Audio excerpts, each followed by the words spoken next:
down karena kayak hal yang aku suka itu ternyata orang tua tuh kayak lebih khawatir kali ya. Aku sih lihat malah papa tuh nggak suka, ngapain sih, yang bener-bener aja lah.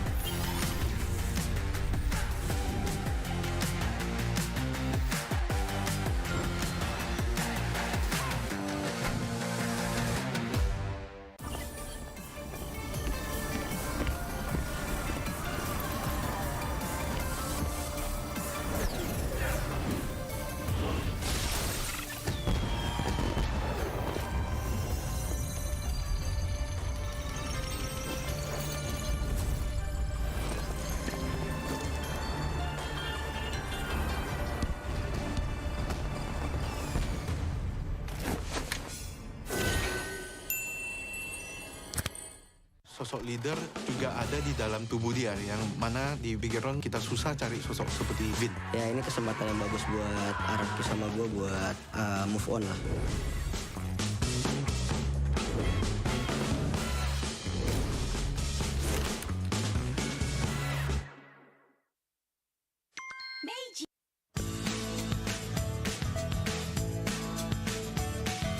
Hello panda, semua suka biskuitnya. Biskuitnya enak, isinya lezat, rasa coklat dan strawberry. Hello panda, semua suka biskuitnya. Biskuitnya enak, isinya lezat, rasa coklat dan strawberry. Hello panda, biskuit isi yang enak.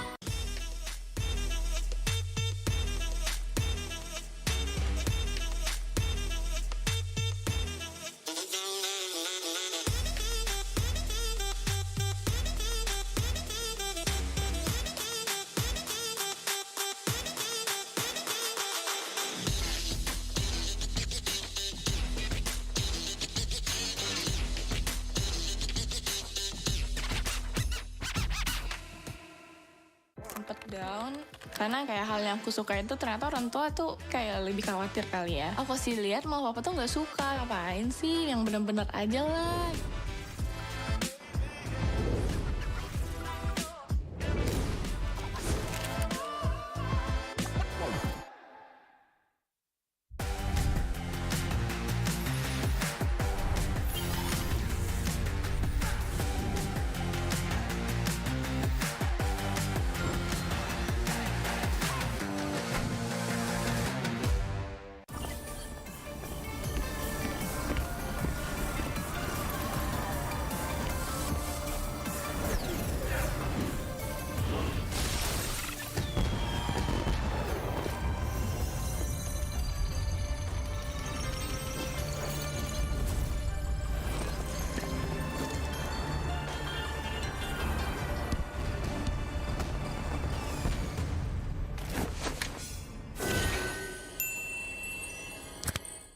Sosok leader juga ada di dalam tubuh dia, yang mana di background kita susah cari sosok seperti Vin. Ya ini kesempatan yang bagus buat Araki sama gue buat move on lah.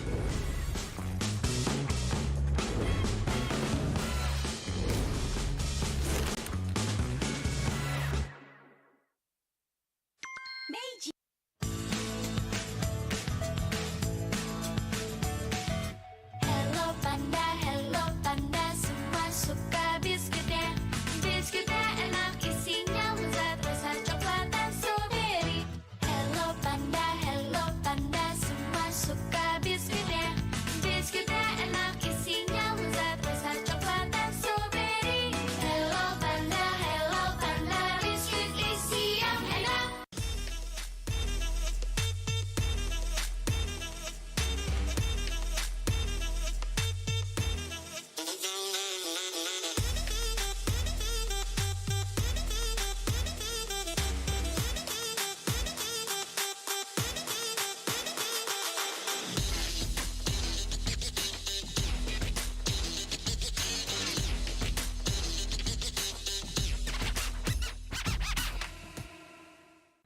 down karena kayak hal yang aku suka itu ternyata orang tua tuh kayak lebih khawatir kali ya. Aku sih lihat mau papa tuh nggak suka, ngapain sih, yang bener-bener aja lah.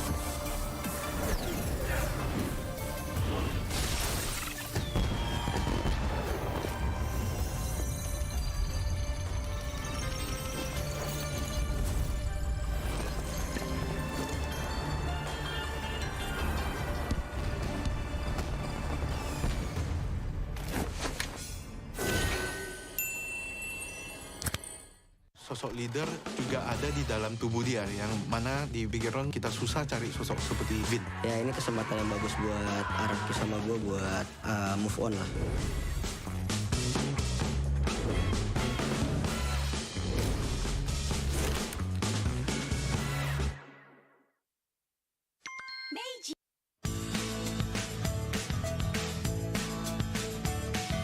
Hello panda, semua suka biskuitnya. Biskuitnya enak, isinya lezat, rasa coklat dan strawberry. Hello panda, semua suka biskuitnya. Biskuitnya enak, isinya lezat, rasa coklat dan strawberry. Hello panda, biskuit isi yang enak.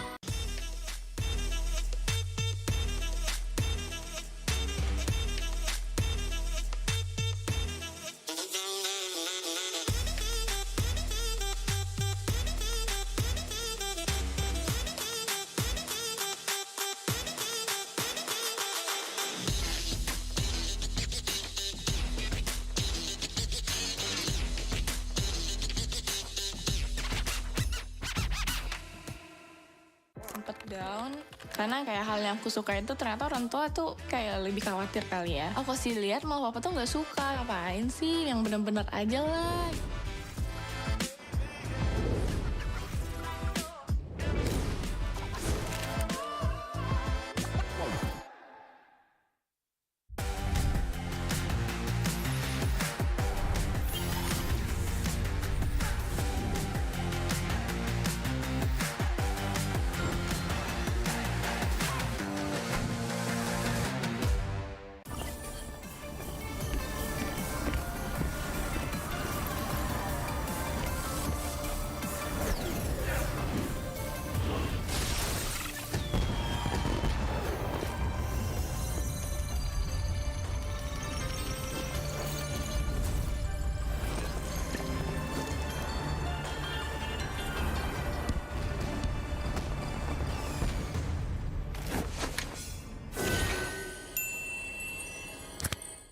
Sosok leader juga ada di dalam tubuh dia, yang mana di background kita susah cari sosok seperti Vin. Ya ini kesempatan yang bagus buat Araki sama gue buat move on lah.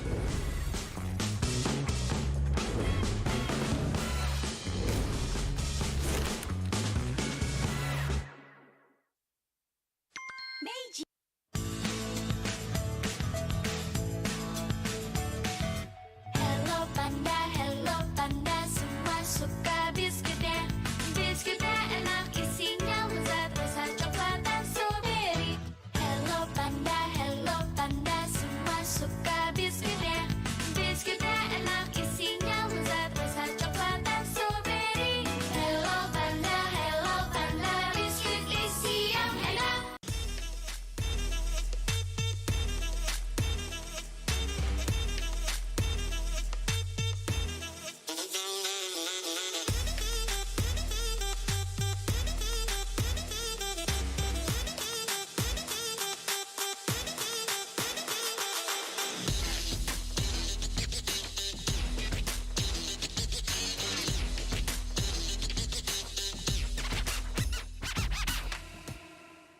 Sempet down Karena kayak hal yang aku suka itu ternyata orang tua tuh kayak lebih khawatir kali ya. Aku sih lihat malah papa tuh nggak suka. Ngapain sih, yang bener-bener aja lah.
Welcome to the knockout stage, day 2 of MPLI 2023, live from Jakarta, Indonesia. My name is Rose. And also Bude Clara Mongs are here dan ini adalah hari kedua babak knockout stage dari MPL Invitational 2023. Di mana kita melihat ada perjuangan dari 8 tim kemarin yang nyatanya hanya menyisakan 6 tim saja. The Ohio Brother, mereka harus menutup mimpi mereka bersama dengan satu perwakilan Indonesia, yaitu Rebellion Zion yang tak bisa melanjutkan perjalanan mereka. Tersisa 6 tim saja untuk melanjutkan perjalanan hari ini.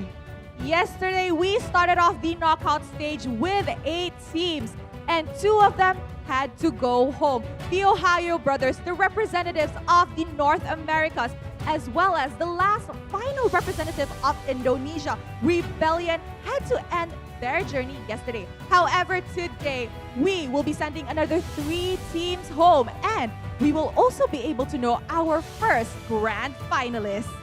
Yap, dan hari ini adalah hari yang dinantikan karena kita akan melihat 3 tim siapa saja yang akan masuk ke babak selanjutnya. Karena satu slot grand finalis pun akan dilihat hari ini. Namun kita akan langsung ngecek saja, let's check this out. Kita ada schedule untuk apa yang akan terjadi 4 match dalam best of 3 series. For our first match, we will be seeing the rematch of See You Soon and RSG Philippines. And after that, Blacklist and HomeBois rematch as well. And for the 7th match, the most awaited matchup in MPL Philippines will be happening in MPLI, which is AP, Bren, and Echo. And for the last match, we will see which teams will be playing in that match later on. Ya, dan ini memang akan melihat bahwa 2 match pertama adalah lower bracket. Jadi siapapun yang tidak bisa memenangkannya harus terhenti. Dan dari kalian yang penasaran ada di mana tim favorit kalian, inilah dia bracket untuk terupdate. So the winner of AP, Bren, and Echo will be waiting at the grand finals. The winner of See You Soon and RSG Philippines will be playing on the last match of the day, as well as Blacklist and HomeBois. For the lower bracket matches, however, the team that wins will have to say goodbye to their journey in MPLI. Yes, dan kita lihat juga dari bracket sendiri untuk nanti match yang ketiga, siapapun yang menang akan mendapatkan satu slot grand final. Namun lower bracket 2 match pertama yang akan menjadi Dak Dik Dubser, di mana siapapun yang menang bisa melanjut, tapi siapapun yang kalah tidak bisa untuk melanjutkan mimpi mereka. Dan kita melihat ada 4 perwakilan dari Filipina. Masih ada 1 dari Malaysia dan juga ada 1 dari Kambodia. Yes, for the first time ever in MPLI history, there will be no Indonesian teams competing for the trophy. However, for our first match, we will be witnessing See You Soon and RSG Philippines. And one of the players actually has history with RSG Philippines. So how about we invite them over on stage to know more about the history. So guys, give it up for Kusai and Eman.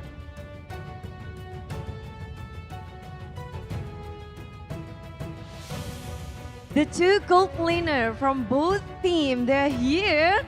Wow, looking great for their appearance. Hi guys! Good morning, good afternoon. Magandang hapon. Gandang hapon po. Okay, so in case you guys didn't know, Kusei used to play in RSG Philippines as the sub of Eman. Ya, dan kalau kalian belum tahu, di sini Kosei dulunya pas di RSG PH adalah substitute atau duduk di bangku cadangan untuk Eman. Jadi mereka dulu satu tim. Okay, so na nagkita kayo sa lower bracket, laglagan match to ha, the loser has to end their journey. So let's start with Kusei. Kusei, ano masasabi mo sa performance ni Eman? Feeling mo ba mananalo ka sa lane mo mamaya? Hindi ko masasabi kasi halos balance talaga kasi yung matchup eh. Sabi ko lang kay Eman, good luck sa laning natin. I see. So I asked Kusei, I said, since you guys used to play in the same team before, what do you have to say about Eman's performance now? And like, this is a elimination match, meaning the team that loses will have to say bye. And I said, do you think you'll be able to win Eman in the lane later? And he said, Eman, you know, we're kind of balanced, we're kind of similar, so, you know, just good luck with your lanes later, with the gold lane later especially. So, Eman, ikaw naman, anong masasabi mo sa performance ni Kusei, especially since sub mo siya dati? Sobrang laki ng pinagbago niya nung napunta siya sa See You Soon. Sobrang lumakas siya lalo. So I asked Eman, what does he think about Kasey's performance now? Being that Kasey used to be his sub back in MPL Philippines, and he said that actually after Kasey entered See You Soon, the performance got so much better, and he thinks that See You Soon and him actually match each other really well. Wow, jadi kalau dari pembicaraan dari keduanya, sesama gold laner yang dulu pernah satu tim, ternyata mereka sama-sama melihat satu sama lain itu equal. Mereka sama-sama kuat dan juga mereka sama-sama wishing a good luck untuk semangat dan sama-sama ingin memberikan yang terbaik pula untuk di lane-nya. So this is gonna be interesting match, but what did you learn from the previous group stage and then what you prepare for today? Because we know that you don't want the same result. I prepared myself from Light, especially Light, because Light is really good catching me. So yeah, I prepare myself for that, and hopefully I will not make a mistake again. I will not do the same mistake again, and our team, yeah, just improving our mistakes. Wow, mereka belajar dari kesalahannya dan mencoba untuk lebih baik dan mereka akan lebih memperhatikan Light karena Light suka banget nangkep dia. Wow, jadi cepat sekali untuk belajar dari See You Soon. Yes, alright, Eman. Ini-expect mo ba na makikita ulit kayo ng See You Soon sa laglagan match na to? Expected ko na po yun kasi parang sobrang lakas nila eh. Yung naglabang kami, muntik pa kami matalo sa kanila. I see. So I asked Eman, did he expect to meet See You Soon in this lower bracket match, in this elimination match? And he said he actually expected it and he saw it coming because when they went up against each other in the group stage, they were so good that RSG Philippines almost lost. Ya, dia bilang bahwa ini memang match yang dia tunggu pula karena di group stage itu adalah match yang begitu ketat dan bertemu dengan See You Soon di sini tentu dinantikan pula oleh tim RSGPH dan juga khususnya Eman. Alright, so Kasey, last words to your former teammates. Good luck, and to all of RSG, good luck to our match. Let's give all the fans a good match. Okay, Eman, yun naman. Good luck sa amin. Galingan namin parehas. Tapos bigyan natin ng magandang laban yung mga pumunta dito sa venue. Tsaka sa mga nanonood sa Pilipinas. Alright, he said good luck to the both of them and to the both teams. Let us give the audience here in the arena a good match and of course those that are watching online. Ya, semuanya ingin memberikan yang terbaik untuk para penonton dan juga untuk match mereka. Namun, hanya akan ada satu yang terbaik untuk melaju ke babak selanjutnya. Best of 3 series di lower bracket. See You Soon dan juga RSGPH. Mari kita saksikan bersama-sama bersama dengan para caster.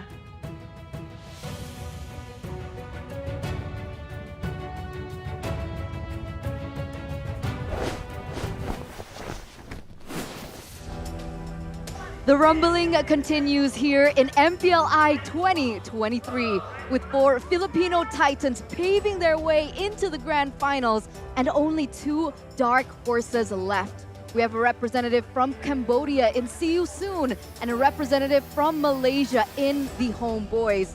3 regions are left, ladies and gentlemen, and this really will tell whether or not the Filipino dynasty continues. On the caster desk, it's me, Eterna, alongside with Mirko and Arashi. We'll start with you today because, you know, we're going to send 2 more teams home. It was a day full of heartbreaks, especially for Indonesia yesterday. But for HomeBois and See You Soon, there's still hope. You know, it's crazy to think that the dark horses are the teams that are just not Filipino. That's what we're calling dark horses right now. And it just goes to show you how dominant the Philippines has been in MPLI 2023. All top 4 of the teams that qualified, well, yeah, the top 4 from MPLPH have the chance to make it all the way to the top 4 of MPLI as well. If they do that, then I think it's more than just a statement, right? It's a declaration of war again to the world saying, we gotta be beaten. Someone needs to step up. We're too good at this game. I think the kind of dominance is definitely unhealthy for competition, but it is what it is. So hopefully we're going to see some interesting developments. That's always what we always hope to see in these big tournaments. But it's definitely a dark horse situation. They are definitely up against overwhelming odds. And boy, do we love to see it, right? We always love that story of a region that has held, or even a team that has held the throne for so long, being challenged. And I'm wondering whether or not here at MPLI 2023, we actually might see something that we never expected coming over. I also wasn't expecting how good the documentaries coming in from Omni was, right? Exclusive by FWD, you guys get a chance to take a look into the journeys and the stories of Bigatron's Vin, as well as Una, EVOS' ambassador. There's a lot more than that as well that you can find exclusively on Omni by FWD. But don't worry, with exclusive content, you would think, oh man, we probably have to pay a premium. No, it's completely free. Just go and download it right now on the Google Play Store and the App Store, well, it depends on what device you have. But it doesn't matter what device you have for the next product. You can enjoy it with anything, with anyone doing anything. Yeah, I agree with. You agree with that? I mean, yeah. It's hard to argue, man. I think that's definitely the case. Even gaming, right? See, I'm a gamer, right? Are you? Right. I'm a gamer. You don't have gaming in My your... last name is Cass. Mirko Gaming. But I am a gamer, right? I Okay. love gaming, especially MLBB, and it gets really annoying when I actually eat other snacks because it's greasy, it's oily, there's a lot of Crummy. residuals that are on your fingers. But Yeah. with Hello Panda, I'm chilling, man. I'm playing all day, eating the snack, but it doesn't get my fingers sticky. I get that. I get that. There's so many times when I'm playing and then I get my hands dirty. I don't want to touch my mouse or my keyboard, and then it gets dirty. Yeah. Oh, don't bother with the hassle, ladies and gentlemen. Go get your hands on Hello Panda. All the variants are actually right in front of you, except for one. There was actually one back in the talent room. Yes, it was sir. the cheese version, and Ooh. I thought it was weird. I was like, no, I'm not trying that. That's like, we're used to sweet. Exactly. I popped it in my mouth and I was like, no regrets. Super good. And I didn't regret in this way as well. I didn't regret following One Esports on all their social media because you guys need to stay updated. You know, don't come to news late. It's Stay relevant. It's not cool. Stay relevant. Don't be irrelevant, man. You don't want to be that way, right? Right, Arashi here, he is the #1 guy when it comes down to following everything in terms of MLBB. One Esports has that covered for him. He got the guides as an analyst, he got the exclusive interviews as an analyst, and you also have that breaking news, Arashi. Suddenly a roster changes, there's some roster changes, Arashi's the first one there, because why? He follows One Esports. That's true. That's absolutely true. It's the easy way, man. You don't want to follow like 8 different platforms. 8. You know, from all different like 64 brands. I think you divided by find 8. conflicting info. Please, man, conflicting info is the last thing we want, which is why you guys gotta name the hero and get the right answer, man. I've been so adamant, and it's glue. It has to be. I don't see any other possibility, That's man. a little off. I mean, even for my taste. You don't want to talk. What do you think it is? I told you from the very start that it's Diggy. Tiggy. And then I might consider Balman. I see it. So I don't know either or. Wait, Diggy, huh? Little bird told you that's Diggy. Yeah, Little bird. little bird. Don't listen No, to I have a these lot of little stupid birds, people. man. It's Mia, okay? It's Okay, not. Jen, It's listen not. to me. It's not. Just listen to me. You're Look, as if bad. you guys have trust issues, that's fine. Okay, you don't want to believe in Mirko, that's fine. You wanna believe the mere curse? You don't want to believe me, that's okay too. You don't want to believe in him, that's fine. All right. There's something that you can believe in 100%. It won't let you down, and that is registering for updates. Because all you need to do is scan the QR code right down below there, and you guys get a chance to win 4,000 diamonds for free. For free. Never give you up. Never let you down. I don't think that's the tone. That beat is so off. I don't think if you want to rickroll people, you do it that way. Is that Rickroll? That is. Is it? Yeah. It's Never gonna give you up. Yeah. Yeah, It is a you're right. rickroll. Did you just do it She unintentionally? unintentionally tried to rickroll you guys. I How does that feel? Pretty bad, right? That's Gotcha. the same way What? I feel when they said Glue and Bauman. Frustrated and disappointed. Okay. Let's hope for a not disappointing performance between both of these teams. As we are going to be inviting the Filipino Titan. The Raiders out to knock out one of their own, Kusei, on the other team, but also the rest of See You Soon. Ladies and gentlemen, welcome up to the stage, RSG Philippines. One of the Titans from the Filipino region. The winning MSC 2022 lineup. They have accolades, achievements behind them. And they're looking to, again, find a victory against the Cambodian representatives in See You Soon. In a moment, we're going to be bringing them up onto the stage as well. And here they are. We're gonna see you soon, not soon, right now. Ladies and gentlemen, the champion of MPL Cambodia, it's See You Soon! Up against one of the toughest regions in MLBB. See what they can bring out. They have a bit of backup, they have shown incredible flexibility and maybe confusing play styles. Is that enough to come up on top against RSGPH? Only time will tell. For their sake, I hope it does. And remember, See You Soon does have 2 Filipino players in MP and Kusei.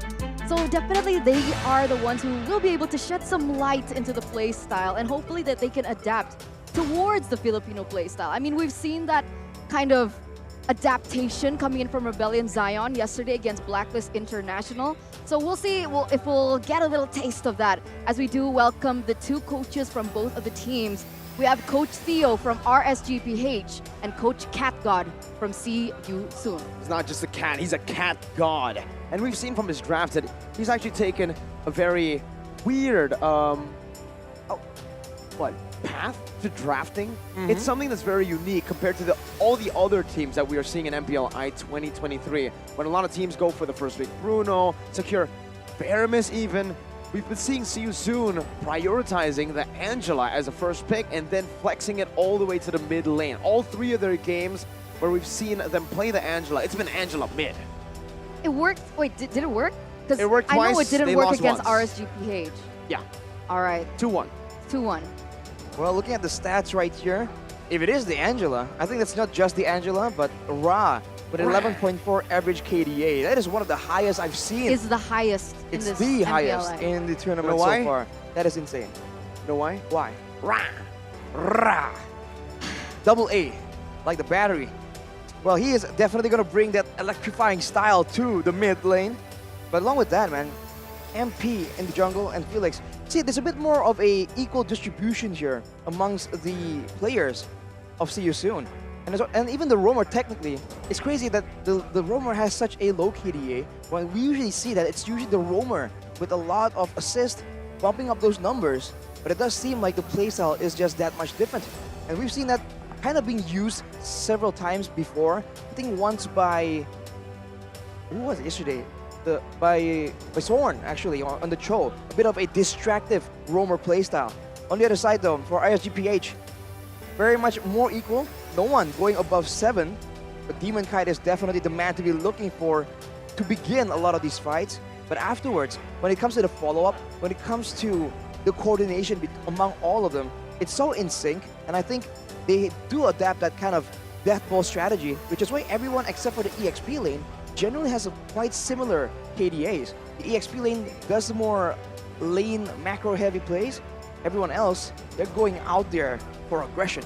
I think one of the main things that you can actually notice from RSGPH is the KDA on light, right? I think up until this point, still is true to this very day, is that light is the anchor for RSGPH.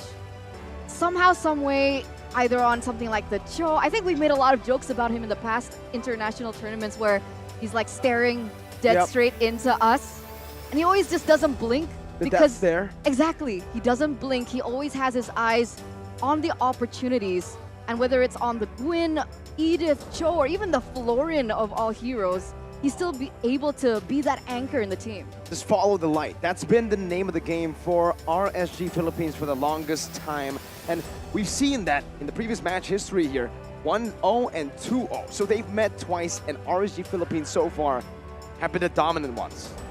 Well, here the stats though, you have to wonder how this is going to play out, because the average kill, average death, average assists, and turrets even, generally all of these quote-unquote earlier game stats really favor See You Soon.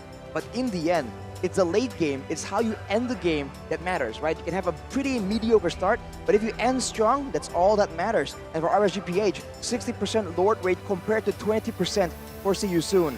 That might be because some of the games end a lot faster, they don't really need the Lord maybe, but I feel like for the most part, it's just RSGPH with the better setups, especially the later the game goes, when the pressure really mounts up, when the death timers are really, really high and you're just concerned on making a move. I think that follow the light playstyle, the simplicity of it really lends itself to high intensity moments in the Land of Dawn. So we see a clash of play styles, right? Because I don't know, for me, having the highest average amount of deaths is like a meh stat, right? Yeah, I don't think that's the stat you want to have. Exactly. It just shows that you're very aggressive in the early game and sometimes a little bit too aggressive, which is something that I do see about See You Soon.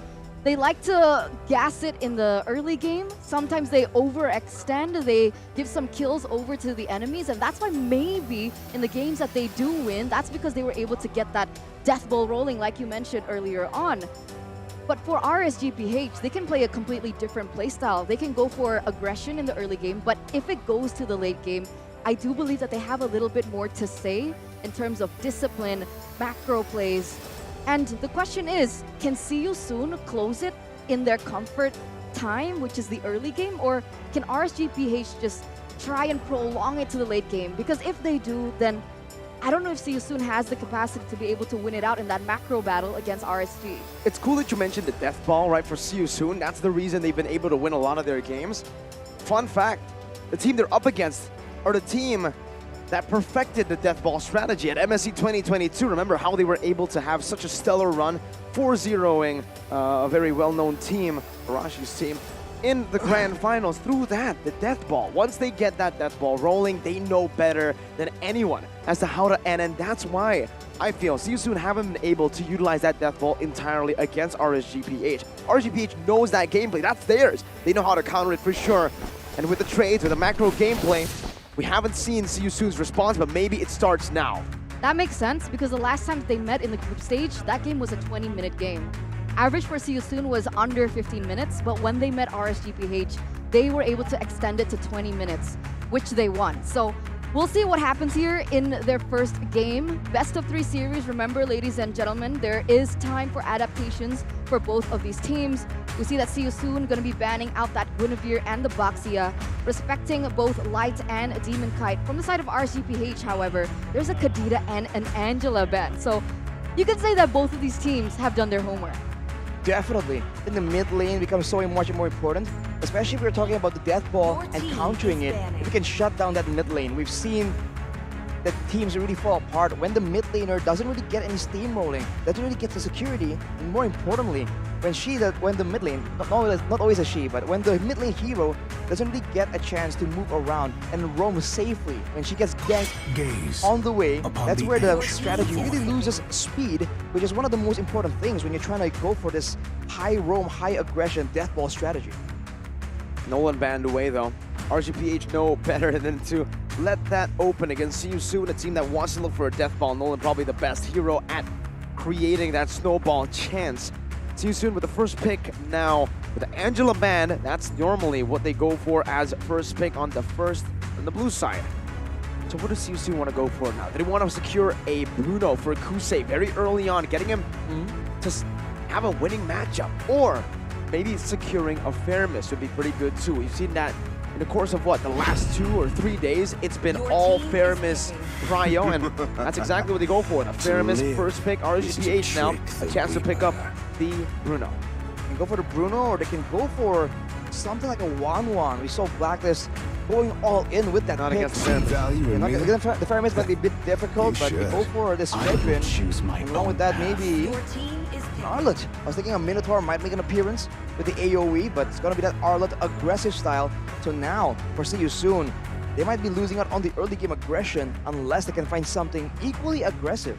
This Arlet should be for Nath, right? I mean, during MPLI, we haven't seen Light play it. You're smiling. Has he picked it up? He hasn't, but Light has been experimenting a lot. He played Florian. Light, Florian. So this doesn't sound right. But it did. It worked out for RSGPH in the group stages. Picked up the Florian, won it out, right? So the Arlet, I think, at this point, we cannot count it out? We can't count it out. We can't count the fact that it can be flexed. But for See You Soon, I think, honestly, just picking up heroes like the Bruno here would be amazing. Kusei's played almost all of his games on Bruno unless it's picked away from him, so I don't see a reason as to why you leave it open, but they do at Dairoth. Dairoth. We mentioned Death Ball. They want to start it all the way from the draft. My God, this early game pressure. They have the Dairoth and they have the Martis as well, so it's a lot of aggression, and that's what you need. Because usually in the first neutral objective fight, level 4, the Pyramus can provide a lot of utility, but usually teams really fall off in that fight when they don't have enough damage, even though they come back for round 2. So having a Martis and a Dairoth definitely helps in that segment. So for RSGPH, against all these fighters, I think more crowd control could be very beneficial. The Arlet and the Fredrin already provide so much, maybe more damage could be used, and that is what they go for.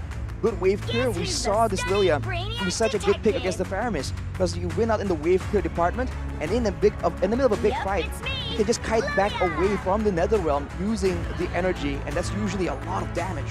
Yeah, I agree. This has been such a popular pickup here at MPLI 2023, the Lilia, because of exactly that you mentioned. So RSGPH, they're also saying here, okay, you got that mid-game power spike, maybe even early, arguably, with the Martis, but we're going to be able to try and clear as fast as possible, rotate as fast as possible. And I do like the Arlet, now that I think about it, going against the Pyramus pick as well, but I'm curious as to the next pick from RSGPH. And they go ahead and ban the Ixia. It's risen in popularity. We've seen how insane an Ixia can become, especially if remained untouched. Very versatile in her laning phase as well. Very, I would say, what's the word for it? Sustainable with her lifesteal. So see you soon. What do they want to ban out here?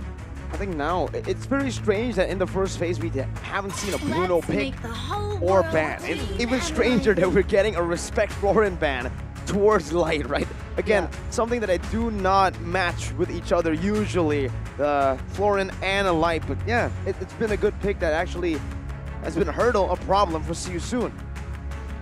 I really feel like crowd control will be beneficial here, especially because of the nature of this draft from See You Soon. It's a lot of all-in, but it's for a very short duration. If they don't get the job done immediately, RSGPH definitely has the long, drawn-out fight winning composition. So I fully expect maybe what comes to mind is the Minotaur. I keep saying that, and I think See You Soon, if they can ban the Florin, I feel like the Minotaur would be a even more difficult addition, especially with how we saw the peel, the coverage come yesterday. Seems like all their bans is to make sure that they can survive a pickup attempt with the Pyramus, but they want to ensure that RSGPH cannot with any kind of saving hero. What's a good lane against a Bruno? Well, technically there's define good lane. Like a winning lane. A winning lane, very tough. I would say every lane is a skill matchup for Bruno, and mostly it's the advantage is actually held down by the Bruno. A lane that can actually work would be a Brody in lane against the Bruno. That's where you can actually try to look for a big all-in with the Brody. Once you get level 4, you can pressure the Bruno a bit more, but level 1 to 3, you still get bullied. Other than that, the Irithel does quite well at matching up against the Bruno. If you just want to farm, you still get bullied, but if you just want to purely farm and get to the mid-game, Claude is okay. So, do you think See You Soon will ban out a Brody? I am the priestess here? of primal lightning, the hunter of all the evil Edith gods. ban. Edith is definitely a problem if you're trying to dive in, right? The two very strong skills with quite reliable crowd control there. Wow. It's definitely a problem for teams diving in, and it's also a hero that can have a second chance at life with that Primal Wrath. So banning it away, he just doubles down on the pickup strat. With RSG, they pick up the Bruno first. Now See You Soon is forced to round it out. Is it going to be a bit more burst damage, more crowd control, more mobility even for a better chase? A lot of options available here. With this early game, we saw this literally just yesterday, right? This kind of composition, they'll go for something like a Claude or late game carry is what I'm thinking. If they go for the Brody, that means they will be doubling down on early game. That's all. They want to find the early game. They don't get the death ball. RSGPH will say, you know what? Yeah, we'll weather the storm. So yeah, full force. Okay. Henry Franco. Ooh. Last time, okay, the Franco is a comfortable pick here for the roamer, but against this composition, let's go. I'm not really sure about it. Irithel is their answer here for the gold lane, and they go for the Kaja, so something similar like the Franco, but it's a little bit more secure in terms of the Divine Judgment, but that does and will wait for level 4. Not like a Franco can be a nuisance since like the early game, because level 1 you already have the Iron Hook, you can be aggressive in the jungle, you can be aggressive in terms of pickoff. For See You Soon now, they're using the Kaja, it's more safe, it's more secure, but you gotta wait for that level 4 power spike. Hey. RC Philippines will respond with a Ruby for Light. Well, it's going to So it's Arlet for Nuts. It's a lot of crowd control available for RSG, so depends on timing, right? How fast can See You Soon execute their game plan? Because we've seen this before, by the way. The double shred meta, getting a suppression, a good crowd control hero, and then going for a direct and an irrital. They can both lower your physical defense. Whoa! And with the Marcus right here, it's definitely a winning strat, but hey, this is an interesting prediction here. Very So interesting. 50-50. Very 50-50 for Indonesia, Yeah. but for Philippines, yeah, they'll side with RSGPH. It seems like Indonesia wants to choose a different region now to get into that top 4. We already have 2 teams confirmed for top 3, right? I mean, the 2 teams in the upper bracket final. So let's see if RSGPH can make it one step closer to an all-Philippine, an MPL PH season 12.5 in the top 4. A rematch to everything that went down at MPLPH. But here we are, ladies and gentlemen. We are moments away of jumping into the land of dawn for match 1, game number 1, a full best of 3 between the Cambodian representative See You Soon with their heavy early aggression and pick-off style. And on the other side, we have RSG Philippines, the Titans of their region, as we jump into game number 1, Land of Dawn. Here we go. Let's see, early on in the skirmishes, Boxy already very aggressive maneuvers into the enemy jungle, while Light just pushes him back. But for both of these teams, what are we looking at? What timing for the power spikes? I think See You Soon, they're gonna wait for level 4, where the resets, the suppression, all these tools really come through at level 4. And before that, I think RSG, with the Ruby, with the Arlet, and the spammable nature of their skills, even with the Fredrin as well, they really have strong fighting skirmish potential before that. So I think See You Soon needs to be very careful on that surprise counter aggression. But afterwards, I think See You Soon has all the urgency. They are the ones who are forced to make plays happen, because the longer the game goes, I do feel like RSG has a better chance. With a Bruno, with a Lilia, that late game is looking crazy. But what about the late game coming in from Irrital, that constant DPS coming through? Can that try and level out the late game from See You Soon? I think it's good AoE, it's good damage, but it's not the same kind of damage we're used to when the Irrital was just the most contested pick. I think at this point, the Bruno will be able to do more. Oh. That's why it's so popular. But Felix, Flickering out, but the taunt connects. Even kind of able to lock him down with no flicker. That's a first blood picked up by Nats, but MP now looking for the chase. Nats with another good response. Flickering out of that Mortal Coil, and RSGPH picks up a good trade early on. So you can see that despite See You Soon going for a very heavily early game-centric draft, it's RSG Philippines with the better rotations, but meanwhile MP here getting zoned out, getting chunked a little bit low, and Boxy looking for something here. It's very hard for them to look for an opening right now. The Mortal Coil is still ready. Nats jumps in, gets the Vengeance down. The final slash not connecting. Rock gets a good kill back, but Felix now will be saved by another realm. Appraiser's Wrath. Nice timing by DK. Boxy goes in for Flicker. Divine Judgment able to lock him down, giving MP all the space he needs to go for the Retry and a Decimate to the back. It's now equal again in kills, but the gold lead is held down by SYS. It's shifting back to SYS, sure. RSGPH were able to get that kill earlier on in the top lane, but with See You Soon being able to get a kill onto Mardis, a hero that we know at this point really needs that early game snowball with 1 kill in the bag as well as a neutral objective. Is this looking dangerous for RSG? it's a minor setback in my opinion. I think they had the right idea, but now they got to be even more careful, because the early game is stronger before level 4 for RSG, but now is where they have to be really careful, avoid giving away too many combos, too many chain kills. But MP is gonna look for something more. And you can see the urgency right here, but RSG, they're doing a good job at using their crowd control sparingly to ensure that SYS, they can just really go in undeterred without any possibility for a counter engage. Take a look at the emblems right here, and Man still with the late game focus here, always on the Bruno. Along with that, the Wilderness Blessing and Agility for Boxy, so not a lot of tankiness to help him out. We'll see if that becomes a problem, because for now, it's great. He can be around the map more often, he can get more ganks off, but later on, when it becomes a back and forth endeavor, he is just prone to getting picked off. What do you think about Ra here on the Pyramis picking up that emblem here? That used to be called, I think it was Mystery Shop. What is it called now? A Bargain Hunter, yeah, I believe. Why not Wilderness Blessing? Well, I think he feels that the pressure will be enough, especially with all the aggressive movements around by his team. I think getting to the power spikes is a bit more important for him because otherwise he'll lose out in damage, especially against Lilia, who at level 1, level 2 already has an insane amount of damage. So I think that's the mindset. And honestly, power spikes on a magical damage hero, generally, it's never a bad idea. Okay, right now in the 4th minute of the game, you can see that both teams are going to be rotating onto this next neutral objective. So you soon wanted to help them get the ball rolling, but meanwhile, already a clash here in the mid lane. Light taken quite low, forced to flicker out already. MP's chasing him down. Light still able to run away for a bit, but now there's another pull down below. Divine Judgment locking Aqua down. MP was merely just a distraction for them to open up and pick Aqua off. That's the second turtle going to the hands of See You Soon.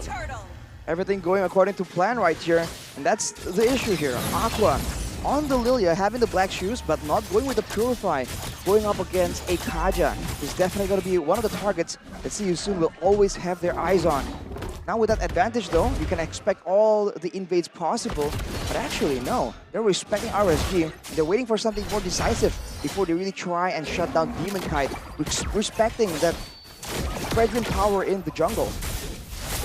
So far, if we take a look at the gold disparities between both of the teams, there's not much to note. I think most of it falls into the hands of See You Soon, but only by 100 or 200 gold. So in the gold lane, I think we were expecting maybe the Bruno to win up that matchup, but why is it so equal here in the trades? It's due to the pressure. I think this is like the 3rd gank now in the bottom side. Might work. Foxy as well, look at the flank, Divine Judgment finding Eman, and they all just collapse under the tier 2. MP now going to be locked down by the I'm Offended. The Dome Round Wolf King. MP still trying to run away right now, but he should fall. He praises Brad now. The Nether Realm from Ra comes in clutch to save him in this initiation. That's with a good final slash. Real Crusade back out of the Nether Realm. Aqua trying to deal the damage, but it's not going to be enough to really threaten any of the See You Soon members who are playing with that early game lead so well. Ra. What a beautiful cover coming in from Ra. Last second too. Yeah, I thought completely 100% MP would have been taken down. Sure, he was able to get that trade over in the top side, taking 2 members down, but in the grand scheme of things with him taken out, I thought that would have been a good shutdown given to RSGPH, but that last minute back up coming in from Ra with the Nether Realm, that came in clutch. And that is why a lot of people have said that for See You Soon, Ra has been the main anchor. And also Boxy, if you add him onto it, it's a killing spree for MP. On point Divine Judgments. His positioning has always been really, really good. And this game right here, he's at its best. Meanwhile, Nats trying to jump in onto Felix, loses out the trade to Felix on this Dyroth. It seems like See You Soon will be able to pressure RSGPH out of the 3rd turtle, giving it to See You Soon for free. MP picks up his 3rd and final turtle this game. This is such a difficult situation right here. Anyone who gets pulled in with the Divine Judgment will get taken out. There's just way too much physical shred damage coming in from SYS, and Ra finally now has the Lightning Truncheon. He's building a lot of damage, but if you look at his item builds, he went for the Magical Penetration boots and instantly rushed the Necklace of Durance. So he understands that magical damage is important, but not just yet. The utility that he provides is more important. So right now, back to a waiting game, but I do feel like See You Soon, they should get more. Divine Judgment onto the front line, or Demon Kite gets melted down. My goodness! It's even an Abyssum strike from Felix. Final slash not connecting as well. See You Soon just diving under the turret, going all in. Felix as well! The Decimate not able to find one. Only an I'm Offended onto Ra, who's not going to be locked down under the turret, getting a little bit more of that damage down, but Eman isn't able to fully take Ra down. See You Soon are doing as they please. He survived. He was able to get out of that. That was insane. See You Soon now with a 5k gold lead in this 8th minute of the game. We were talking about the death ball rolling in the early game, and this is exactly what we're seeing here in this game. And despite us thinking that perhaps because it's RSGPH's style, it doesn't look like they've been able to stave off the pressure either in this first game between them. And Foxy looks for more. That's a good worldie by Eman to knock him back, displacing him off of a Divine Judgment. Stop. It's a recall here, Light. Okay, still he's all good. He's all good. Ooh, Secret Agent Light just waiting for a chance there.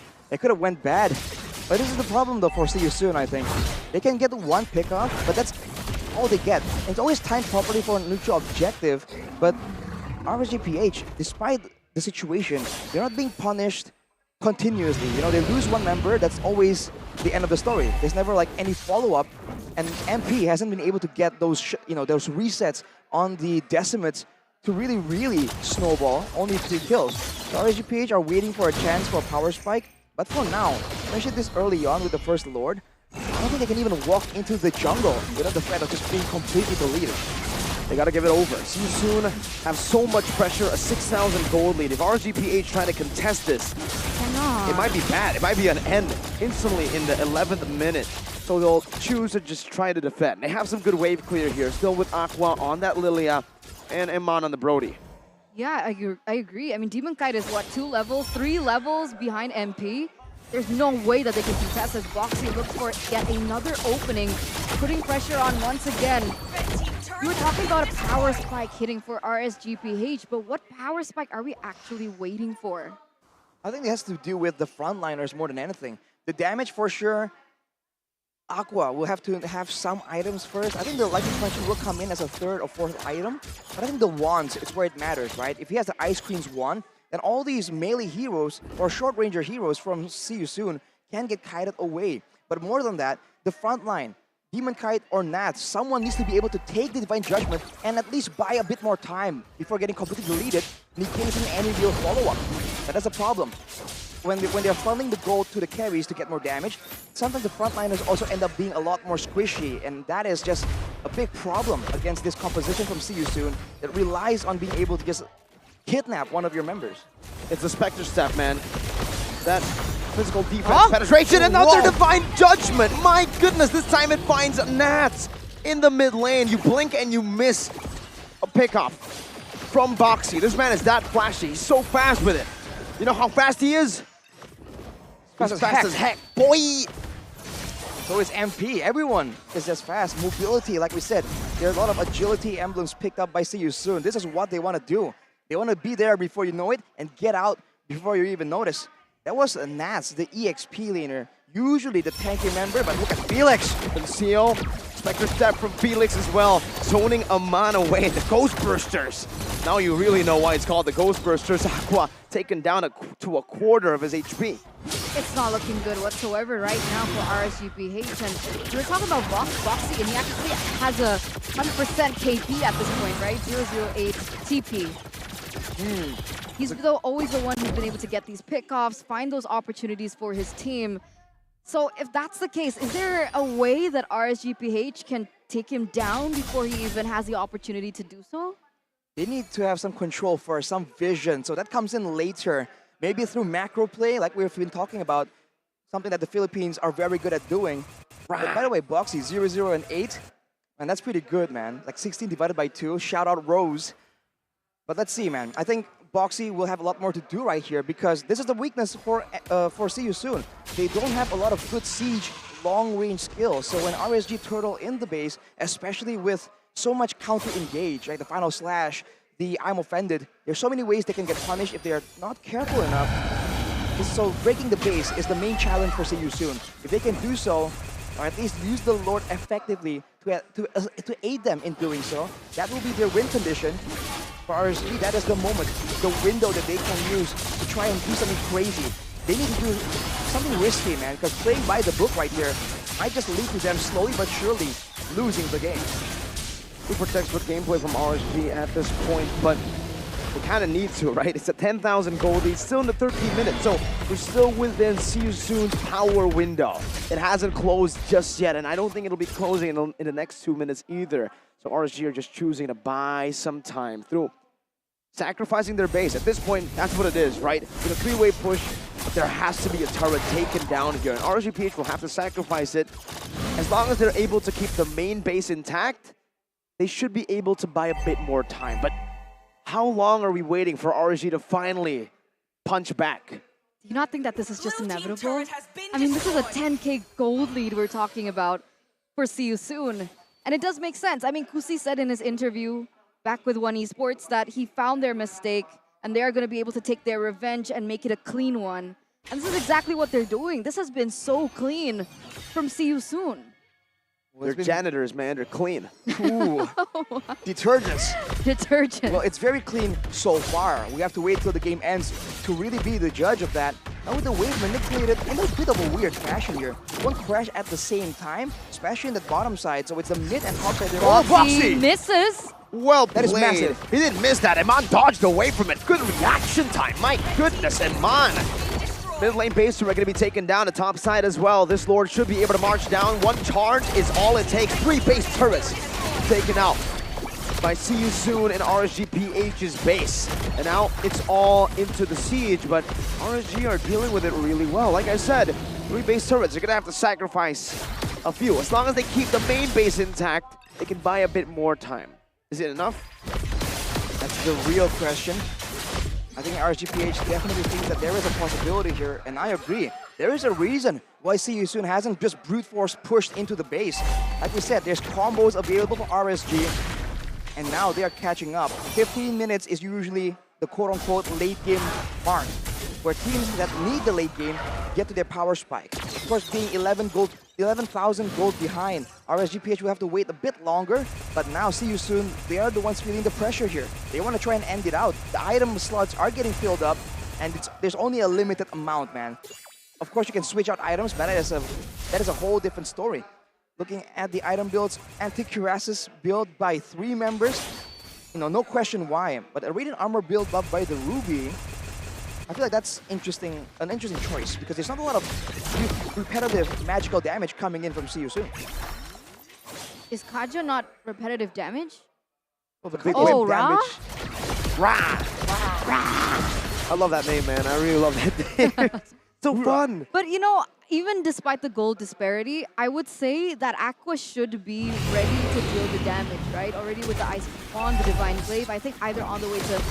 I hope it's not Genius. I think it's another one. I think it's a glowing one. I think that would make a little bit more sense to the DOT damage.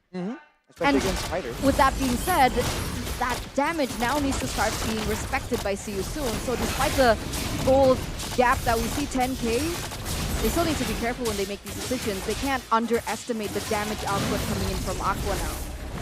Definitely. I think for Aqua, for Lilia, it's not about one big spell with high quality. It's about the quantity, man. Eventually, you're gonna get taken out with enough spells. Foxy, though, can he find a pick? Uh-oh, Aqua. Oh, she's actually, no, he flickers to the wall, and Rob picks him up. A panic button, Boxy now with a Divine Judgment. They're gonna collapse all the way. Nassel able to flicker out to safety right now. He's looking for a final slash play. One big play can turn the tide of the game, but it's not enough for now. Wow, that damage from Ra. One shot and the man is half HP. Now with the Lord marching down in the mid lane. They're gonna be CC'd up, and Gucci's pre-hitting in the back, doing a lot of damage with the heavy crossbow. Light now, his immortality taken out. RSGPH. The Raiders fall one by one in their own base. It's a wipeout as See You Soon claims game number 1 in a dominant fashion. The Cambodian representatives fly high in game number 1 of this best of 3 series. And that's the death ball effect that you can expect from See You Soon, that aggression from that early game. Sure, they fell behind a little bit in the first few seconds of the game.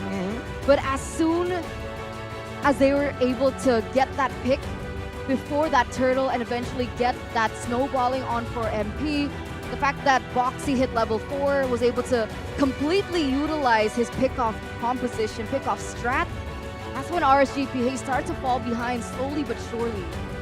I think most people won't be too surprised, right? In the drafting phase, when you have that much investment in the early game, if you don't win out, then you gotta have problems other than just, the draft.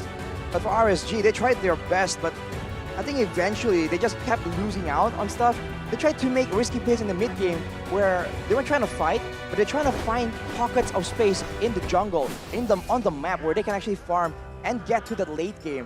But See You Soon, they read through it and they kept finding them, setting up ambushes in the bushes, man. The trees are speaking Cambodian. Kamai. I know a few Kamai words, Reading but through I don't think it. I can Whoa, say whoa, it here. Oh, I know one too. Oh. I also can't say it. I thought it was gonna be a greeting or something. Shout out Cambodia. You for guys don't know the teaching me. greetings? You went there. I can't believe we were told the Home greetings. Mao. Home Mao. Home Mao. Home Mao? See you all the soon. Cambodians. Isn't How do he you say a it? POV? How do you use it? Homemao Cambodia. Is it? It's like Yeah, I know. cheers. I forgot how to use it though. I also forgot. I thought Mao was on the Ohio brothers. Shout out Big Mao. Sometimes you just have to give Arashi the silent treatment. You guys know why. That right there. That right there. Well, there you go, ladies and gentlemen. In this best of 3, it was See You Soon being able to take that first game. But if we know anything about RSGPH, they're going to be quick to adapt. Do you think that there were anything that could be different from maybe the drafting phase? Did you think that something was a little bit off from RSGPH, or was it just pure execution that See You Soon had it to perfection? I think Let's it's all start the way with from you. the early game, man. Early The game. execution of the early game, right? For RGPH, they were trying to contest as much as they can, which is okay, but at a certain point, maybe you would expect them to pull back, knowing it's a Dairoth, it's a Martis, it's a Faramis. They're built for these neutral objectives. They're built for team fights. More accurately, it's built for team fights around the neutral objectives, for skirmishes and scraps around the map. And that's why MP was able to just get such a big early game snowball. The first 2 kills was a problem. The fact that Ra saved them with the Netherrealm, that gave him so much more space, time. Yep. And you can see he didn't even build full damage. It's just a Hunter Strike, and he's able to snowball that hard. That's why it's annoying, right? The Hunter Strike itself already gives you so much more damage, and then you build tankiness, and now you do damage, especially to the backline members. But if they try and take him out, it also takes too much time. That seems to be the pattern here, the meta that's effective. If you're gonna send someone to try and stop the goal laner, you better have someone a bit beefy.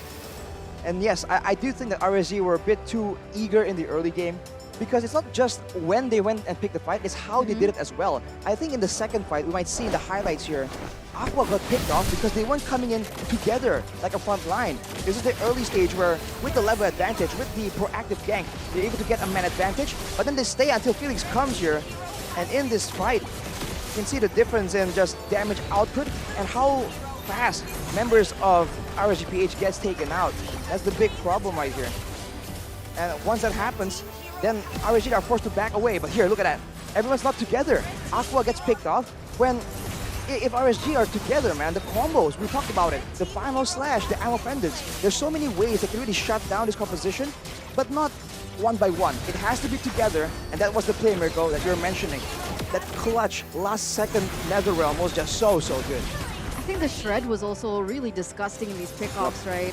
Every time Kaja goes in for a Divine Judgment, you can see the shred coming in from Felix, and then the burst damage coming out from MP with the decimation. Like, all that comboed in together made up really good pickoff, and not to mention if, you know, the Faramis comes in as well with the Shadow Stampede.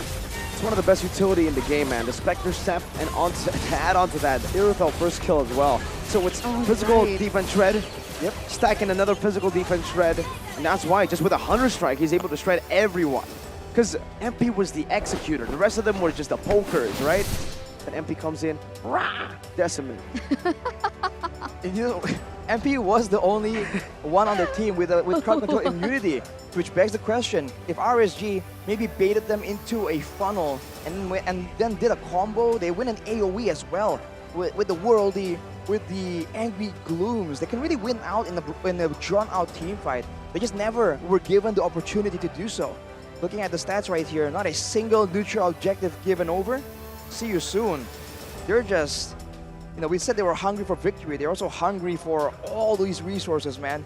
Only giving 5 buffs to RSGPH. And if you look at the items, like we mentioned, Ra knows his job. The game plan was just so well thought out that he just went for the rush onto the Necklace of Doings.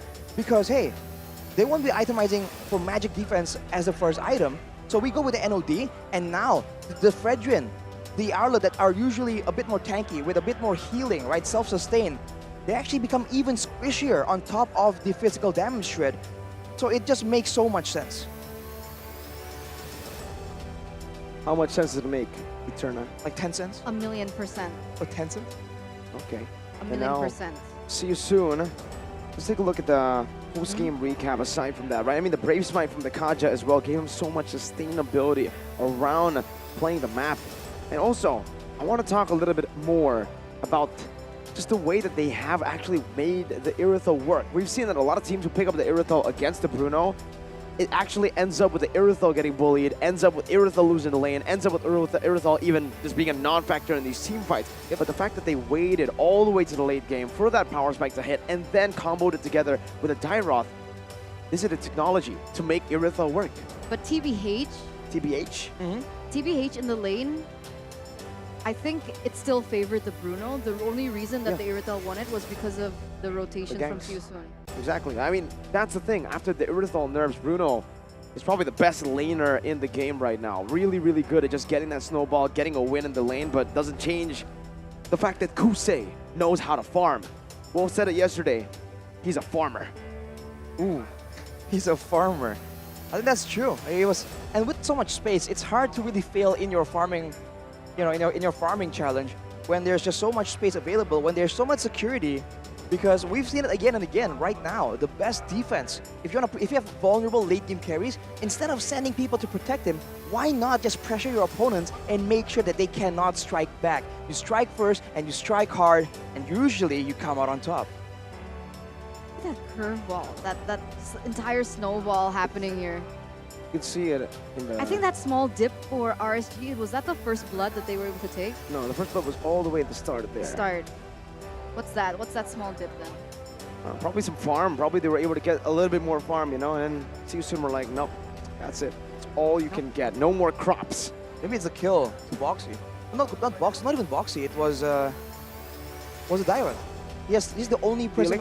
Felix. He was the only person taken out in that game. Everyone else, perfect KDA.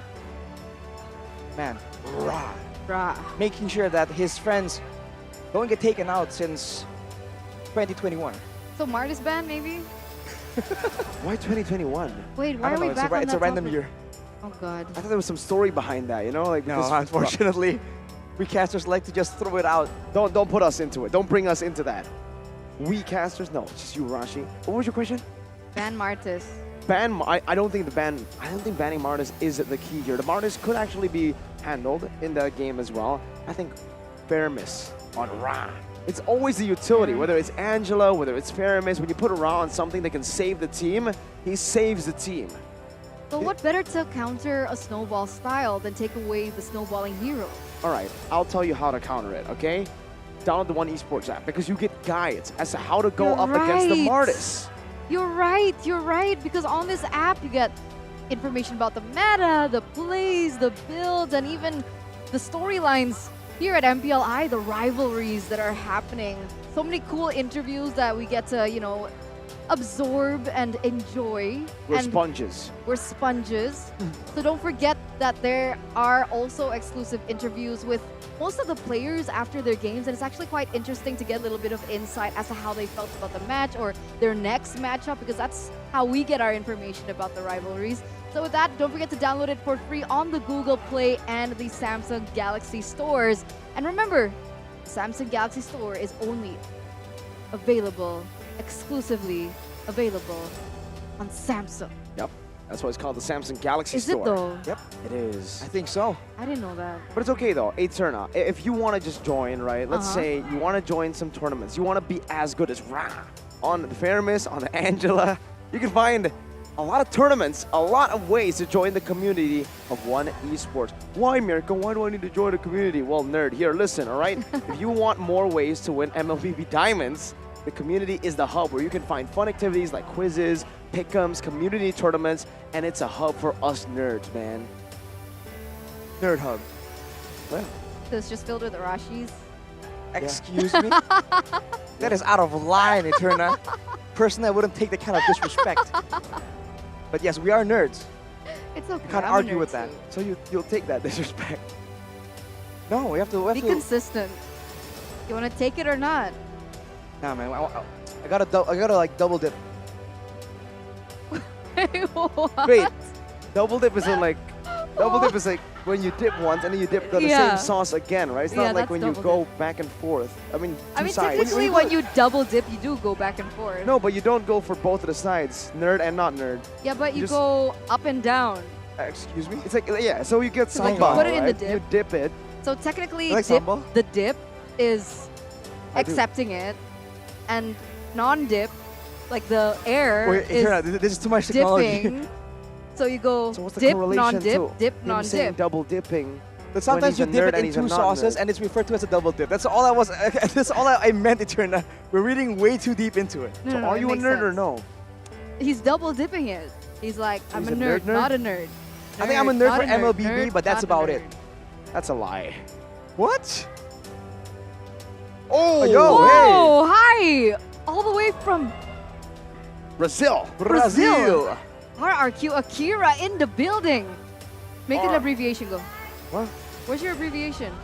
RRALG. RRQ Akira, let's go.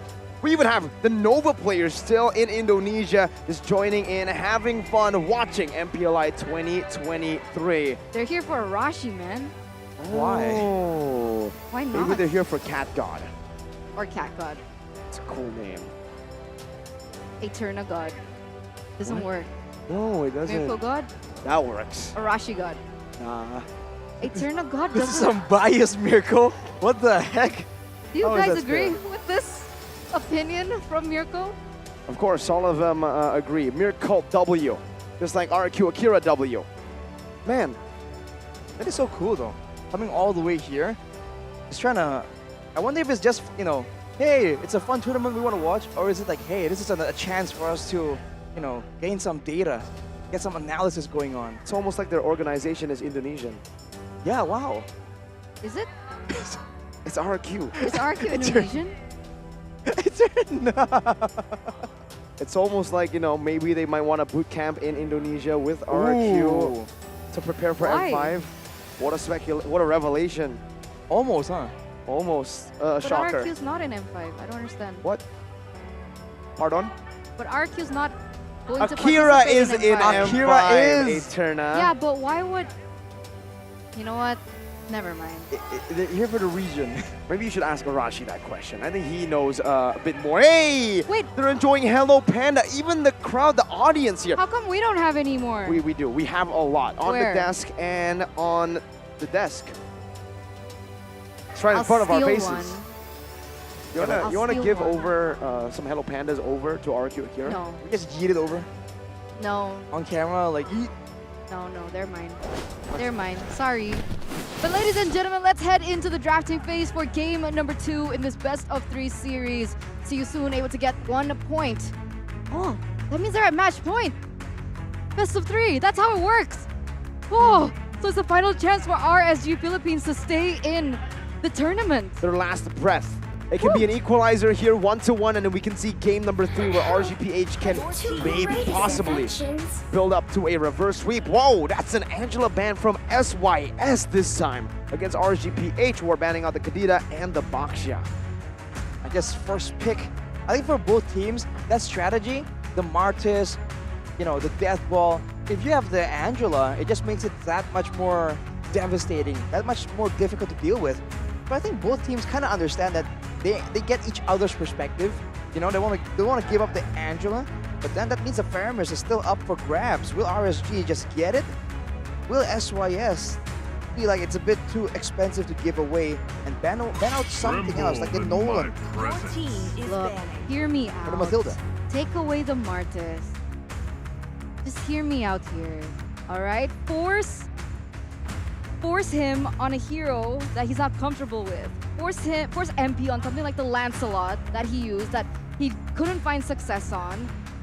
Because I think there's a little bit more room to punish it than if he was on a comfortable hero. A power pick, you could even say at this point, on the Martis. That's my reasoning. I understand the value of the Paramis, but for See You Soon in particular, take away MP, bro. All right. Another thing to take away, though, has to be the Nolan. RGPH has already taken away a big counter to it. The Phobius, that's definitely setting up for it. And if See You Soon lets that go. Oh, they do! They've been the 1-1 though. Oh, man. Looking deep into it, we've seen that the Nolan can be countered, but that's very situational. The Phobius banned. There could be other playstyle counters too. We'll have to see, man. As first pick though, that leaves it prone to being countered, and that leaves that Matilda Faramis combination open. Will they go for it? No, it's gonna be the Faramis now. So See You Soon, get that Nolan. And it's just such a good fit for their playstyle with the Matilda as well. They don't want to Whoa. risk it. That's the first time ever that a Nolan has been left open in the first pick. My goodness, see you soon. Has a chance to pick it up, like you said, Arashi. It's very good according to the playstyle. It's a playmaking, early game, super burst. You know what? One word, broken hero. Broken. Really? Yeah. I agree. I recall Mirko saying, this hero ain't that good. Yeah, in ranked, we were winning all against the Nolan. We've only lost when some of our players fed Nolan, which is basically the same against some artists. But in pro play, it's completely different how they're able to utilize it, that burst and everything. Never mind, they don't care about it, Arashi. I was right. Never mind. They agree with Mirko. It's going to be that Martis along with the Novaria. It still lends itself to the same kind of playstyle, right? Big burst, Martis resets with a decimation. We'll see though. Again, the Mathilda is open, and against a Martis, I can help but feel that the Mathilda is going to be a big problem. So RSG, they can go for that, or they can go for something in the mid lane here if they're concerned about the wave clear, the damage, some utility. I don't know. Do you think they're going to revert back to the Lilia again? They're looking for a wave clear. That's definitely an option that they can go for. field. But they don't. They go for the Bruno. They secure their gold laner first here. Does Light really want to play the Faramis though? You should. Fredrin, their next choice. So it's a very similar idea to game number 1, honestly, here by RSG. More straightforward, so less. Seems like RSG aren't really revamping their composition too crazily. Same can't be said for See You Soon, man. The Novario is really quite a stark contrast. You would think that without the Faramis, something else, you know, something more in line with the utility, with the safety, would be picked up, but it's the Novaria. I guess it's all about the information right now. And with information, usually you want card control, right? You can swat them out first, and then you capitalize by going for a pickoff or going for a big dive. I will choose my Using own Kaja path. again, Franco? Oh, they go for Arlet. An Arlet pick here, trying to just utilize that clump up nature of RGPH with the Faramis pickup Yeah. to punish with a good final slash that could bring everyone, or create a line for the rest of the team of See You Soon to really capitalize on. And remember, they have a big combo here. With an Astral Echo to make these hitboxes even bigger, it's going to be easier to look for those big sets on the Arlet. The Arlet, huh? For now, I think it's fine. There's good back and forth slugging potential from both these compositions. The problem is, if See You Soon really wants to try and take full advantage of this Martis, they gotta catch them off. They gotta find a way to capture RSG, and at the same time now, deal with the Faramis as well. So, because the Faramis, I think it's just AoE or crowd control. Those are the only two options. And earlier, it was the Kaja that they used, so RSG can ban it out, but it seems like they're not too concerned. They're more worried about the damage output that can come from the gold lane. What about the Nolan? Does he also want to ban it here? Oh wait, Fredrin already, no need. Yeah, they just don't care. I mean, unless they flex it. Is it a Nats thing? Nah, it really Has Nats isn't. picked it up? No, he hasn't. Nats is a playmaking player, man. He wants to go in with a lot of initiation, with a lot of mechanical heroes. He doesn't really want to play. Please don't, Nats. Please don't join that Fredrin XP thing. Yes. Please, I hate that Fredrin XP thing. Nolan has been completely ignored in this game. Maybe it's because of the teams, right? They're both death ball heavy, dive aggressive heavy teams. And in that situation, the assassin can work. But why go for assassin if, like, let's say a Martis can do the same job, if not better? Like, Nolan has no reset and has no additional speed boost in the middle of a big fight. Martis does, and he is harder to punish and has the card control immunity for any kind of counterplay. So I think that's the idea here. I love it. I love that the Nolan has been completely ignored. RGPH this time, they have to... with an Aerithal picker from See You Soon, how would the RSGPH actually go for in the XP against the Arlet? Yuzong. Yuzong is pretty good against the Navaria and the Aerithal. In lane against the Arlet does really well as well, but then... they're gonna have to give a significant amount of lane pressure later on in the late game. Okay, Benedetta soon. Benedetta against the Arlet. That matchup is okay actually, but it does give the Arlet a bit of an advantage. Yeah, it's either Bene or Yuzong, I believe, here for Nats. Something with crowd control for sure, I think, because only the Fredrin will be very difficult to stay there. But it's actually going to be a Paquito. I said crowd control, but wow, it's a Paquito and the Kaja taken away. They say, no CC. We only need one. Divine Judgment. That's it. Technically, the knockout strike is crowd control, but the thing is, we haven't seen Paquitos do so well these days. I really feel like the only real value is the mobility and macro play in this day and age, and maybe the flank. But in a proper team fight, there's just so many better picks right here. And for See You Soon, it seems like they're the ones that can really stay in and dig in and stay next to the neutral objective in the middle of a big fight. I agree. Are they thinking that See You Soon, when they go for their rotations, do they clump up as like, what's their rotation? Is it like 4-1? Do they go as 5? For See You Soon? Yeah. Yeah, they kind of clump up as 5 a whole lot. That's why they want to go for the Paquito? Maybe look for trades on the far lanes? Perhaps, man. That's basically what See You Soon has been able to do, but then for Nats, he's going to really have to win this lane, and that Pufra will actually stop a lot of the, problems that the Paquito would actually give to the team. With a bouncing ball, he can already cancel almost his entire kit. Just his first skill that won't be canceled out by the bouncing ball. And I really like the Kufra pick here from See You Soon, actually, especially on Boxy. We've seen him on a Cho, on a Franco, on a Kaja. It's only natural that now we get to see the Kufra. The Kufra is a great hero, and it's always very exciting because the engages are so dynamic, so fun looking. It always makes for great Mobile Legends gameplay. And RSG, now they gotta be careful, man. They cannot afford to go without Purifiers, I think.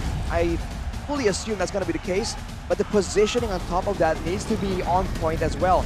Kaja Kufra, we've seen this matchup sometimes, and the distance where the Kufra can start to engage will become a big factor. This is the lower bracket. Ladies and gentlemen, that means if they lose this match, they will have to say goodbye to their run for the MPLI Championship.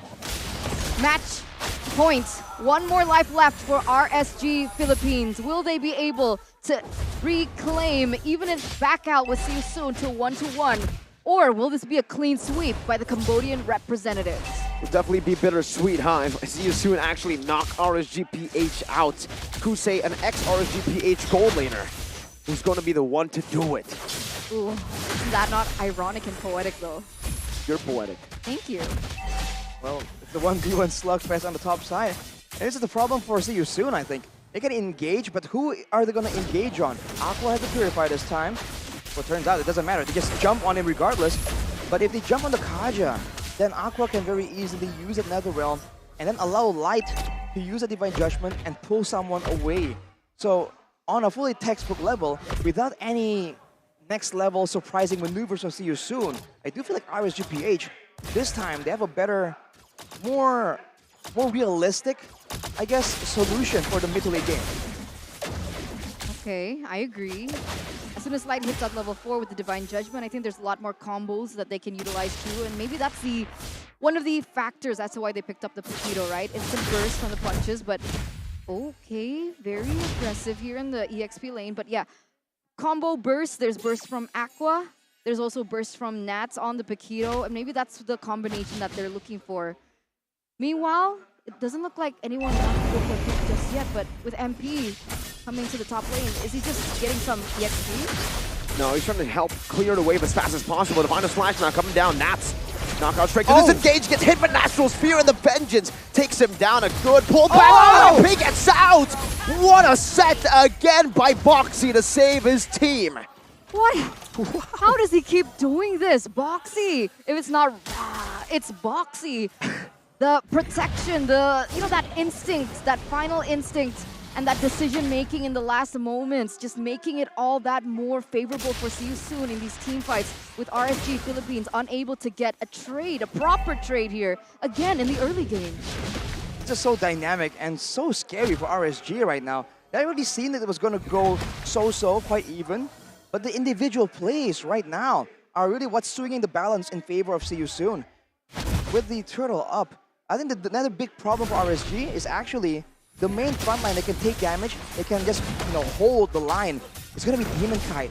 And usually we've seen that when the jungler is the one trying to take some poke damage, it's gonna be dangerous. Boxy, Tyrus Revenge, and the Rage. Light gonna be locked down, pinned down to that wall. Still able to escape for now. Felix getting brought back to the team at a Stampede, and Divine Judgment as well. Pulls him back, final slash not connecting. Felix using Vengeance.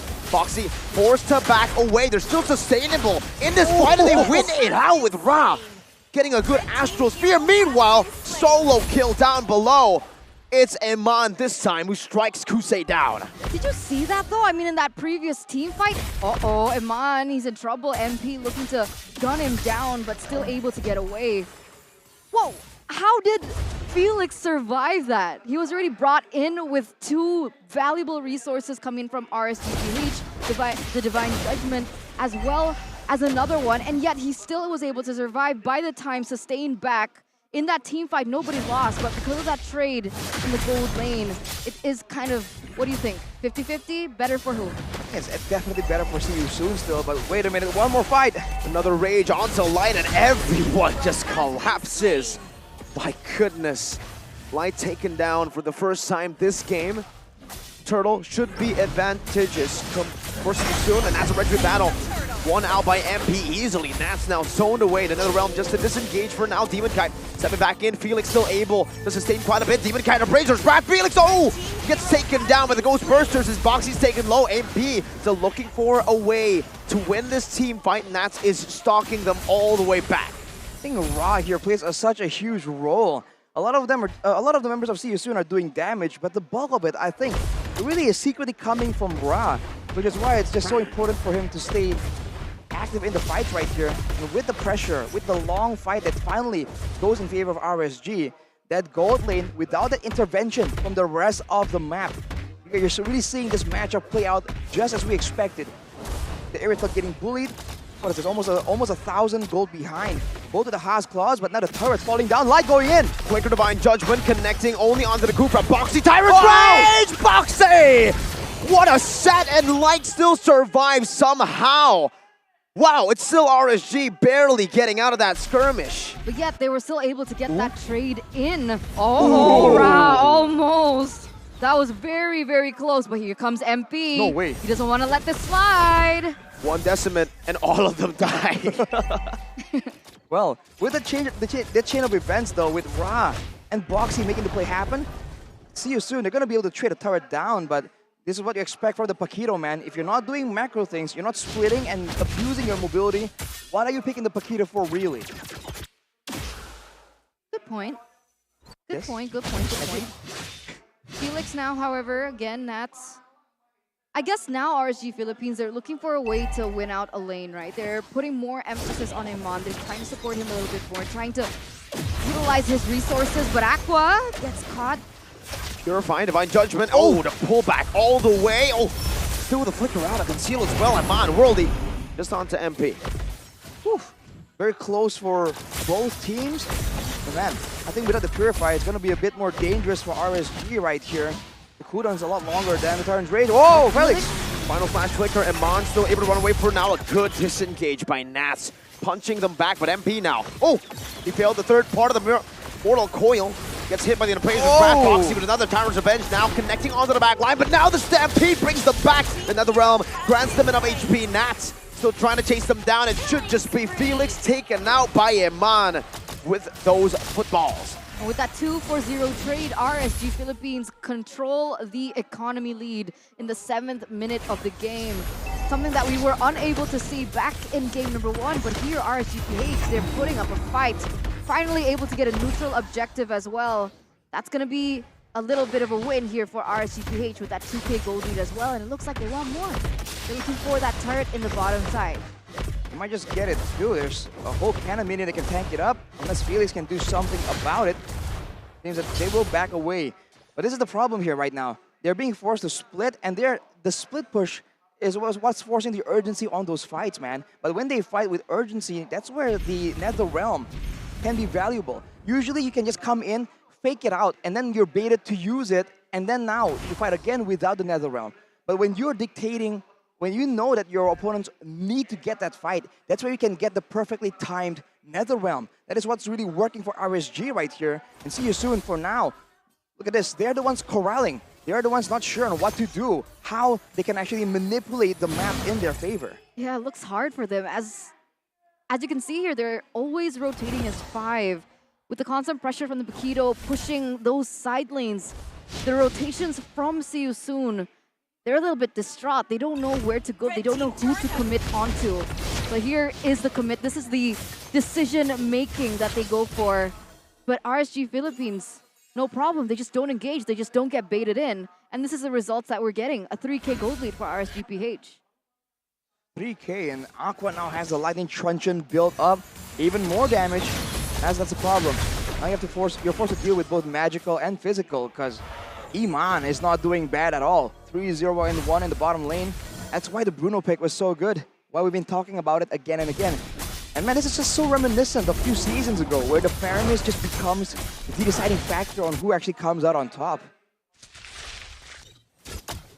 And now it comes down to a very slow game. With both these teams, where Seosoon have been pushing the pace in the early stage, RSGPH getting back at it. Both these teams now are just trying to play it safe.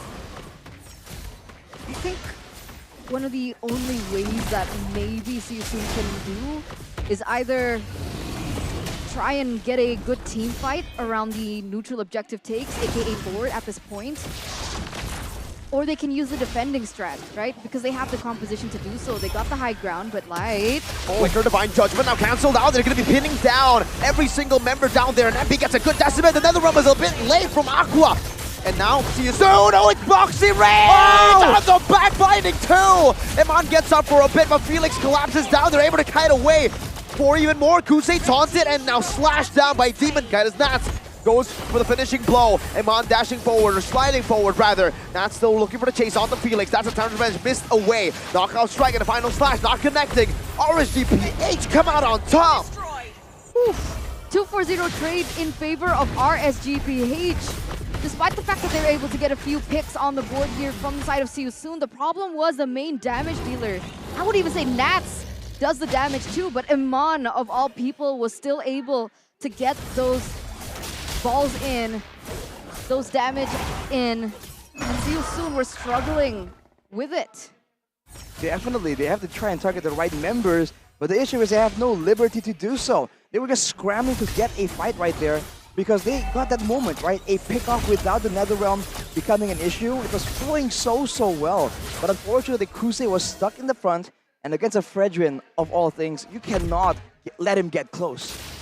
With Nats picking up the Hunter Strike, the Seosoon, they should have the potential to disengage, right? They got boxy, but why are these team fights always in favor of RGPH? Is it just purely the fairness blocks?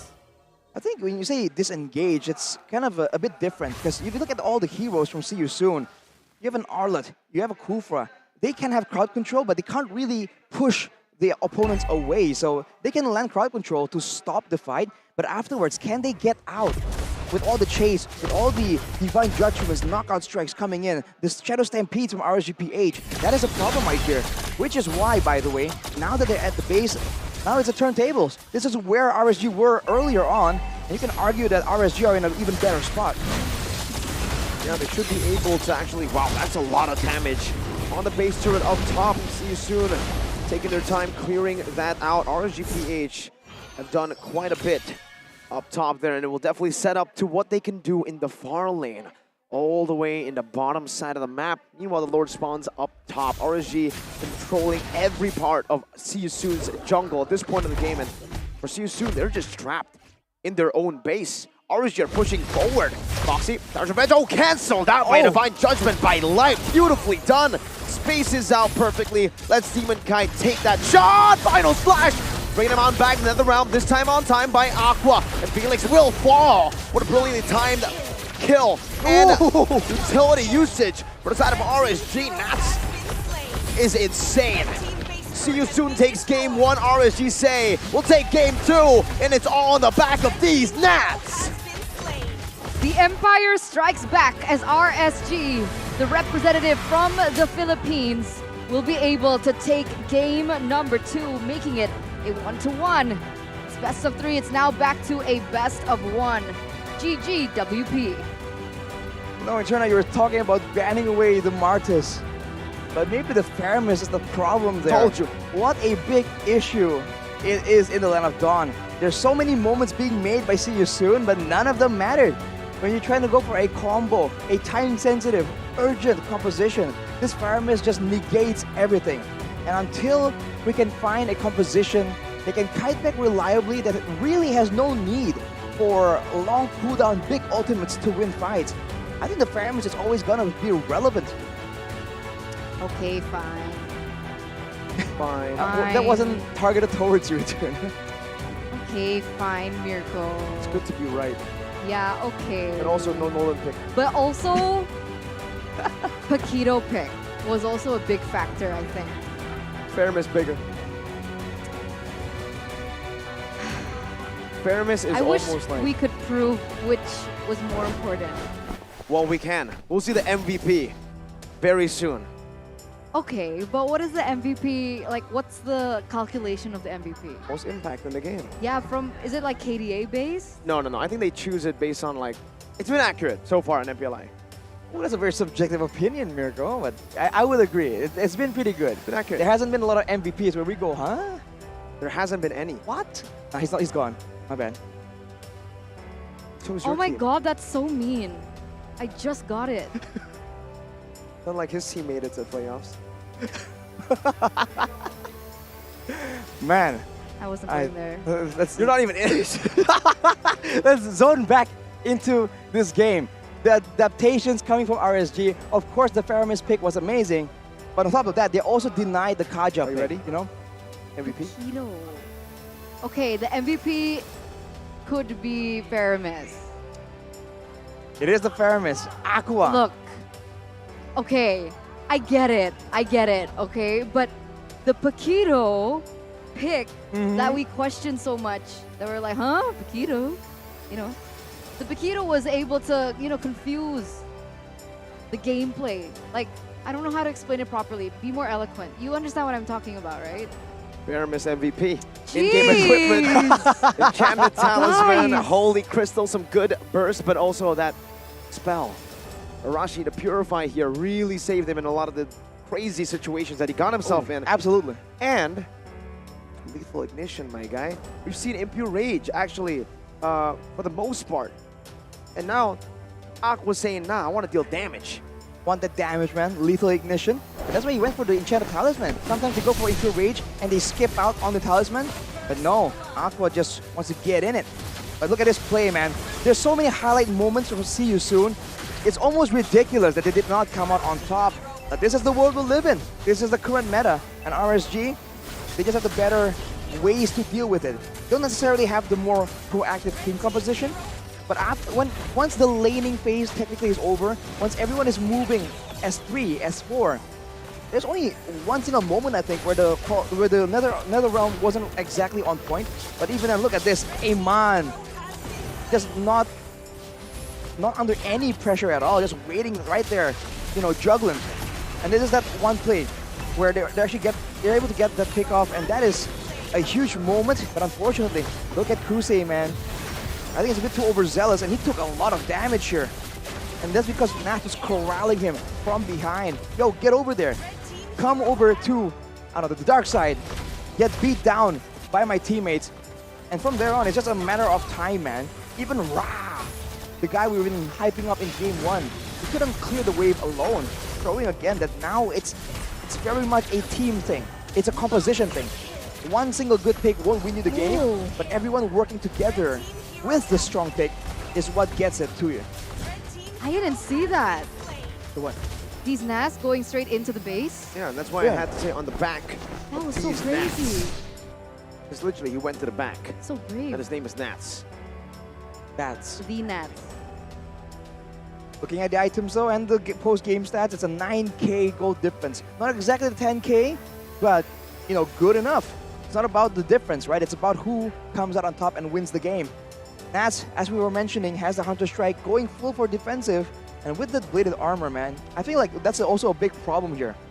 Earlier, the Diverth was also part of the equation, but now with an Irithel, without the Diverth, without the composition that kind of supports how the Irithel wants to play, bursty, high mobility, it just doesn't seem as good at all. And I do think that maybe it's a very situational pick now. You just need to try and use it as one of the building blocks in your composition. On top of that, Ra on the Novaria. I guess he was feeling that the fights were so close, so clumped up. He wants that extra bit of HP and mana pool instead of having that regeneration. So he went for the Clock of Destiny still.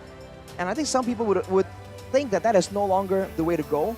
You might as well just go for, a talisman straight to a truncheon, to more damage. And maybe if he did, he would have been able to clear the waves even faster, secure more burst damage in the early game. Because that's what it's about, right? The Clock of Destiny just takes so much time to stack up to its full potential. It's also expensive, is it not? How much does it cost? Clock of Destiny. Then you're putting me on the spot right here. It's around, I think, should be around above 2,000. I believe it's definitely above 2,000. It's an expensive item to go for now that you don't get like the rewards that you used to get before the patch.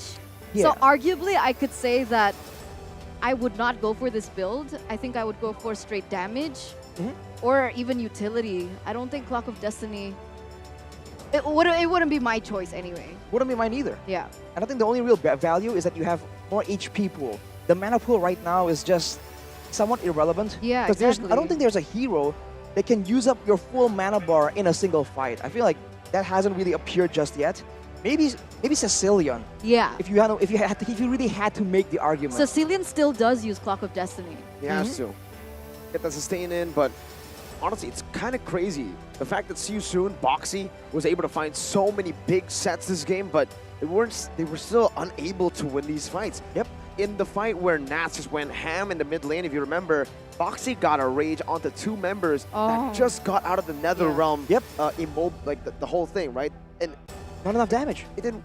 Not enough damage. They weren't able to really help out Boxy. And oh my, dude, Kusei. Wow. 0% kill participation, man. Yeah. Not enough damage. Which is why we're talking here about Ra maybe going for a bit more of a snowbally build, because they needed the damage, man.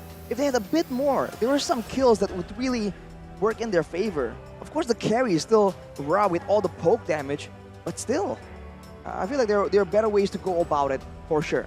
The presence of the Paquito Nats was good because it was able to disrupt the rotations that Siu Soon used in game number 1 to give support to the Irithel.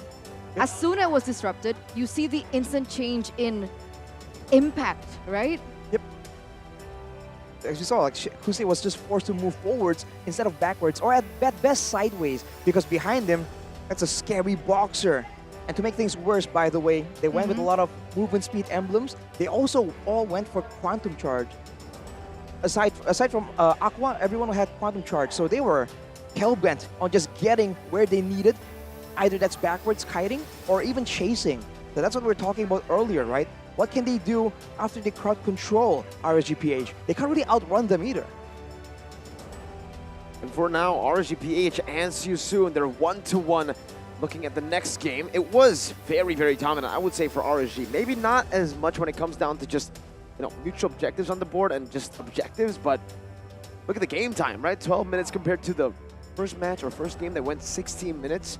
This game, Siu Soon actually started off really well, but then took a lot of these random team fights that RSG were able to just outplay. Yep. I would say outplay because Siu Soon didn't really make big mistakes in these fights. They actually were able to get good sets, good engages, good ability usage, but RSGPH were just simply better this game at executing these team fights.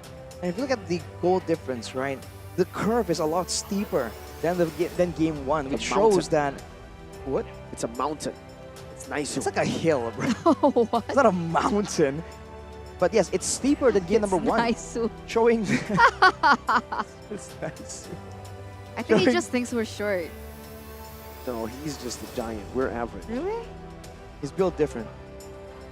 A behemoth. Anyway, you were saying? I was saying that this Naisu of a mountain here in the goal difference shows that RSG, when it gets going, when everything is working in their favor, they are more decisive and like better at finding those opportunities, those windows compared to Siu Soon. Because we saw a bit of hesitation in game number 1 when they're about to end the game.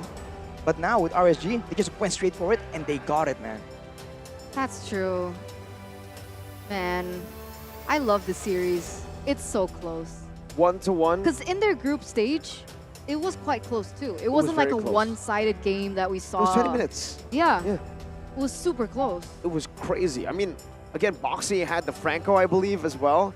RSG were leading, and then Boxy did Boxy things. And I think at this point, Seasoon really need to rely on, again, Boxy making those plays, but being ready to set that up, be ready to follow that up. In this game, I feel like that was what was lacking, right? Seasoon gets it, unfortunately, not able to follow up to Boxy's. So before we get into game number 3, we are gonna take a little look into what's going on with the hosts. What are they doing? Let's take to Bude Clara Mongstar as well as Rose.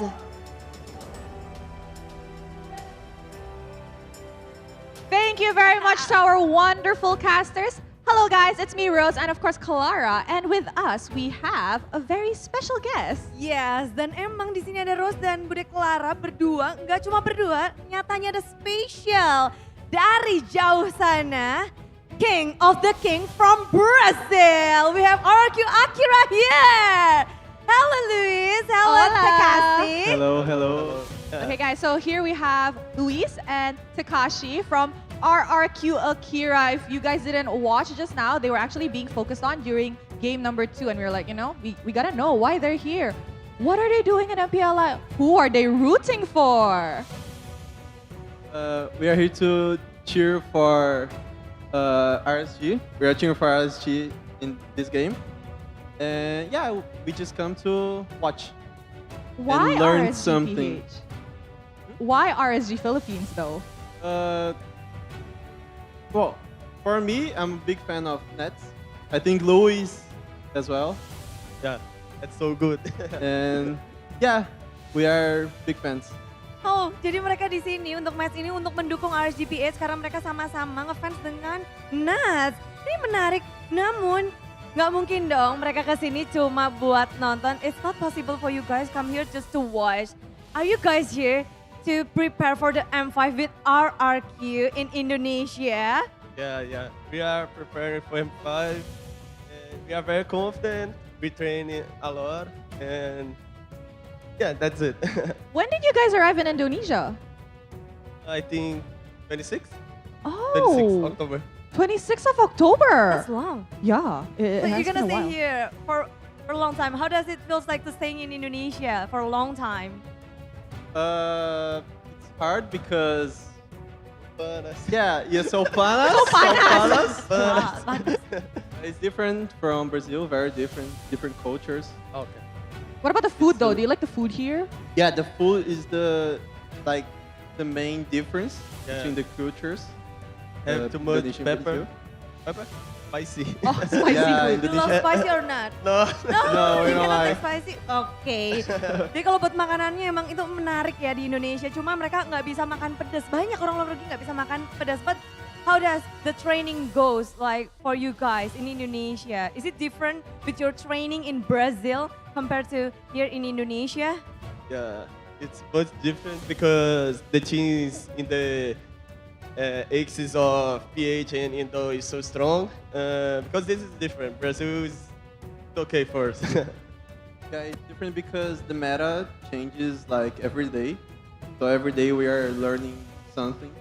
Yeah. So very difficult. Are you guys, however, ready or let's say confident enough for the upcoming M5? We have a very confident, yeah? Yeah, we're Very confident. confident. I love that. All right, before we send you guys off, I'd actually like to ask. So now that we are already in the second day of our knockout stage, we are nearing the grand finals. Drop your grand finals predictions, shall you? Echo and Bren. Echo and Bren. All right. What about Takashi? I think we'll be Bren and Echo. Oh, Echo No and RSGPH? Bren is your grand finalist. Yeah. No this? No HomeBois, I think no see you soon, Yeah, no. I think Echo and Bren. Echo and Bren. The strongest team. I see. How do you see the rivalry between these teams in MPLI? The competitiveness? Like, do you The think gameplay? the two teams that you guys mentioned are quite competitive with each other? And how do you foresee the score, let's say, prediction for your grand finals? For the grand finals, I think it will be 4-2 to Bren. Yeah. It's 4-2. It's a best of five. Best of 5. It's best of five. Yes. Best of five? That's a lot. Lots of games. 3-1. We don't want to go home that late. 3-1. 3-1, Bren. 3-1. In favor of? Yeah. Who's 3? Bren. Bren. Oh, mereka satu suara dengan Bren. Yeah, but your support is for Echo. We like Echo too much. So, will you be watching their upper bracket match later on? Yeah. You guys will be watching? Okay.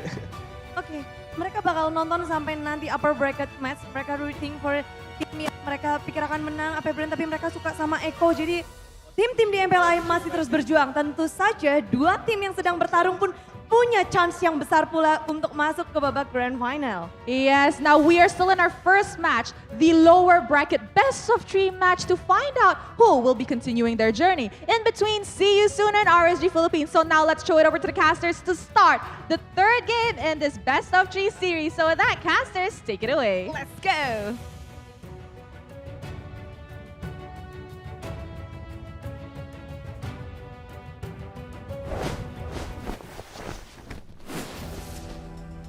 Thank you so much, Bude, Clara, and Rose for that interview with RRQ Akira. Very interesting. Do you agree with their opinion? Bren and Echo, 3-1 for Bren? I think so far in this tournament we have seen that AP Bren is probably the best team in this in the tournament. I'd say maybe even AP Bren winning without losing a single game. Oh. Yeah. So clean. That's how strong they are right now, right? I mean, but so do you agree far, with Echo being the grand finalist too? on paper, I would say, yeah, they probably look like the second best team in MPLI 2023. What about you? Do you agree with this? I think I would agree because I don't think that it's going to be a complete like one-sided sweep. I think one game is realistic enough, but I do agree, man. And the Land of Dawn and Mobile Legends, we've seen it happen, right? Grand finals, clean sweep. It's not impossible, especially for AP Bren, they're just doing so well right now. It's not just their performance and their consistency. It's also the flexibility, man. We've seen them pull out multiple different strats and they execute it like they're used to doing it, like they're used to doing every single one. And that is a bit different, man. Because some teams, they're very good at the death ball maybe. Yep. And then in the split push, it's okay. But AP Bren, it just seems like they know it all. Yeah, I thought they were really strong since SPS, so I don't expect anything less from them here. We've seen how they're the only team that's gone undefeated so far, right? AP Bren? Yeah. The only one that's undefeated from group stages, not a single game loss. Up until this point. Up until this point, not a single game lost. Later, they'll be facing off against Echo. So maybe we'll see a game loss, or maybe we'll just see them sweep through everyone. See, I don't know about Echo being a grand finalist, though. Who else? I'm still undecided who I think would take second place. Alright, so we know, okay, AP Bren number 1. Yeah, There's Echo, for RSG, sure. see you soon, Blacklist, HomeBois. You hoping for HomeBois? I'm rooting for HomeBois, Ooh. but I think... You think HomeBois are gonna win against Blacklist? Gonna win? Rooting for. Yeah, but do you think you're gonna win against Blacklist? I mean, they won once, True. and that was a stomp. It was. You're right. It was very one-sided. It's always really interesting to see Malaysian teams in group stage, especially best of Best one. of ones. For some reason, they are gods at best of one. The mythical creature, man. Best of one Malaysian. Best of one Malaysian. The scariest version of Malaysian teams. Absolutely. That's a problem, though. As you can see in this game, dominant game 1, dominant game 2. I mean, if there's a best of one, see you soon has just taken it. But the chance to just adapt and revise your strategy is what makes these multi-game series that much more impressive. And Rico just reached some kind of enlightenment. What's Some up? revelation. What's up? What's up? I won't say it, but I know why you don't think Echo is gonna be in the finals. It's not about that. I know now. All right. It's not about that. Oh. Yeah, I guys, was like thinking, like, why would she not say Guys, Echo? it's not about that. I've got an inkling as well now, Mirko. It actually isn't about that. Well, it's about this game, Eterna. RSG PH versus See You Soon. Only one team can advance to the next stage. Will it be a Filipino team that can get a step closer to making it an all-Filipino MPLI top 4? That's definitely the question here, Mirko. As we step into the drafting phase of game number 3, numero 3. And both teams have opted to swap sides once again. So far, whoever has had first pick has been able to win out the game. We'll see if the trend continues As we do see a Baxia, Guinevere, a Valentina being banned out by See You Soon And a from Joy pick. RSG, Kadira, Angela, and Faramis. So That's finally, no Faramis debate. That is exactly why. Ban with the Valentina, pick up the Faramis. That's like a recipe for disaster for RSGPH. So now for See You Soon, they get that joy, but be reminded, it's not the same kind of joy. It's a bit more punishable. Picking it first sounds good on paper, but depending on the response, it might just be dangerous. Mathilda is still available, and usually it's between the Faramis and the Mathilda. We've seen the AP Bren does that, you know, that option, right? Or you pick the Faramis or the Mathilda because they can make either work. I thought you were gonna say it sounds good on paper, but it depends what paper, right? Because if you write on a different kind of paper, it makes a different sound. And right now, that's kind of the style. Wait till I reach my conclusion. Okay, before sorry. you laugh. You threw me off, man, but that was okay. RSGPH and See You Soon, the way that they've been playing has been a very different way, a very different perspective. Why are you looking at the right? That's HomeBois who've just entered the stadium. No, I was looking at the box of Hello Panda that they have in their hand. Oh my God, you're right. Like, they could have given Nice us Hello one. Panda, man. I just said hi to Chibi, who's gonna be playing later. Cute. Anyway, what was your point again? So, different paper, sounds different on different paper, right? I mean, looking at See You Soon, the way that they've been playing, it hasn't been normal MLBB. It's been kind of an abnormal Ube, right? It's Ube, they want to group up, but it's advancing, it's aggression, it's all in. It's not the same kind of passive gameplay where you look for a team fight, but it's mainly front to back. It's a full dive most of the time. And now, with this kind of composition, and See You Soon has already drafted for themselves, Kusei getting his prio pick. This is the hero that he's played in all 3 games of the group stages. Now is finally back in his hands. It's gonna be the Bruno, but they're going with the Shred still, but it's not nearly as effective right now. The Assassin in the jungle is magical damage. So the Bruno Diva synergy not gonna be as strong technically. And for RSG, they immediately respond with the Brody. So now it's a skill matchup.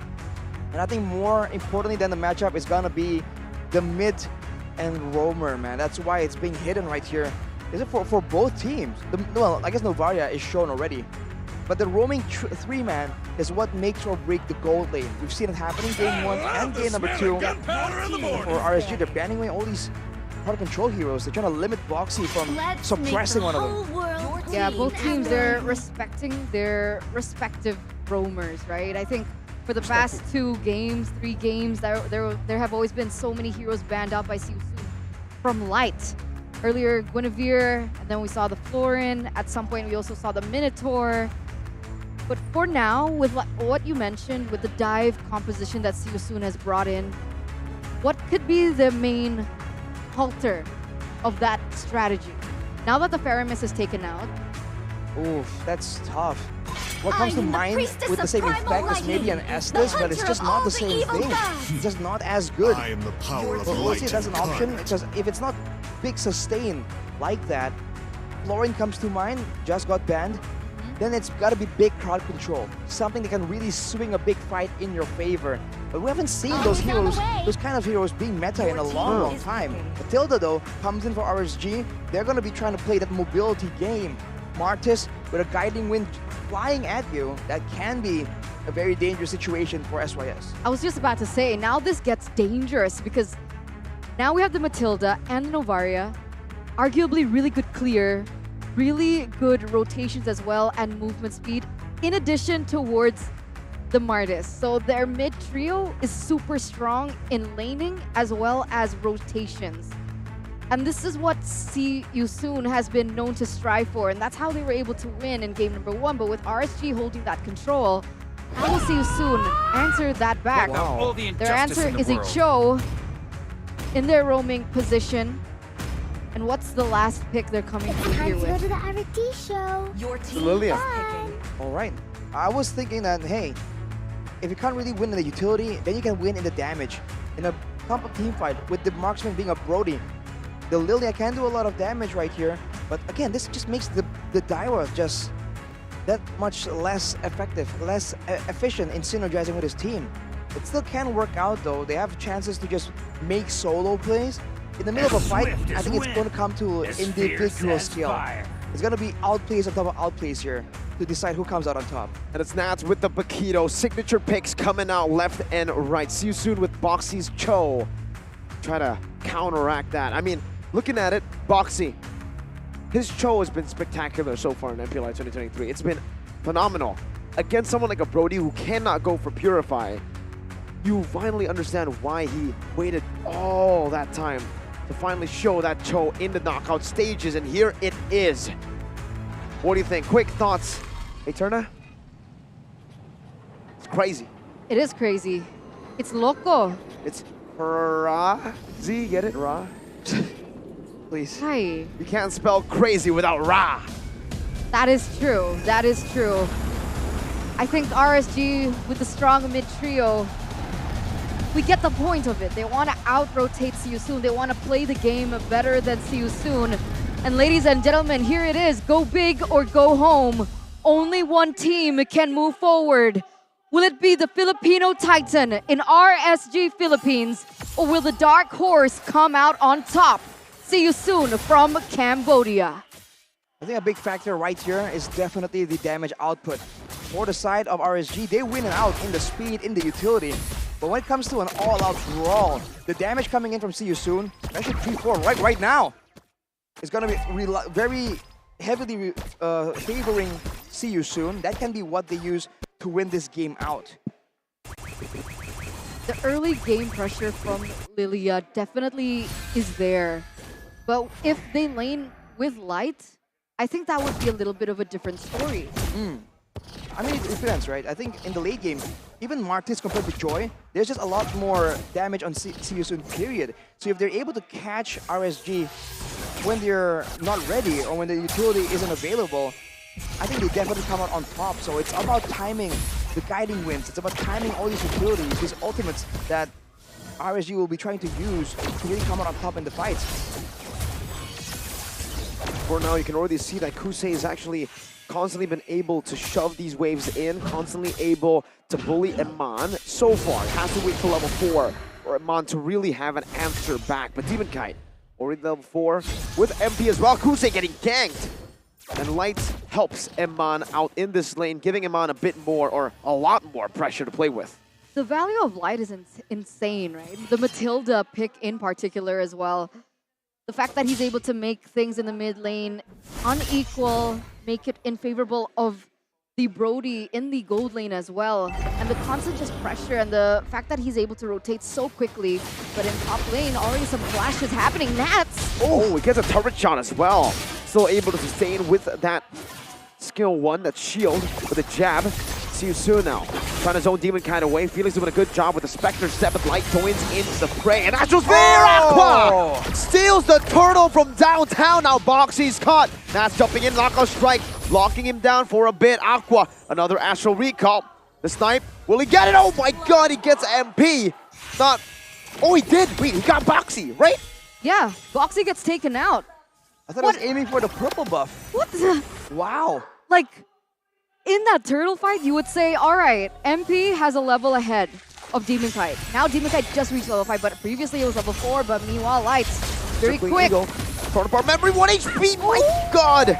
Just barely gets out 1 HP. If Aqua got another, that would have been crazy. That would have been MSC Aqua. EXP difference, no problem. We have Aqua on the Novaria. Is this a power pick for him? Because he's been throwing it very, very accurately. And he's playing it so well, making things that aren't in favor of them, in favor of them.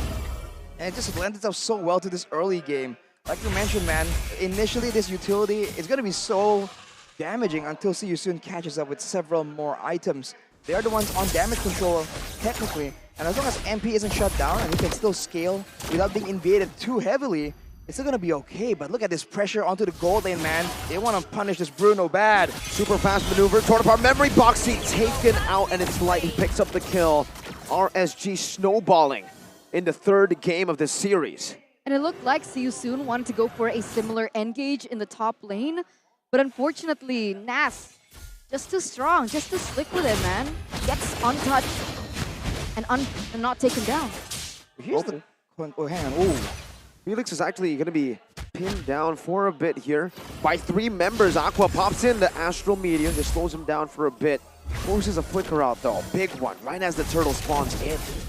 Yeah, what I was about to mention is that, okay, they're getting kills, but it only kills onto the Cho. We already mentioned that this is a thing, right? Like a split push roam, distracting everyone. Look at the level difference with the MP. Let's see, Red Tree battle coming down at it. It's going to be Felix with the Abyssal Strike and Demon Kite with the Red Tree win. Now it's Boxy with Way of the Dragon, locking Demon Kite down. Rod jumping in with the Black Shoes, getting out. See you soon, disengaging, getting one final Astral Spear hit onto Boxy as RSG completely disengaged. That discipline coming in from RSGPH. Instantly get what they want and they completely retreat. Not wanting to go for anything else. Very different to See You Soon, who I believe would have actually stepped on the gas pedal. Meanwhile, Felix, he has to be careful. Demon Kite, Mortal Coil brings it back. A Decimate down in the Tier 1 turret to pick up a kill. And it's all RSG in the first 5 minutes. I have a question. How? Come on. Question's gotta wait. Hey. Just an Astral Echo. Just a little bit of a zoning ult. Okay, that was close. But back to the question, how was MP unable to get that turtle earlier on against Demon Kite, who was, again, a level below? Oh, so almost 2 levels below. I think it's due to the Mortal Coil, but Nats. 1v1, the sustain gets him out just for a bit. But MP takes him down in a 1v1 solo kill up top. But back to the point, man. I think Demon Kite hit him with a Mortal Coil knockup right as the turtle got in range. So it's back again, a mechanical play, because that's what it's going to boil down to. Both these teams are kind of equal, but look at the gold differences in the equipment and the gold. MP is the only one, but with all your laners not doing so well, it's only a matter of time, man. Wow. Now they're going to go in again. Way the Dragon kicking Iman, finding the right target, but Iman is still able to disengage for now, and Felix has no say as to who gets picked off. Astral Spear, every time he shoots it out now, you have to watch out. By the way, was that first item blade armor from Nats? What the heck? Didn't get to see it, but if it is, then that's the whole idea. Shut down the Bruno, make sure that the DPS ain't available. I think it's valid for the early game initially, but later on, I think the main carry in the big fights is going to be Ra and MP. It has to be what Season is going for. RGPH, they have vulnerable members in the backline. With the Mathilda, Season could maybe pose a question to RSG. Who are you going to try and protect? The magic damage or the physical damage? Right now, they have to choose one, but Felix is getting dove on. Demon Kite buying the space necessary for Iman to get a few good hits. Light winning in a trade against the Mage. Ra forced back, forced to pop regen. Still has the Black Shoes, however. Nats distracting 3. And the Lilia in the hands of Ra really isn't as accurate, and there's just so much movement speed on the side of RSG. It's a lot easier said than done. You're going to land all these angry glooms. Boxy, though, trying to make a play, it's just too difficult. They're so limited in their catch tools, and it comes from so close, right? It's so telegraphed when the Cho is trying to go for a pickoff that you can't really surprise your enemies unless you burn the battle spell. And I think for now, Boxy is still waiting on that big moment, waiting for the right chance to really catch RSG off guard, because at a 2k gold lead, they gotta try and do something quick. And honestly, they do still have the opportunity to do so. Look at the goal difference from MP. Despite everything going on with the team right now, he's still able to carry through. And wait a minute, Demon Kite? Taking low to half HP. There's some stun. Demon Kite gets chunked and taken out. From a memory. From Iman. Fade away. All the way to MP, who was in his own jungle. So that is going to be trades happening on the board. MP has the damage. Earlier on, I did see that he was able to take the Holy Crystal, so a lot more damage. But in terms of his ability to accept the damage, I mean, well, you saw himself how quickly he was just disappeared out of the board from the ultimate coming in from Aman.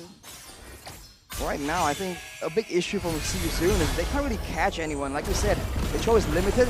So they're limited in the quantity, but also in the quality, man. Because when Nats is maybe trying to distract, when Aqua is just moving in and out of the walls, the See You Soon just get confused on how they want to try and catch someone.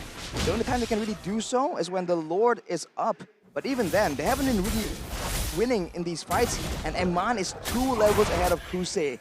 Not the situation you want to be in. that's why Novarius is so valuable in these particular situations, right? You would think that Boxy would look for a flank, look for, you know, just a place where they can find the blind spot of RSGPH to go in for that one big play, but Aqua constantly pressuring, but here it is. This might be the moment. See, Wow. cannot. And use Flicker for that. Massive resource. Now Nats re-engage to the back. Knockout strike. Only the knockout strike committed for now. RSG backing away. Aqua getting some good vision as he pops in that guiding win to help or to get back to light. It's so difficult. There needs to be a way that you bait maybe the Astral Echo, and then you would find Boxy looking for a flank. Is there a way to do that? I think the Astral Echo is a factor, but more importantly than that, I think it's just light. He's too tanky at this point. In the mid game, the Matilda is just scaling through with that guiding wind. So look at that, he's just coming in impudently, and Ra now gets caught in a weird spot. The Black Shoes used up already. 3-man Astral Echo. Torn apart memory. Oh, gets Boxy to 1 HP. And that should be RSG who can control this Lord fully, unless MP wants to say something about it. Felix and MP trying to find a position to look for a chance to possibly steal the first Lord of the game. RSGPH still holding at it. Demon Kite pulling the Lord to a spot where he can reset it at will. And Iman has finished up that Wind of Nature. The problem right now is also Nats pushing on the bottom side. He's already taken a turret away, and his movements up and down here from the bottom lane, it's really making it very difficult for See You Soon, because they have no idea if it's time to commit or is it time to, you know, bait some things out. They're gonna go for the Lord right now with Boxy. He's trying to look for an opening right now, and it's giving Demon Kite still with the retry win! Walks in and takes it. It's a double kill for Iman, and Nats is hunting in the back. Ra falling down to give Iman his 3rd kill. It's a triple. Nats setting up for a possible Savage. Iman getting brought back to the 2 See You Soon members left standing. And RSG, the Raiders, are raiding See You Soon's base. 6,800 gold lead for RSGPH now. With Nats being able to control that bottom lane, it bought them so much time to go in for this neutral objective. See You Soon, again, looking confused as to what they were supposed to do. Were they supposed to send someone else down to prevent that push coming from Nats? Were they supposed to go for an all-in? And when they did, this is the result that they get. They lose the neutral objective to the Retribution battle with Demon Kite, and RSGPH, they're looking for more. Felix bursts it down, jumps in with a Spectre Seb right now, but a torn apart memory won't be enough to take him down for now. Boxy tried to go for a Jeet Kune Do, but it's Iman who flickers out of that range. RSGPH haven't been able to crack down a single base turret, but they're looking to do it with the next few pushes. There's really a wave clear. We can see right here, I mean, Ryzen was stacking the energies in the lane before the wave arrives.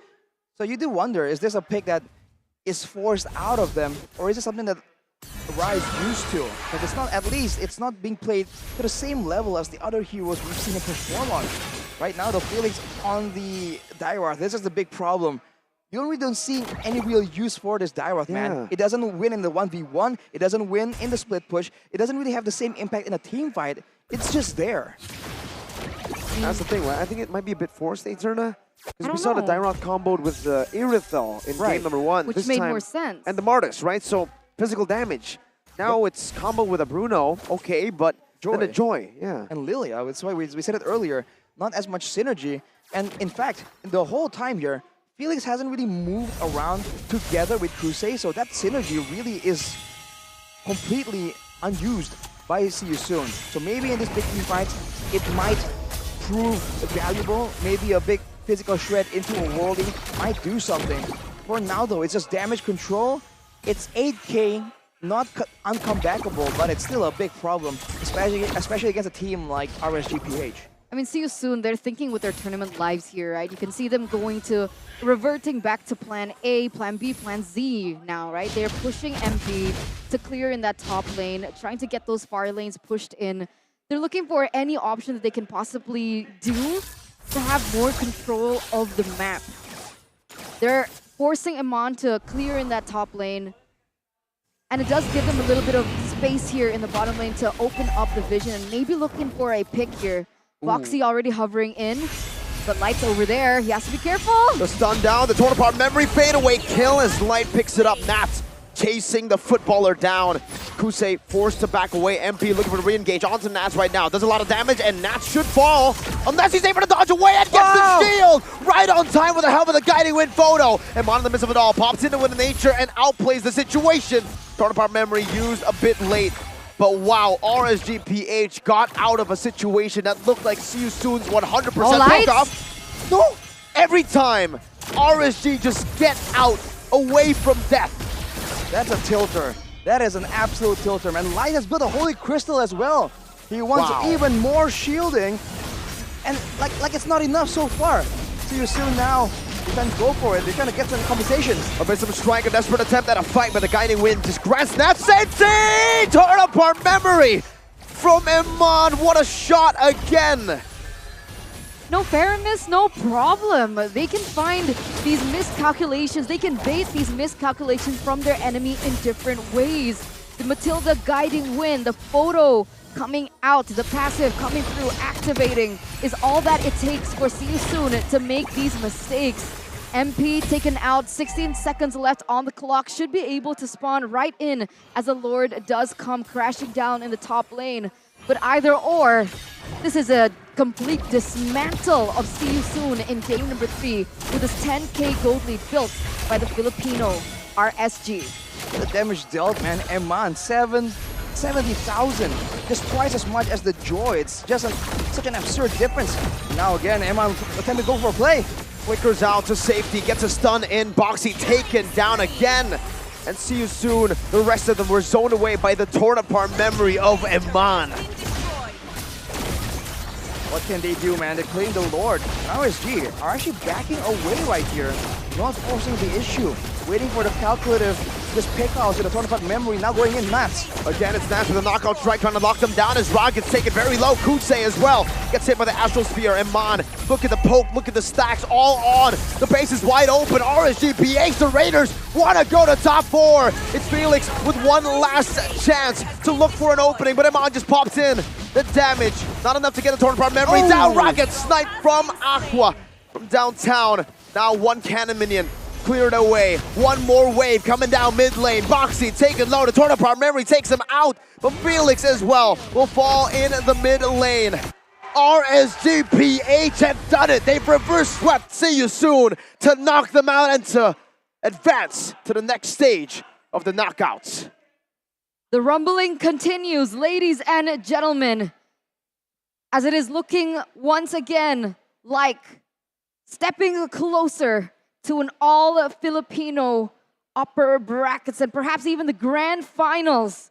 What a game by RSG Philippines as they have knocked out one of the dark horses here at MPLI 2023. Who would have thought, man? It was such a close game, but in the end, it seems like RSG had every solution prepared. The engage, the split push, the big team fights, nothing just escapes their sight. And unfortunately, See You Soon. We won't be seeing them soon at all. Not for now, man. MPLI 2023, it's See You Soon knocked out despite their great run in the knockout stage already.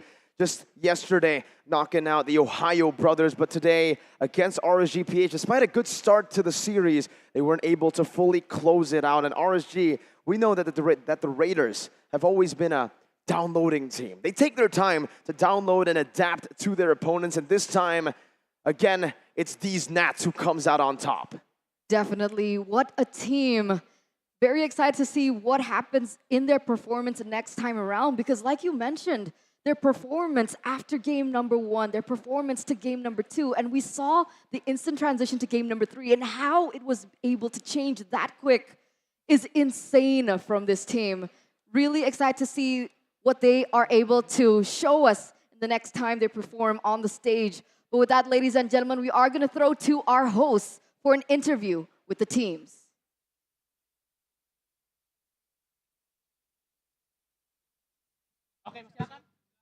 See You Soon ends their journey in MPLI 2023 after being reverse swept by RSGPH.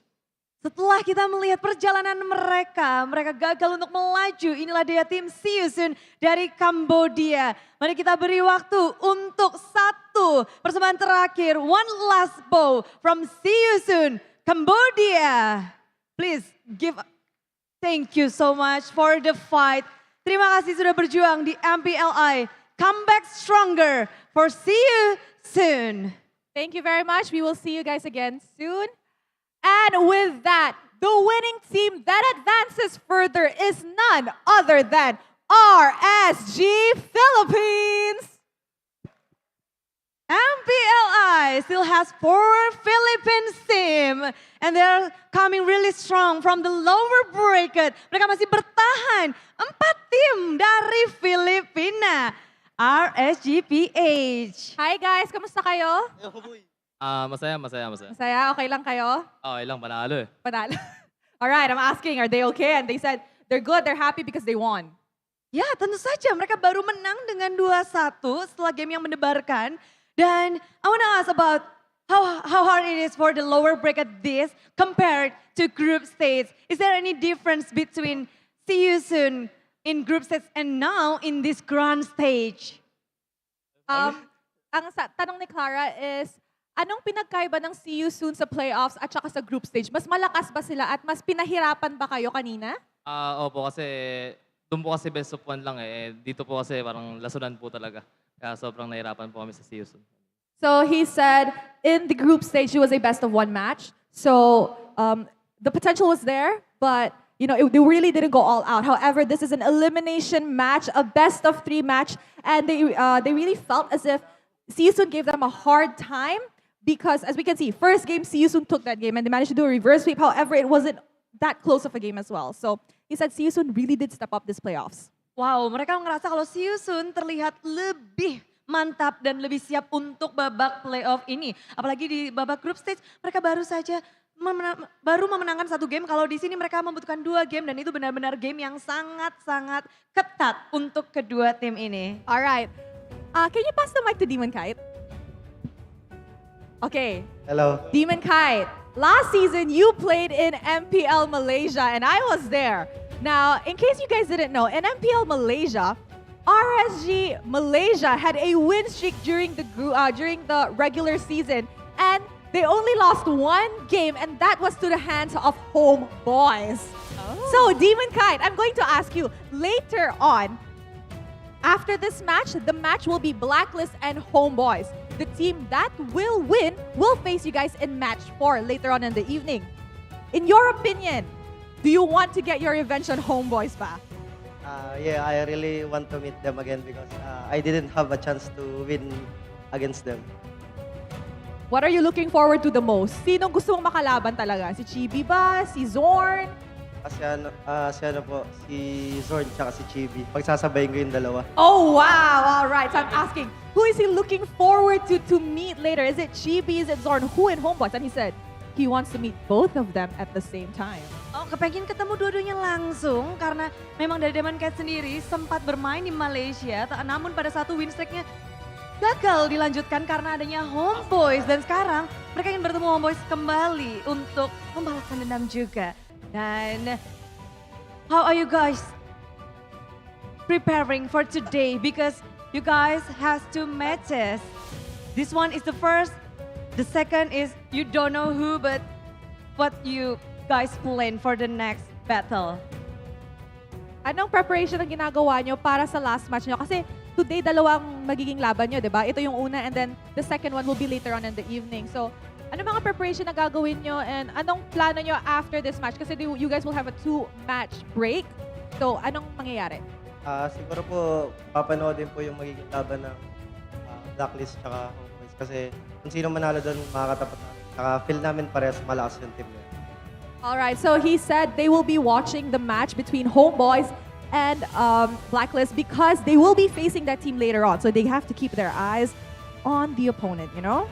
Iya, jadi mereka nggak akan istirahat, mereka nggak akan ngapa-ngapain, mereka akan berfokus untuk match selanjutnya. Mereka harus belajar dari tim mana yang akan mereka lawan nantinya, apakah Blacklist atau HomeBois. Mereka akan terus memantau. All right, and I'm pretty sure these guys need their well-deserved rest because that was a tiring full series of best of 3. So let us throw it over to the casters to find out what happened in this full game. Casters, take it away. Silahkan.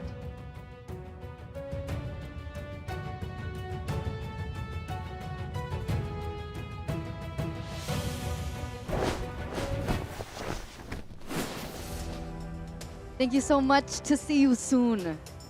From Cambodia, our Cambodia representatives, one of our dark horses, one of the teams that I personally was really rooting for, alongside with the HomeBois, to be able to take down the Titans. But of course, unfortunately, their journey in this tournament has to end here. But, you know, come back stronger. We want to see you very, very soon again. But of course, the MVP for that game was Light on the Matilda. That Matilda was just so good, man. Especially in this context when See You Soon really desperately required that dive in, that big team fight. He just was able to just deny everything. And with the flash of the Oasis, now in the early game we don't see it as broken, but in the late game you saw that the one passive trigger from the flash of the Oasis really saved Nats and just ruined everything for See You Soon. Gonna maybe see a bit more of that later in the highlights. But afterwards, going for a Holy Crystal, I mean, this man was 1v1 out trading Lilia in the early game. Like, what is he even made of?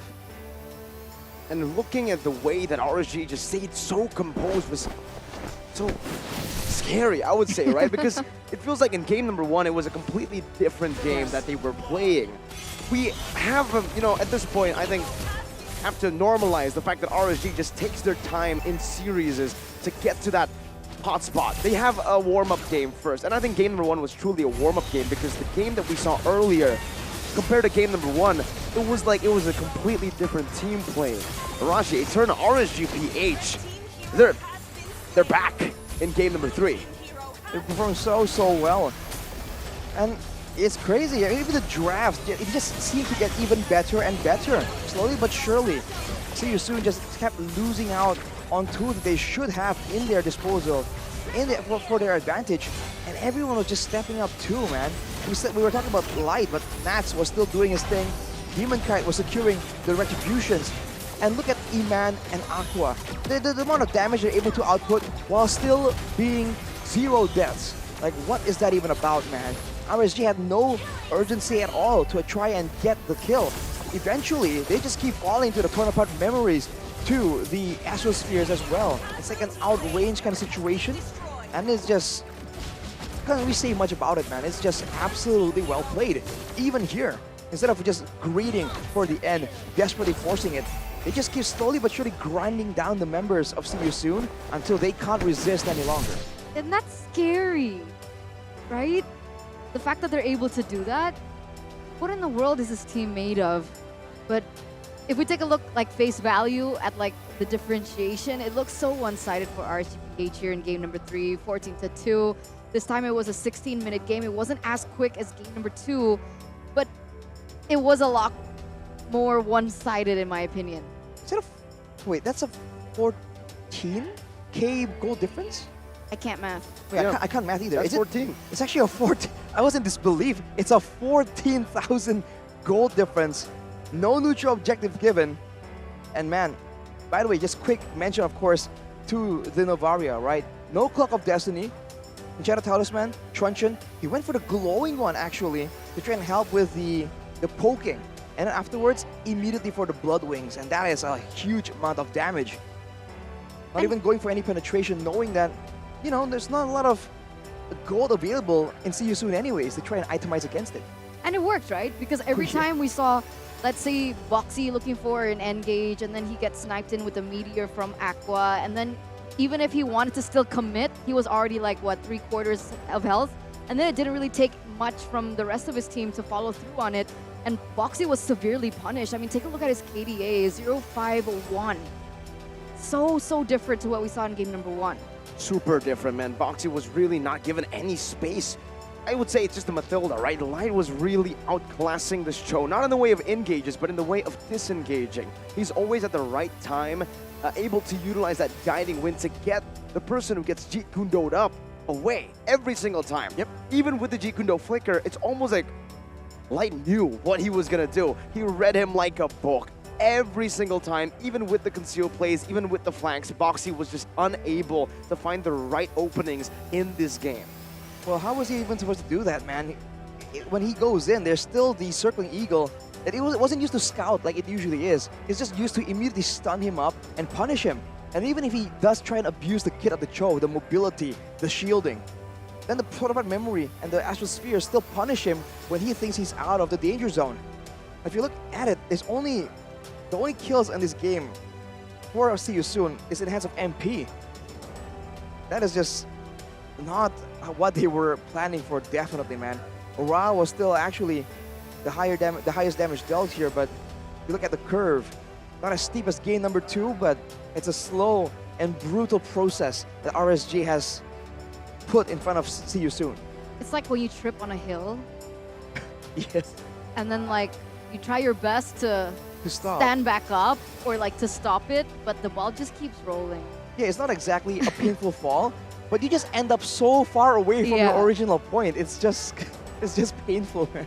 And despite everything that we've seen in terms of just how RSGPH were able to completely obliterate See You Soon in game number 3, MP did a really good job.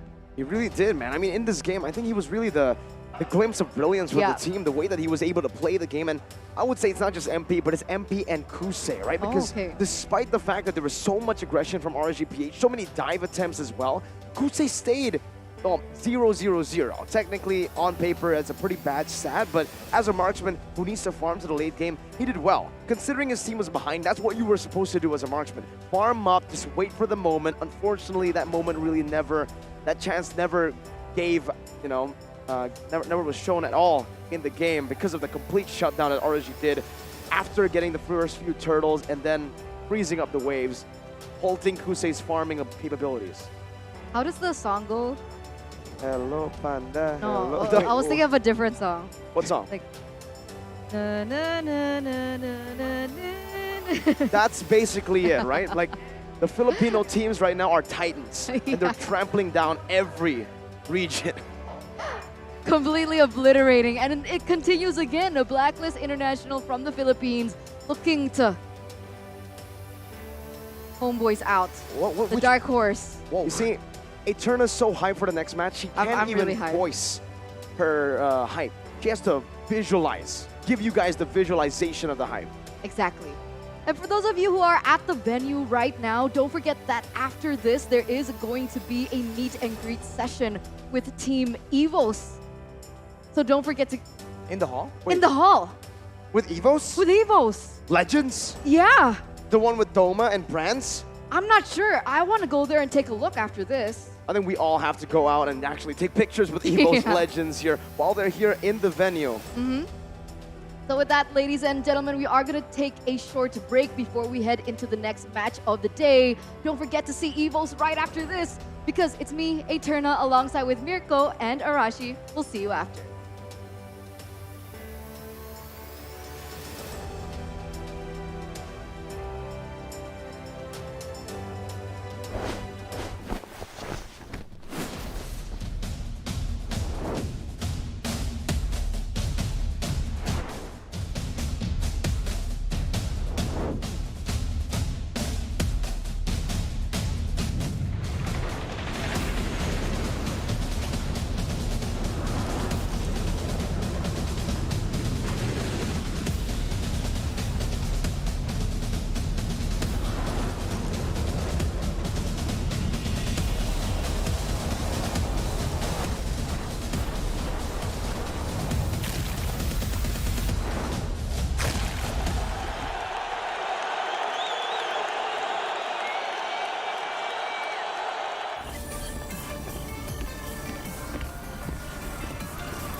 Sosok leader juga ada di dalam tubuh dia, yang mana di Big Round kita susah cari sosok seperti Vin. Ya ini kesempatan yang bagus buat Araki sama gue buat move on lah.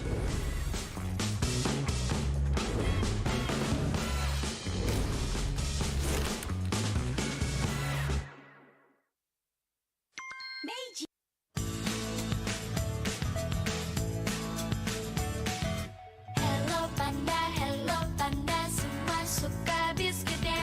Biskuitnya enak, isinya lezat, rasa coklat dan strawberry. Hello panda, semua suka biskuitnya. Biskuitnya enak, isinya lezat, rasa coklat dan strawberry. Hello panda, biskuit isi yang enak.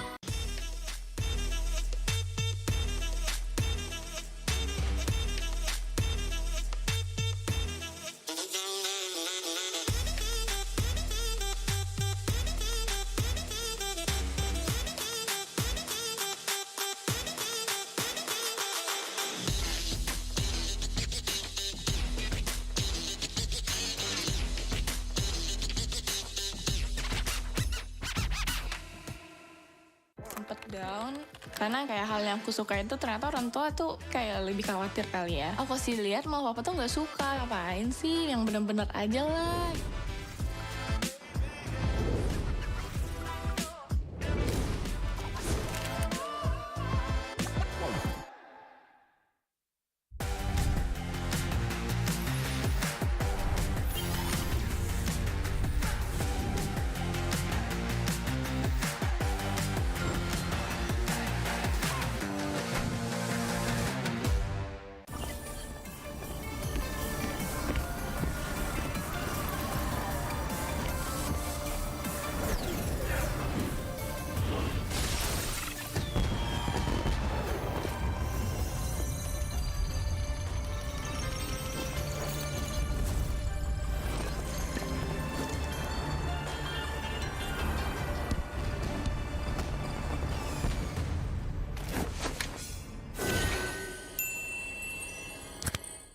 Sosok leader juga ada di dalam tubuh dia, yang mana di Big Round kita susah cari sosok seperti Vin. Ya ini kesempatan yang bagus buat Araki sama gue buat move on lah.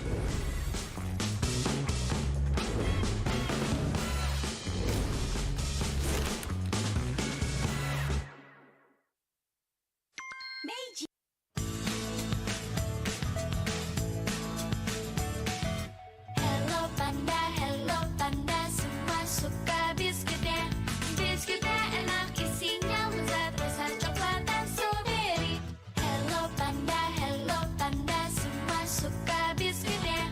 Biskuitnya enak, isinya lezat, rasa coklat dan strawberry. Hello panda, biskuit isi yang enak.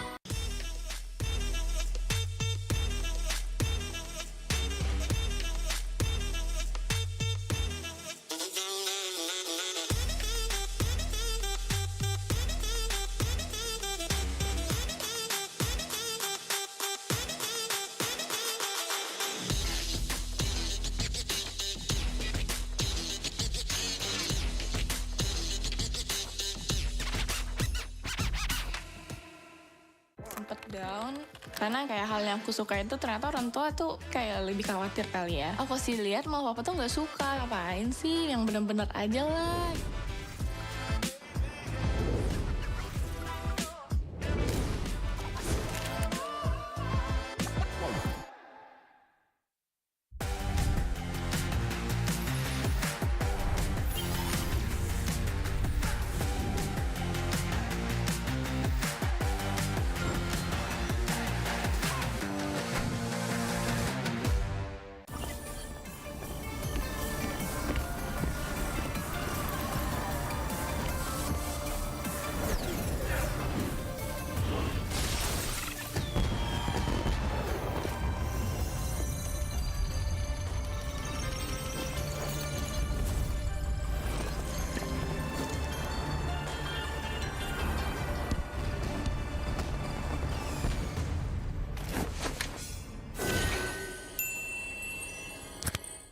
Sosok leader juga ada di dalam tubuh dia, yang mana di pikiran kita susah cari sosok seperti Vin. Ya ini kesempatan yang bagus buat Araki sama gue buat move on lah.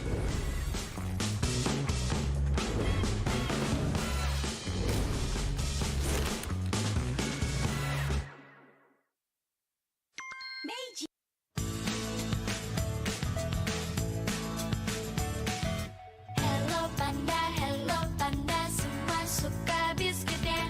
Biskuitnya enak, isinya lezat, rasa coklat dan strawberry. Hello panda, semua suka biskuitnya.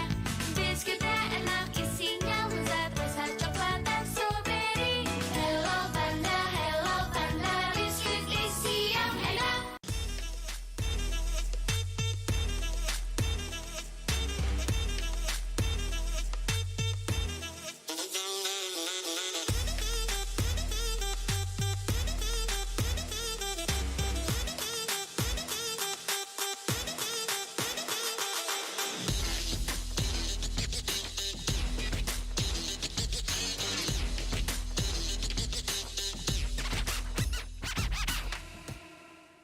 Sempet down karena kayak hal yang aku suka itu ternyata orang tua tuh kayak lebih khawatir kali ya. Aku sih lihat mau papa tuh nggak suka, ngapain sih, yang bener-bener aja lah.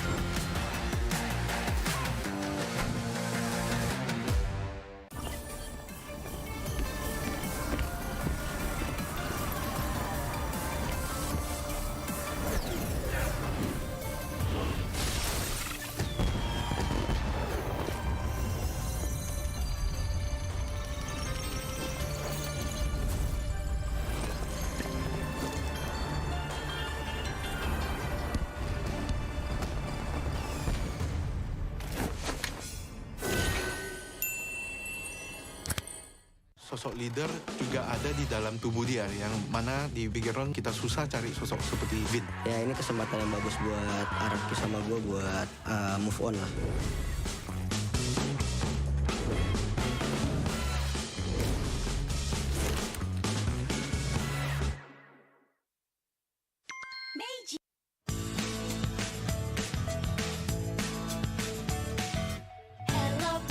Hello panda, semua suka biskuitnya. Biskuitnya enak, isinya lezat, rasa coklat dan strawberry. Hello panda, semua suka biskuitnya. Biskuitnya enak, isinya lezat, rasa coklat dan strawberry. Hello panda, biskuit isi yang enak.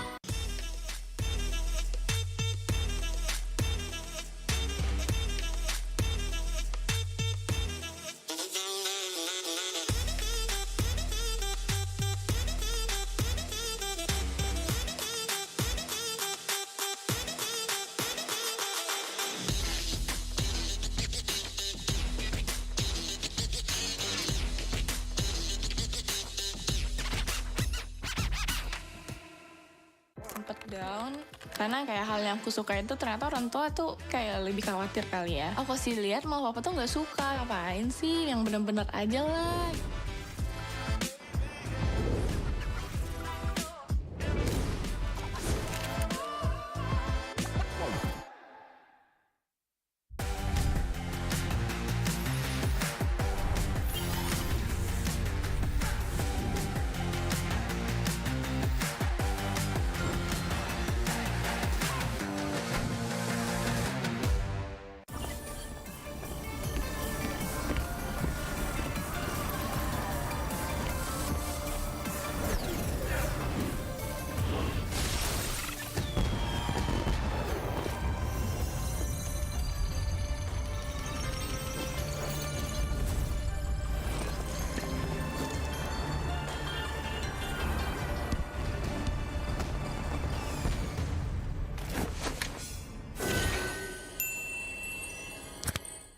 sosok leader juga ada di dalam tubuh dia, yang mana di pikiran kita susah cari sosok seperti Vin. Ya ini kesempatan yang bagus buat Arab sama gue buat move on lah.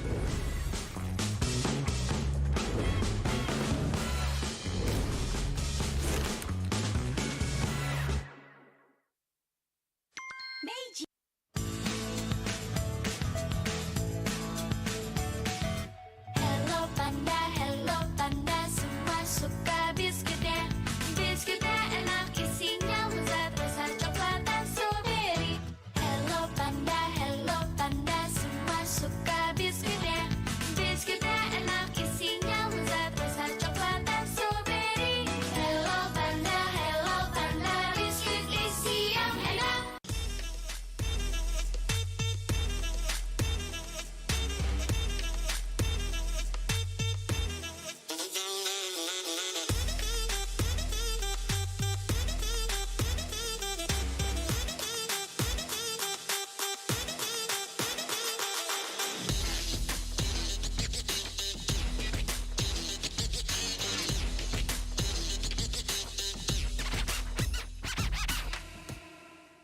Sempet down karena kayak hal yang aku suka itu ternyata orang tua tuh kayak lebih khawatir kali ya. Aku sih lihat mau papa tuh nggak suka, ngapain sih, yang bener-bener aja lah.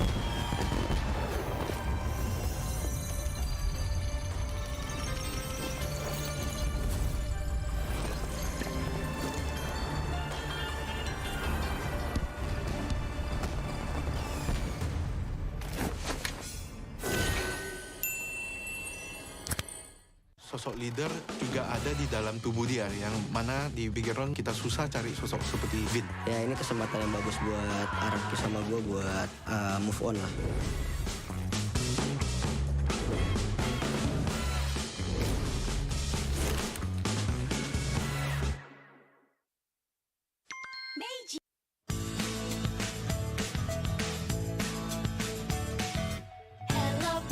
Hello panda, semua suka biskuitnya. Biskuitnya enak, isinya lezat, rasa coklat dan strawberry. Hello panda, semua suka biskuitnya. Biskuitnya enak, isinya lezat, rasa coklat dan strawberry. Hello panda, biskuit isi yang enak.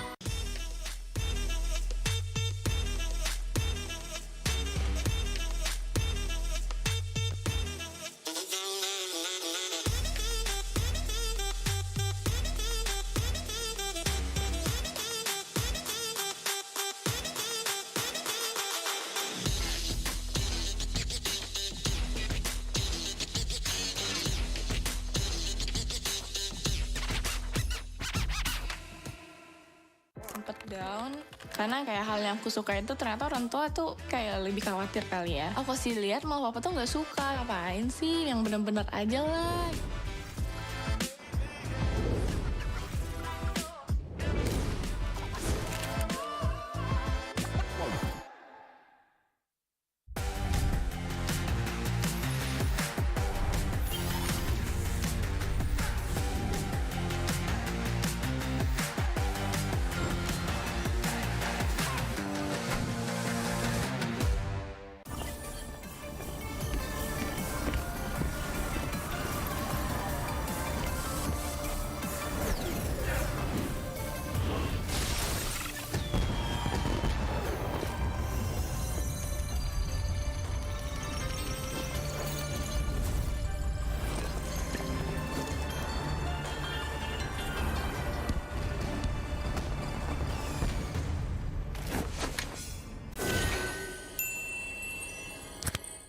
Sosok leader juga ada di dalam tubuh dia, yang mana di pikiran kita susah cari sosok seperti Vin. Ya ini kesempatan yang bagus buat Araki sama gue buat move on lah.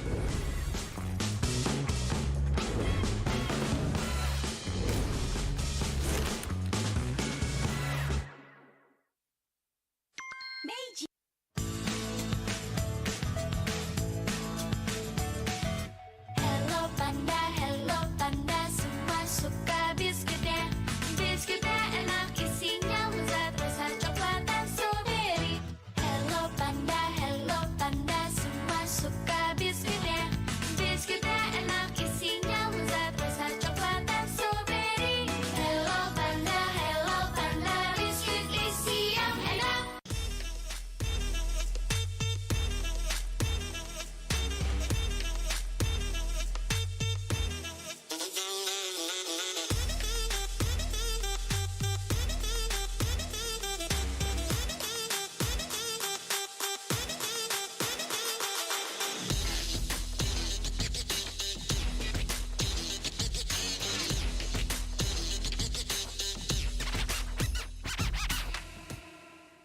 Sempet down karena kayak hal yang aku suka itu ternyata orang tua tuh kayak lebih khawatir kali ya. Aku sih lihat mau papa tuh nggak suka, ngapain sih, yang bener-bener aja lah.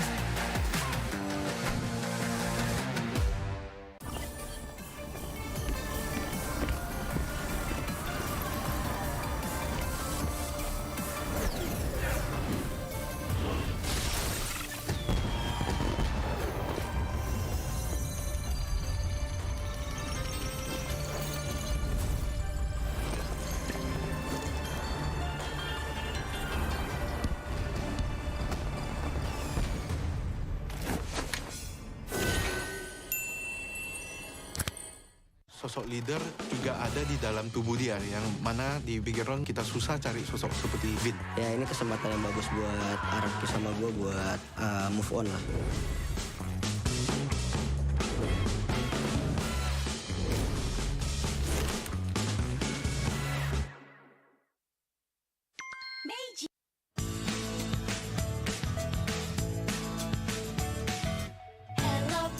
Hello panda, semua suka biskuitnya. Biskuitnya enak, isinya lezat, rasa coklat dan strawberry. Hello panda, semua suka biskuitnya. Biskuitnya enak, isinya lezat, rasa coklat dan strawberry. Hello panda, biskuit isi yang enak.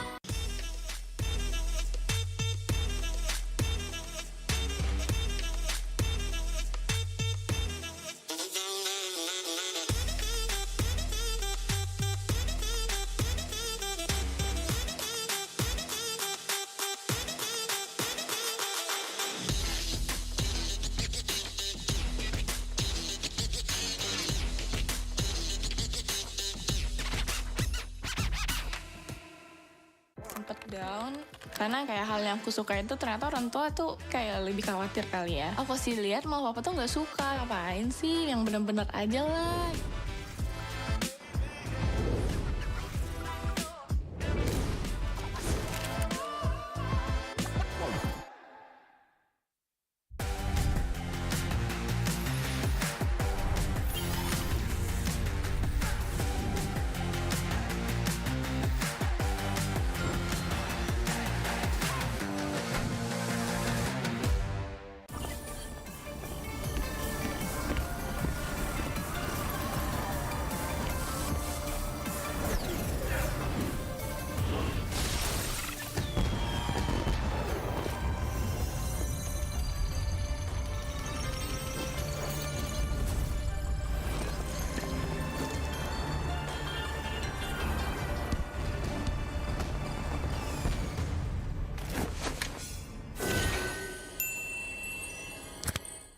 sosok leader juga ada di dalam tubuh dia, yang mana di pikiran kita susah cari sosok seperti Vin. Ya ini kesempatan yang bagus buat Arab sama gue buat move on lah.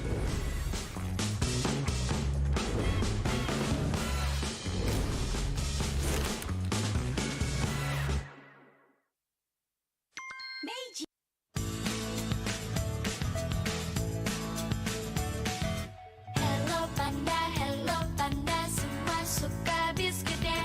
Biskuitnya enak, isinya lezat, rasa coklat dan strawberry. Hello panda, semua suka biskuitnya.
super hot here, just like the matches in MPLI 2023. We're gonna continue the second match of the day in Best of 3 series. We are still on lower bracket, but look at the crowd here. Look at how the people here love with this match and the teams, because we're on the outside on MPL 2023. Me, Bude Clara Mongsar, are meeting with a lot of people. They are in the fan meet with Evo's legend now. They're really exciting. They're really excited. They want to know more about the players. So if you guys want to come here, please come here, because a lot of booth, merchandise booth, and then meet and greet. And then after the match, usually the player will be holding a fan meet also here on the outside stage. So it's gonna be super duper terrifying for the player to play on the lower bracket. But we got one winner this first match. And the second match, we're gonna win, because Blacklist International gonna meet HomeBois, the one region left between Malaysia and also we got Philippines, 2 regions left. Who's gonna resume the journey? Philippines, they got 4 teams left in this MPLI, but Blacklist, now they're in the edge of the life. And also HomeBois, they got a lot of love from all around the world. They want HomeBois to be the dark horse for this match. So the crowd here is really, really great. How about the inside? Because I'm sure that everyone is waiting for the match. So, di Indonesia sini kalian bisa berkumpul di GBK Basketball Hall. Untuk datang, ada fan meet juga, ada meet and greet. Kalian bisa datang dan ada merchandise booth yang bisa kalian datangi. Banyak aktiviti seru, datang saja ramaikan dan saksikan match-match yang terus berlangsung untuk hari ini. Today, we're gonna have 4 matches. We already saw 1 match in Best of 3, 3 games are done. How about the second match in still Best of 3 series? So Blacklist International, we're gonna have a great time also as HomeBois. So we got here the crowd. What you got, Bruce? Please.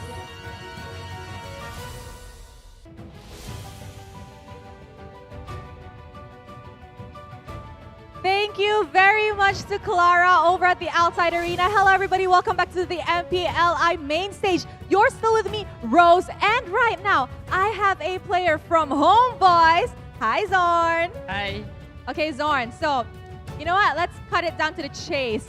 Everybody was not expecting HomeBois to perform this well, actually, in MPLI. Now that you've made it this far, technically now top 5 already, right?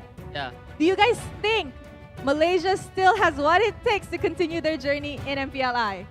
Kalau menurut pandangan saya, memang kita orang ready untuk menjadi Philippine Slayer. Wow, okay, that is a statement. And now Zorn said that if you ask him, he is definitely ready to be a Philippine team slayer. Because right now in MPLI, we only have 2 regions left, which are Philippines and Malaysia. All right, so Zorn, aside from wanting to be a Philippine slayer, HomeBois and you yourself is very, very popular in MPLI. A lot of teams want to face the dark horse of MPLI. And yesterday, Ogwen from AP Bren made a statement and he said he wants to meet HomeBois because Zorn has never won against him yet. So what do you have to say about that? Kalau untuk Ogwen, memang jujurnya memang kita orang, saya tak pernah menang secara peribadi menentang dia. Tapi insyaAllah kali ni kita orang dengan performance kita orang semalam lawan Eko, kita orang confident boleh pergi ke grand final. Wow, all right. He said, yes, he has never won against Ogwen yet. But with the performance that HomeBois is giving out, he is very confident that HomeBois will be able to make it to the grand finals of MPLI 2023. All right, now this matchup is technically a rematch from the group stage, right? Because you'll be meeting Blacklist International in this lower bracket match. Now, Zorn, yesterday Haji said that in the group stage, they didn't really perform to their best and they really didn't, give out as much. And they said that they're holding back the potential. And now that they're going to be meeting you guys again, they want to get their revenge. Do you think they will be able to get their revenge? Kalau pandangan saya tak dapat dah sebab kita orang dah bantai Haji dekat mid sampai dia tak dapat minion. Tak tahu sampai level berapa, cuma kita orang dah study dah gameplay Blacklist. Wow, okay, the confidence from HomeBois is really through the roof because he said Haji or Blacklist will not be able to get the revenge they want because in the group stage, they bullied Haji in the mid lane to the point where Haji could not get his waves in the mid lane. All right, last words for Blacklist International and Haji. Untuk menentang Blacklist, kita orang dah study gameplay diorang semalam dan kali ni untuk kali kedua, diorang akan terseksa kot buat kali kedua.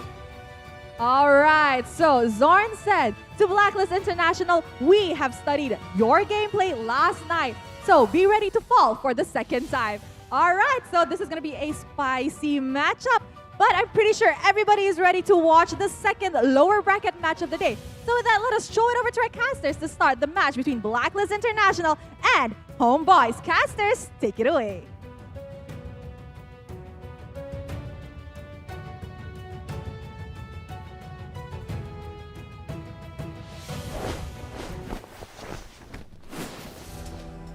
Two more regions are left standing here at MPLI 2023, and that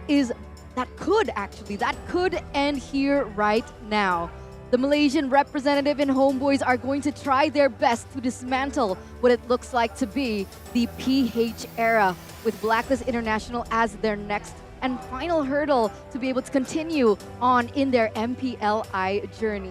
With that, ladies and gentlemen, let's welcome you to the English broadcast. We are live here in Jakarta, Indonesia Basketball Hall, GBK Arena.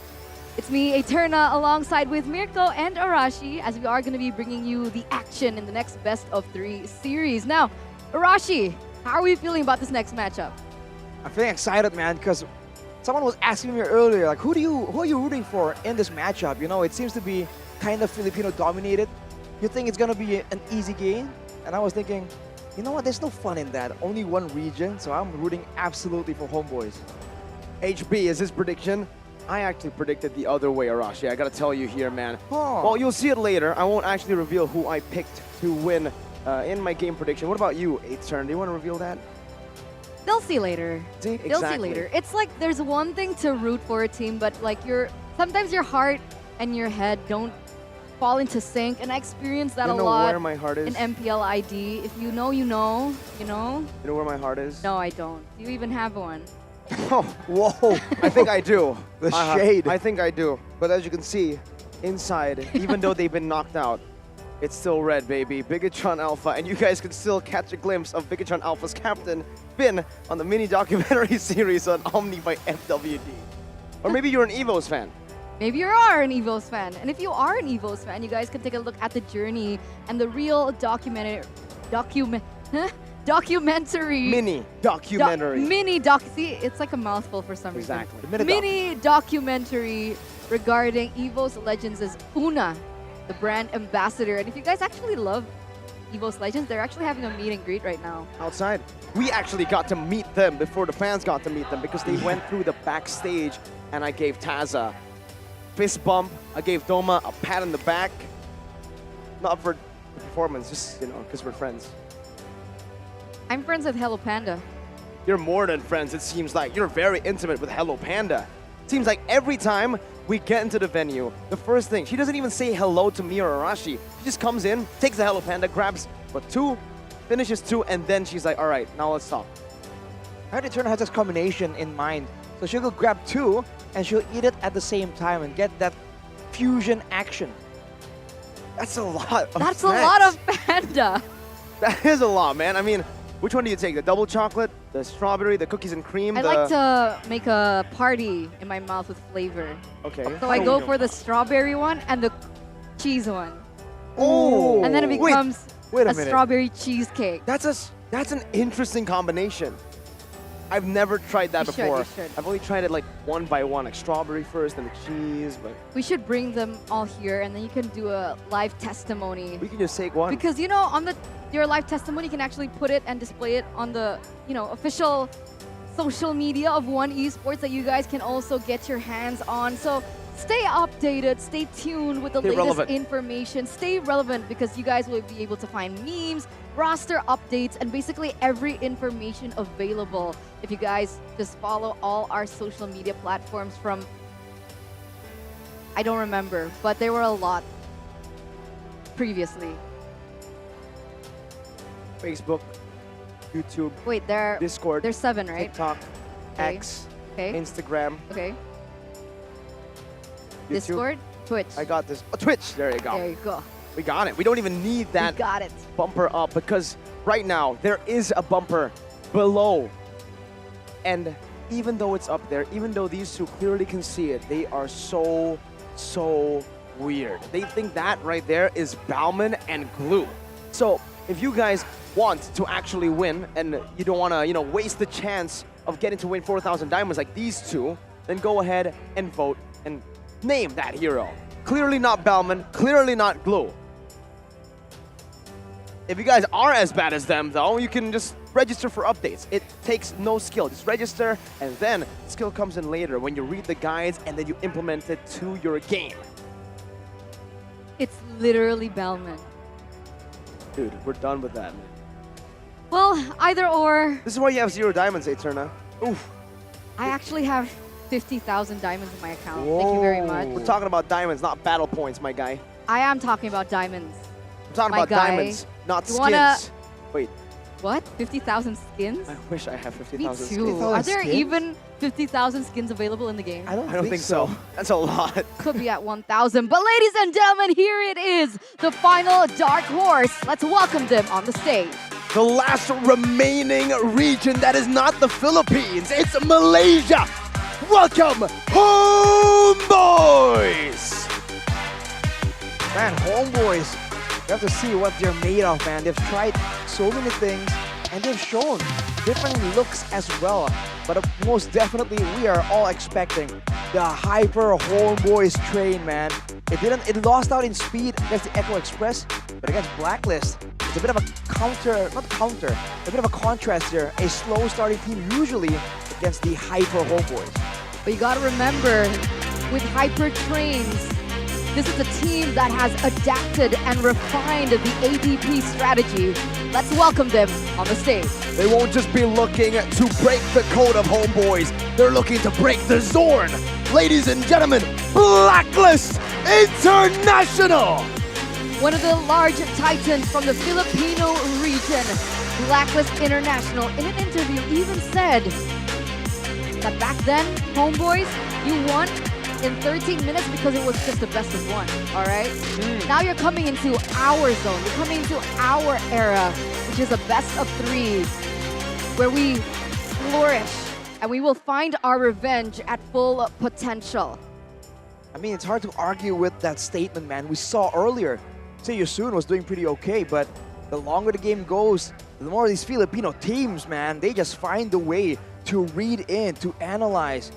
For both coaches, gonna be a huge test. Can Coach Bonchan just find something that works off the bat? And on the flip side, can HomeBois just find a winning formula that can last? That's the main question here. It's a bit of an attrition battle. Coach Pabs. We'll see what they're able to do today. But there it is, ladies and gentlemen. This is one of the things that I really want to talk about. In their first meetup in the group stage, where it was a best of 1, it was HomeBois being able to win 1-0 against Blacklist International because of that snowball. But we saw yesterday what Blacklist International were able to do against a snowball, the ADP that Wolf mentioned yesterday. What does it stand for? Anti-destruction protocol? Disaster. Disaster. Close enough. Anti-disaster protocol, yeah. They have a way. Blacklist, all the way since, what, Season 7? This has been the way that they played the game. If they lose out in the first hurdle, they'll just go to look for trades, minimize their losses, and come back when the power spike hits. It's almost like the alternate game plan that is also as refined as the initial game plan. And looking at the stats right here, I think what's important to mention is that Owl has a lower KDA than everyone except for Dominic, but that man does a lot of damage, and he is a very dominant laner. I think if you give him the right tools, that gold lane is going to be a tough matchup for anyone. But even so, they have that flexibility, which is shown in the fact that they have the strong laner, but yet everyone else sometimes due to circumstances, still outmatch him in the KDA department.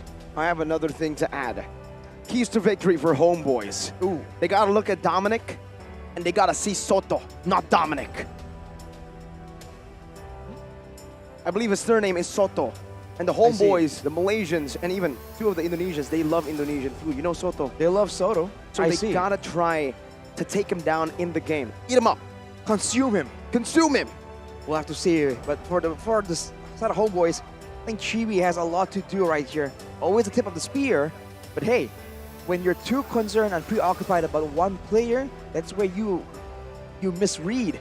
You just fall short in the predictions for the rest of the roster. So I think for HomeBois, there's a lot of ways they can really mind game Coach Bonchan. We'll have to see if it works, because experience is the one thing that I think the one is questioning from Blacklist International. I agree. But what do you think, how do you think they're going to be able to achieve that in the drafting phase, outsmarting Bonchan? A lot of people have said that this has got to be one of the best drafters in the league, one of the smartest, most intelligent coaches in the league. The way that they're able to bring a million different rosters but still make it work.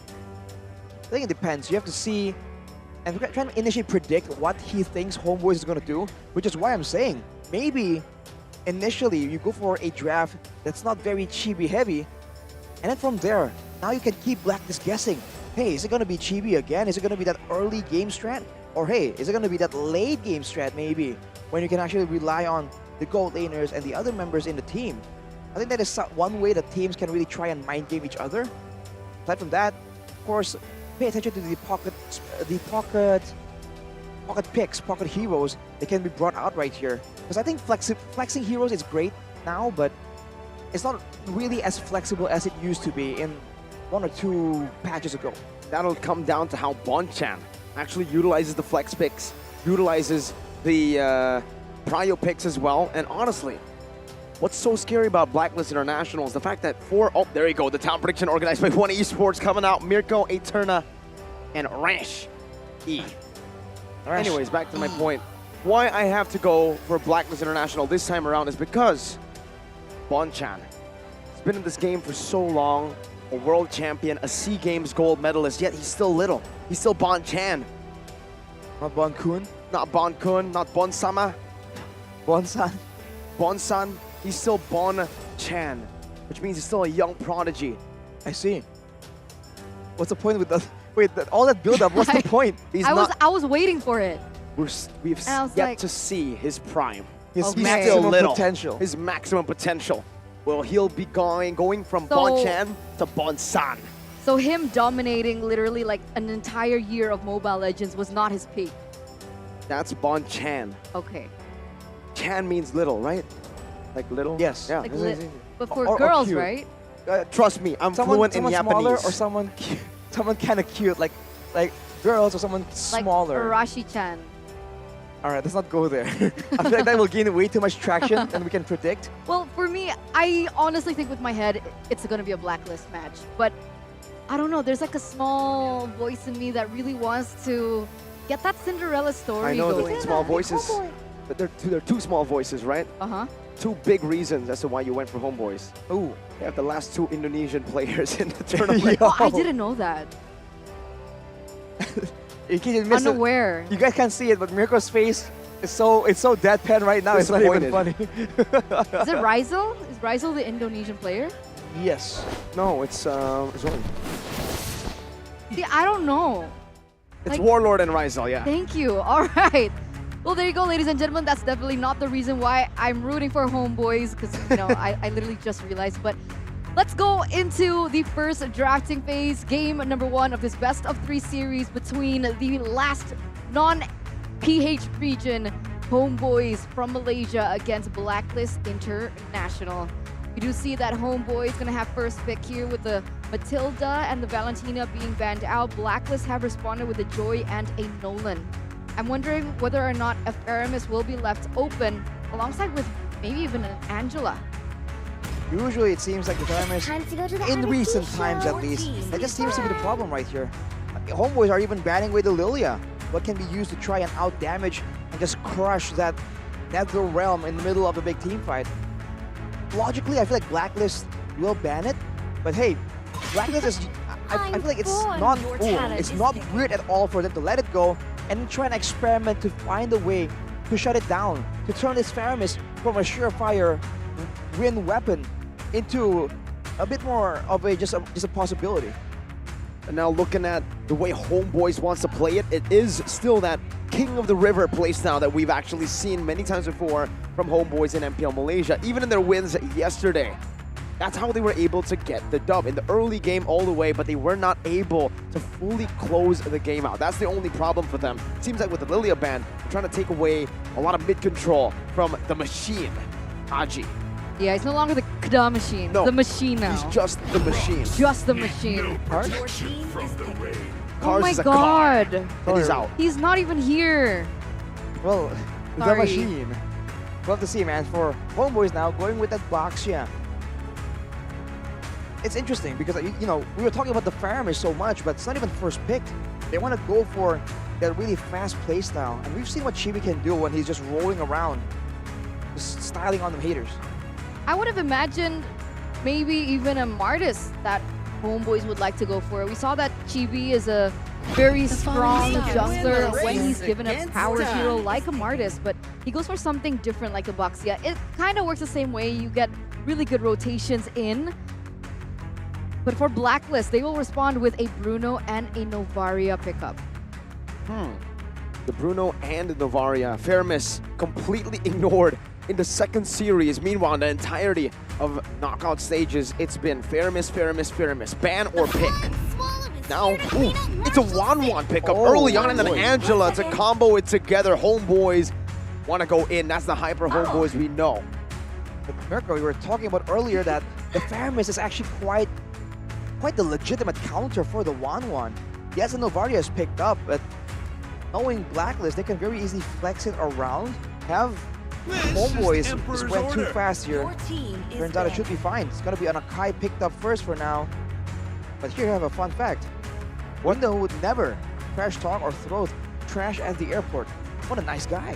What a Wait, what? What an average dude. I mean, I think that's an average thing to do, right? I mean, would you throw trash? Well, in trash talk? the trash talk is like not More an of a- average dude thing. It's more of like a Moreno, Zorn type of thing to do, you know, trash talk. Yeah. But the not littering part is like, Zorn did it. Zorn littered? Well, no, did it. Well, he didn't trash talk, but he was like, Oh, the trash talk part. I thought we were talking about the airport. oh, I mean, I thought you were talking about the trash. do you litter littering at the part. airport? I don't think I litter at the airport. Well, moving on from this very interesting topic for now. Fun fact. No, I'm just saying, that was a fun fact. Absolutely was.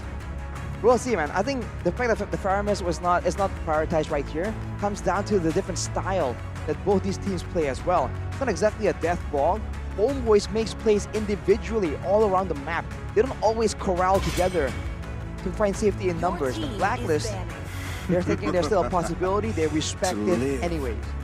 All right, yeah, the Pyramis gets taken out here by Blacklist International. And for HomeBois, with the Diggy being banned out, that shows us that they want to have a certain layer of protection over the Wanwan. Because as you know already, that the Diggy has the ability to take away the weakness points coming in from the Wanwan, so they want to be able to enable that, especially with the Angela, who can actually support or give a hard guard over to the Baxia, or even the Wanwan at times. The next ban that they go for is the Minotaur. Why did they go for the Minotaur ban here? I think they just want to make sure that when they go in with a dive, they have a Baxia 1-1. It's going to be very divey by default. And even the Angela, when you have that hard guard, of course it's the healing, it's the slow, and it's the shielding initially. But it's also the movement speed that can be used to just go all the way to the back line, and especially with the 1-1 to trigger the crossbow tank. If she's going through that and gets hit by the Minion Fury, that could mean disaster for them. But for Blacklist, they found an alternative right here. They have the heavy spin, they have the E as well. It's a lot of crowd control that comes out in an instant. HomeBois definitely need to respect this, find a way to chip them away from far away, or just find ways to avoid a lot of this crowd control to begin with. So what's the answer here for HomeBois? Do they want to go for even more initiation, double down on that against the Edith, or do they want to actually go for more utility? We've seen from See You Soon as well that the Angela can still be utilized in the mid lane. Doesn't need to be 100% a roamer. It's already a very good roamer, by the way. But again, with a 1-1, we did see this kind of strategy as well from Blacklist yesterday against, who was Blacklist when they won? Rebellion. With the 1-1, a full cover composition for the 1-1. As he does damage, no HomeBois don't want to cover. They want to go in with the 1-1. It's the Yuzong and the Grok as well. All of them want to dive. And fun fact, it happened. Angela again, going to be flexed into the mid lane, not going to be the roamer. I think it's going to be the Grok for sure here. With immunity right there, he is a lot safer from the heavy spin, from the Earth Shatter onward combo. But not for Blacklist. Final reveal. Power of light and carve. Okay, so they go for Kaja. So they're securing a secure CC source of their own. But I think Warlord is still going to be able to pick up the Grok. Zorn is going to be the Angela. But as we all know, we saw it in the group stage that they're able to switch it up. We saw it last time with the Kadita and the Grok. Now we're seeing it with the Grok Angela. Wow. Meanwhile, for the audience prediction, both from Indonesia as well as the Philippines think that it is going to be Blacklist International winning it out in this best of 3 against HomeBois. Wow, interesting, right? You would expect a little bit of a shift there for Indonesia. They were actually rooting half of them for See You Soon earlier, but now they're going full Blacklist. They're like, no, let's just be realistic. Let's be realistic. Whoa. Sorry. Is Blacklist the realistic prediction here? I would say so. But, you know, expect the unexpected from Malaysian teams. In best of 1s especially. But this is a best of 3. Is it? It's a... I think so. Maybe they'll turn Is it a best of 5? If they equalize, it turns into a best of 1. Hey, technically, there's a chance it does come down to a best of 1. So expect the unexpected, think the unthinkable, and witness the unwitnessable. One team will move forward, and one team will have to say goodbye to MPLI 2023. Ladies and gentlemen, let's welcome you into the first game of this best of 3 series. The Malaysian HomeBois versus the Filipino Blacklist International. Will the top 4 of MPLI 2023 just be MPL PH Season 12.5? Well, looking at the lanes right here, Warlord indeed is on that Grok, so it's Zorn on the Angela. Interesting to see how this works, especially in the early game. They have a Baxia, but without the right backup. I mean, the Angela is great, but Grok right now also a Warlord going very deep. Again, already very aggressive in the early stage of the game. Chibi walks up, wants to go for the Retribution here up against Rindo, and Chibi does get it, steals it away from Rindo. Does that mean it's worth it, Arashi? A purple buff for a kill onto the roamer. I think it's not as fatal, considering it's an Akai, not exactly an assassin that could really benefit from the lower cooldowns, etc. But it's definitely going to be a bit of a dent in the farming speed, and against a Baxia, that can prove to be very important later on. Going to contest the first turtle without a heavy spin. Not exactly the wisest of choices. Okay. With that being said, again, Warlord still being the aggressive force that he is, giving information once again. One of his main strengths therein lies in this ability. He actually is able to chunk Haji a little bit down here. And now I start to understand the Angela and the Grok mid lane combination. The fact that, okay, maybe the Angela can't clear as fast as Hajim and Novaria, but with the speed clear coming in from Warlord, it should help. But the bot is actually the one to help clear it out too. Yeah, the wave clear was nerfed for Angela. It doesn't do as much to the minions. But look at this, man. The setup advantage, the level advantage too. Easy, secure by Chibi. This is a Warlord. That's a hard guard to help him out with the shield unity and a black dragon form as well. They do not like Kimpoi. My goodness, a full dive for the roamer. It's another furious dive on the Petrify landing onto Dominic, but with the Primal Wrath, a bit too hard to really burst him down under the tier 1, so they'll just take Kimpoi. All right, another trade here coming through for the HomeBois, signaling that they are going to be able to pick up the speed in terms of economy for the in-game emblems, however. Inspire on the 1-1. Inspire on the 1-1 for more cooldowns. Technically, a lot more laning prowess there with more skills to use out. It's in line with the mentality of Ryzel, I feel. A lot more outplay-minded.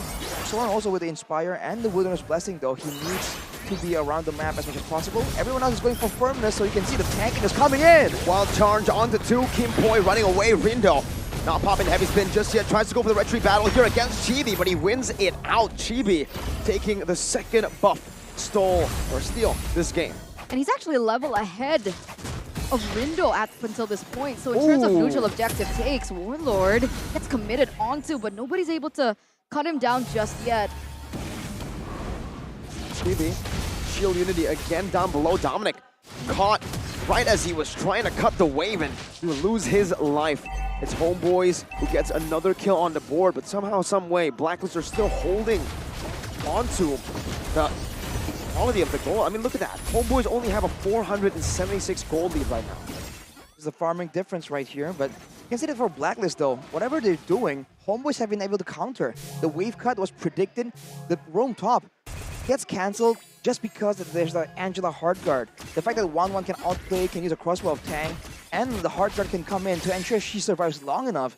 This means that in the gold lane, even though you're susceptible to ganks, HomeBois' gold lane right now is surprisingly, right, unexpectedly, quite immune to most of the ganks coming in from Blacklist, unless Kimpoy can make something crazy happen. He is level 5. He does have the Divine Judgment in his arsenal right now, but with the turtle already at half HP, doesn't look like Blacklist International want to go for a contest.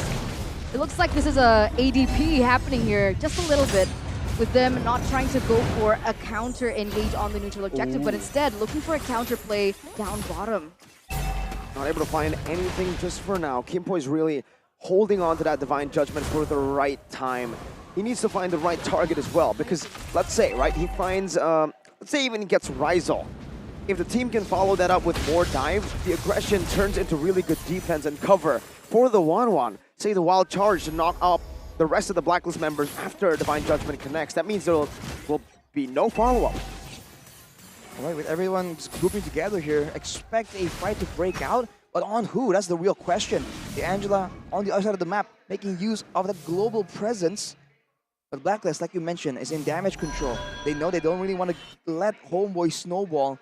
That is where they want to be. But Rindo is slowly but surely falling away in levels. 2 levels so far. Chibi might increase that gap to 3 levels, which means the neutral objective is even more difficult for Blacklist. They have to really be banking on that late game. Like, you can even tell from the gold differences here in the in-game equipment who's falling behind. And wait, what? Novaria with a 1,000 lead? Yeah. Okay, that makes sense.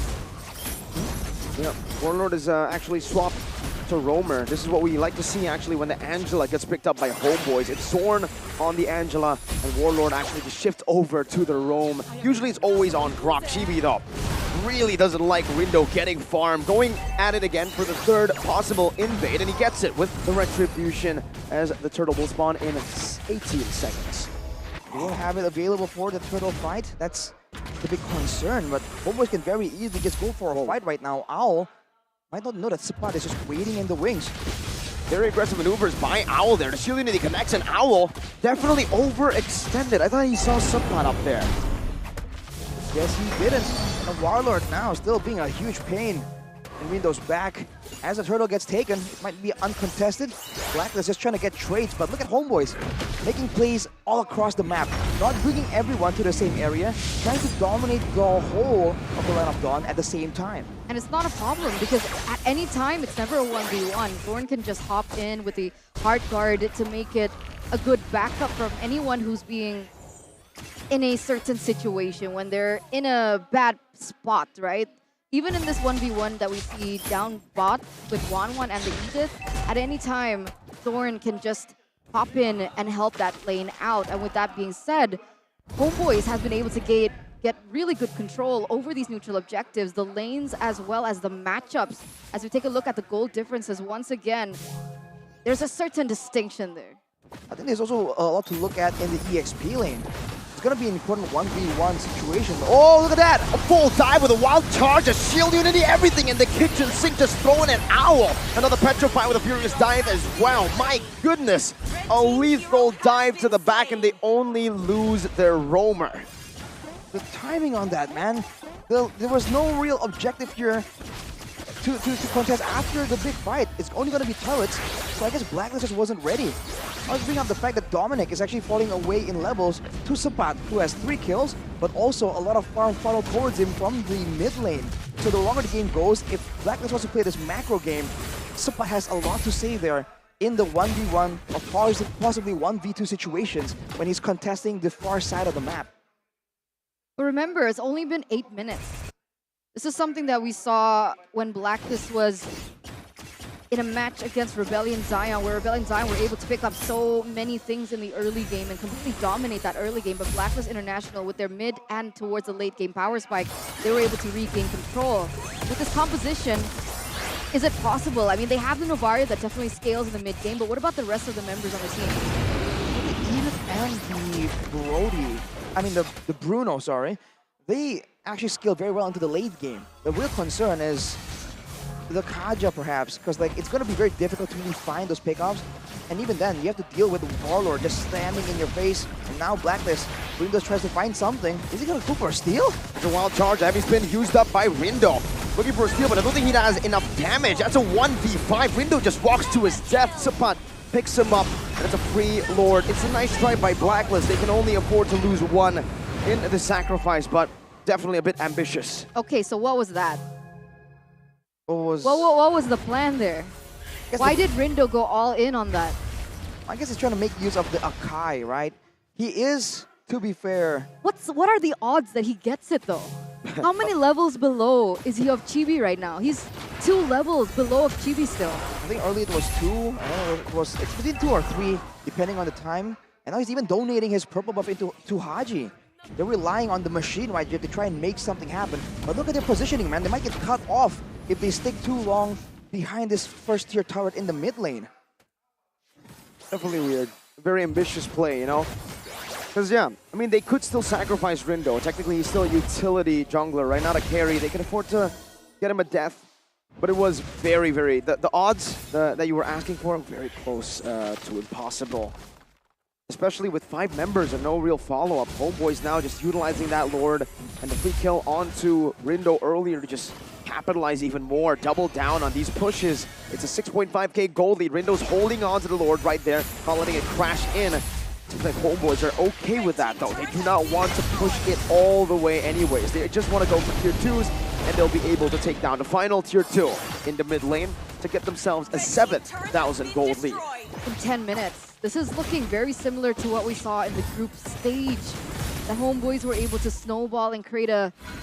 It's funny how that seems like to be like a theme of today, isn't it? The snowball, death ball kind of strategy coming through.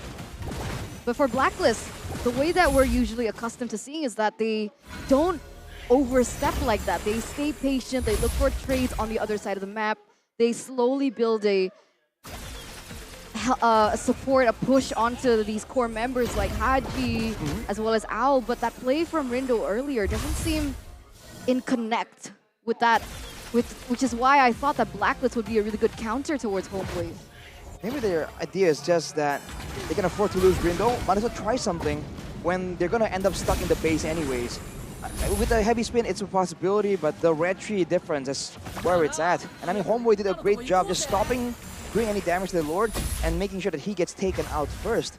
But now, I do feel like the hidden carry right here is Sapat on that Yuzong, man. He is the one just gnawing everyone down, munching on them with the Black Dragon form.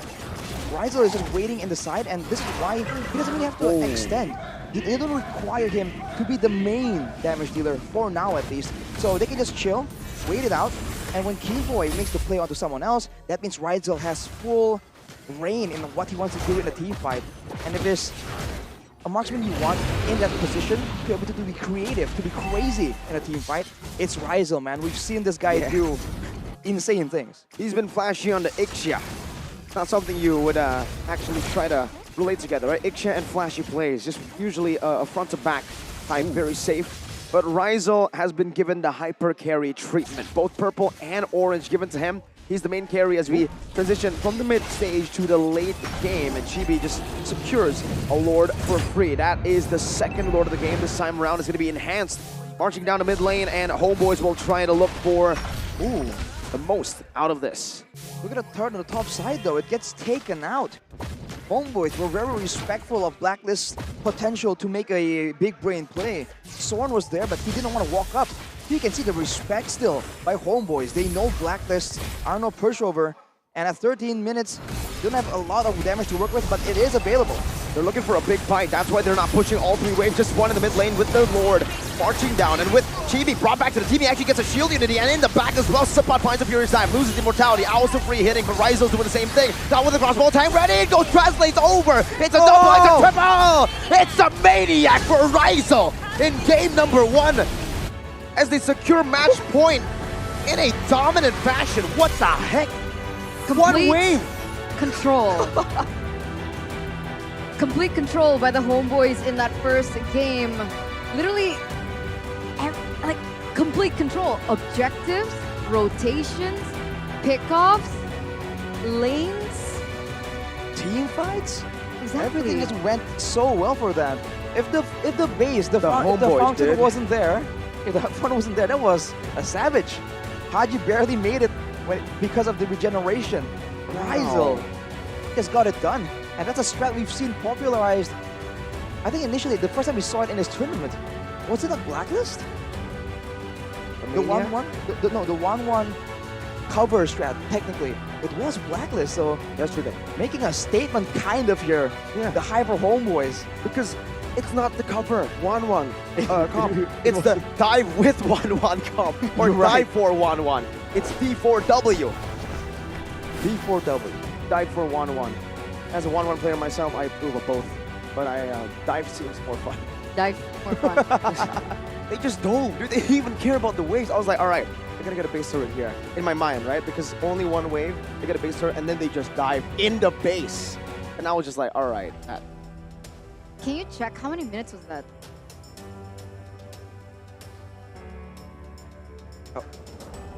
We're really going in. Oh, 13 minutes. 13 minutes again. 13, yeah. The exact Seems like the it's average time these days. 13:32. That was the same amount of time that HomeBois needed to win in the group stage. 13 minutes. 13:32? Oh, I thought it was the same time. I think it was like 12:29 and then I rounded it up. I think. I have to double check. Got you, okay. But again, what a stellar performance coming in from the HomeBois. Again, I told you, expect the unexpected from this team. You count them out every single time and then they perform like that. So Echo's the only team that has successfully beaten them. Only far. Echo. Right. Right? Let me double check. 2-1, I think yeah. in the group stage, they 3-0, 3-0, right? Yeah. They were 3-0 in the group stages in the first round of the knockouts 3-0. in the upper brackets. It was a 2-1 victory for Echo as well. So it was very close up until the very end. Even in the final game, it was HomeBois leading and then Echo finding a moment, turn everything on its head. That's definitely a good experience for HomeBois as well. What? Look at this man. Yeah, look at him. He's looking menacing there. You can see the aura coming in. Oh no, that's the other team. That's the other guy. The MVP, Sapat on the Yutong. 4-0 and 4. 44,440 damage taken. This man is all fours. You multiply that by 2, you get 8. Shout out Rose. I think the one thing that really stands out to, like in terms of these numbers, is more to TP. 80% as an EXP laner. He's very active in these team fights. He doesn't just focus on the lane, but he's always... Because we saw, right? He initially cleared the EXP lane, fast cleared it, went to the mid lane, had a say in the team fight in that mid side. And that's what he was able to do. I think that really shows the impact. It reflects what he was able to do. And that's the lead that he has compared to the Edith. I think the Edith is a lot stronger technically kind of in the lane when you're trading, when you can use that true damage proc. But when you are talking about the clearing, right, this guy was all over the place. I think if you're looking at the strictly at the APM, how much he's moving around, tapping buttons, Sapat might be up there, man. He was clearing the bottom side, the mid side. He was participating in invades and in ganks as well. He was doing everything. And his role is so hybrid, man. He was doing damage initially. And then in the last fight, he was landing those huge Furious Dive knockups. Let's take a look at some of the highlights here first before we get any further. Where Warlord, by the way, honorable mention to him as well. He is undeniable. He just keeps going and he doesn't care. And overall, it seems like Blacklist are completely read out. Whatever they're trying to do, their responses here, their plan B, plan Cs, have been read through by HomeBois. You know, Johnny said something really funny yesterday. Okay. About Blacklist International, right? When they won against Rebellion Zion. He said that in the group stages, Blacklist wanted, this was Blacklist, I want to win. But in the playoffs, Blacklist is, I want to win. So the different, yeah, exactly, it's weird. But then he explained it really well, where he said it's all about the intensity. It's the same mindset, it's the same goal, but it's all about the intensity. And that's what Blacklist brought to the game yesterday against Rebellion Zion. They knew when to be calm, they knew when to be disciplined with a different level of intensity and a different mindset completely coming into the knockout stages that we didn't see here, I feel. Like we said earlier, you said as well, Rindo made a few big mistakes jumping in, making these big plays when they should have just maybe stalled it a bit later to the game. Chilled out. Chill out, man. All right. They gotta chill out, but maybe now they gotta get more into it. I mean, Dominic on the Edith, he went with the very, very early Starlium side. I guess he was underestimating, not underestimating, but he's thinking, hey, there's no magic damage available for the most part for HomeBois. Let's just go some tanky items right here. Weight armor for the 1-1, Dominance Eyes for the Angela, technically. Then he went straight for the Starlium. That's the advantage they had right here, composition-wise. But HomeBois just made it work. They're just out-damaging, showing again why this 1-1 is absolutely one of the best, if not the best marksmen available, as per the words of Mr. Wolf himself. Looking at Haji and Navaria, no Clock of Destiny. Like I'm telling you, I don't really see value in that item any longer. Haji seems to agree. He went for the Enchanted Talisman for a bit more spammability, but I think it's a bit too little too late at that point. He has damage, but maybe only if he lands it on the back line. And I think the heal coming in from Sorn on the Angela is outmatching his damage at that point. That's why it's like you want to go for a long-range composition, but if there's a healer on the opposing side, that idea of poke and, you know, trying to play the outlasting game with your opponents, it doesn't really work the same way. Definitely. And keep on the Kaja, you got to feel for him, man. Where are the targets? The best, I think the best moment that he made was when he pulled the Grok, right? Because the Grok was like, oh, I'm immune, and he gets suppressed. But that's the only thing. Every time else, he didn't even get to use the Divine Judgment. If he gets anywhere close, he just gets immediately jumped on. Because HomeBois, man, they're just so aggro. And even then, even if he does get pulled in and he doesn't get instantly bursted down, that would have been a bad time for Blacklist International. That just closes the gap for the wall charge? Wild charge. Wild charge. The wild charge from landing, and it's counterproductive. If we take a look at the carry, it was still Haji, so he was still dealing all that damage. But unfortunately, like you mentioned earlier on, like the sustain coming in from HomeBois just rendered it completely useless. And Rindo with the 71,000 damage taken, he was just getting beat up, man. Every time they saw the panda, they were like, no, we don't like that. You know, we know they're protected and stuff, pandas. But at least he no, doesn't I like matter in the Hello airport. Panda. We don't like, I guess HomeBois just don't like the panda in general, so just beat him up. Make sure he does not make a comeback. I think that's really rude. That is really rude, man. Why would you beat up a panda, right? That's so mean. They're almost extinct They're in real so life. cute. That too. Have you seen baby pandas? No, actually. I have seen videos of baby pandas. They're really yes. cute, I like right? how they roll, actually. Yeah, they don't spin. Yeah, not the way Akai does. Akai ain't a baby panda. Hang on. He's a kung fu panda. He's a dragon warrior. Right, okay. Well, yes. Anyhow, back to the topic at hand. What can Blacklist do right here? They know. Oh, they can make adjustments because, of course, we saw it earlier. Dominant first game, dominant second game. But here's the catch. HomeBois has seen it happen to See You Soon. Now, are they going to try and do the exact same thing in game number 2? Or are they going to try and mind game Coach Bonchan, right? He's expecting all this aggression. Maybe it's a sustain strategy. Or maybe it's a long-distance mobility strategy. This is where the coaches really go head-to-head. Literally. Pabs versus Bonchan. Pabchan. Pabs Kun. Did you say Pabs-chan? Yeah, Like he if did. they like have a... What? Never mind. What were you about to say? Like if they have a baby, it becomes Pabs-chan. Register for One Esports updates to get breaking news, exclusive interviews, and in-game guides to navigate the land of Dawn. Stand a chance to win diamonds just by signing up. 4,000 diamonds. 4,000 diamonds for just signing up? Sign Okay. me up for that sign up That's why you have 4,000 diamonds for right the now, right? 4,000 diamonds. No, Well- I wouldn't take it away from them. 16 divided by 4. That's how many times? 16 16,000 divided by 4. Wait a minute. It's That's 4. how many? Wait, 16,000 divided by 4. That's how many diamonds you can get when you register. 4,000. Boom. Bang. But isn't the goal to get to 8? What happened to the bada bing? What? We were talking about You two said different boom, and I said bang. And he said, what? I thought it was supposed to be 8. You know what it's supposed to be? It's supposed to be you guys just downloading the One Esports app. Yes. Right, Eterna? Right. And where? Because on the app, you guys get to dive deeper into the meta plays, builds, and the rivalries of MPLI on the app. Your one-stop destination for breaking news and exclusive interviews with the athletes fighting for the MPLI throne. And don't forget that you can only download it for free on Google Play and exclusively for Samsung users, the Samsung Galaxy Store.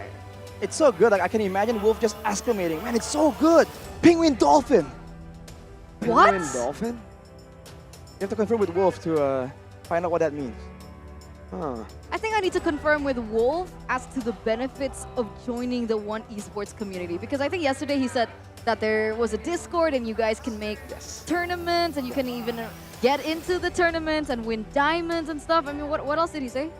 Well, quizzes as well. Quizzes, okay. Community tournaments. Okay. Finding friends with the same interests, which is gaming, just Which like is Leo. rare. Which is rare. It's like Leo, gaming, right? And also, you guys can follow a lot of the challenges where you guys can test your MLBB knowledge and put your skills to the test.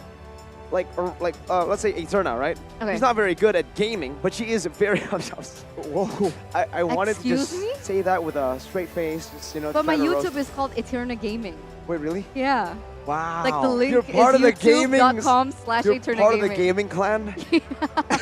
I'm disappointed. It's okay, Leo. Gaming. You're not alone. What? You're part of the gaming clan, not the singing clan. You don't know that song because you weren't born yet. Whoa, what song was that? Saosin. What? You're Not Alone by Saosin. Who? Oh my god. I Can know. somebody say that they know it? Because now I feel old. Confirm it in chat if you guys do know. Does anyone know that song? I mean, it depends, right? Did it come out in the 1800s? Quick little roast to Eterna, man. Oh, Quick maths man. And on I'm the so bad years. at like roasting back. So it was really fun to watch him and Wolf and Gani. Gani. Because they're so good at like roasting one another, but here it's just one-sided. What you're saying is you don't like barbecues. Because it's roasting, did it? Because you can't roast. I'm gonna give you that one, Roshi. we dapping on the desk right now. I'm gonna give him that one. That one was pretty smart. That was instant, right? I mean, instant, just like noodles. Oh,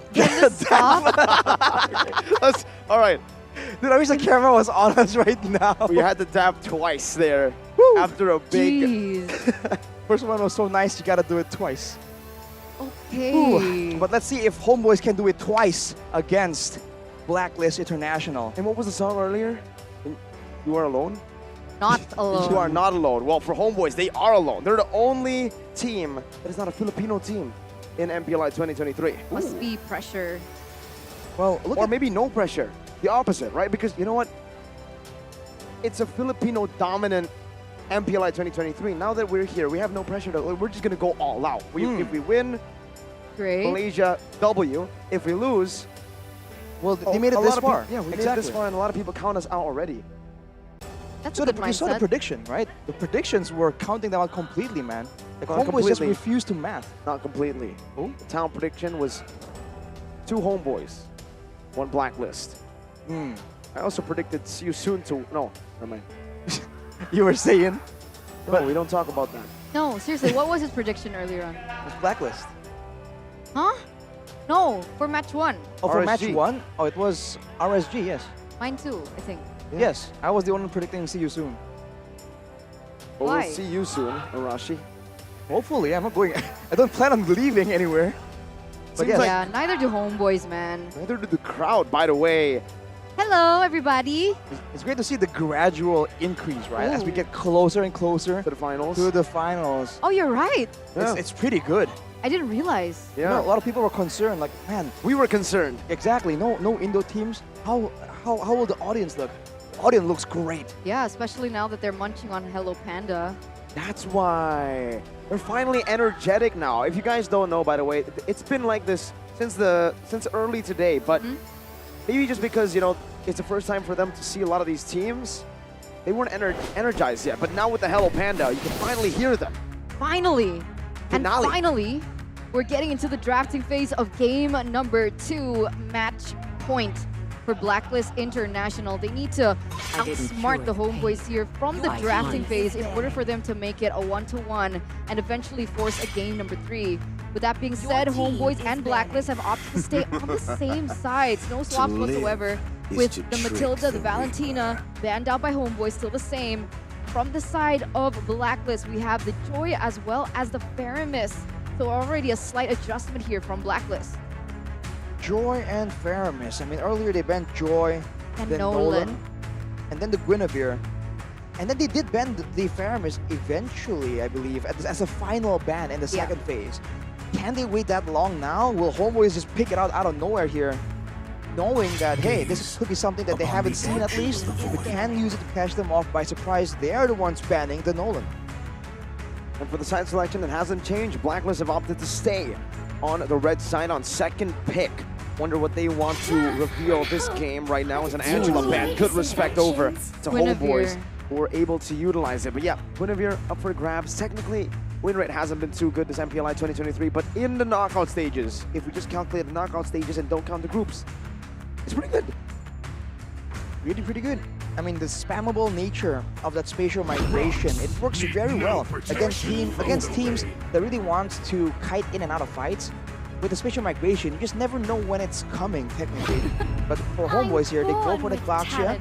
As a result, that's the Guinevere coming in the hands of Kimpoy. And they go straight for the Lilia, potentially a pre-pick to counter the Faramis. But HomeBois can throw a curveball here and not pick it. They can go for something like the Novaria that is still open. We actually have a fun fact here. Blacklist International announced their entry into Mobile Legends on January 20th, 2020. In Indonesia, it's called Tanggal Cantik. Tanggal Cantik. Yeah, it's like a pretty date. Yeah, it is. 21 because of the month. 20. 20. Wow. It's like they break the code and then, well, I was about to say like maybe binary, but binary is 1010, not 201. And then in 2 days, it's going to be the 20th. And 20 minus 18 is 2. Like the day that they debuted. What are you talking about? I don't think it's a coincidence. Ooh, math. What is the...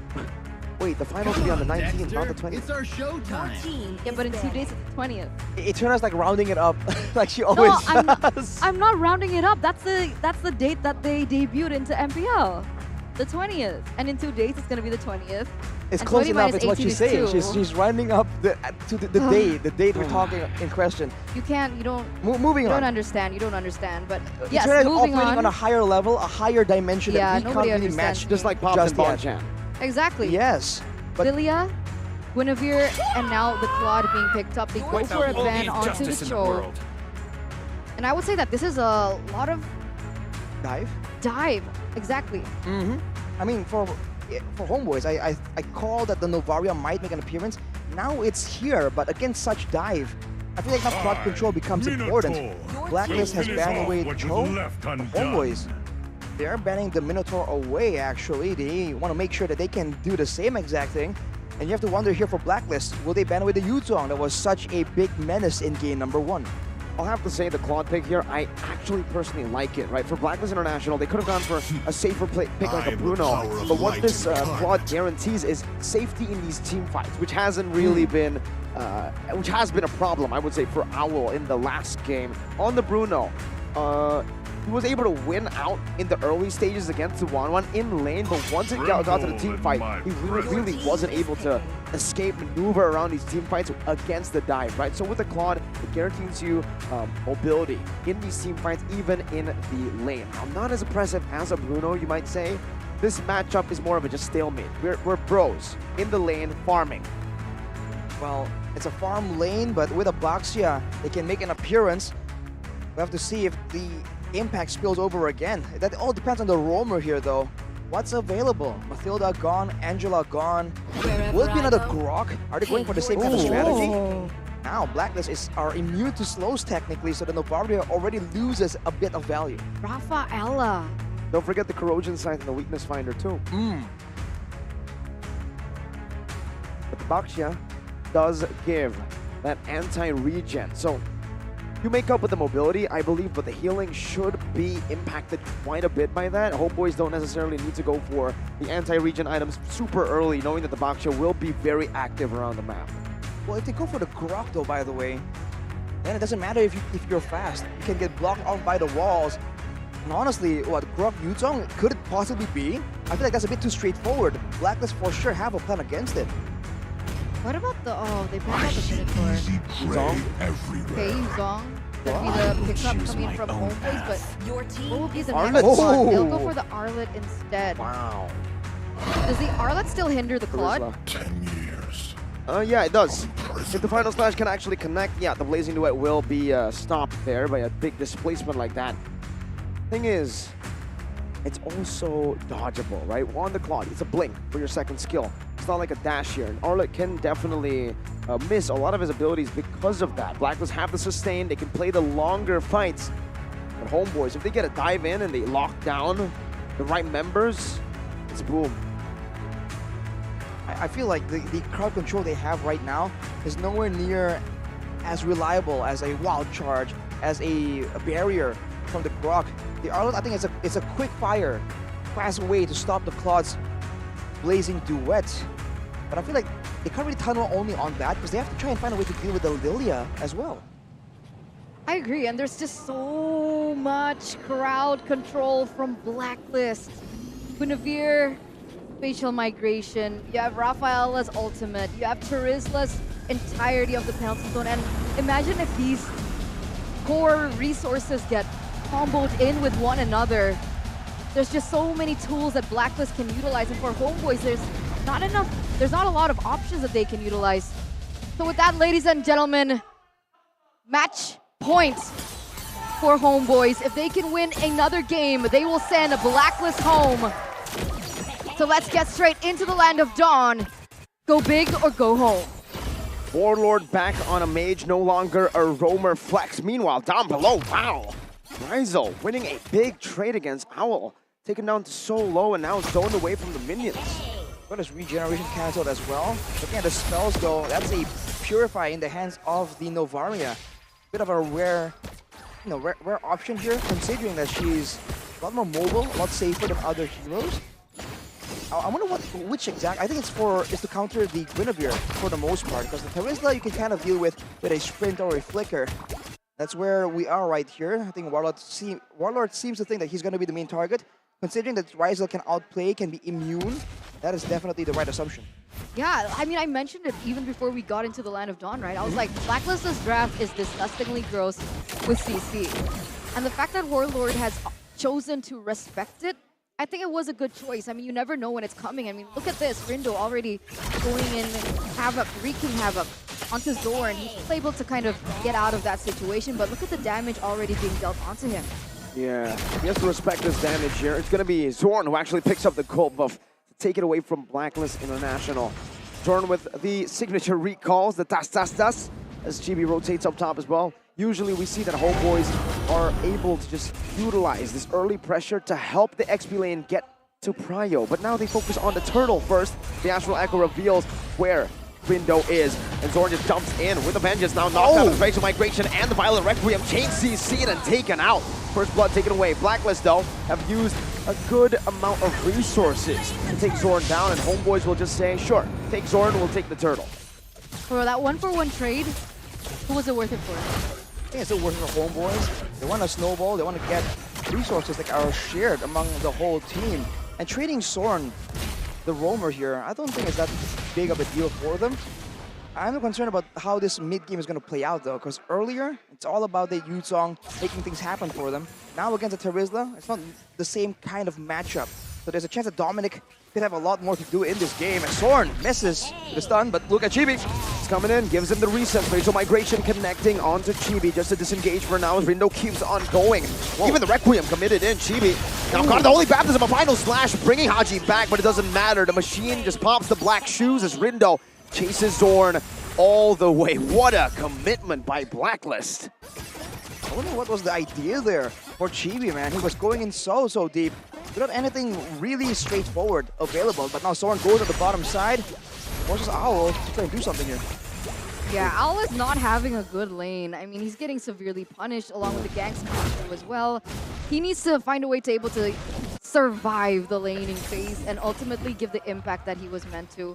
But for the most part, Blacklists are actually the ones to gain control in this early game with a 1k gold lead. It is still shifting back and forth by just a bit.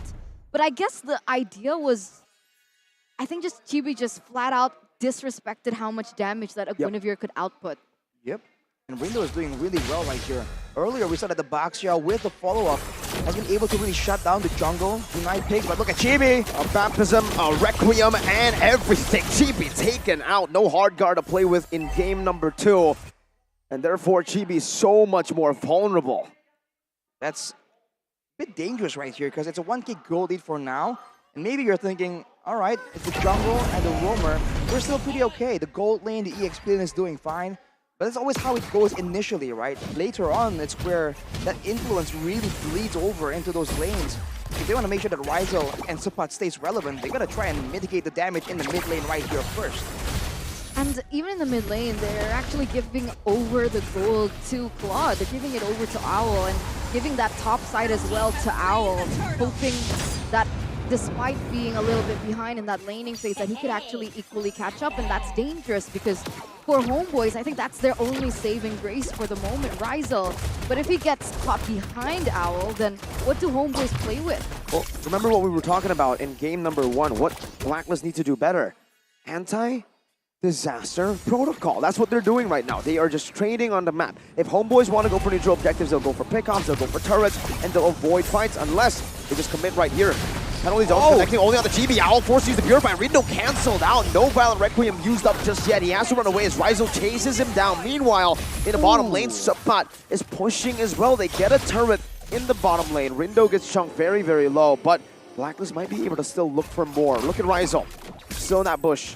Looking for a play. Needs to walk back. Spatial Migration. Going to be able to connect with the Violent Requiem, and Haji connects onto it. One more weakness point. Oh, Ryzel, the targeting isn't correct. Owl punishes him.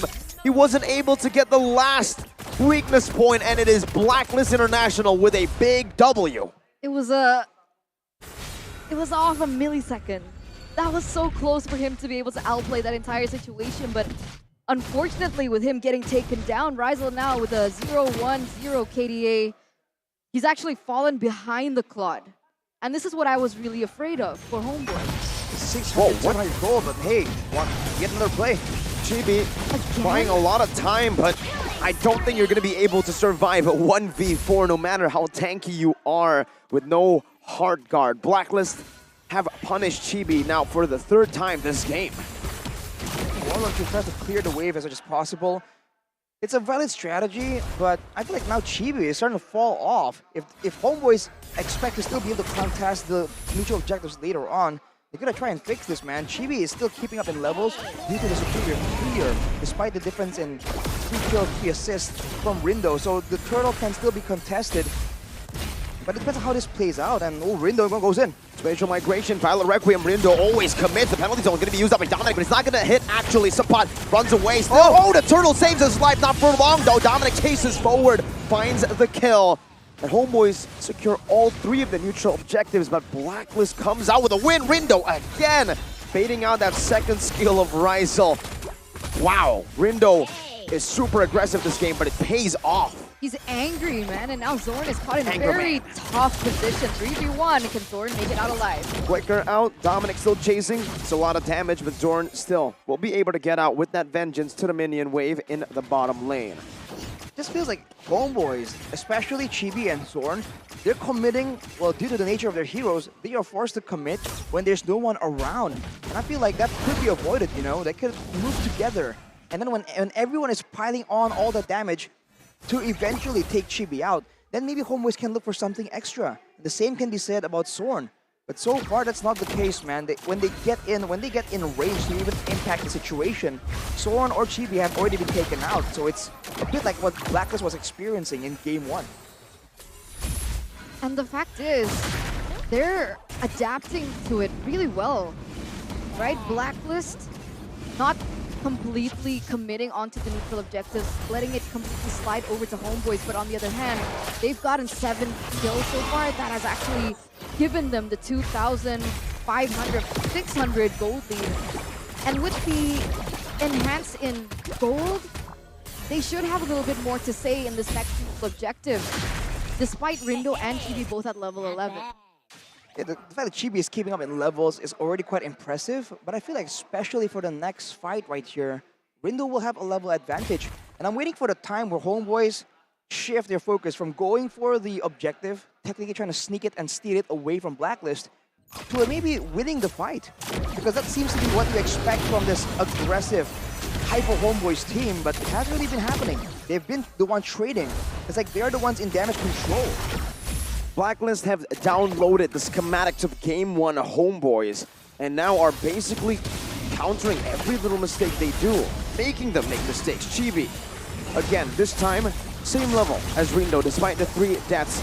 Only healing coming down. They're looking for a fight right now, as that's going to be Rindo jumping into spatial migration, not able to connect 4. Now the baptism connects on a 2, though. Rizzo rotating in, a petrify, and a final slash, and Dominic gets a massive penalty zone. Keep Boy flickers out of the crossbow. Tang, Owl still able to outplay, 1 HP. Sword walking forward, Owl dodges, slick maneuvers. Happy feet by Owl, gets him out. Haji now going to be the target of Rizzo's onslaught of damage, gets 1 kill. HomeBois are on the board with a shutdown picked up by Rizzo. But it's still Blacklist that's able to secure that Lord.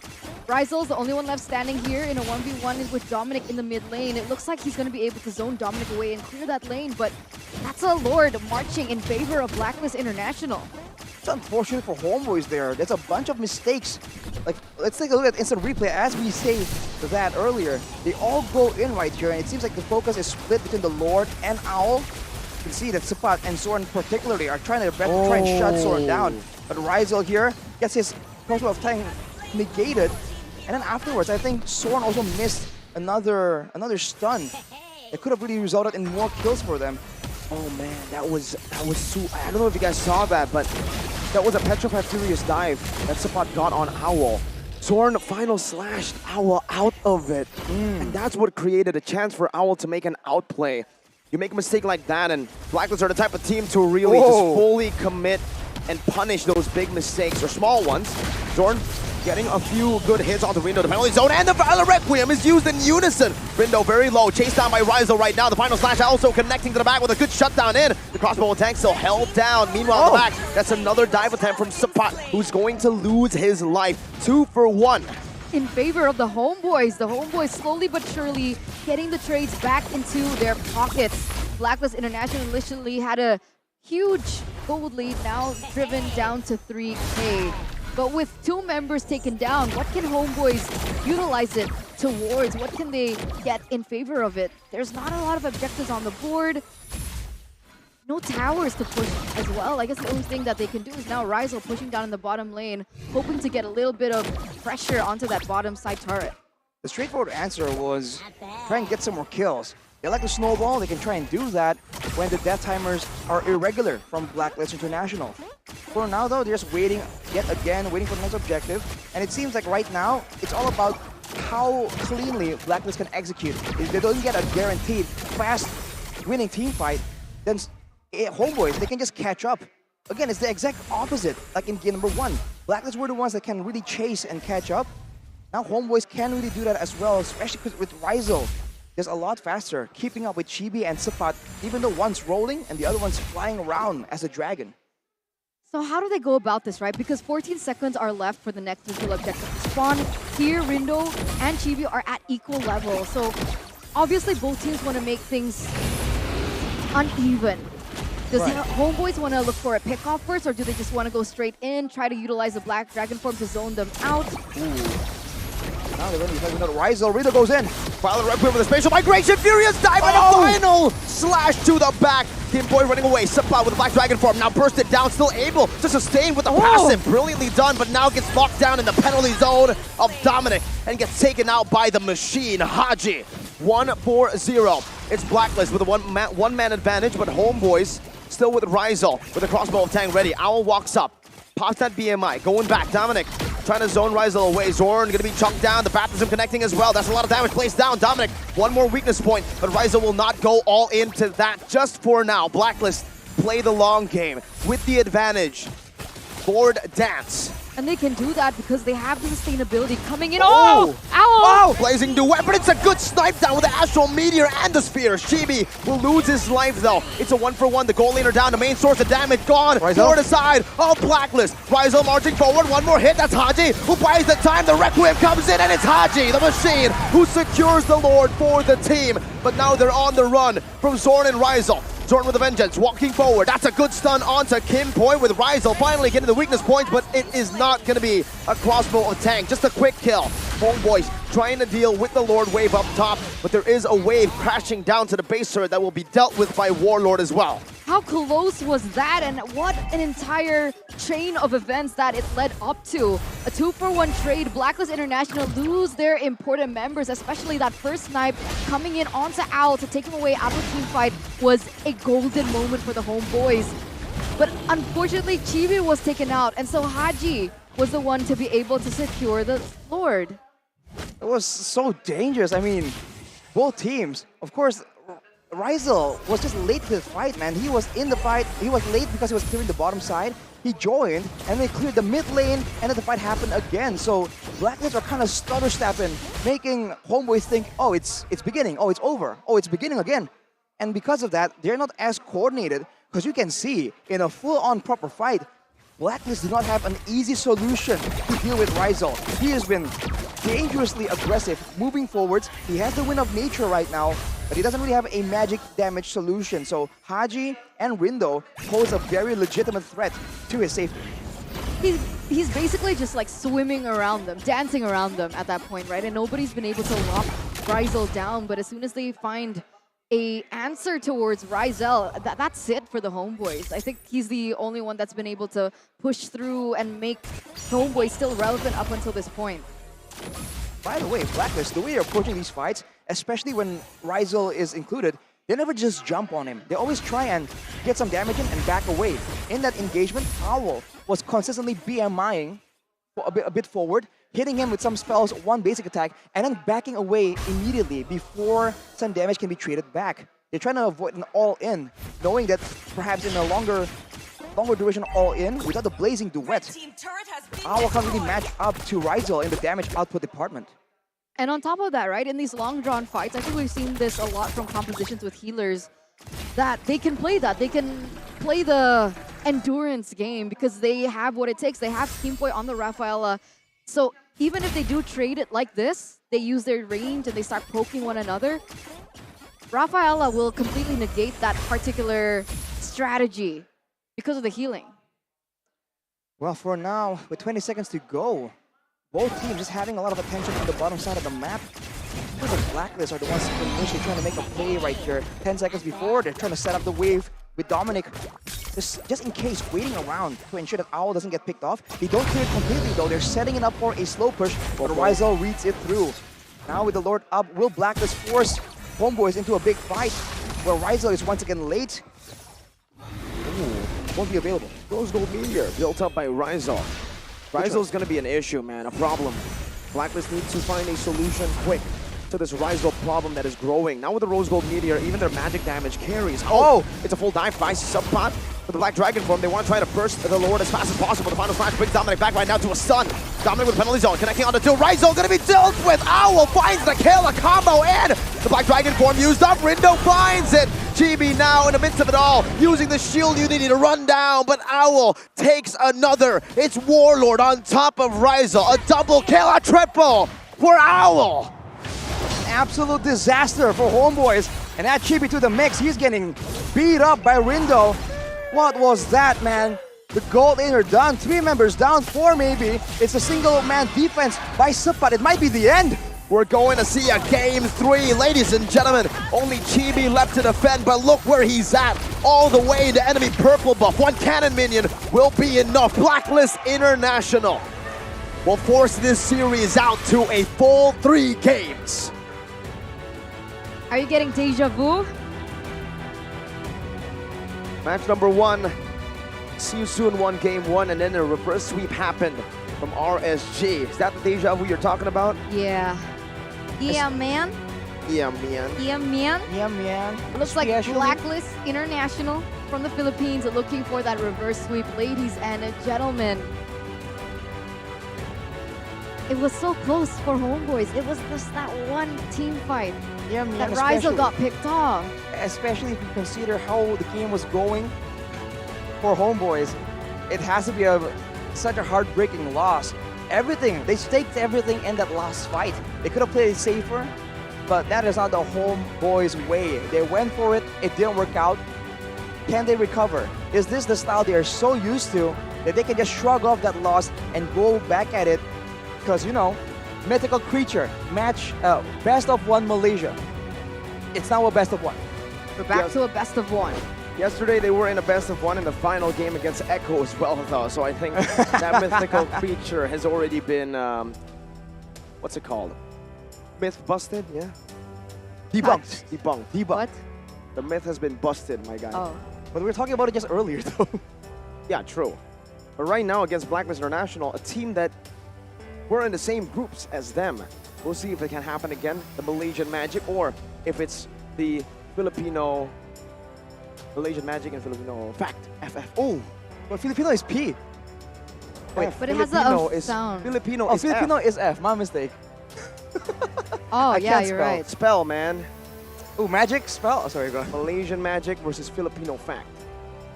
Which one will be spelled first? That's the real question. Spelled? Why spelled? Because magic and mistaken spelling. Anyways. I'm I not feel like saving you. draft-wise, not saving you. both are fine. Both were doing so well. It all comes down to the mid-game executions. And Owl completely shut down in game number 1. He is going to be the MVP for game 2 on the Purified Claude. Technically, not really snowballing out of control, having a decent power curve, getting his core items at about 8 to 9 minutes still.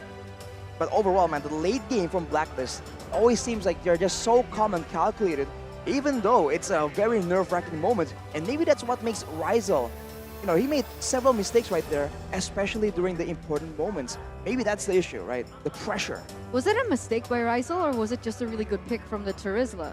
It's a bit of both. I think Rizal definitely overstepped as well, knowing team that fight? in that team fight, walked up. Maybe the call was to just go in. Yeah. But then after the Black Dragon form was used, no member was caught and they had to fall back. Then Dominic, he saw that little mistake and went boom. And then we had Owl who went bang, bada, bing. Yeah, with That the blazing follow-up, duet. man, was beautiful by Owl and Dominic. The duo synergy is still there from the SEA Games gold medalists. Really good TP as well. Well, looking at the highlights on that game earlier, Rizal was under a lot of pressure, but it really seems that despite his mobility, how much faster he can just move around in the middle of a fight. There are some moments where it just didn't go as planned right here. He intended for a reset here, but he went too greedy with a close ball of Tang. Eventually with the flicker from Team Point, he didn't really follow up. And it seems like for Blacklist, when the fight is decisive, oh, it's time to go in. They lose, they win out. But when it's drawn out like this, when there's so much ground to cover by their members, that is where the HomeBois have an advantage. And here, this was a very close fight as well. And again, it's never a clean victory for either team. Oh, this was the blazing duet you mentioned, right? Oh no, it was Not this before one. that. Oh, this is before. But you mentioned that, This is right? the Like big fight for reason Rizal. when you were like, oh, the Claude pickup.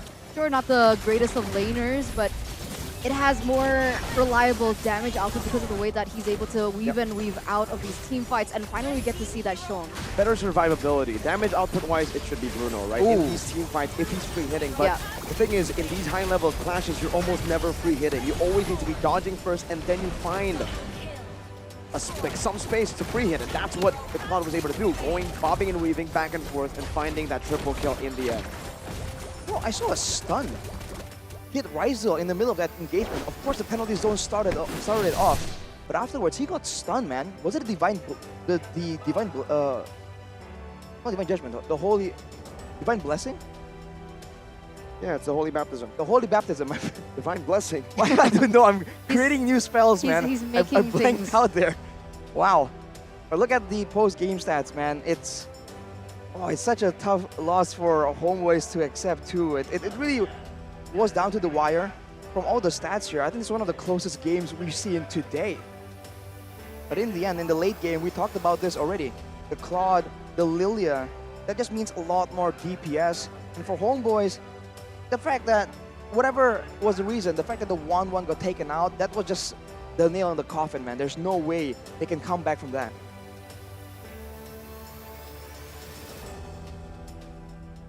And with this much of a dominant display from Blacklist in game number 2, 70 minutes though, right? I mean, even though they were very dominant in the early game, controlled most of the fights, they weren't able to find those neutral objectives. It was still held down by HomeBois, surprisingly, by Chibi as well. Very, very good red trees in the start of the game. But what exactly happened here to HomeBois? It felt like without the Angela, they just lost a whole lot of power. They were diving still. They were playing like they had an Angela, even though they didn't. I think it's just their style, no?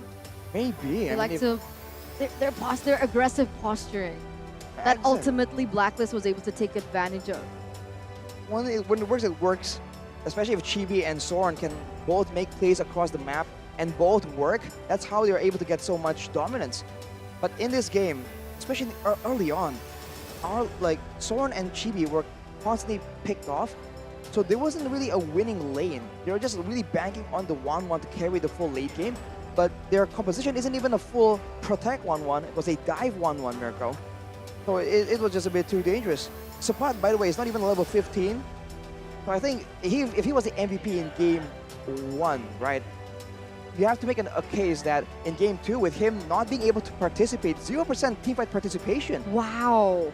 That just must be a big factor here. The lack of damage, the lack of tankiness, the lack of pressure coming in from the Black Dragon form. That definitely allowed Blacklist more space to try and make the plays happen. See, that's so scary, just like the minor tweaks from Blacklist that have this domino effect, right? Because you're right, I clearly remembered. MVP, Yuzong, Sapat, 80% TP, but he was in the same lane as an Edith that he was able to actually control. But with the switch up with the Terizla, that's when we saw that it was very difficult for him to rotate as quickly because he was having difficulty clearing faster than the Terizla in the EXP lane.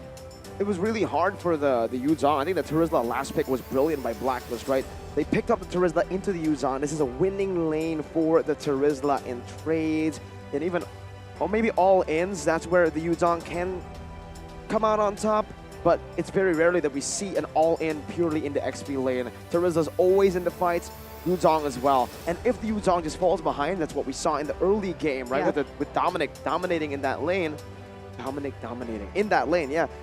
He was able to practically neutralize Sapat's impact. So we didn't get to see game 1 Sapat. We saw game 2 Sapat. Just completely We different. saw drowning Sapat. Oh, ooh, you're right. Look at that. Goal difference over time. My God. It's a bowl. It looks like a lake. Looks like you know, the beach. It's like water. It's like a beach. You know, the left side is the beach and then it's the ocean. And then there's like a little... Because Blacklist takes you to deep waters. And you know who's in the ocean? Who? The orcas. Fishes? No, Sorry, who? what? The orcas. The orca. The next match. It's a good teaser, you know. Good. Yeah, right? Orcas, water. You're not they're in the wrong. water, yeah. Oh, you know who else are in the water? Who's in the water? Swordfishes. Swordfishes are in the water? Todak? the team that HomeBois beat. In It's MPL so Malaysia. weird not seeing Todak on international... Right? In international tournaments. But so far, HomeBois are proving that, you know, maybe they don't need Todak. They need HomeBois. They need the boys. Is this the best placement for a Malaysian team in MPLI? Is this like history? I don't know. We'll have to check on that later, that fun We fact. can double check. We are going to have a little bit of a break. We're going to throw you over to the host and then we can check. I do know the real fun fact though so far. This What is is the it? worst What's that? placement for Indonesia in MPLI. Well, yeah, Yeah, duh. I mean, think so. we were champions for like 4 times straight, Yeah. right? RQ, Alter Ego, Onyx, Onyx. And with that, ladies and gentlemen, let's take a look at what the hosts are doing. Take it away. Rose and Clara.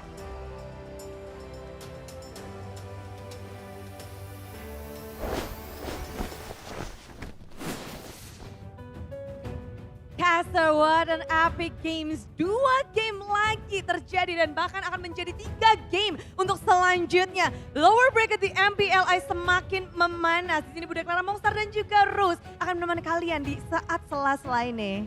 Before we enter the third game in our lower bracket match, we have a little bit of an interview with a super fan from Blacklist and of course, the owner of HomeBois. So this is Joyce and this is Daddy Hood. Hello. Halo, good hai, afternoon. Assalamualaikum Indonesia. Waalaikumsalam. Senang sekali kita jadi tuan rumah untuk semua negara yang berkumpul di Indonesia. We're so happy to be the home country, but her, how are you doing here? Baik, Alhamdulillah. Baik. Baik sekali. Indonesia was good. Sangat hebat. Hebat. All right. If I'm not mistaken, this is also where Daddy created the dream of him wanting to go to M5 because M4 was in Indonesia, right? He went back to Malaysia with a vision and he was like, I want to make sure HomeBois is going to enter M5. And that he did. And now HomeBois is performing so well in MPLI as the underdogs, right?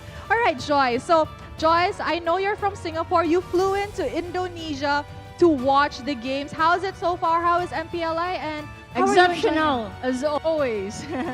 This is Thank your you for second time here, right? Yes, I was here during the ESL. And yes, we were interviewed as well by the two of you. So it's a pleasure to be back here again.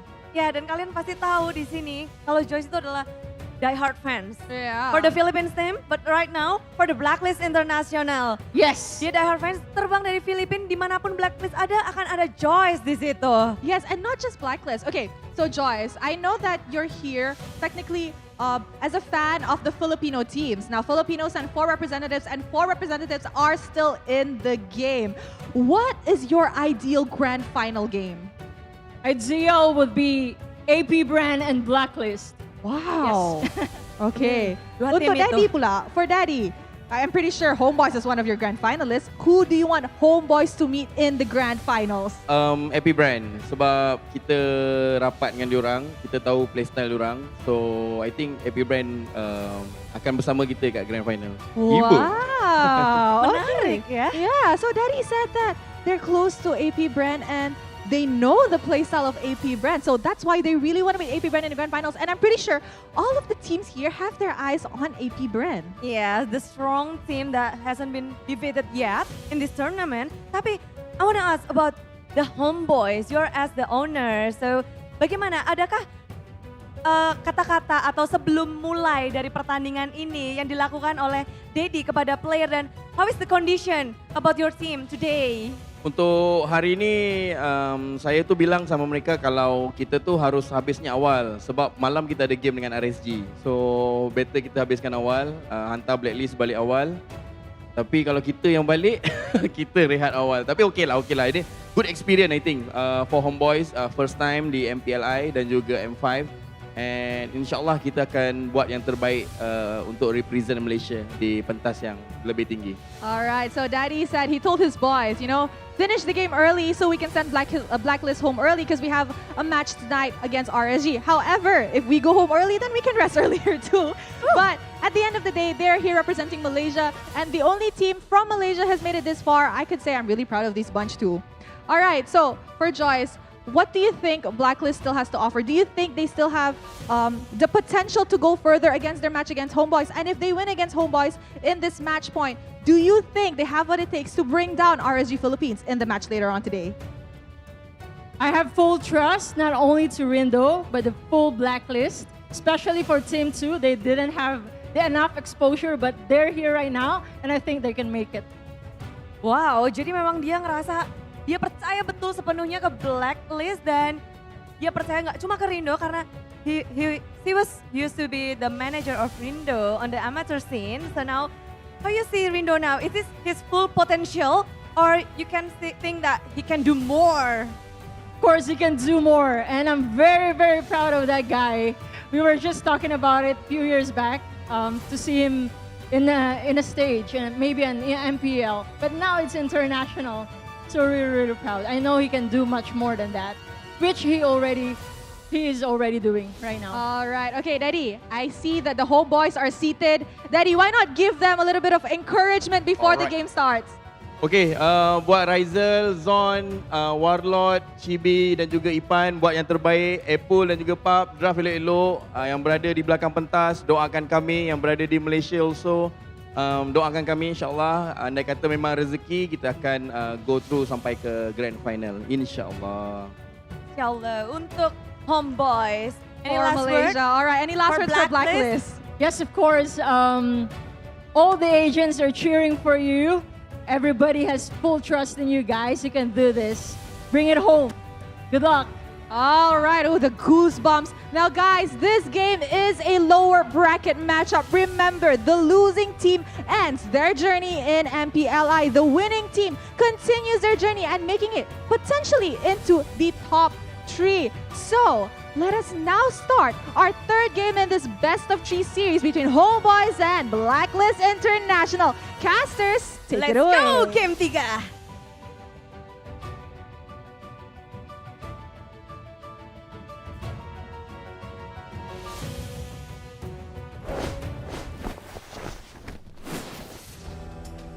We're back to a best of 1, ladies and gentlemen, between the Filipino representative Blacklist International and, of course, the pride of the Malaysians, HomeBois.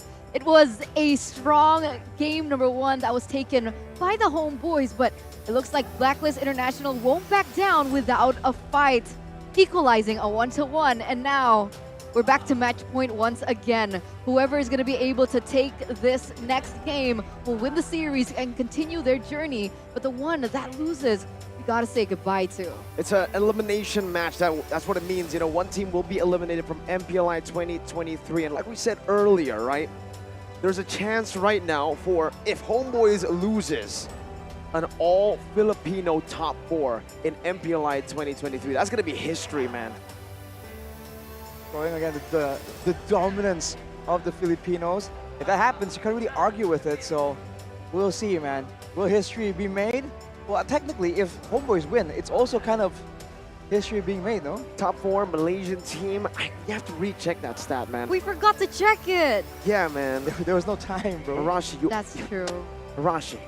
Rashi, what the heck? What the heck, dude? What the heck? You made us waste all the time during the break. We had to accompany him. Yeah. What? Wait, it's a slander. And then we forgot. You forgot. Well, if you guys want to blame someone, blame Mr. Rash. Oh, is that a Guinevere cosplay? Oh, I think it is. wait. I think it's more Both of them, right? I think it's Kagura and Guinevere, right? Huh? Wait. The one on the left? The one on the right should be Kagura, and the one on the left should be Guinevere. Oh, I thought it was the Guinevere swan skin. There is a Guinevere skin that looks like right? that as the, well. The white dress? I believe so. I'm The pretty left sure one is they're- KOF Guinevere, right? Yes. Okay. All right. Right one has to be Kagura. So cool. There's cosplays as well in the building. Yeah, What's your Arashi's cosplay, Chona? cosplaying someone as well. What? Butler Man Arashi. Butlerman Arashi. Wedding attendant Arashi. Hey! Yes. This girl is cosplaying as a Approved. W person because she's eating Hello Panda. Nice. What was We're gonna that? see someone cosplaying as a Hello Panda. That's the real question. You want to know what sound that is, Eterna? It's the rain in Jakarta. Wow. It's rainy season. It's the cries of all the teams that have been eliminated. All 6. Oh. All 6 of the Indonesian teams. That's why Jakarta's crying. That's all we can do. For Laugh now. about Prize it. for us. Man, it is what it is, though. But Here how we're all crazy about is that? sportsmanship.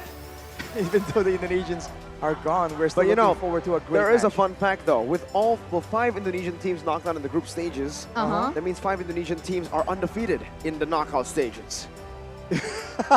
That's a fun fact, right?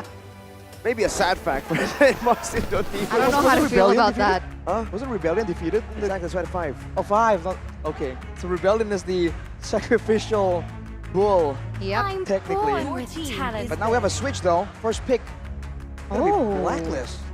Finally, so Blacklist have actually opted to swap sides. No, actually, who chooses sides?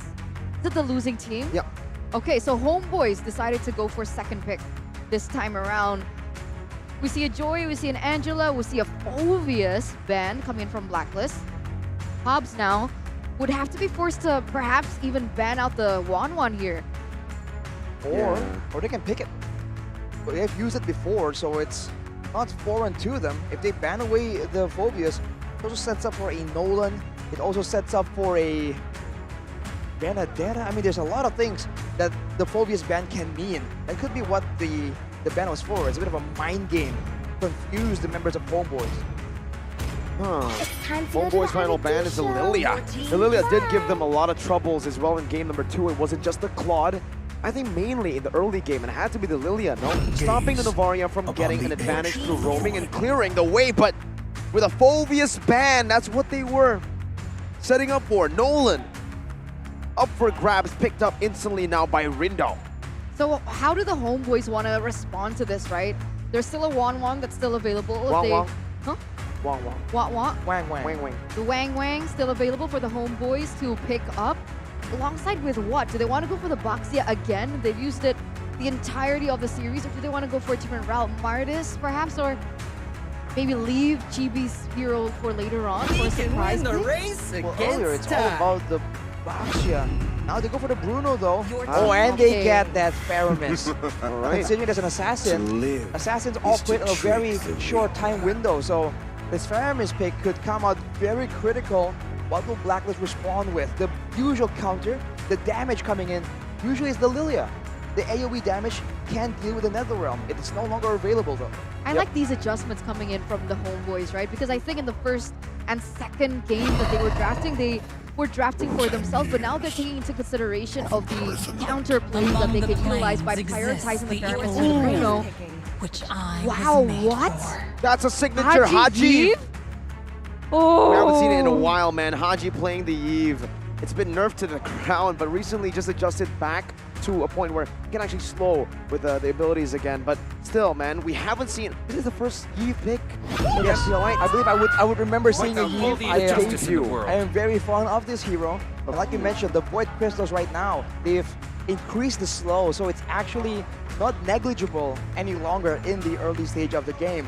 That is a great solution against the Paramis, because we talked about kiting being one of the maneuvers you can do to really pull away from the Netherrealm, considering the range is now a lot shorter. It's my way. And that's just it, right? Because with the Netherrealm, obviously HomeBois are going to be clumping up, and then you can use the real-world manipulation to kind of lock them down, and to make it even worse, you can go in with the penalty zone coming in from the Charizla as well. So there's definitely counter plays back coming in from Blacklist.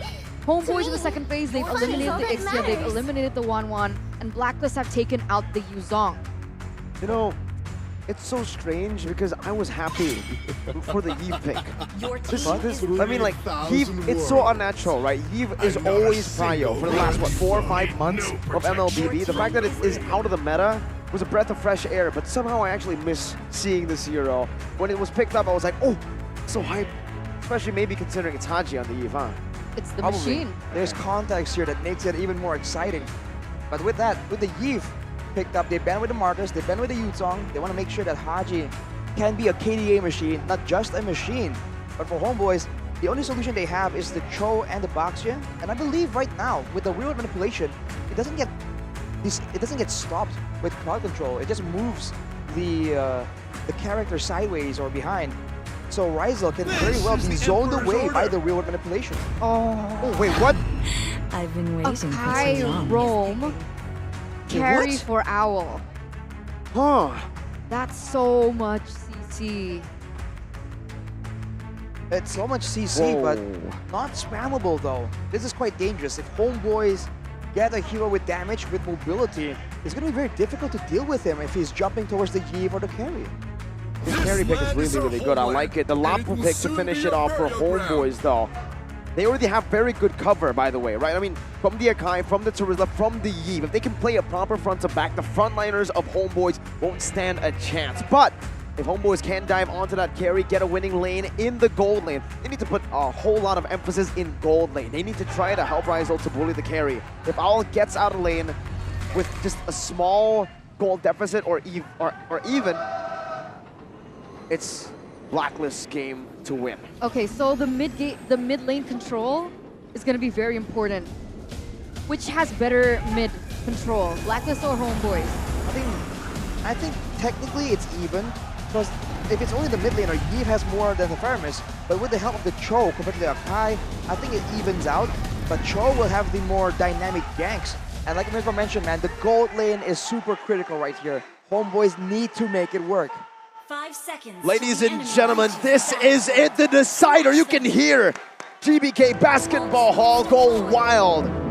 Game number 3, the decider. If Blacklist International will follow the other 3 teams in top 4, or will HomeBois be the difference maker? All the efforts from both of these representatives have come and led to this point.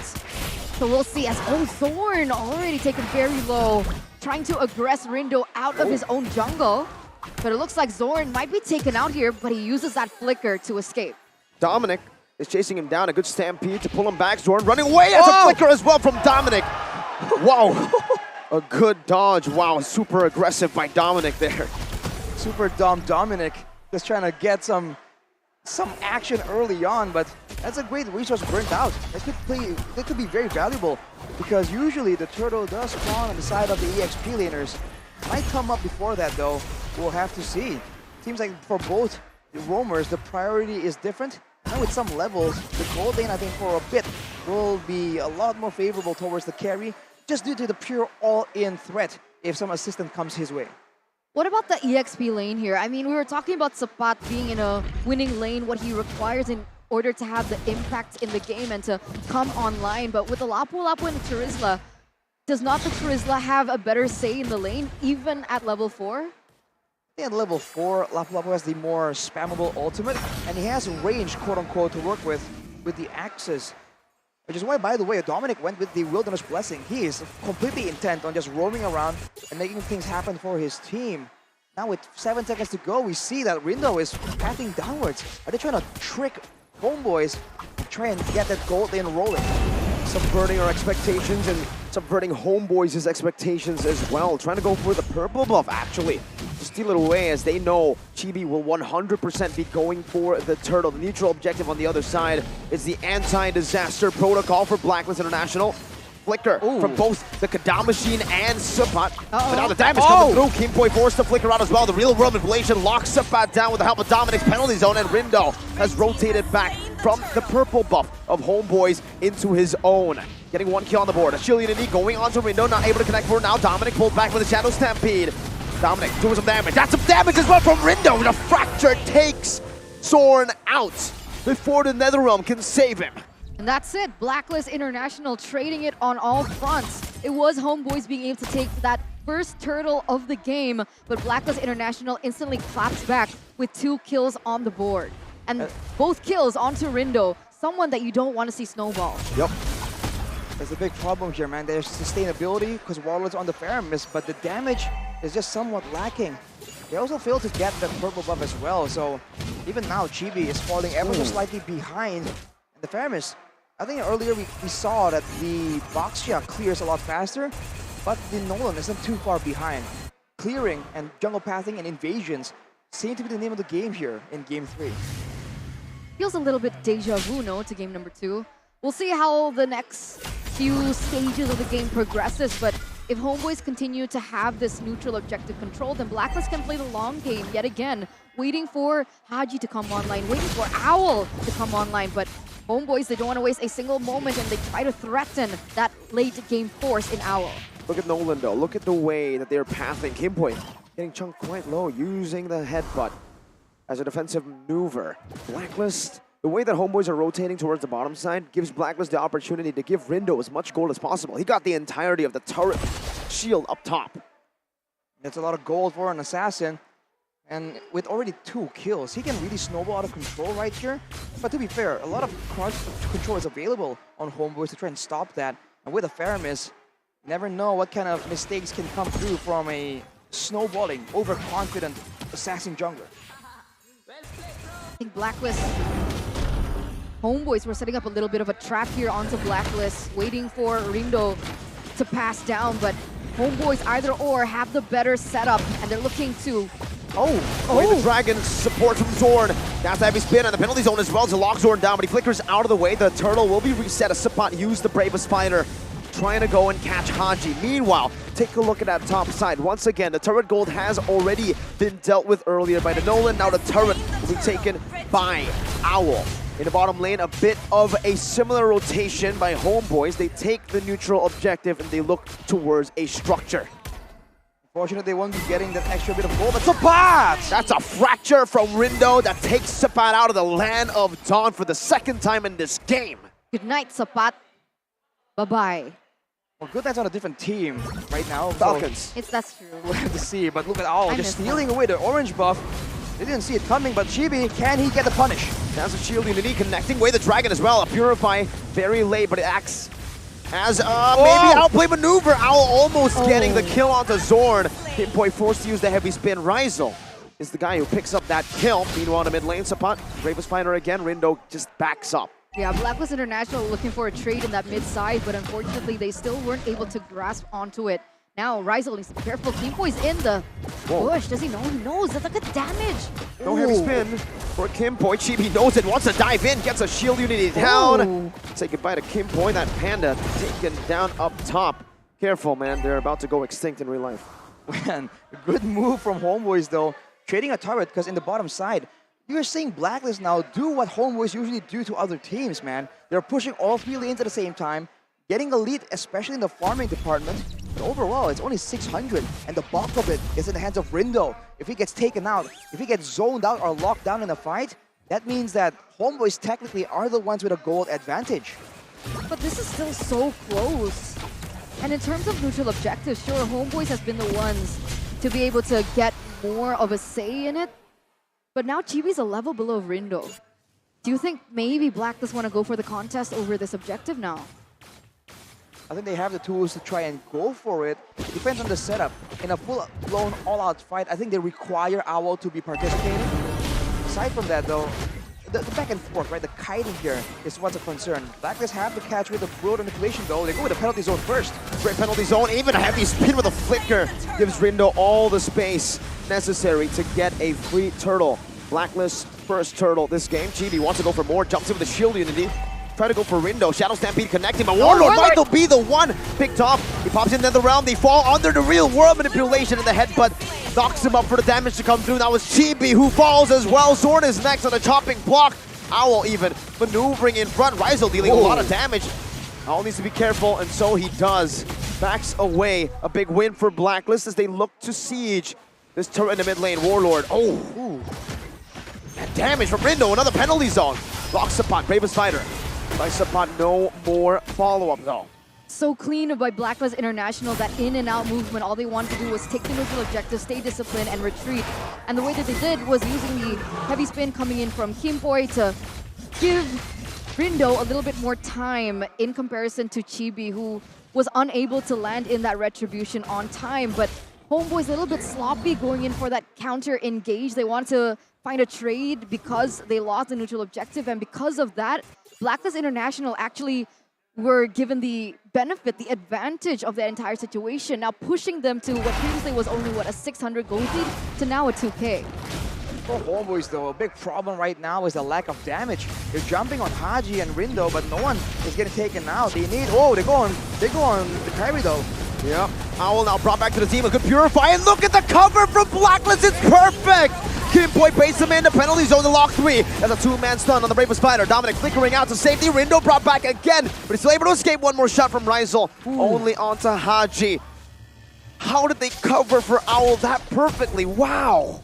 HomeBois just lack the chase, lack the crowd control. Once the shield unity has hit and you know, has hit onto Owl, you can just run backwards, and there's just so much crowd control to walk through, especially with the slow coming in from the Yves. We're reminded again why this hero is such a menace. And look at that, Haji has built a lightning truncheon. This is a bit of a burst damage Yves. It's no longer full utility like we're used to seeing, but HomeBois with the tempo, they're gonna go for the Lord. They know where the carry is at. I think he was spotted up top. Dominic now trying to look for some space for Rindo to go in. Zorn with a good way to Dragon, zoning him away right now as heavy spin gets popped in by KimBoy, and a penalty zone also from Zorn.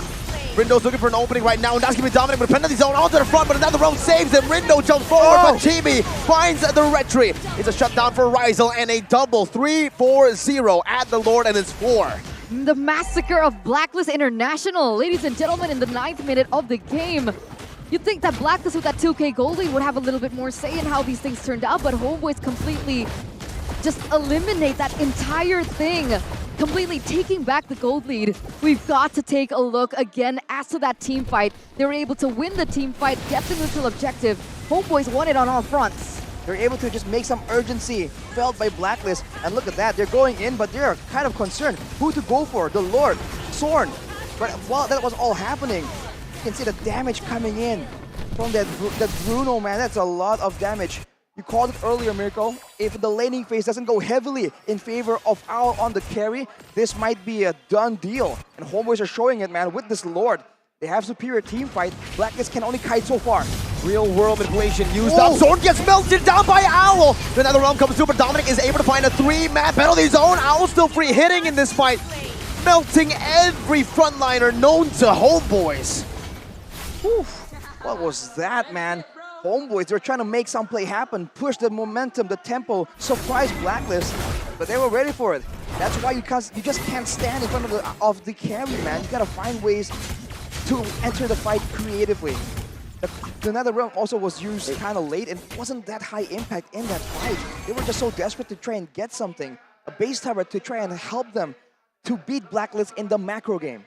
I feel like I'm watching a ping pong game or something, man. Yeah, back and forth. I love it, I love it, I love it, but it's giving me whiplash. Like, who has the upper hand? It's really just according to, No, you just said I love it, I love it, I love it. You said all right, Sai. Oh, Way the Dragon penalty zone. Zorn, 1 HP. Dominic, that's a good Nether Realm, and look at Sabat! In the back of the Flicker, connecting onto Owl. Only a Purify burns out, and the RWM is able to dish out so much damage back. Jeez, you're right, it's a ping pong match. But again, right, the Cult Ultra, the Nether Realm coming in from Warlord has just, it's been so on point for the past few clashes that they've had. The amount of times that Nether Realm has saved the skin from Sapat and allowing him to be as aggressive as he is, yet still not giving that control over to Blacklist has been exceptional. 1-1-14, Warlord, definitely someone of the player from HomeBois that I'm keeping an eye out for. The player's gold right here. Look at that difference, man. 1,500 at least for Ryzel, and you're seeing the difference in damage output. Of course, against tanks, the carry is unmatched, but overall, you see the amount of crits that is happening for Ryzel. No one can really stand in front of him for long periods of time, especially the assassins or the mages. So now for Blacklist, they are the ones really pressured to go for a proper front to back. And now with the Lord up, HomeBois, they're leaving the bottom wave. It might bounce back or it might take on the turrets. Either way, they're just going for it, man. They want momentum. Zorn, Way the Dragon, going on to Dominic. A good heavy spin there to disengage for the fight. Zorn gets pinned down right now. The Nether Realm a bit too late. Zorn gets taken away by the Fracture. Dominic super low. The Worldie is bouncing towards everyone, but Ryzel picks up the Lord. One more shot to Rindo, but he's able to get out right now. Once again is able to hold the game down. That's a 2 trade-in for the side of Blacklist, just behind the damage coming in from the carry, from Owl, who has yet to be able to take back these neutral objectives. Another Lord falls into the hands of HomeBois, but how are they going to be able to extract the most out of it with all their members taken off? They gotta go with it and try and escort it, because otherwise Owl is gonna shut it down. It's gone! Before you know it, the disappearing Lord trick by Blacklist International. Now HomeBois are back to square one. It was a 3-man trade, by the way, because Warlord spawned earlier with the passive. It's back to the waiting game. And technically now, it's a bit more difficult for HomeBois because they have the proactiveness, but Blacklist are the ones with the range. They have ways to zone and just, you know, discourage Ryzel from outputting damage, and the same cannot be said for HomeBois. Are you sure that was a Lord? That felt like a minion. To carry it is. With how fast that was shredded down. What in the world? Where is he getting all that damage from? Well, looking at the items right here, he's only 1 item away. But for the most part, core items done. Wind of Nature as well to deal with Sapat. And that is also a very good item to go 1v1 in case a marksman versus marksman situation does come around. The true damage is something that doesn't really get calculated in the heat of the moment. And looking at the Yi build for Haji, he's going for the Enchanted Talisman for sure here. He wants more spells, more slows, more ways to keep HomeBois at bay from jumping into their backline. I wonder what item he's going to go for his last item. you would think Malefic Roar, right? But with the 2 damage, that's usually most carries would actually just go for Windtalker for more damage in the late game, for more attack speed. Is it really gonna be a Malefic, or is he going for crazy damage for BOD? That doesn't really make sense with an attack speed build. Or is he going for Great Dragon Spear? Pops that ultimate, gets more movement speed, gets more utility technically to play around. Then maybe he sells his boots for Windtalker. That'll be a crazy build. All very possible. On the other hand, Chibi has a very low amount of physical defense, by the way. Oh no, a lot of his items are geared more to try and deal with the magic harass, because he's always in the front, and he's going to be harassed a lot when they're contesting for neutral objectives. Blacklist International will be trying to shoo him away to try and get an edge in the retribution battle. And the only real benefit for HomeBois now is the fact that the assassin has kind of fallen off, but Chibi spots them as a conceal wasted from Blacklist. Oh, that's wasted, and now HomeBois will actually know their position. You can look and see that Zoon is looking for a flank, unable to get it. Kingboy Dominic smells him out as well. And this is the beauty of the Lightning Truncheon for Haji. People would say that it's not worth it because of her ultimate that's like a statuesque type of ultimate, but the fact is she's able to utilize her skill 1 and skill 2 in order to gain a lot more movement speed than she naturally did. And that's when the slows, and that's when it starts to get annoying, and there's poke in that build. Look at the top side though, the wave actually is geared to slow push towards Blacklist, so now HomeBois, they have no urgency, but they go for Haji! What a play onto Haji! What a pick by Zorn! The Toe God in MPLI 2023. The man with the recalls and now the man with the play. What the heck was that, Zorn? That completely just turned things 180, ladies and gentlemen. Without Haji, I'm pretty sure Blacklist are not going to contest for this ever-important Lord. 5-man strong. That was a golden moment for HomeBois. What the heck? He hasn't done anything that flashy the whole time, but when the going gets tough, when you need that moment, he went for it, man. Lulls Blacklist into a false sense of security. And without any defensive items, Haji, 1 or 2 hits from Rizel on the Bruno, and he's gone. Dude, this is a deathless Haji. This is Haji in the zone, and he got him.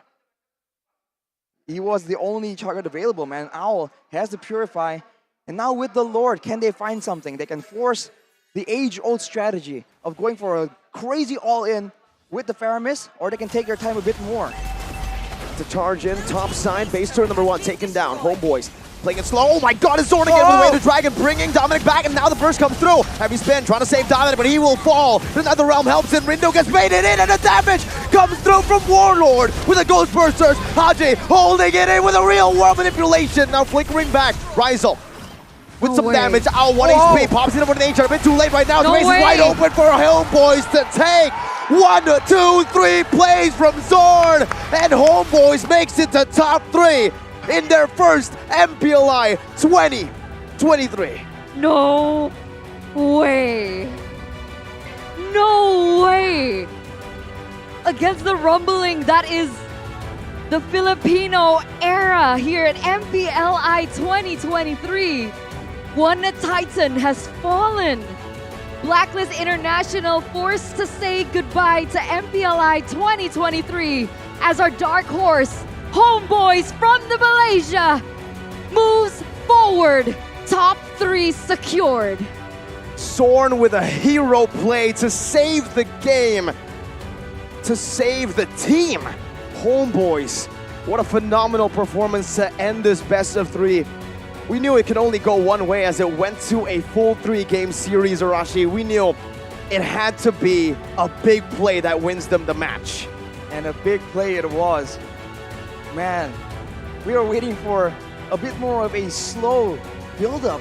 But no, this is the HomeBois way. And they show it tonight, man. A lot of people doubt them, but that is Malaysia striking back. Expect the unexpected when you witness the Malaysian teams on the stage. But ladies and gentlemen, does this mark the end of Blacklist International's journey here at MPLI 2023? Going through the group stage, 2-1, forced to play around in the lower brackets. Let's hear their final say as we say goodbye to this team.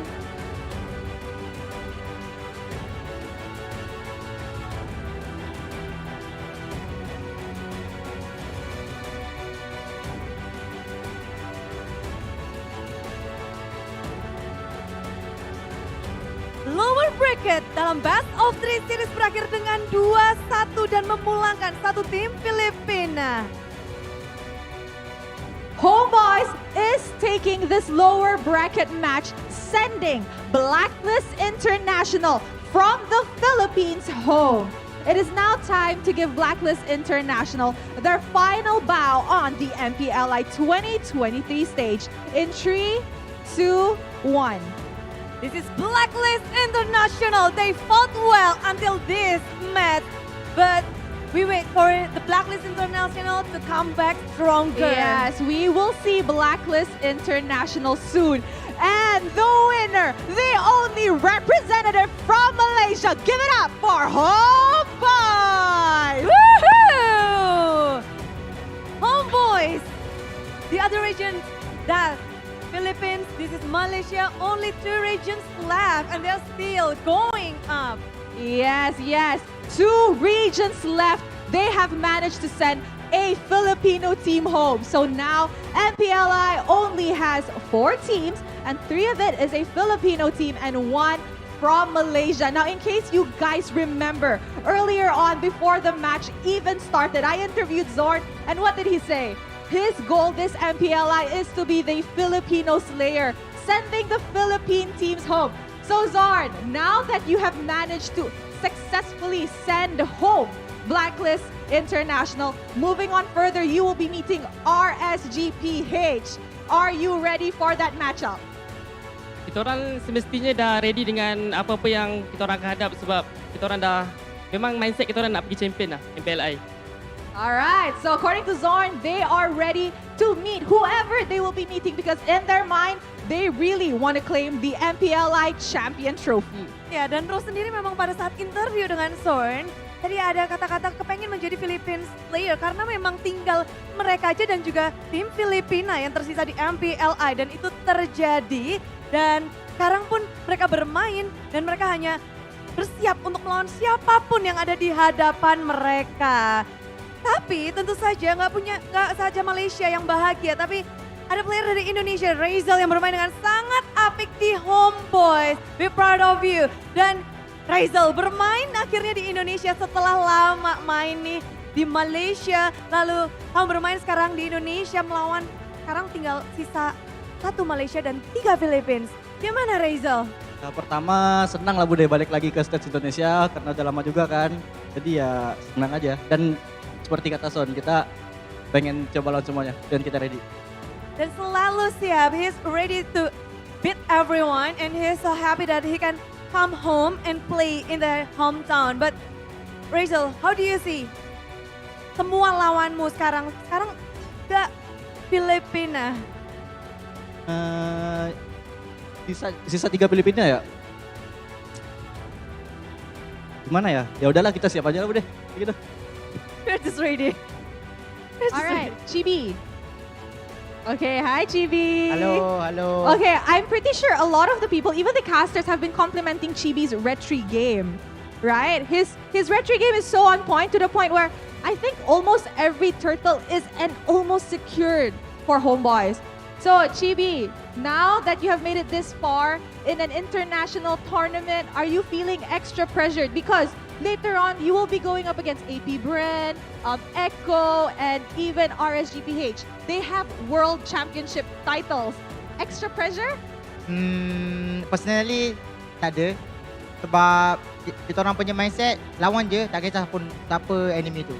Wow, okay, they don't feel any extra pressure. In their mind, it's just, we're just gonna fight whoever. We do not care who the opponent is, they're just gonna do their best. Ya, mereka hanya ingin melakukan yang terbaik untuk siapapun lawan mereka. But what you guys expecting for the next battle of yours?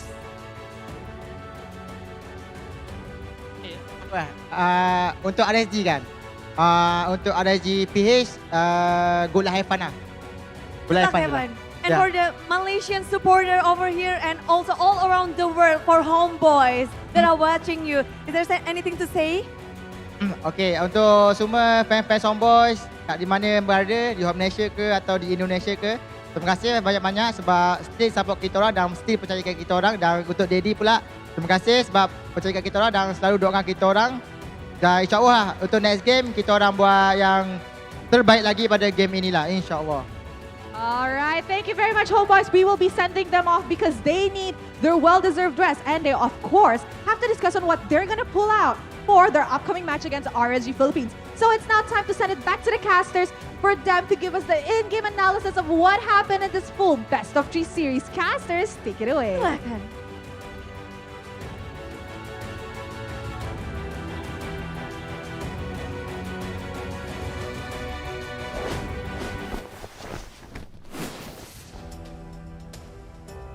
I think I'm still in shock. What happened? I don't think I expected. I did not expect this outcome at all. And they did it. Blacklist International are out. 4 letters. Zorn. I thought his nickname has more ends. Actually, I'm not sure. I think he only has one end. Wait, is this a joke? I don't know. I don't get it sometimes. We'll have to see. We'll have to see. All right, let's take a look at the MVP because it should be, oh, it's actually Rizel on the Bruno. Stats. Yeah, I mean, stat-wise. Stat-wise. But we know the MVP. We know. You know, the moment-based person. But for now, let's talk about Rizel on the Bruno. Like you said, Mirko, the linchpin of the entire game is in the gold lane. When he gets it done, when he's able to make sure that the carry does not run away with the game and the gold lead, it's over. And he has 0 deaths against a Jeeve, against a Terizla, an Akai, a Nolan, an assassin. Like, we've seen what the Nolan can do when he has kills, when he has farm. That was a late game full equipment Nolan, and he was unable to take down Rizel on the Bruno. It's definitely a whole team effort, but the damage output this man has done is insane, man. Usually we see Faramis out-damage the Bruno. We'll see how the numbers look in this game, because 74,000? Woof. He was definitely critical. And like the TP, you don't really see him. You don't really see that he's being flashed or he doesn't make those quote-unquote flashy plays, but he's reliable and he gets the job done. He can sell by the TP, 91%, 505 KDA, not taking down a single time. And this is it, the decision-making that he's able to get on time. Honestly, I thought that after this moment right here, everything just went south for them. They used everything to try and shut down the Owl, shoot him out of the sky, but it wasn't working. And here, this is where Blacklist themselves, now, who's on the other foot? They're just so urgently trying to do things that they can't really focus on everything at the same time. And this is where the Faramis passive comes in clutch as well in those late stages of the game. They went initially here very risky to try and get a base turret. They get punished for it. And then afterwards, they made that adaptation. But afterwards, that's where these crazy chaotic fights just really win it out for them. I guess the damage difference, especially because of the crit build versus the shred build, that is essentially what gives HomeBois a lot more power. And look at this from Zorn. Out of nowhere, and another one. The final one, man, to Dominic. The only, well, not the only frontliner, but the most reliable one. HomeBois is more of a, disengaged type with a heavy spin. The fact that he was already baited out to use the heavy spin in that moment just gave so much of the other space to the rest of the team of HomeBois to be able to dive onto Owl, onto Haji as well. That was the whole point of having the Akai, to protect Haji and Owl. The fact that Zorn was able to find a window to get Dominic and to force HomeBois to use that heavy spin was literally the reason, I would say, as to why they won the game. Obviously, the pick off to Haji as well. Right before that one, the Jikundo Flicker combo to Haji was also definitely a massive factor as to why they were able to get the Lord in the end. The swing and momentum that showed that HomeBois were the ones in control, made sure that Blacklist can't really set up first. And HomeBois, I thought they were going to wait for a 3-lane push, the usual stuff. But like I said, HomeBois style, they just go in aggressively and you just don't expect it, right? There's no logical reason to go in there, but Zorn just made it work. There And that's wasn't X any factor. build-up. Exactly, that's It X wasn't like factor. Zorn was able to get a few good kicks and then no. it was literally like out of nowhere. He just entered the What? zone. Out Don't of let him nowhere. into his zone, man. You can't Zen let him into his States. zone. A 2K gold lead only. Might be the closest game we've seen in the tournament so far. 18 minutes, man. A constant back and forth all the way since like minute 4. That is unreal.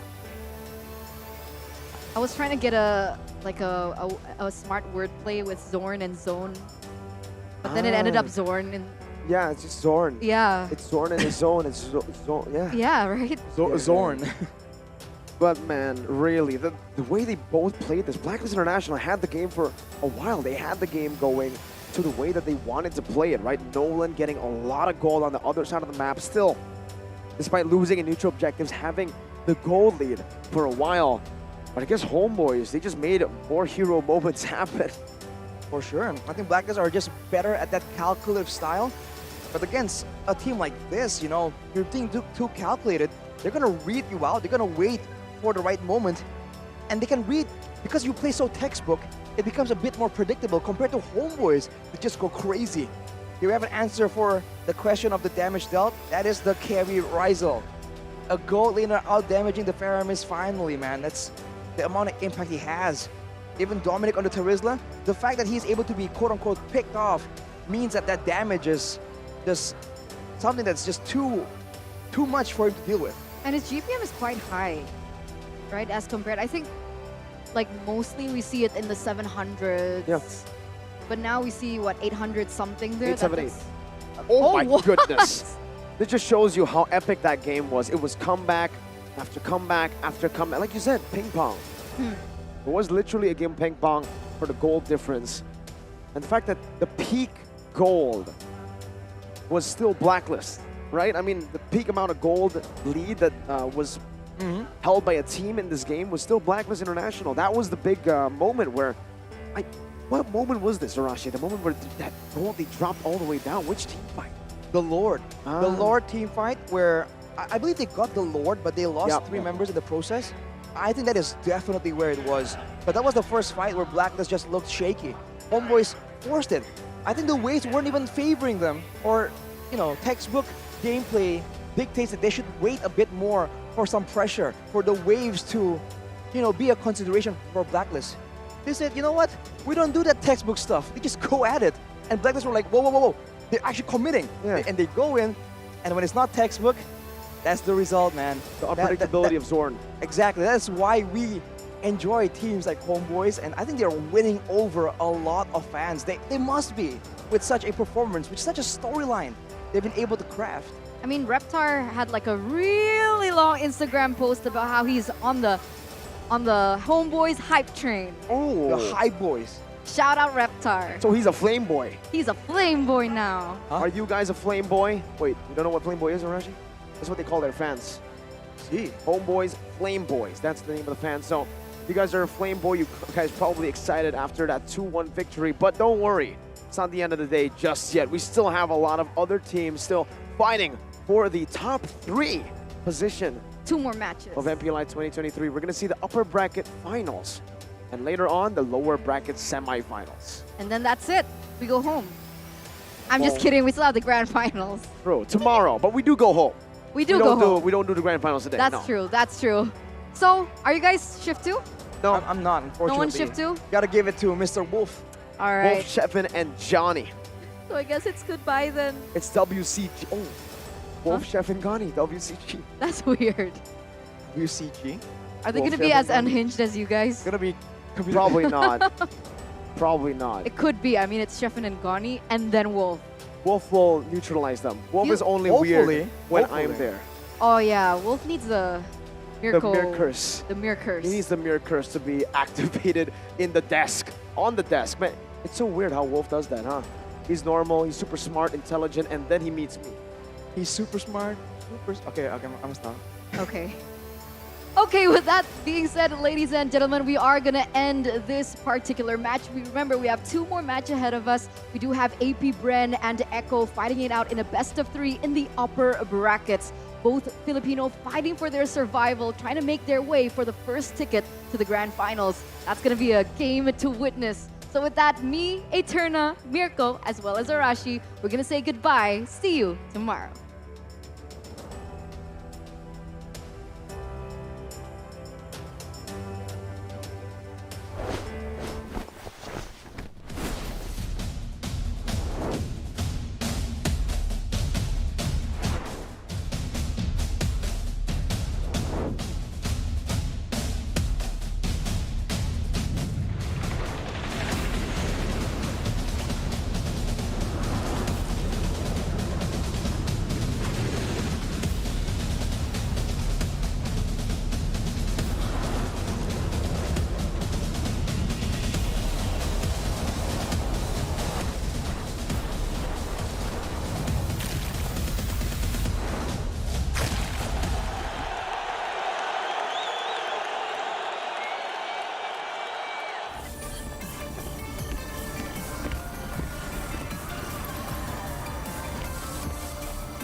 Sosok leader juga ada di dalam tubuh dia, yang mana di background kita susah cari sosok seperti Vin. Ya ini kesempatan yang bagus buat Araki sama gue buat move on lah.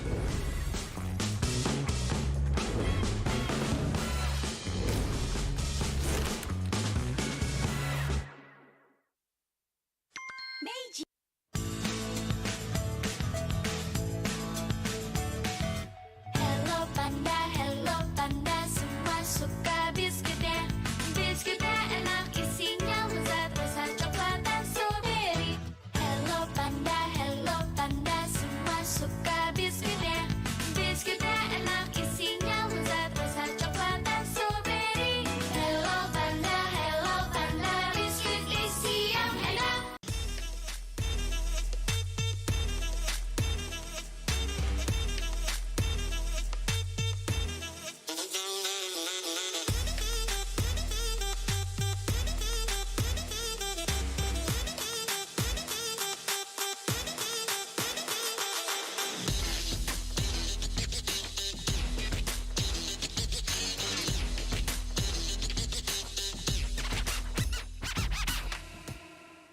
Sempet down karena kayak hal yang aku suka itu ternyata orang tua tuh kayak lebih khawatir kali ya. Aku sih lihat malah papa tuh nggak suka, ngapain sih, yang bener-bener aja lah.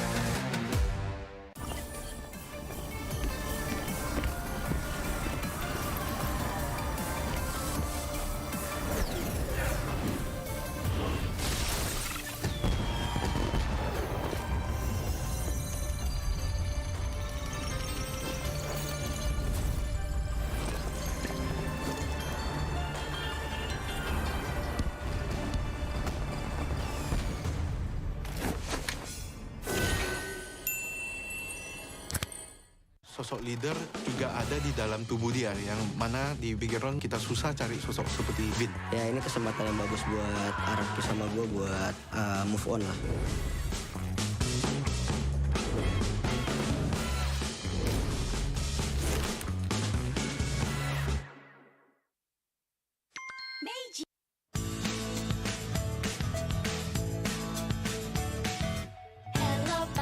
Hello panda, semua suka biskuitnya.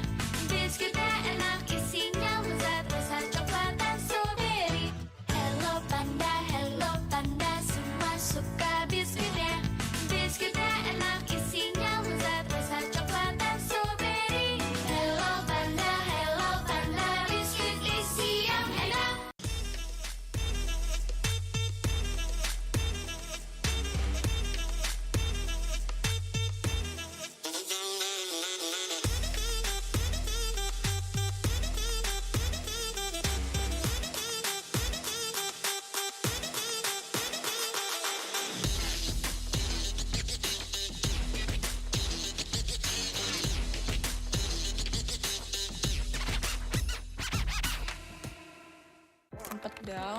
Karena kayak hal yang aku suka itu ternyata orang tua tuh kayak lebih khawatir kali ya. Aku sih lihat malah papa tuh nggak suka, ngapain sih, yang bener-bener aja lah.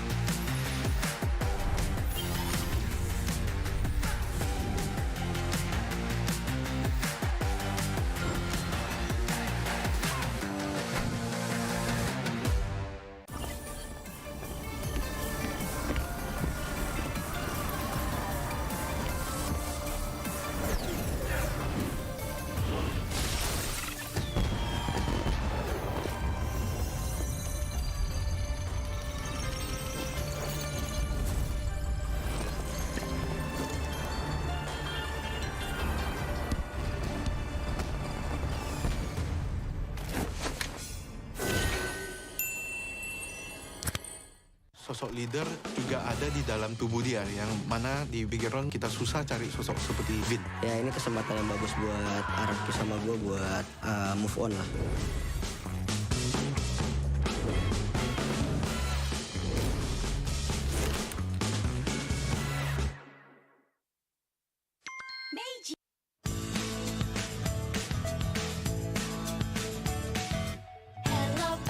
Hello panda, semua suka biskuitnya. Biskuitnya enak, isinya lezat, rasa coklat dan strawberry. Hello panda, semua suka biskuitnya. Biskuitnya enak, isinya lezat, rasa coklat dan strawberry. Hello panda, biskuit isi yang enak.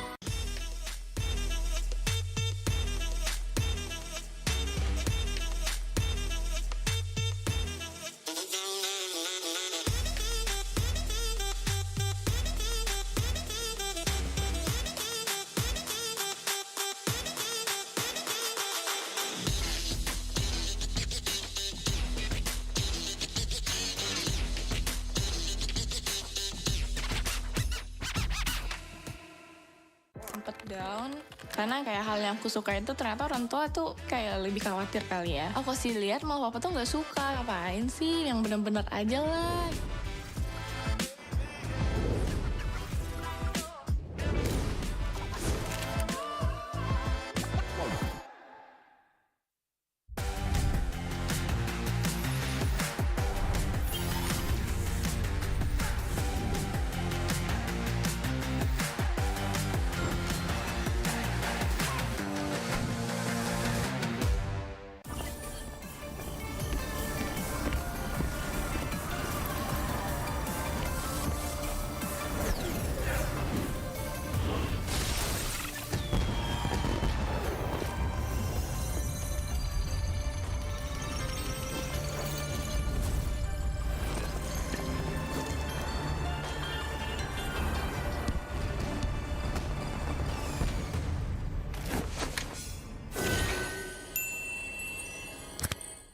Sosok leader juga ada di dalam tubuh dia, yang mana di bigger round kita susah cari sosok seperti Bin. Ya ini kesempatan yang bagus buat Araki sama gue buat move on lah.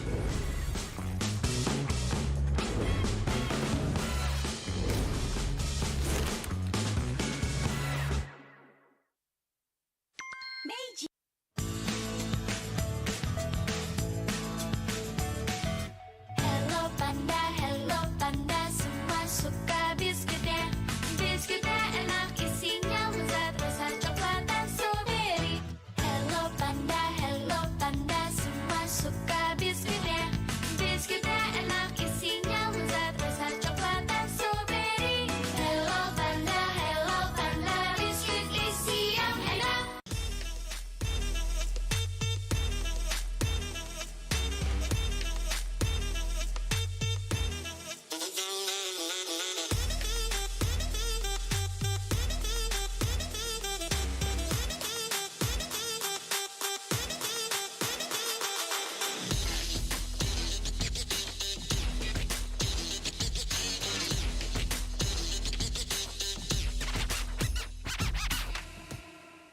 Sempet down Karena kayak hal yang aku suka itu ternyata orang tua tuh kayak lebih khawatir kali ya. Aku sih lihat malah papa tuh nggak suka. Ngapain sih yang bener-bener aja lah.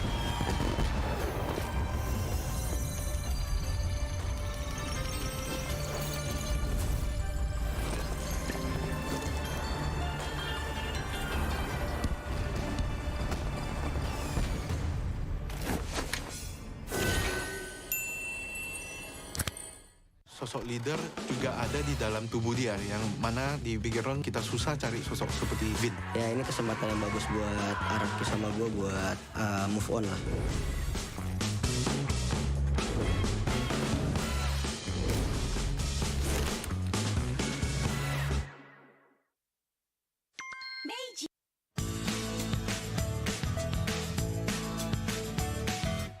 Hello panda, semua suka biskuitnya. Biskuitnya enak, isinya lezat, rasa coklat dan strawberry. Hello panda, semua suka biskuitnya. Biskuitnya enak, isinya lezat, rasa coklat dan strawberry. Hello panda, biskuit isi yang enak.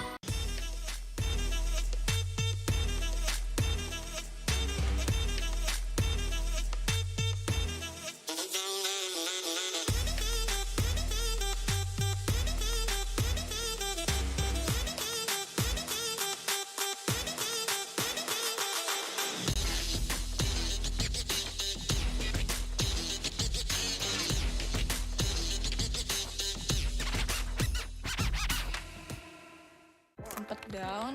Karena kayak hal yang aku suka itu ternyata orang tua tuh kayak lebih khawatir kali ya. Aku sih lihat malah papa tuh nggak suka. Ngapain sih yang bener-bener aja lah.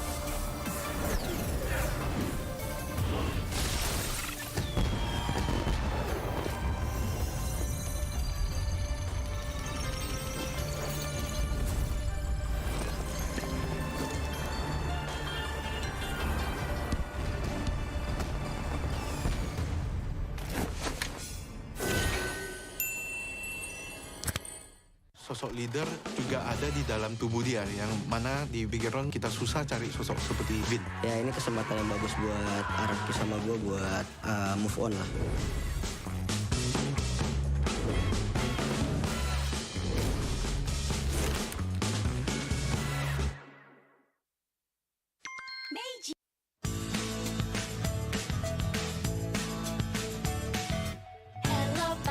Hello panda, semua suka biskuitnya. Biskuitnya enak, isinya lezat, rasa coklat dan strawberry. Hello panda, semua suka biskuitnya. Biskuitnya enak, isinya lezat, rasa coklat dan strawberry. Hello panda, biskuit isi yang enak.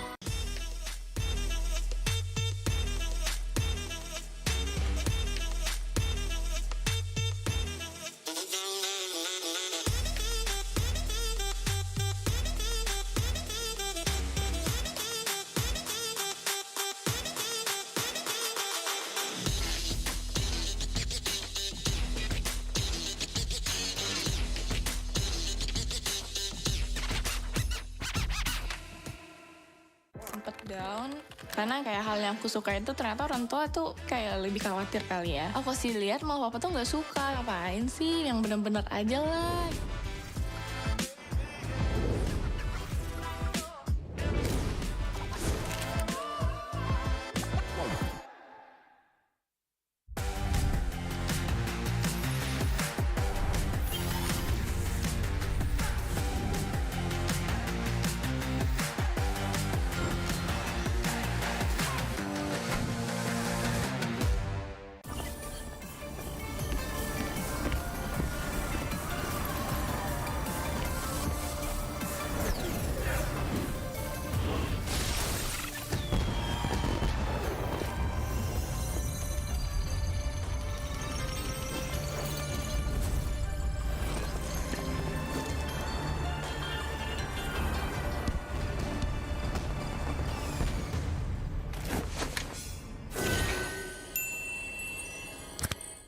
Sosok leader juga ada di dalam tubuh dia, yang mana di bigger round kita susah cari sosok seperti Bin. Ya ini kesempatan yang bagus buat Araki sama gue buat move on lah.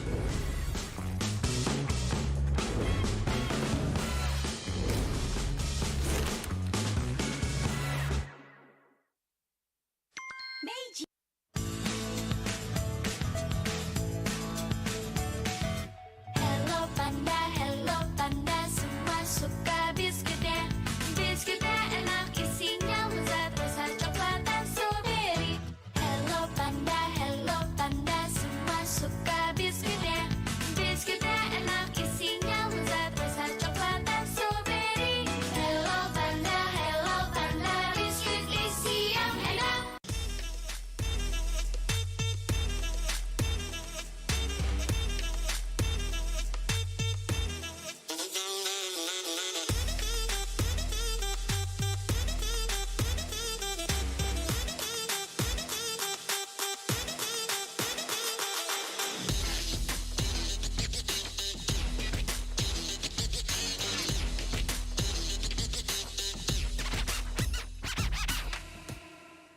Sempet down karena kayak hal yang aku suka itu ternyata orang tua tuh kayak lebih khawatir kali ya. Aku sih lihat malah papa tuh nggak suka. Ngapain sih, yang bener-bener aja lah.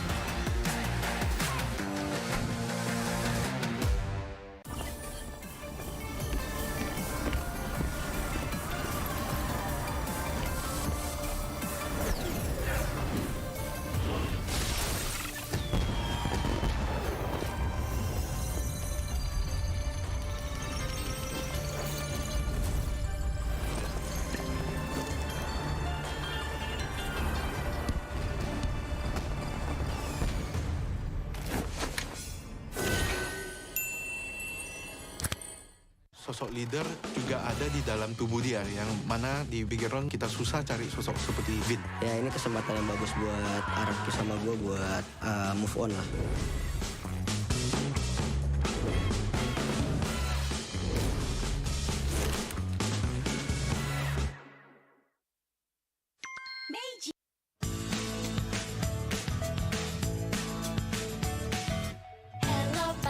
Hello panda, semua suka biskuitnya.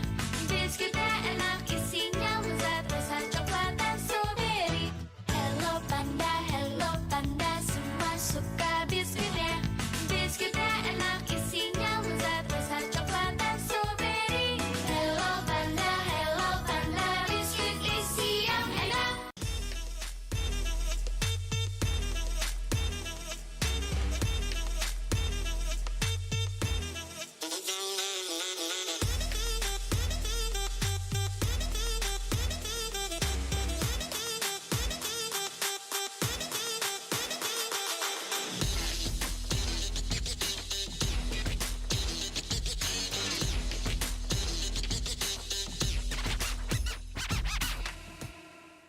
Sempet down Karena kayak hal yang aku suka itu ternyata orang tua tuh kayak lebih khawatir kali ya. Aku sih lihat mau papa tuh nggak suka, ngapain sih, yang bener-bener aja lah.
Welcome back to MPLI 2023. You're still with me, Rose and Clara, and now we are about to enter the finals upper bracket match where we will be witnessing a world-class matchup between Bren and Echo. Yap, di mana kita masih berada di MPLI 2023 bersama Rose dan Clara yang memandu jalannya pertandingan ketiga di hari ini. Di mana akan ada Echo dan juga Bren yang bertemu di upper bracket final.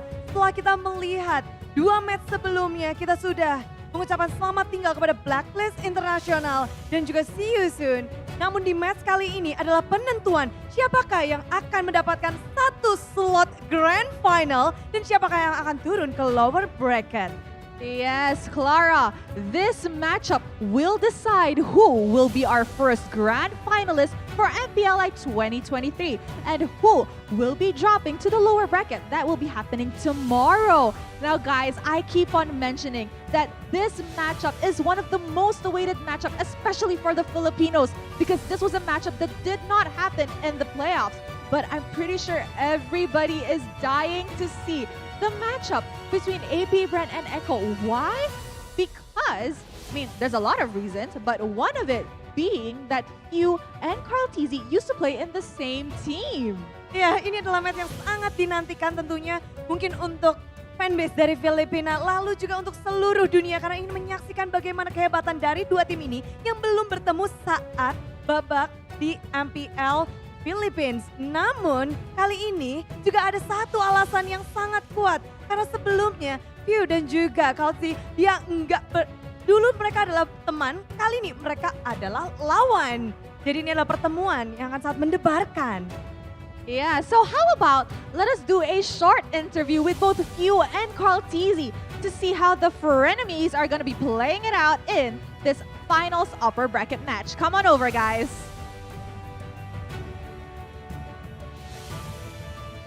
Ooh, do you feel deja vu?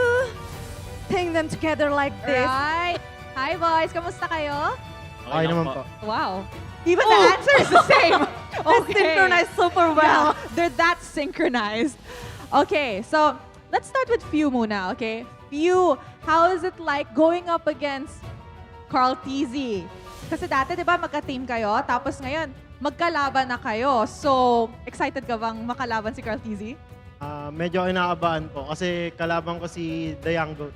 Wow! Okay, so I asked Few, is he nervous to go up against Carl TZ or is he happy? What is he looking forward to? Because they used to be teammates. And Few said he's actually a bit nervous to go up against the young goat of the Philippines, Carl TZ. Sedikit mendebarkan ya, melawan satu player yang sangat hebat, yaitu Carl TZ. Namun kalau dia sedikit berdebar, how about you, Carl TZ? Mas kinakabahan po ako kasi katapat ko na po yung the true goat. Wow! Okay, they're literally trolling each other at this rate. He said he's more nervous to go up against Bren because he's against the true GOAT.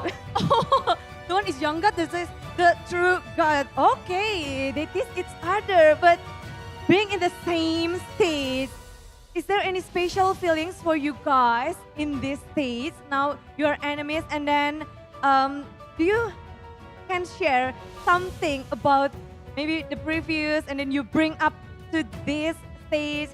You guys before are the former team, so do you bring something to this stage? May parang memories ba daw kayo dati ni Carl TZ or like, you know, with each other na dati magka-team kayo, tapos ngayon magkalaban na kayo dito. Ano mga naalala nyo? Parang, you know, deja vu, you know? Siguro yung yung sa M2 lang. Naglaban kami sa finals against Burmese. Reminisce. Okay, so for Few, his core memory with Carl TZ is M2's grand finals against Burmese goals. Okay, Carl TZ, ikaw naman. Yung siguro po yung mga kulitan namin dati na nakakamiss. Oh, he said he misses like playing around with Few, you know, like AJ, all the fun times. Jadi sama-sama kangen ya, ada memori yang sangat melekat kalau dari Few sendiri pada saat M2 Grand Final. Kalau dari Carl TZ sendiri, dia seneng banget pada saat bercandaan.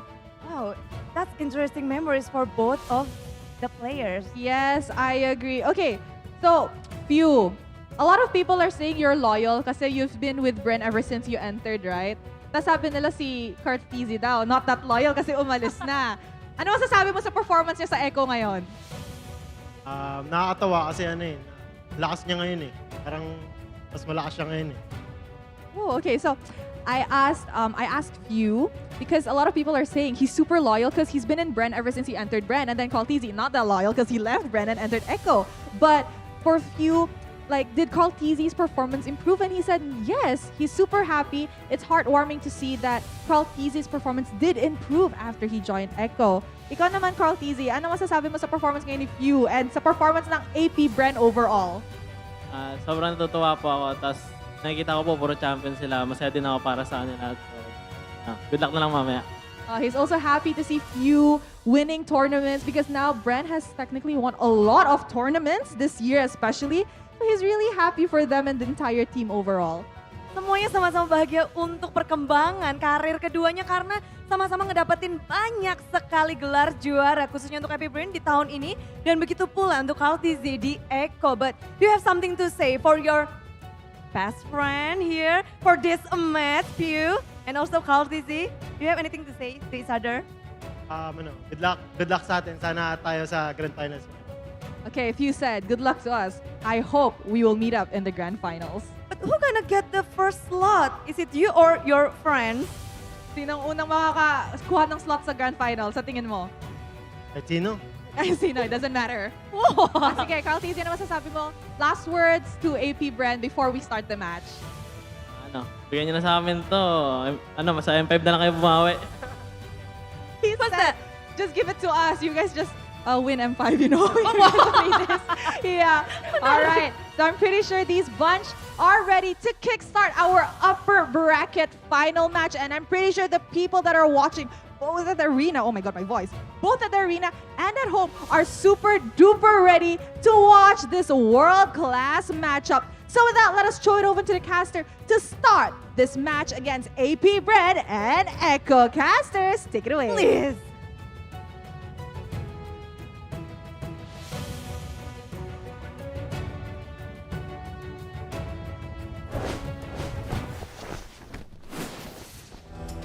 That was unexpectedly wholesome, Wolf. I prefer, a bit more beef and spice in my meal. But you know what?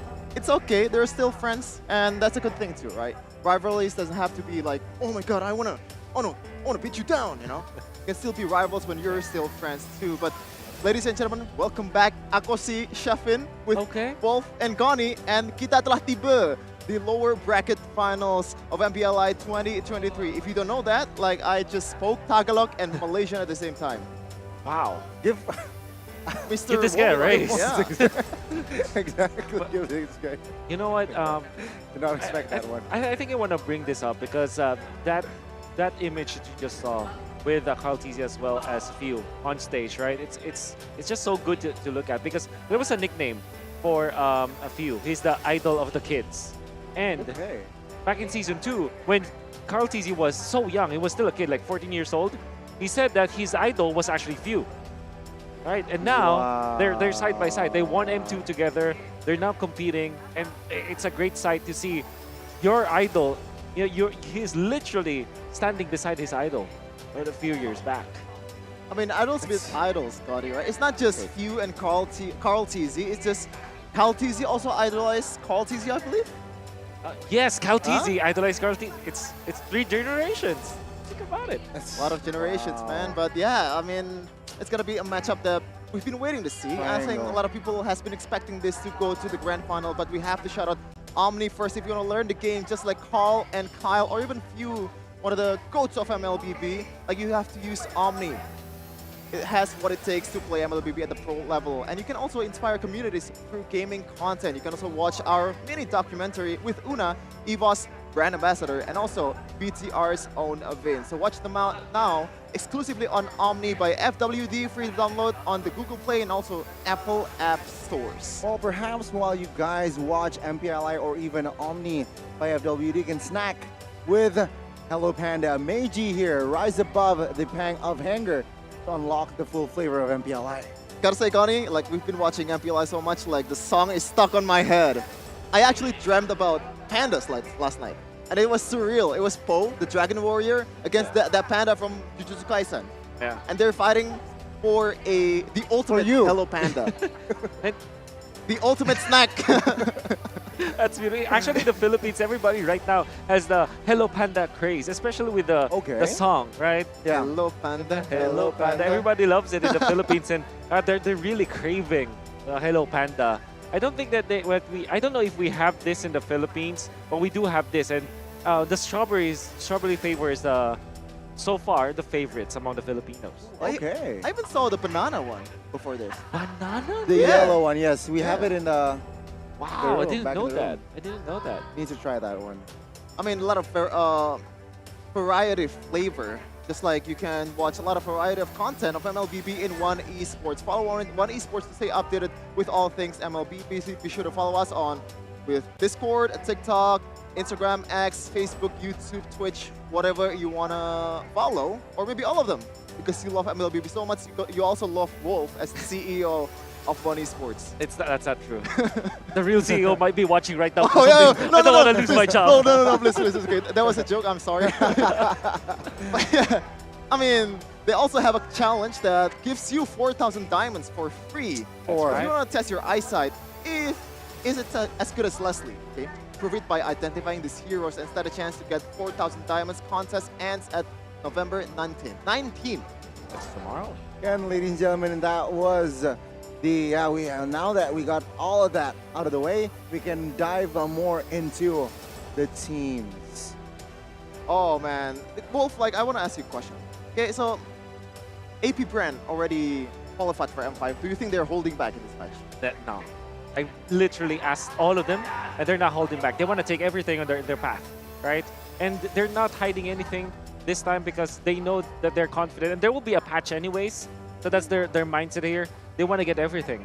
I mean, that's true. I mean, in a second, we'll see the team enters, like who's going to play for AP Bren. I expect no changes whatsoever unless they want to be a bit more adventurous, but here we go. Well, radiating with confidence and grace, the M2 World Champions, the team that are ready to dominate all of the championship this year and ready to make a new history in MPLI 2023. It is Echo. Echo, the apex predator of the sea, off from their M4 World Championship. Yes, Connie, I thought it was Bren too, but it turns out to be Echo. But this lineup, they do have an very M2 champion anyways. Yeah, CarveTZ is still here. Oh yeah, nice save, Wolf. I didn't thought of that. Only two-time world champion with different teams, and this is the other. This is AP Bren. Again, this team, they are ready to take it all. The Hive, AP Bren. If carve is the young GOAT, this is the next GOAT in carve. They have so much potential, especially they're participating in M5 and Ducky. A lot of experience on his hands. This team also won ASF, won SEA Games. So everything in their, everything to be taken. It's already taken. Exactly. And this is a squad led by Q, who's literally the veteran, the only all-timer for MPL. I don't know if you have that in Indonesia. We do have them, but it's not as, on top of the game like Few. Yeah, literally, Few, and the way that he's playing, it's impossible to do that, actually. I don't know how he does it. And when you ask him, the only thing he says is, it's because I keep up my grind. That's it. I mean, keeping up the grind is an easy thing to say, but Very practicing easy it to say. is very hard. Whether you're playing MLBB or anything in your craft, you've been doing this for years and you are on top of the game for so long. How? Every patch, it's always different, right? Yeah. You're expected to be adaptive, and he did that perfectly. That's right. Very good example. And ladies and gentlemen, this is officially the M2 champions versus the M4 champions. Lineup-wise, yes, there are some differences, but man, it's going to be very, very wholesome, but also intense at the same time. Let's see the stats here, Wolf. You want to break down something that catches your eye? I don't think that when you look at both AP Bren as well as Echo, the stats wouldn't matter so much. Yeah, they're not. They're both of them, the way that they play, they're not stat based. Really, just execution based. And I think that that AP Bren have developed this identity where they wanted to always snowball. Like their success came from them winning the early stages of the game and then destroying their opponents. And then I think that if we will be, hard on stats, I think the only losses that AP Bren had in the regular season of MPLPH season 12 was when the game went longer than expected. Oh, I see. But that sums up any Filipino team perfectly, Wolf. They don't care about the stats. They're all about execution. That's why we can see a lot of games in MPLPH, 20 minutes, only 2 kills, and somehow, some way, the game is still very much entertaining. We're going to see the stats from the other side of the team. It's going to be Echo, Sanford, Benedetta. Yep. I believe that Sanford played only 4 heroes so far. That's 3 times the Benedetta and 1 apiece for Paquito, Yuzhong, as well as the Arla. Okay. So you can expect that this will be now the metagame for Echo. They do put a lot of emphasis on that Benedetta. I mean, look at Benny Cutie's KDA, man. How is the DPS 5.2 and the other ones are higher than him? Yeah. That's crazy. Doesn't make sense, but they still in the upper bracket final, so yep, it works. It's because Benny Cutie has less assists compared to other. It's because he's the executioner. Yeah, he's the executioner. Not only that, he split pushes a lot. Yeah. The Benny special. Turret damage wise, of course, it will be very high. Yeah, that's the stat line that you would look for when you're looking at Benny Cutie. True. I mean, this is a stat that I think that has more context, I believe. Wolf, some Lord Raid is, 80%, I believe, night and day, but this spells dominance. So there are a total of 5 games. I'm looking at all of the games of AP Bren. Guess what their longest game was? AP Bren? Yes. 14. 14. What? It is. No way. 14-12, their first game against the Ohio Brothers. They have an 80% Lord rate, and they played 5 games only. So that means that they might have just literally missed 1 Lord. Okay. Literally 1. Oh, okay. That really spells dominance, Connie. Like, I don't know how else to put it, but yeah, AP Bren, I think, okay, is this a hot take, Wolf? I think the only S-tier team, or like S+ tier, the A1 team in the world is AP Bren and Onyx. I understand why you say that, and I think I kind of agree.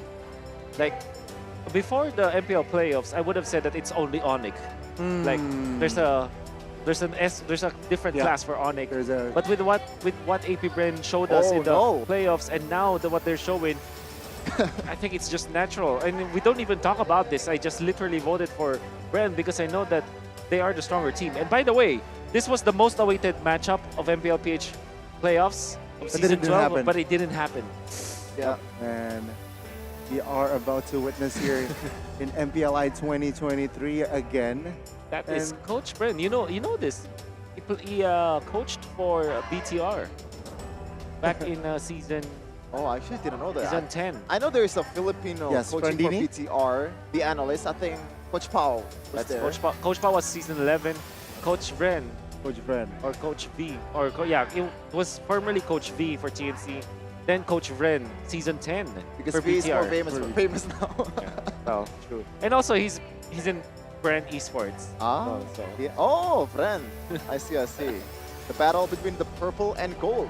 Yeah. Kind of like watching a Lakers game, but yeah, this is 2 teams that I kind of think like has a similar play style too. Like they have a lot of veterancy, a lot of new up-and-coming talent that has been already established.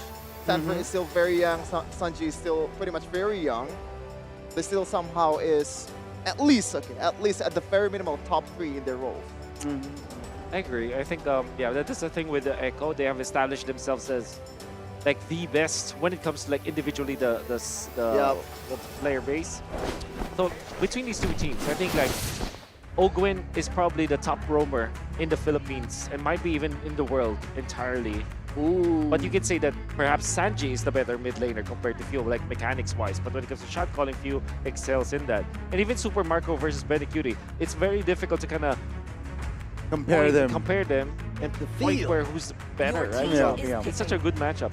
It is very interesting. AP Bren here for the first game will occupy the red side here. They ban out Fredrin, Akai, and Kadita, and they instantly picked up the Baxia here for their first pick. Now, always on the not way. too. Prepare yourselves for the Blitz draft, boys. Oh, they know each other well. Yep. So you pick up Claude here, your AP Brand. I believe that's gonna be their play. Claude and Terizla. Yep. What do you mean? What do you think about Terizla? Yeah, Terizla is a good snatch because Echo likes to play that hero. And if we're looking at AP Bren, in fact, they haven't played that. Maybe they go Edith plus Claude here as their first two picks, or maybe a Valentina since it's open. So I'm looking at Valentina plus Edith or Valentina plus Claude for AP Bren. I mean, it's pretty obvious. Like every time we see a Faramis, the usual counter is copy the Nether Realm to be able to sustain the team fight better, maybe, and then the opponent. Yeah. Well, they go for that. It seems like the Blitz draft will not happen here. They took their time. But the Valentina Arlet, so no Claude. Yeah, but the Arlet is still a flex pick. Can be picked in a roam role. And Echo, they typically secure their Bruno this time, but it's banned out. So maybe they'll be the ones to actually take the Claude. If not, they go Irithel. Because they kind of just take away all of those good heroes.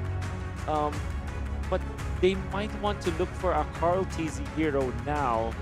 With no Akai, with no Fredrin, what else do you pick for Carl TZ? This is, yeah, they're limiting the heroes for Carl TZ. He might be forced to go for the Lancelot. I've been waiting for Carry. I was gonna say that they shouldn't prioritize the gold laner because carry is still there, and Benny Cutie really loves this carry against this Baxia, against this Arlet. Doesn't really matter if carry has not enough range compared to the other marksmen out there. You still have Mathilda, you still have Paramis that can pretty much cover you, like really greatly. Yeah. I mean, with the carry, it's also somehow denying the Terizla pick potentially from AP Bren. AP Bren here, they need to somehow, what do they go for? Again, target Carl TZ. They just target Carl TZ. But the Martis, man, I can't think of any jungler that will be left for Carl TZ aside from the fact that you can go back to the assassin junglers. So there's the Claude. Karina for Carl, is that possible? That's possible, but I don't think that they will do it against Baxia. Yeah. I think, well, you know, again, Lancelot or Hayabusa or maybe even Ling, but... Or maybe, if you're gonna go fighter, you can still pick along the lines of Tyroth or Alpha, which does pretty well against Baxia, but it's still a bit of a stretch because Echo, I think in terms of like their jungles, they're not that experimental compared to the other teams. Oh, but they're still Guinevere. Oh yeah, you're right. Maybe they can go Gwyn unless it will be banned out by AP Bren. I mean, it's a good additional for a great addition towards the side of Echo. If they pick up Gwyn, they need some sort of a crowd control as well. Maybe Bren, I am the they will priestess not of primal go for the Gwyn lightning, ban. the hunter of all the evil gods. Usually the on unseen world that tells the best stories. So if you're Bren, maybe you can consider something like a Diggy for Ogwen. And then I think the Ixia is still pretty good. Diggy plus Ixia is actually pretty OP. Yeah, against a Faramis too. Yep. Carry that doesn't have a lot of range. Laning phase, you have to help the carry to be able to sustain. Or Rafaela plus the Irithel. Irithel is still pretty good for AP Bren. I think that's a safer choice. But if you want to go and win it, I think Ixia just is a pretty good hero for them. Then they go for something like a protect hero for Ogwen, like a Minotaur, for example. Or perhaps, in this case, the Diggy. Okay, let's see here. The Minotaur kind of will, it's a backfire hero considering they were against carry already. They are opposite. Swivel, magic, swing. Let's see here. They will go for the Fanny. Oh, Baxia Rome. Not bad. Baxia XP. Baxia XP, rather. Oh, man. Okay, so Baxia XP obviously has a huge con, I believe. Yeah. Wolf. In terms of like the... Clear, it's pretty bad, and you can't really have that fast farming potential. Yeah. And that's, man, the Khalid is such a good pickup. So, they just flexed it. I think the reason why they pick up this EXP, well, this is not the first time that they did it. They actually played Baxia XP going up against, if I'm not mistaken, a Terizla. But it wasn't picked that way. It was more of a flex. I think that Terizla wins that matchup in the XP lane. But it will go Vengeance and you will just tank it up. Yep. He is going up against Carry. The Khalid. Khalid. The Khalid, which I think is the winner of that lane. So I think the hero with the worst game possibly might be Flapteasy game. But the Baksha pick, the compensation is he can rotate fast, he can join in true. fights, again can That's true. even the jungle. So let's see here how Whoa, it will play out. Uncle Jay-Z, look away. Apparently he has a phobia for a good production. No, really, like I watched his stream, he actually look away when MPLI did this. But yeah, very good production. Actually, the first time I saw this, because I've been watching the games without the animation whatsoever. Very, very cool. The very anticipated matchup of the M2 champ versus the M4 champ. AP Brand versus Echo. Let's get it. Who will strike first here in this best of 3? Will it be Bren or will it be the Orcas? The early game, I think there's not much Flapteasy can do. He's just there trying to rotate probably and get to the some of the fights in the mid lane quite quickly with the shield unity. But in the late game though, I think usually when you want to pick Basha, go for something along the lines of Angela to be able to enhance the potential to run down the marksman of the opposing team. But you don't have that right now, and against a carry, I think you are in trouble. When you're looking at the... Oh wow. There's an extra utility that you get out of the Khalid, which is... Oh, sorry, the Baksha, which is remove the sustain, right? So it's like a natural Durance carrier, or we don't need the Durance to go for that. That's a first blood from Kaltizi. He smells blood and gets in the top lane. 2v2 Flap and Ogwen. Very low, will be taken down. That's a trade by Echo. Wow. That's a good one. Very good one. Echo Express, they traded for 2 kills for exchange for 1.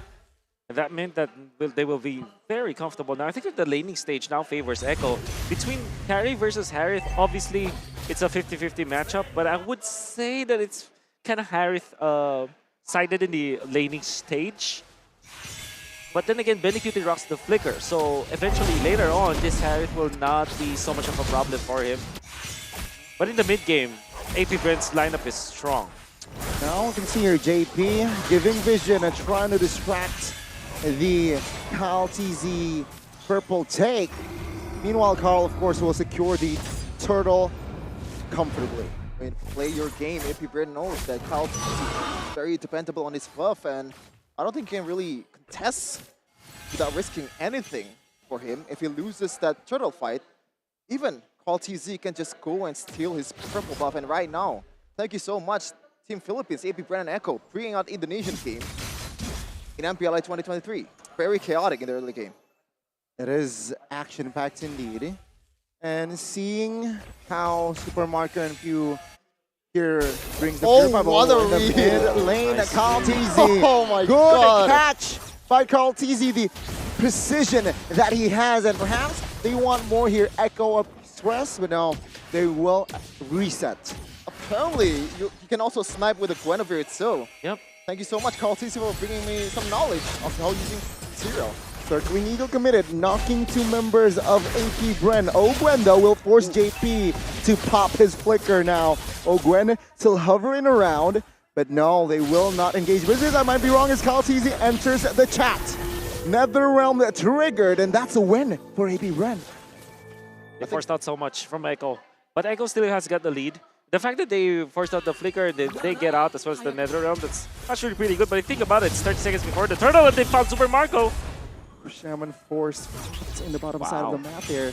Great engage. But now Echo, they move on towards the jungle. Kaltizi now caught Sanford, looking for a proper engage. Ogwen though spotted, circling Eagle committed. And Echo now, what will they do? It's 2v2 Sanford, dealing damage, but no, they will not engage business. Okay, Wolf, your stage, I hear the oh. Yeah, I remember now, because you imagine that bottom lane, Super Marco didn't need to pop the Purify.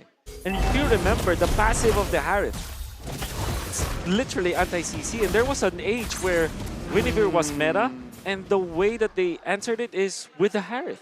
Oh, you know what? That's right. That's actually right. And if you want to go for the Harith, even without the Purify, you can still turn it around because Harith will build that concentrated energy and a lot of shield to be able to help with the sustainability. Yep, the press connect. Q taken out. Gwen might be next. Good final slash though to bottom time. Now KalTZ in the backside though looking for a kill. Does not find it. Benny flickers out of that situation, but Flap will be stuck and taken down. Echo 1,500 gold lead. I mean, as always, if you play Fanny, you have to take the risk. And if the risk doesn't play in your favor, this is the punish. When your window is not open anymore, Echo can still run you down. This is so weird coming out from AP Bren because there was a time where Echo faced Blacklist International in the MPL PH playoffs, right? And they were facing up against Faramis plus the Harith. And what Echo did, Faramis plus the Mathilda. And what Echo did was to go for Assassins. And you kind of understand the idea, you want to eliminate people as soon as possible, but it proved to be very difficult to do because there's a lot of sustain. And AP Bren is now suffering in that same degree where they are trying to use this Fanny in the mid game, but then again, there's Faramis with another realm, there's Mathilda with the saves. And because of the snowballer of Echo, there's a lot of sustain already on their composition. See here the invasion, a 4-man gang. Oh, it's done a few in the backside. FlapTZ receiving damage, still able to escape, but Echo, man, they want it fast. KalTZ does not find the angles with the cables, so he backs away. Still 5-1 from Echo, 2.3k gold lead, and if you're playing a Fanny, it's gonna fall off in the late game. This is not looking very good for AP Bren. Echo with the Express. Gotta be very difficult now for AP Bren. Like I said, when it comes to the laning stage, Echo should be having a great time because you only need a level 2 in the Mathilda and already you can go to the gold lane to secure that your gold lane will be winning. And then in the mid lane, all that Faramis needs to do is to just clear it out, go for the Shadow Stampede to get out and be safe. And then of course the Guinevere, because of the good start coming out from KalTZ, now we know that he can easily take over the jungle of the opponents. Okay. KalTZ here, still just silent. Just a kill on his name though, so expect more proactive plays perhaps here in the next few minutes, especially Turtle will be up very soon.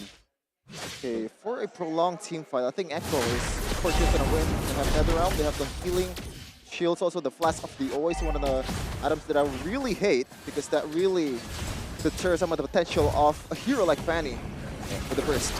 Okay. KalTZ in the Turtle side. Gwen though, taking some heat. Final slash, Netherrealm as well popped, but it's just all Echo seems like. Gwen taken down. Echo looking for another kill, but no. Both roamers taken out. FlapTZ pulled. Sanford finds the double. And a massive lead now for Echo. And you can see the strength of their lineup when there was a 5v5. So AP Bren as well, well, it was a 4v4 technically speaking. But even after the Valentina copying the Netherrealm, you can see that Echo can just go through because of the fact that they have immense amount of damage. And KalTZ finding the good jumps. And of course, Sanford on this Khalid. I think that this was the perfect last pick for Echo because it solved a lot of their problems. And there's really nothing that AP Bren can do to stop this Khalid, despite the nerfs, by the way. Still 4.4k gold lead though, but I think in the mid game, Super Marco with the Harith already has the Starlium Sight, Magic Shoes, and also that Feather of Heaven. Gonna come in handy if you wanna carry AP Bren in this territory in the mid game, the power spike of their team. Okay, 8 minutes here, 7-2. And Echo very healthy lead here, 4,000 already. A Flask of the Oasis or Photo has been secured for JP. And let's see here in the mid lane, KalTZ giving some sort of damage here towards FlapTZ. And Echo still maintaining pressure in the map. Remember, this is a full utility jungler Guinevere. No genius one, no magic items whatsoever, but the damage is still immense. Now here, KalTZ 1v3, 2v4 now. Purple buff. Let's see, FlapTZ again will be knocked up. Good Netherrealm by both teams. Sanford will find the kill. Surely, no, not this time. KalTZ, good knockup. Good Purify though coming from Marco. The KalTZ will escape. But take a look at Taji. Gwen jumps on him. Benny though. Take a look at the true damage. Benny will find the kill. Few falls as well. In the backside, JP low. KalTZ finds a route to escape. It's 3 men taken out from AP Bren.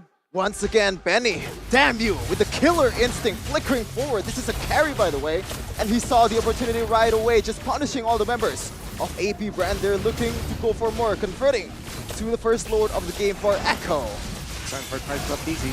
Oh, man, Flapteezy already chunked half HP. Oh, Flapteezy, my goodness, the cables. Will it be enough? The answer is yes. Flapteezy, though, will find the Lord, the first Lord in the game. AP Bren, no compensation whatsoever. Let's look back a few minutes, or literally a minute ago, when they tried to fight under the purple buff. AP Bren managed to secure their purple buff with Flapteezy being in there, but they fought against Echo with a massive sustain. We know for sure that in long team fights, Echo will win. And you saw how lackluster the damage is from AP Bren. Just because the fact that they went for an assassin-based composition, they wanted to go for instant initiations, but Echo had the sustain.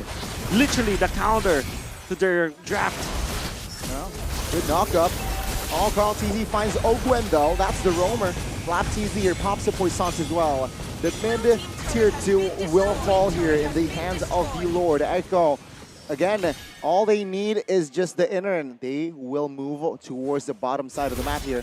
Good clear by Kyle here. Again, saving that last inner in the bottom side of the map, that perhaps the next wave might be the answer for Echo. Yes, AP Bren will concede, and they will save their base turrets instead. I mean, what is the counterplay here, Wolf? Yes, I can see some split potential with Flapteezy, but in a 5v5 team fight, or even 4v5 when Flapteezy is gone, like, what is the perfect or like best case scenario for AP Bren to be able to go, like, carry them to victory? Well, they do need to find a split push first, get to level 15. And I think it's this is gonna sound weird, but I think the only way for AP Bren to get back is to go to the 23-minute mark, where they can at least have the same amount of farm with Echo, or at least reach that critical mass. Equals situation, perhaps, in that time. The event horizon that we know in Mobile Legends, we're at 23 minutes. The goal doesn't matter anymore because everybody's maxed out. That's the only win condition that I see from AP Bren. Because if they continuously fight, it's so difficult. But how do they last the storm? How do they reach 23 minutes? That's even a bigger question. It's a blizzard that they need to weather. Oh, good final flash, final slash. Sanford, though, will pop that Raging Sandstorm now. NetherRealm pops as well. Echo, though, regroup and re-engage. Oh, take a look at the knock heavy. It's huge. Flam now receiving damage from Benny. He finds the kill, and perhaps they will grab more as Few falls as well. That's a 2-man knockout. Echo, they might hook the end. But Ogren in the backside, low HP. Echo, though, will clear the minions. This might be it. Benny has the attack speed, but no, they will move on towards the Lord. I like that. I like that discipline coming in from Echo. There's a surefire way to win with 12.2k gold lead in the 13-minute mark. We have never seen this thing. Well, but JP still has a lot of shield on his hand. Like, there's no panic whatsoever. He's waiting. Final slash, though, will be triggered. JP still A-OK. Sanji, oh, it's a 4v3 Flap in the backside. Purifying pops as well by Marco, but Ogren will fall. Flap next by the hands of Benny, who finds the double end, the triple. Benny QT, just, man, goodness. Echo now will finally go for the end. No way AP Bren can defend this. 15-3, still one more away from the top lane. This might be the final push. Only 2 guys on MP Bren.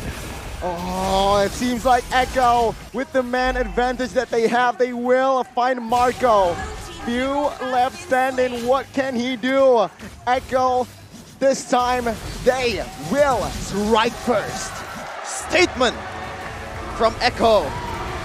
I said it earlier that the only S+ tier teams are Onyx and AP Bren, but somehow it looks like this is the longest game AP Bren has played in this tournament, but it is resulted in an L for themselves. It's the first loss of AP Bren, and the world champions have delivered them this wonderful victory. Coming out from Echo was really something that we didn't expect, especially the manner on how they won it, because it was very one-sided. And the draft, rarely do we see AP Bren being out-drafted. And because of the blitz draft and the adjustments coming out from Echo, they got it. And by the way, I want to say that if we dial back in MPL PH playoffs, Mathilda plus the Faramis, this is not a composition that Echo would normally have. They don't go for the sustain, they want to go for kills. They're a killer kind of team. But in this case, they have grown. In a matter of weeks, the adjustments were there for the side of Echo, and they won a game against AP Bren. Killer Whale ain't killer no more, but they're still able to get the job done with a very peculiar draft too from both sides. Even AP Bren, I would say that is a bit experimental, right? What maybe experimental is not the right word, but it is a bit risky. Yeah, but yeah, it's a gamble. I understand why they pick up the Harith, but the Fanny didn't in the end, because they already have a good jungler on their side, and they were looking for something like a way to protect themselves, because that's definitely what they were lacking, right? Like, imagine if it were like a Kufra, a Minotaur, you know, or Diggy, right? There's so many heroes that they could have picked up. They went in for the Arlot, and they were forced to put Flaptease in a spot where he's the backsha. On an XP lane role, that wouldn't make a lot of sense, right? Yes. If that backsha was in the jungle, now they have at least a way to take over the early game. It was a very tough draft to execute, right? Very complex, very hard. That's on the other side. From the side of Echo, meanwhile, man, Benny was just on a roll who got the free farm that they need. But 40, man, aggressive. He even built the BOD. I think the real MVP for me is whoever decided to pick up this Khalid as the last pick. Yeah, despite all the nerfs, it's still a very strong hero, and it's just the strongest hero in the laning stage, I would say, when it comes to like killing. And level 1, you have the advantage. For Baxia, you don't even really have a good advantage apart from level 1, where if you kind of chain your for your first skill. That is asking too much, right? Exactly, it's asking too much, and you can take him out. And Sanford, he's always a threat in this game. The way that there was only one defensive Raging Sandstorm, and all of the others were very proactive. And even the defensive Raging Sandstorm allowed him to get back into the fight with the Flicker in. And I think that he approached this Khalid in a very assassin kind of manner, wherein he gets in and out of the fights. Look at this, the highlights from that game earlier. Bit of a trading blow, and this is the very genius play mechanically from Kyle TZ, the young GOAT, predicting where Kyle TZ would land. That is a statement from the GOAT to the next GOAT. And Echo just literally controlled every single thing, and they secured the turtle. They're very much on point this time, and look at that. Look at Sanford with the timing. They are always waiting for Kyle TZ, and Kyle TZ didn't even find the opening. Eventually, they will snag him. I think Sanji also made a lot of good plays with a pullback. And there's another fight coming up from AP Bren where Ogwin fought in, and the flicker coming out from Benny Cutie was perfectly timed. And look at Kautizi. The moment that he tries to show up, everybody from Echo just focuses on him. This knockup was huge as well. What a wonderful knockup. And Kautizi wants to fight, and Sanford is just literally waiting for that Fanny all the time. The thing with Khalid is that you have a kill threat onto the jungler if the jungler is an assassin, and you have a kill threat all the time against the gold laner. And this is something that AP Bren is always afraid of. The last pick Khalid is just so good for Echo. Yeah, I mean, as a Khalid user myself, I can pretty much testify that there is even kill threat towards the Baxia in this kind of situation, because you already have that Malefic, where you have that built-in, Heptasis, enhancing the first damage from the basic attack. Right. And like Baxia cannot do anything. Exactly. That was the first pick Baxia as well, right? They ended up you're right. Honestly, the draft of AP Bren, when it comes to their opening, it's already pretty good. The first three picks and all of the bans, they've limited the heroes for Echo, but we did say that the Gwyn couldn't be there, but they banned out Edith anyways. I think that ever since that Gwyn ban, it was now weird to see AP Bren go for the pickup. So they let go of the Guinevere, and then they went in for the Fanny instead, which, I mean, Kautizi played the Fanny well, but it's a non-impactful kind of flashy plays, right? Yep. He looked very flashy. He didn't, I don't know if he died actually this game, or he might have died once. But my point is, whatever he's doing is flashy, but it had no impact in the game. Yep. Speaking of impact though, look at the objective rate of AP Bren. Turrets 8-0, Turtle 3-0. Lord, 80% Lord rate doesn't really matter in this game, and 16.1k gold lead in a span of 14 minutes. That is madness. Yeah. Wow, this is the first time that somebody actually did it to AP Bren. I cannot remember in the MPL playoffs a game where AP Bren actually like got destroyed. Well, it was, I think that there was one-sided game with RSGD. Oh, no, it wasn't.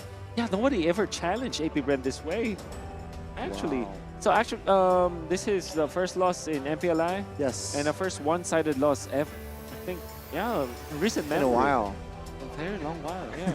Okay, so right now, are you convinced that they're holding back? No, just kidding. No, they're not. But yeah, but I mean, Echo, this is the only tournament that they are participating in, right? And holding back is a real strat if you're qualifying for M5.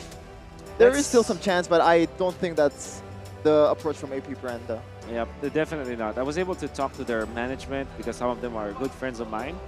Yeah, that's the idea. They want to take everything. And I think specifically for M5, like, surely you can argue holding back might have been the better, you know, better strat for Onyx. For example, pre-M4, there was MPLI. Yep. But specifically this MPLI, I don't think that the teams will ever hold back just because of one thing. That's the patch that they're awaiting. They kind of know that there will be a patch after this, after MPLI. So it's not like... So the patch right now can be irrelevant. So they don't believe in the curse of MPLI. The first winner of MPLI, RQ. Yeah. Onyx, then Onyx again didn't manage to get anything in any M World Championship. Maybe AP Bren, if they manage to take this one, take the glory to Philippines, they might be able to break the curse, because I'm pretty convinced with this team. Yeah. Despite as an Indonesian myself, I think AP Bren is considered the biggest threat. And I think that's also the thought of any Indonesian out there. I understand why, but I think that, yeah, they were just very, I would say, they were too colorful in that particular draft. You know, they were far too creative.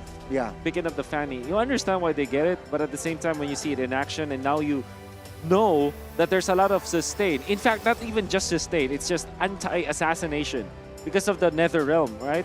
The Nether Realm literally stops an assassin to take out your teammates, which coupled with the Matilda, even after after the shields are gone from the Nether Realm, you still have the guiding wind, or vice versa. Or the double sustain composition for the supporting role is just, you know, it's just hell for assassins to deal with. It really is hell, but do you know what is heaven? Wolf, okay, that was really bad.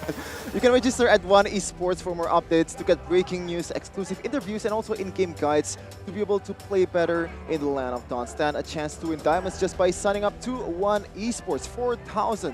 You can use that QR code right there in the bottom, just like Goni are doing it right now. Do it, do it. 4,000 diamonds. It's for you guys. Oh, okay. Already had too much diamonds. Well done. And probably AP Bren already had too much ingredients on the kitchen, and they decided to put all the things that they have in a bowl, and that's never a good thing.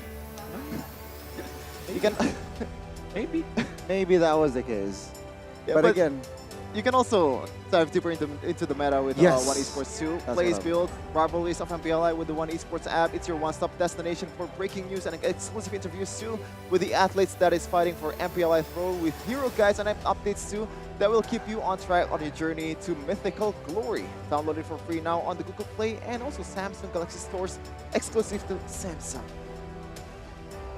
Again, that was game one. We saw a reverse sweep on our second match. Will it happen, or will it be a clean sweep? So, ladies and gentlemen, check out our community as well. Yeah, you can also discuss what's going to happen in our community, in our One Esports community. You can join it in oneesports.gg/community, or scan the QR code on the bottom of Wolf there. Yeah, that's right. Yeah. Yeah, as I told yesterday, I want you guys to join the community, because sometimes if you play well with the community, sometimes your good plays will be featured like on the Facebook page, on the Instagram page, on all of the socials of One Esports. I mean, that's probably also a unique way to get into the pro scene, right? Because I've known at least a player, okay, he was highlighted in a YouTuber's content. Okay. And he is a pro player right now. Oh, I don't know if he... You want to share the name? I don't know if he is still, though. He's Mind still in sharing the the top name? league, but I believe it was a player for GPX back then. Okay. Okay. Okay. So, you know. Share the name. No, I kind of forgot. I think it was Jay. Oh, yeah. He played Kushin. GEY. Yeah, G-E-Y-Y. Yeah. Played Assassin for a long time and has been playing some utility jungler probably right now. And we are going to wait for the second match or second game of Echo versus AP Bren. One game though doesn't really mean the end of the world for AP Bren. They still have a chance. Even if they lose the series 2-0, there's also still a chance in lower bracket finals against either HomeBois or RSGP-ish that we will also cast and watch in the second match or fourth match of the day. Excited to see the draft though. What will be the changes? I think that limiting Carl TZ's heroes is the way to go. I kind of agree with that. Had they banned the Gwyn, I mean, I think that will be the most perfect. Because I don't think Edith is a threat in his that much of a threat in their composition. Honestly, they could have picked the Edith themselves. Yeah. Think about it. Like, you put the Aura of the Rome, get the Edith as their X lane. Yeah, exactly. So let's see here. I want to know what's in the minds of the coaches, or specifically, I want to know what is in the mind of Coach Tic Tac right now. Being in this position, one game away in securing grand finals. Yeah. They're gonna play it by ear for sure. Like, when I say play by ear, they're just gonna adapt to what AP Bren is doing. As always has been the case for Echo. They are a team that the way that they draft is, they don't really necessarily like pick up some pocket strategies or you know, cheese strats. They're more of a team where they just have 3 to 4 heroes per player, and they just, you know, shuffle around that depending on what they want to play. They prepare and then low-key wing it. Yeah, that's right. In a sense. It's like a well-oiled machine. Even in M4, I believe Call TZ in that 4-game stretch against Blacklist International that's already eliminated in MPLI 2023 played for Fredrin. Yeah. Even 4 times. Yeah, 4 times, and it's resulted in 4 Ws. Doesn't really matter if you're quote-unquote boring. I don't really find it necessarily boring, but a lot of fans might be seeing it like that because same hero is, you know, you want to see more variety. But if it gives you the W, then what else matters? You are a pro player. Your end goal is to win championship. Yeah. It can only be boring if you play it in a boring manner.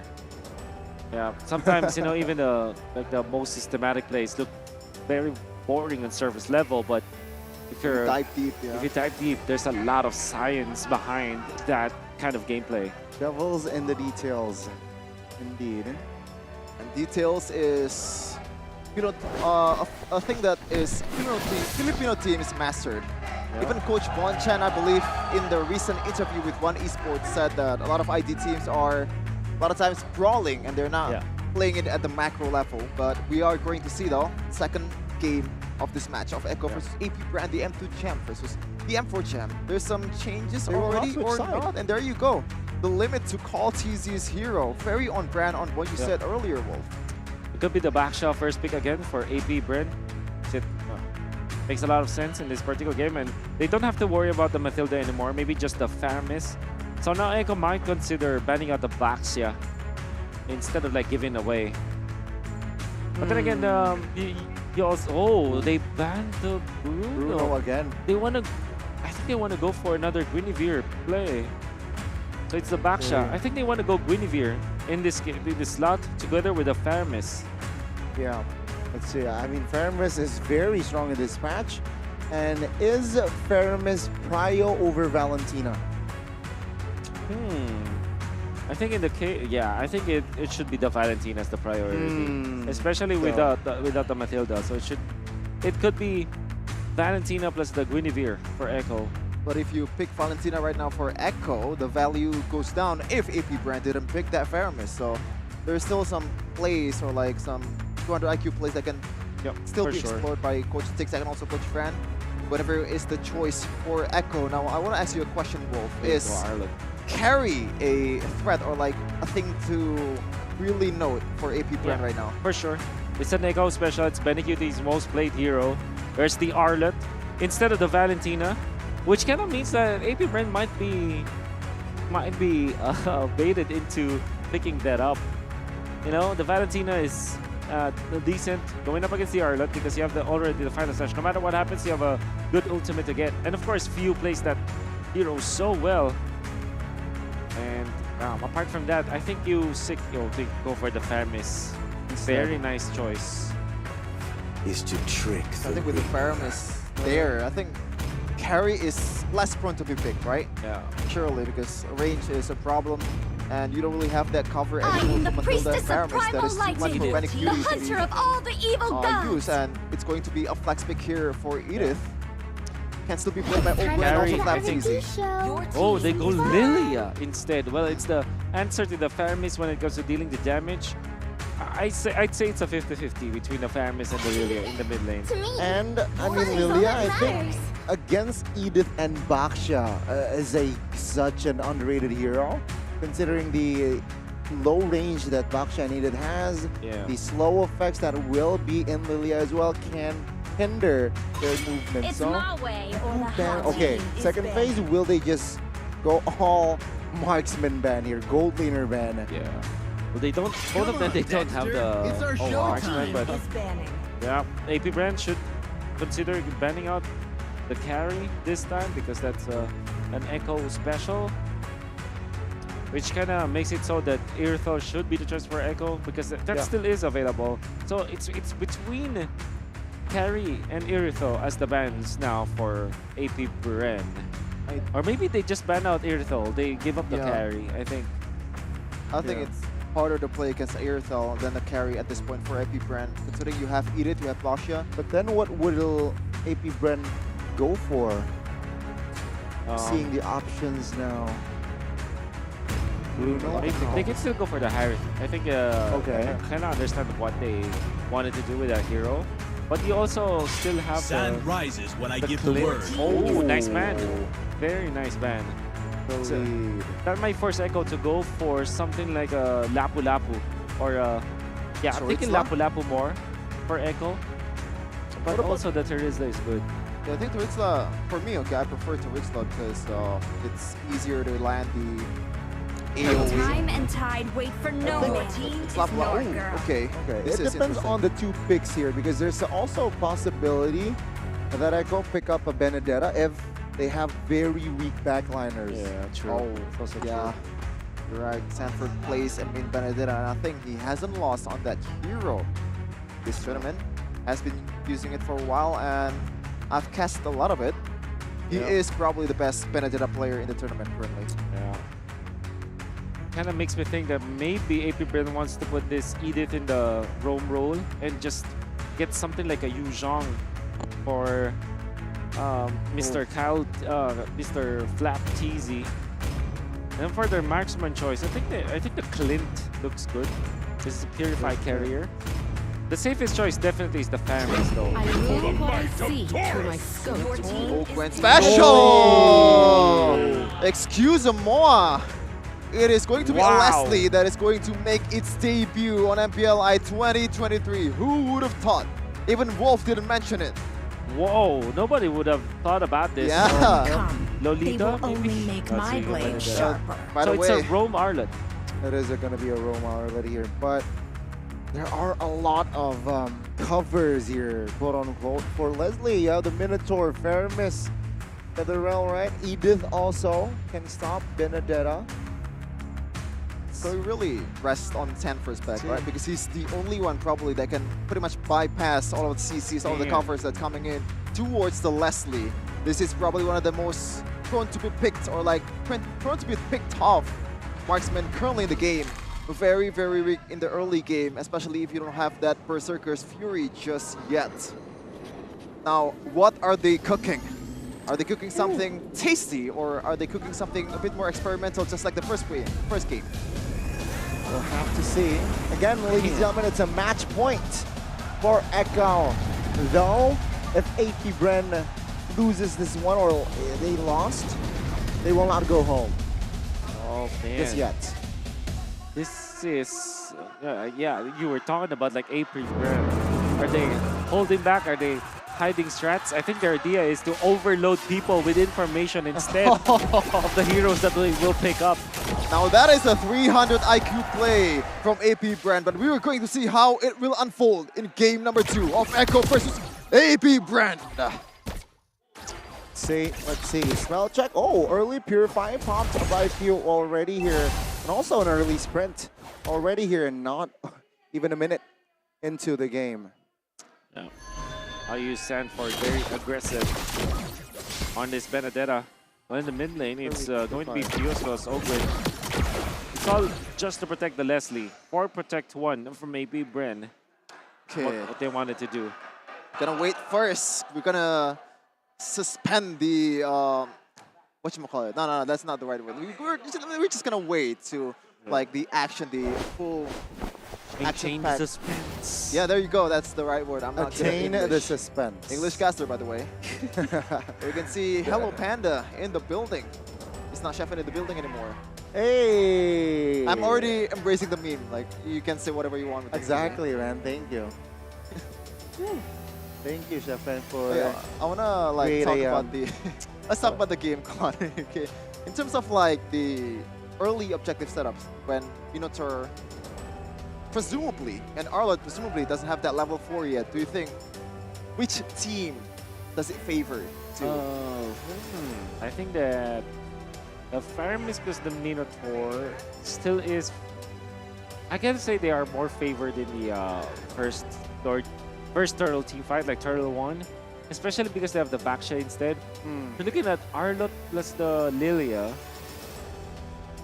Like, they do have a lot of damage, and there's a solid stun from the Arlott to go with that. But the fact is, it still is a Baksha, you know? It's a pretty strong trio. And especially when you have the Netherrealm, you're not that scared. From Bakasi for AP Bren, so you gotta realize, man, even if you're a Filipino team, there's a lot of Indonesian fans out there. You are like probably the epitome of discipline. Even Falcon Ken back then said that one of the hardest things about going up against a Philippines team is the discipline, more over than anything. They're not forcing the issue, they only take what they can take. Yep. But at the same time, they're always looking for the perfect moment to be able to triumph against the opponent. True. And I think when it comes to discipline, probably both AP Bren and Echo, if you think about it, they're probably the least disciplined. No, I'm not saying that. I think the term that I'm looking for is more aggressive compared to other like Filipino team. Yeah, not like Blacklist discipline, right? Okay, so for example, if you compare, right, Blacklist is a non-aggressive, disciplined kind of team, right? TNC, for example, is a team that you can say that they're disciplined mainly because they're not that aggressive. They're like the opposite of Bren Esports as well as Echo. A little bit of on the passive end. Yeah, it's not even passive, but more like they're. Yeah, I guess the term is really passive. Okay. Compared to something like whatever the term is for the opposite of proactive or reactive. They're reactive kind of team. Okay. Right? When you look at Echo as well as AP Bren, they are aggressive and proactive at the same time, right? There still is some sort of discipline in there for sure, but they're on the extreme level of aggression compared to other teams. Okay, so but with calculations, right? Yeah, with that's where the quote-unquote discipline comes in. Their calculation. But I think like I think proactive team, if they are better than the reactive team. Wait, no, that's of course like if they are equally skilled than the reactive team, I think the proactive team wins. I think for me, yes. I don't know if the other coaches agree with that, but at least for me, I do think that the team that's more proactive, for example, a proactive Bren will. We just saw it just now. Exactly. A proactive Bren will win against a reactive Bren or something like that. Okay. Very interesting topic we discussed, but jump back to the land of dawn. What is that skin from Leslie? Or maybe that there's just Is a a new painted skin? No, painted skin. Oh, it's a The Valentine's skin, wedding isn't it? fail one. Yeah. Well, again, seeing the compositions of Echo here, this is one thing that I want to brought up. But let's focus on the top side first here. Sanford, eye for an eye. Ooh, man, that was a good one as well. As AP Bren did not find the break-off. But yeah, composition-wise, Echo will somehow force AP Bren on towards the jungles here. Yeah. It's such a good composition if they fight in the jungles.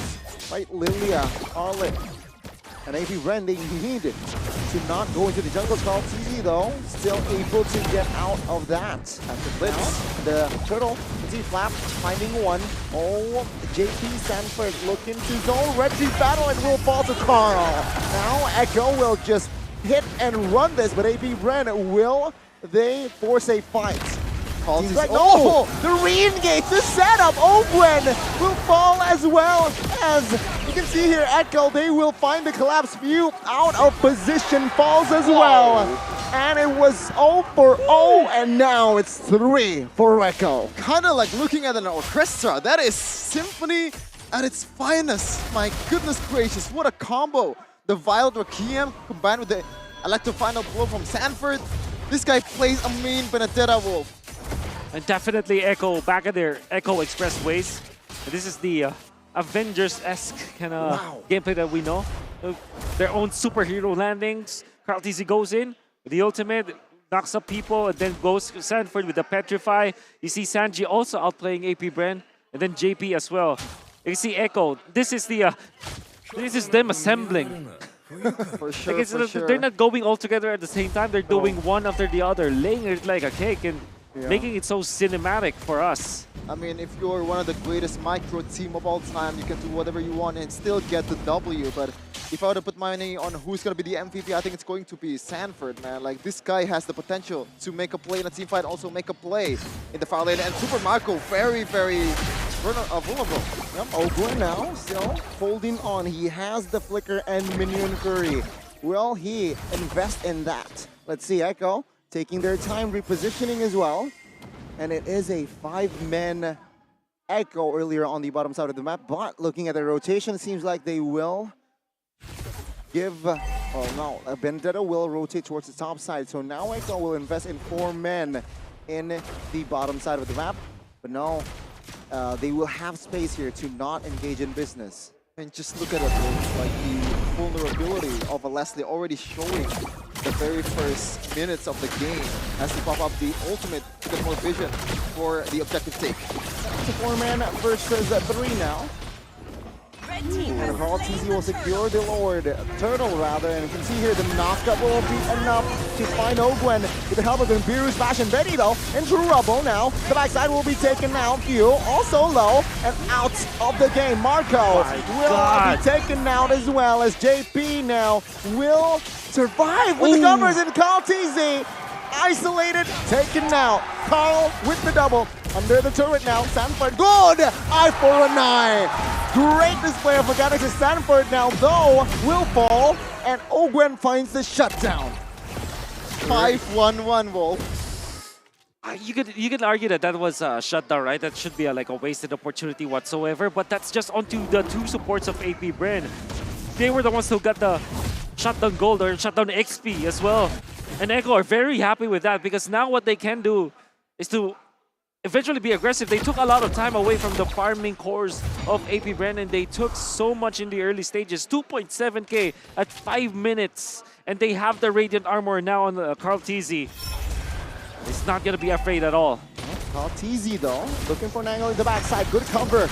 Benny will be positioned. AP Bren with that, they will just back off. I mean, what do you do as a Leslie in terms of like utility? Like in the high ground potential battle, you can't really protect your turrets like Beatrix does, like even Moskov does. But even in the damage term, in the early game, you're not doing anything at all. Okay, Sanford here will look for a kill. Oh, that was a steal and a knockup as well. Carl TZ out of the game. Now, Hooper Marco petrified, flickers out of the way, but no, he will fall here surely. Kyle TZ taken out, but the good cover is Sanford. Oh no, misses Marco. that one. And JP taken out. Kyle TZ low, but Super Marco was isolated and taken out. Echo standing with 4, but AP Bren will have to be satisfied with 3.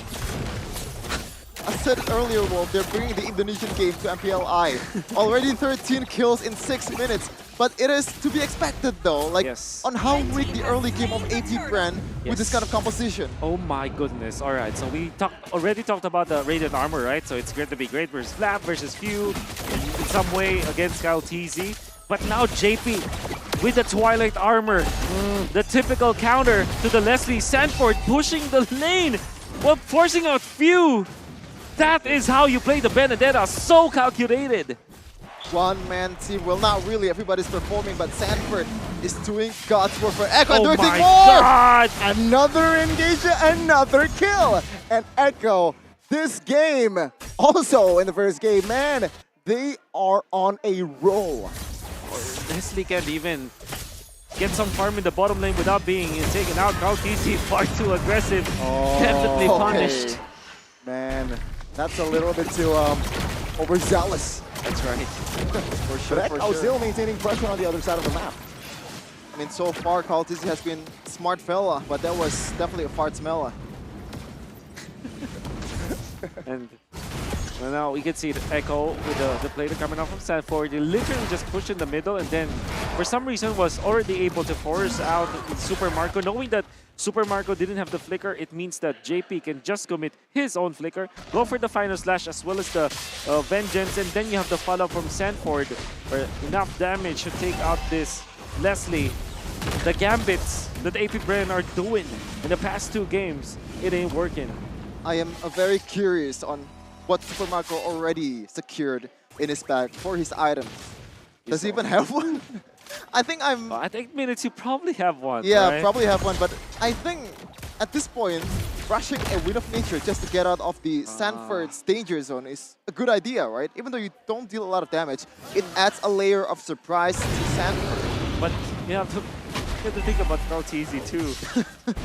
That's magic damage that you're talking about. I don't think the Wind of Nature rush will give them anything. If anything, I think Haskell's probably, you know, that tech pick on the Haskell's probably is the better economic way to do it.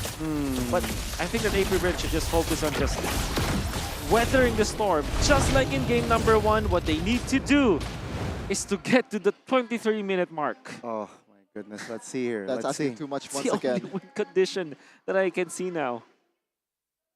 In 9 minutes. 6,000, man. 6,000 Yeah. goal lead. Once again, I think Echo is racing against the clock with 1k gold per minute advantage. They're looking to extend it much more with Sanji already wrecking havoc all by himself, as you said. Whoa, he has the highlights. Up here. Oh my goodness! Bursted down. The Minotaur will not survive that one. Ogwen does not even have time to pop his own flicker. I mean, what do you do at this point? Like the beef that it's supposed to be beefy, it's not. Yeah, well, he faced up against 5 members of Echo. And the worst thing about this is that he actually had a kill streak. He had a killing spree. That was shut down gold. That's a lot of gold that was given to Ben Cutie. Oh my lord. That's the worst part of it. Out of all members.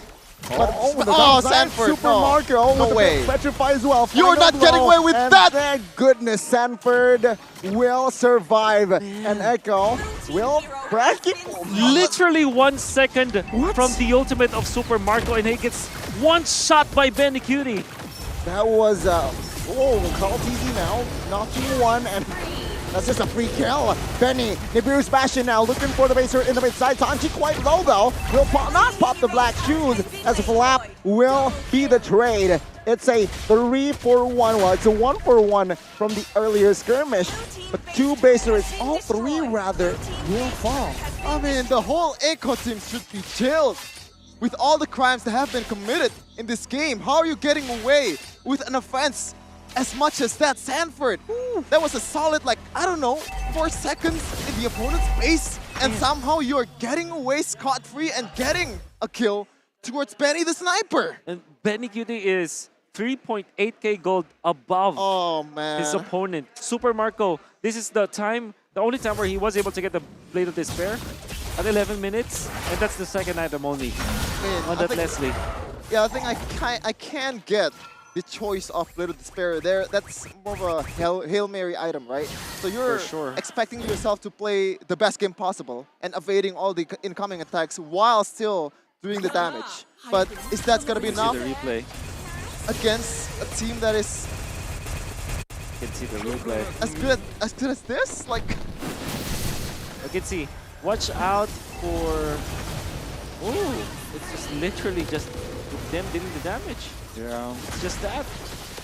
And of course, even after the Faramis will be taken out easily. A double kill for the Beatrix for easiest one to land actually to get 10.4 kills. I mean, they've been doing the fancy stuff in the first 12 minutes of the game. I don't think they need to do a lot more fancy stuff to be able to win the game. They're just gonna take the Lord without any contest. Because if they're contesting, I think that's gonna backfire for sure. Too easy. Yeah. For Echo now. And I can see that Echo just, I don't know, they might have just been revitalized at this point. This is not the Echo that we saw. Yes. From MPL playoffs. And this is also not the AP brand that we saw in MPL playoffs. Exactly. And this is also not the Echo that we saw from the group stages. Not at all the first stages. They're different beasts today. Seems like they will now look for the end with this Lord for Carve. Doesn't find the knockup, but they will find the final slash onward splat. Echo again of taking their time here. Now the realm pops Sanford in the front side, looking for a kill. Does not find it for Carve. Will not soak enough damage as the base to expose a Minion Fury for nothing. And Echo, they will send AP Bren down to the lower brackets. Echo took Bren to the sea. And there's a reason that they are the apex predator of the ocean. M4 Champ strikes and secures grand final of MPLI 2023. Carl TZ and the whole Echo crew is looking at another silverware. Game 1 for the side of AP Bren, definitely because of the draft, I would say, because of the gamble. But for all, it can also be said for game number 2, winning for the Leslie, despite the fact that there's already an Arlott on the opponent's side. There's already the Guinevere. There's so much jump and dive. Like, Echo already drafted in the first few stages of the drafting phase, but they still went for the Leslie. The Minotaur wasn't enough to save that hero, and that was very clear. And again, for the second time in the series, Bren, they drafted a very complex draft. It's very tough to pull that one off. And meanwhile, Echo, they're sticking to their comforts. They managed to find their early wins, and it's just quote-unquote easy from them and they're just maintaining pressure, maintaining discipline, and that is the Echo clean sweeping AP Bren. Just insanely clean game.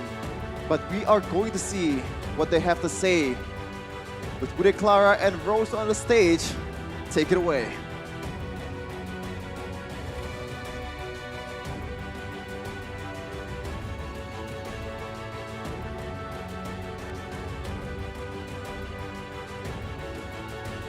The Orcas takes the first grand final slot in MPLI 2023, dropping AP Bren to the lower bracket.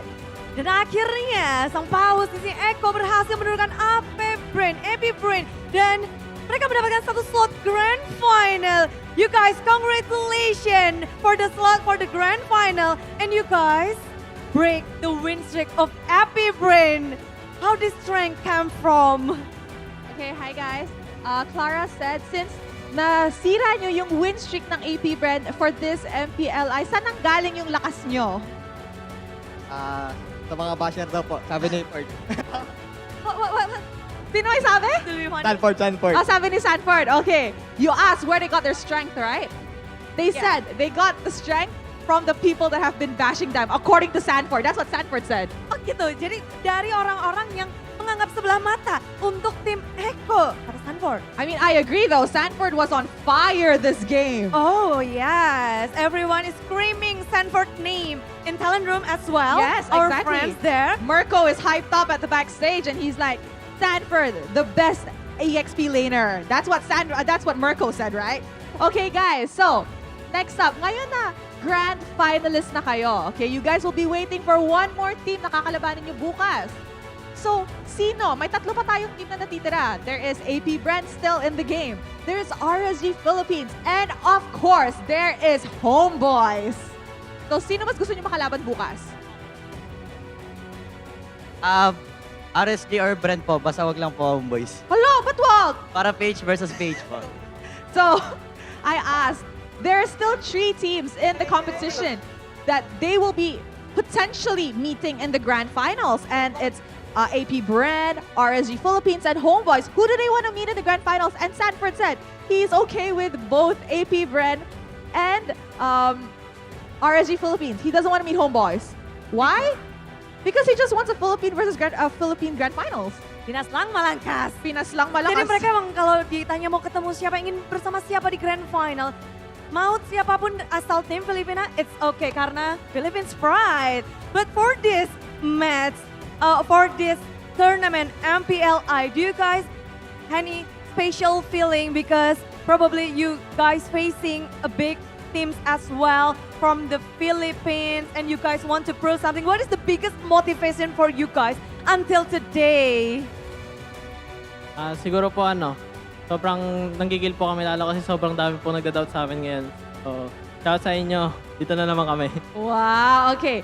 So I'm pretty sure you guys have seen the comments online that has been made towards Echo, especially in MPL Philippines, and especially the fact that they did not qualify for M5. So they felt extra motivated because, I don't know how to say it in English, gram?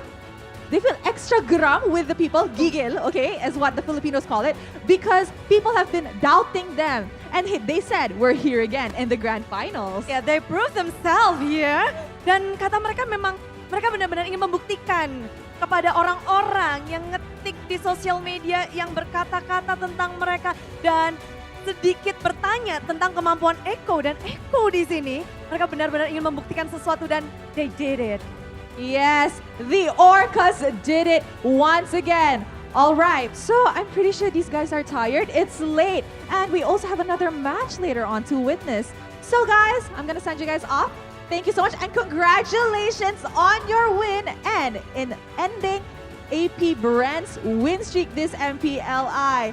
All right, guys, let us show it over to the casters to find out what happened in the first clean sweep today against AP Bren. So, casters, take it away.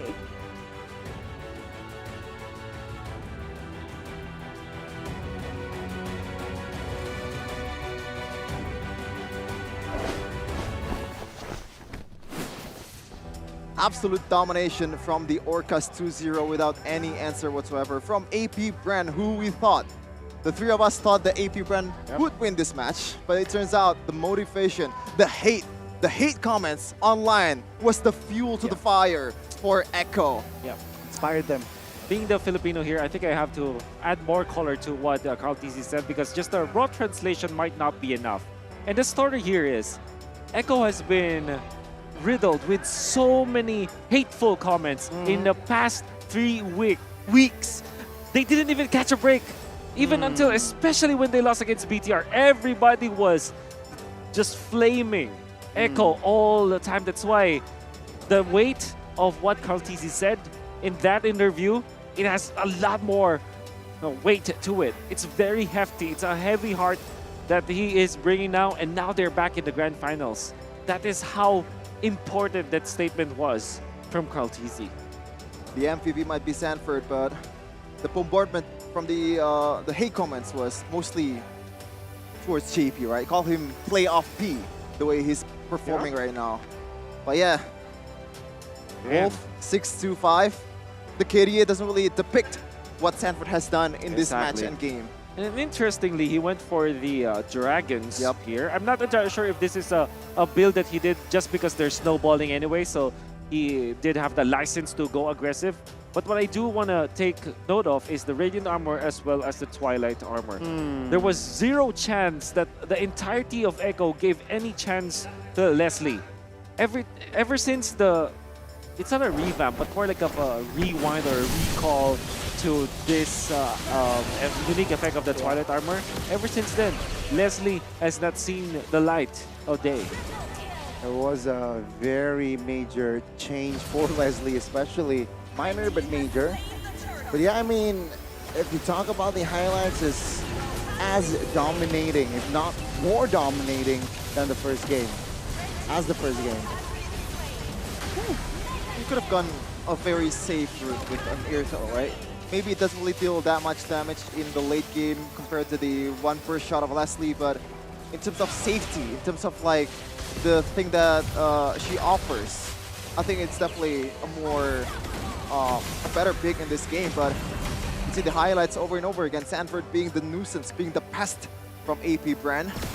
Absolutely dominating the game, 69% a kill participation, very nice as well. And this is one of the moments where Super Marco was actually doing a really good job to get away, but it is at the end of the day a Leslie. Nothing else you can do after that tactical repositioning. And of course, KTC being so much on point, they went in for this kill. And this one, look at Benny Cutie with the snipe. Oh my goodness. Out of camera. Doesn't really matter. Still a highlight from the House of Highlights themselves. Going back to its prime form with this performance. This is probably the last, no, it's not the last push. This is the time where Echo is very disciplined. Going for another Lord instead of ending the game. Even though I think if they want to risk it, they could have. And Echo is a team that is willing to pick up the Beatrix when there is a Faramis on the opposing end. You saw in that last highlight where when the Faramis Netherrealm was activated, they just literally popped the Nibiru's Passion. And what it does is that it chunks all of the shield away. And now you're stunned. So that means it's a free setup for teams. I mean, of course, you're invulnerable for a second, but that means that the setup that can follow is easily, easily doable for Echo, especially with the benefit they have. It's like a free stun in a way after the Netherrealm. That's why they pick up this Beatrix. And that's also that you need to know that this Faramis sometimes can backfire in your composition. That's right. That's why Valentina is slightly more prio. Yep. You're right. And of course, this itemization from Echo. First item on the Twilight Armor. Surely you'll see Athena Shield first, but literally the first item for JP was the Twilight Armor. And of course, a lot of Radiant Armors with Carl TC getting it for the first for Echo and for Sanford. There was a 3.8k gold advantage between just the gold laners at a certain point in this game. That is crazy. Oh my god. Full items, you think about it. And Ogwen and Super Marco, unfortunately, trailed behind Benny Cutie the entirety of this game. Only had the second item, the Blade of Despair, at 12 minutes in. And there's really nothing that AP Bren was able to get. 0 turrets, 0 turtles, 0 lords. Oh man, maybe some towers, but wasn't enough. A one-sided affair. Echo. It looks more disgusting the more that you look at the stats. Yeah, I don't think ever since I watched MLBB, I've ever seen in a match where a team wasn't able to get any objective whatsoever in 2-match series. This is disgusting from Echo. And if you look earlier, one of the things that really signed the Echo was snowballing was Super Marco going for Heptasis instead of sustain items because he wants to go for more Brenner shots, and that's usually what Beatrix does. And Ogwen, in the early game, he was prioritizing the Athena shield and Blast of the Oasis. That is why the cow is just a Wagyu that Echo eats. The cow is just a Wagyu. It's a bull one. Bulldog. Ah, man. It is very unfortunate. We know for sure that something like Leslie, it looks good on paper going up against the Beatrix. But you still have to consider, even when you have the Minotaur, this is Benedetta, this is Guinevere, this is Arlette. Imagine the amount of dive between those 3 heroes. If you survive from one jump, there's another. If you survive miraculously 2 jumps, then there's another one that you have to think about. I mean, look at the goal difference over time. This is kind of symbolic too. It's like AP Bren going down in the sea, right? Because Echo is also blue in this case. They're just waiting for the Orca I see where you're to getting at. absolutely butcher them in their own territory. No, like there's no red to be seen. And also, there's no like going up anything. no signs of life. Yeah, no signs of life, no signs of comeback at all. Yeah, taking AP Bren to their element, right? Under the sea, Apex Predator style. Yeah, that was not a good news for AP Bren fan, but you know what? What's the good news? Especially for the guys here in basketball halls in Naya and Jakarta. There is also an activity outside of our arena. You can also guess the hero, guess the items to get more diamonds or even more prizes waiting for by you. the way. What? That's a plus point. You can meet Chefin. No, you can meet Wolf. No, you can meet Mirko. Oh, Miracle. yeah, you're right. Or maybe Eterna, if you're, yeah. Meet Eterna as well. Or maybe Rashi, if you're a weeb. Is he a weeb? His name is so much of a weeb. You know? Yeah, he is. Izel and also Warlord, even Barbosa, and antagonist in the analyst scene as well. But yeah, we're going to see how it will unfold in the next match. Yes. And what's next for us, Gani? We need to take a break because we need to eat a lot of Hello Pandas. Oh yeah, we're going to eat a lot of Hello Pandas, not the pandas, the Halo Pandas, because pandas are almost extinct. We're going to see the next match in a second, so don't go anywhere. Stay tuned for the next match. Ladies and gentlemen.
Sosok leader juga ada di dalam tubuh dia, yang mana di Big Round kita susah cari sosok seperti Vin. Ya ini kesempatan yang bagus buat Araki sama gue buat move on lah.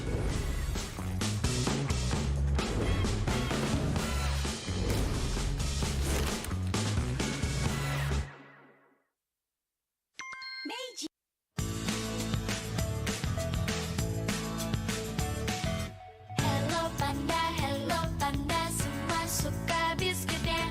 Biskuitnya enak, isinya lezat, rasa coklat dan strawberry. Hello panda, semua suka biskuitnya. Biskuitnya enak, isinya lezat, rasa coklat dan strawberry. Hello panda, biskuit isi yang enak.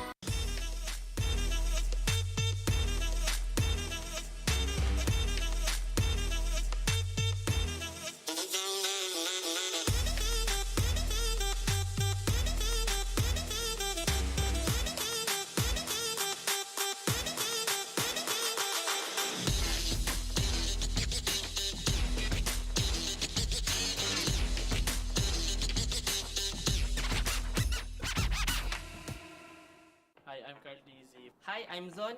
Hey guys, this is Rose. Hi guys, this is MP the King. This is One Esports 15 Seconds Hero Challenge. Hi Grill, Arlord, Lilia, Eve, 11, Bruno, Irital, Brody, what else? Joy. Oh my god. And then, oh my god. Laila Balmon, Saber, Silong, Guinevere, Savior, Joy, Fanny, Ling, Hayabusa, Pedrin, Baksha, Akai, Alpha, Benedetta, Kari, Lunox, Hayabusa, Fanny, Ling, Hanzo, Chao, Fanny, Tigril, Kufra, Renko. Angela, Estes, Guinevere, Rafaela, Matilda, Mia, Laila, Saber, Balmont, Tigril, Yuzong, Lancelot, Odette, Fanny, Ling, Huska. Mia, Laila, Balmont, Ting, Lance, Nolan, Joy, Eve, Farsa, Valen, Kadita, Tirisla, Xboard, Derot, Bruno, Eritel, Brody, Eudora, Farsa, Selena, Valentina, Franco, Beleric, Laila, Guinevere, Fanny, Ling, Nolan, Joy, Federine, Akay, Baksha, Arlot, Terisla, Odette, Matilda, Fanny, Carrie, Granger, Roger, Bane, Eudora, Nana, Esmeralda, Bruno, Melissa, Carrie, Moskov, Isan Shin, Yuzong, Paquito, Bellman. Let's go!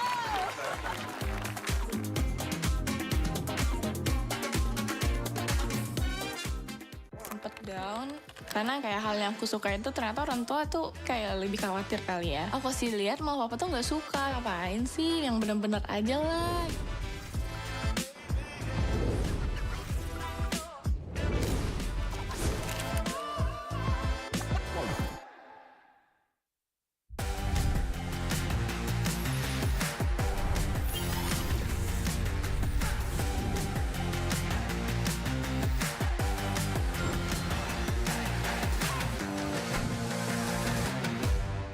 Actually, I got it from Google.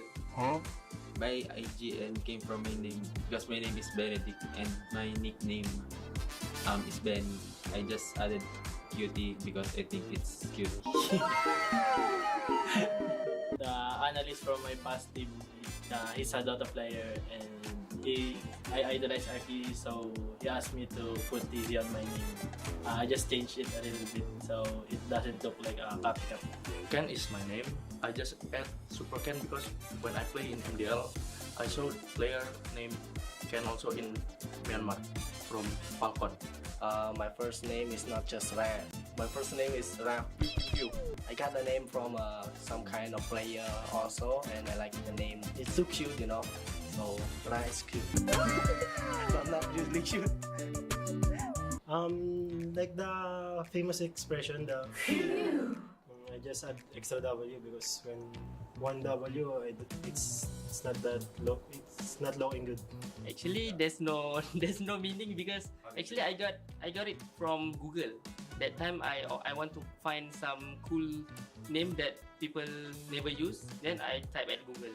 When I look at the zone, I think no one's yet used the name. There's no meaning to it. When I was a kid, I played a different game, and I wanted to pick a name out, and as a kid, I just named myself whatever I want. It was just best player one. So then, as I grew up, I just stuck with the name.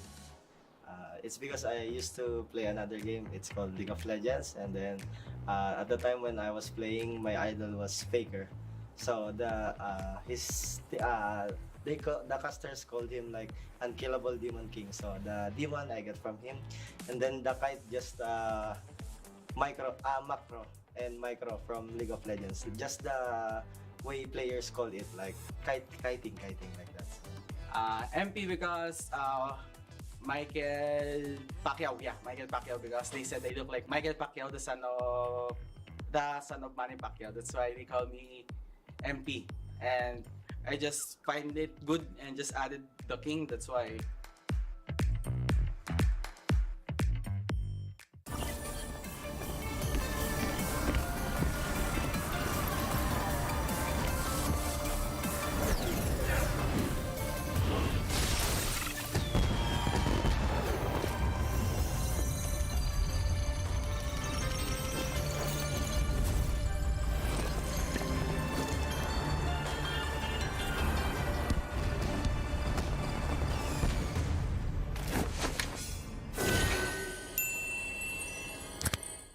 sosok leader juga ada di dalam tubuh dia, yang mana di background kita susah cari sosok seperti Vin. Ya ini kesempatan yang bagus buat Araki sama gue buat move on lah.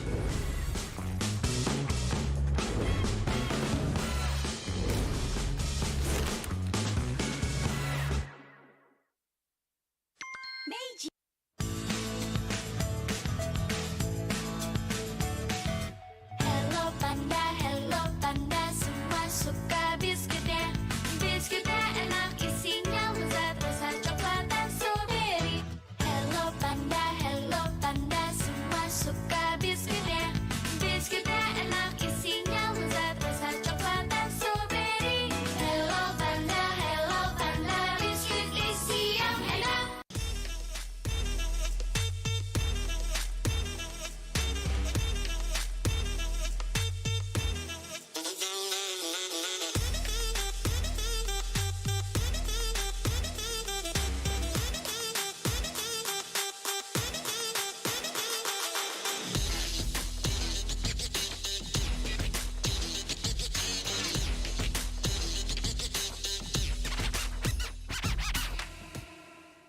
Hi, I'm Cardizi. Hi, I'm Zon. Hey guys, this is Rose. Hi guys, this is MP the King. This is One Esports. 15 seconds hero challenge. Hi Grill, Our Lord, Lilia, Eve, 11, Bruno, Irital, Brody, what else? Joy. Oh my god. And then, oh my god. Laila, Balmond, Saber, Silong, Guinevere, Xavier, Joy, Fanny, Ling, Hayabusa, Pedrin, Baksha, Akai, Alpha, Benedetta, Kari, Lunox, Hayabusa, Penny, Ling, Hanzo, Chao, Tiny Tigril, Kufra, Renko. Angela, Estes, Guinevere, Rafaela, Matilda, Mia, Laila, Saber, Balmond, Tigril, Yuzong, Lancelot, Odette, Fanny, Ling, Huska. Mia, Laila, Balmond, Ting, Lance, Nolan, Joy, Eve, Farsa, Valen, Kadita, Tirisla, Xboard, Derot, Bruno, Eritel, Brody, Eudora, Farsa, Selena, Valentina, Franco, Beleric, Laila, Guinevere, Fanny, Ling, Nolan, Joy, Federine, Akay, Baksha, Arlot, Terisla, Odette, Matilda, Fanny, Carrie, Granger, Roger, Bane, Eudora, Nana, Esmeralda, Bruno, Melissa, Carrie, Moskov, Isan Shin, Yuzong, Paquito, Bellman. Let's go!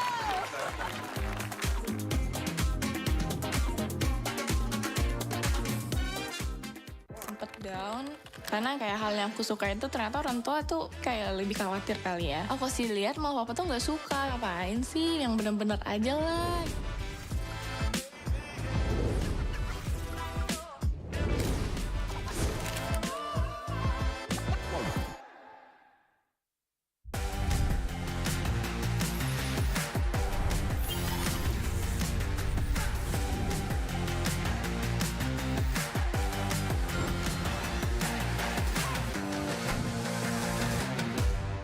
Actually, I got it from Google. My IGN came from my name because my name is Benedict and my nickname is Ben.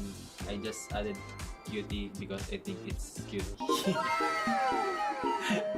The analyst from my past team, he's a Dota player and I idolize Aki, so he asked me to put Dizzy on my name. I just changed it a little bit so it doesn't look like a copycat. Ken is my name. I just add Super Ken because when I play in MPL, I saw player named Ken also in Myanmar from Falcon. My first name is not just Ran. My first name is Ran. I got the name from some kind of player also, and I like the name. It's too cute, you know. So Ran is cute, but not usually cute. Like the famous expression, I just add extra W because when one W, it's not that low. It's not looking good. Actually, there's no meaning because actually I got it from Google. That time I want to find some cool name that people never use. Then I type at Google. When I look at the zone, I think no one's yet used the name. There's no meaning to it. When I was a kid, I played a different game, and I wanted to pick a name out. And as a kid, I just named myself whatever I want. It was just best player one. So then, as I grew up, I just stuck with the name. It's because I used to play another game. It's called League of Legends, and then at the time when I was playing, my idol was Faker. So the casters called him like Unkillable Demon King. So the demon I get from him, and then the kite just macro and micro from League of Legends. Just the way players call it, like kiting like that. MP because Michael Pacquiao, because they said they look like Michael Pacquiao, the son of Manny Pacquiao. That's why they call me MP, and I just find it good and just added the king. That's why.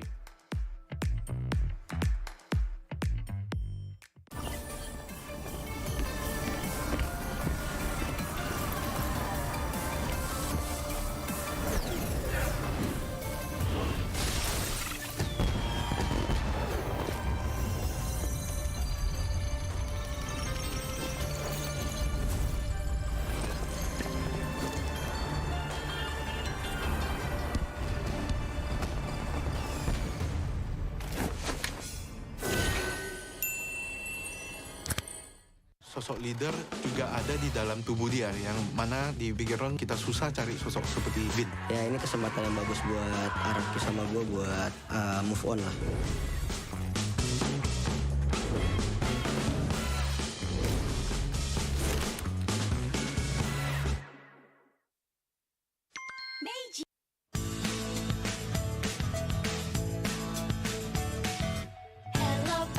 Hello panda, semua suka biskuitnya.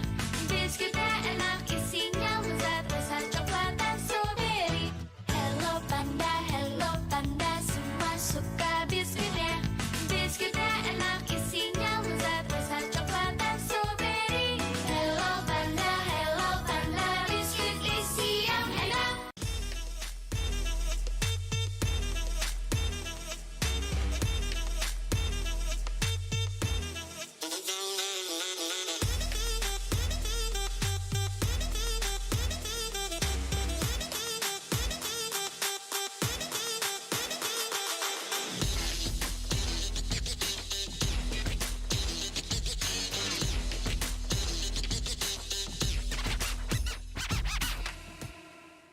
Hi, I'm currently Zip. Hi, I'm Zon. Hey guys, this is Rose. Hi guys, this is MP the King. This is one Esports 15 seconds hero challenge. Hi Grill, Our Lord, Lilia, Eve, 11, Bruno, Irital, Brody, what else? Joy. Oh my god. And then, oh my god. Laila, Balmond, Saber, Silong, Guinevere, Savior, Joy, Fanny, Ling, Hayabusa,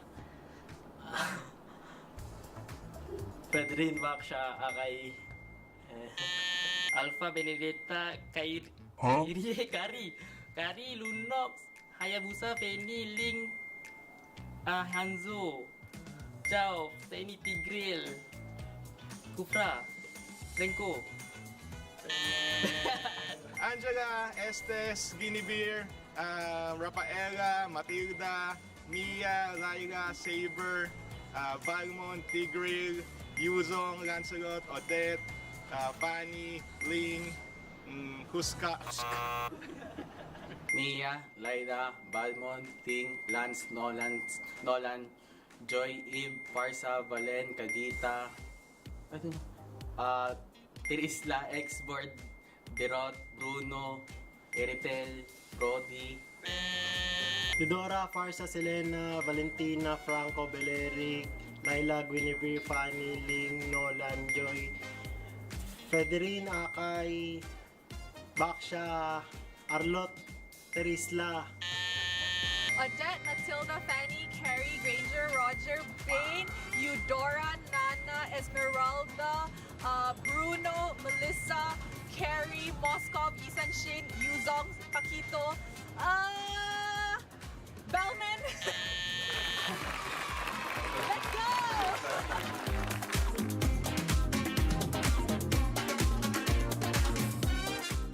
Sempet down karena kayak hal yang aku suka itu ternyata orang tua tuh kayak lebih khawatir kali ya. Aku sih lihat malah papa tuh nggak suka, ngapain sih yang bener-bener aja lah.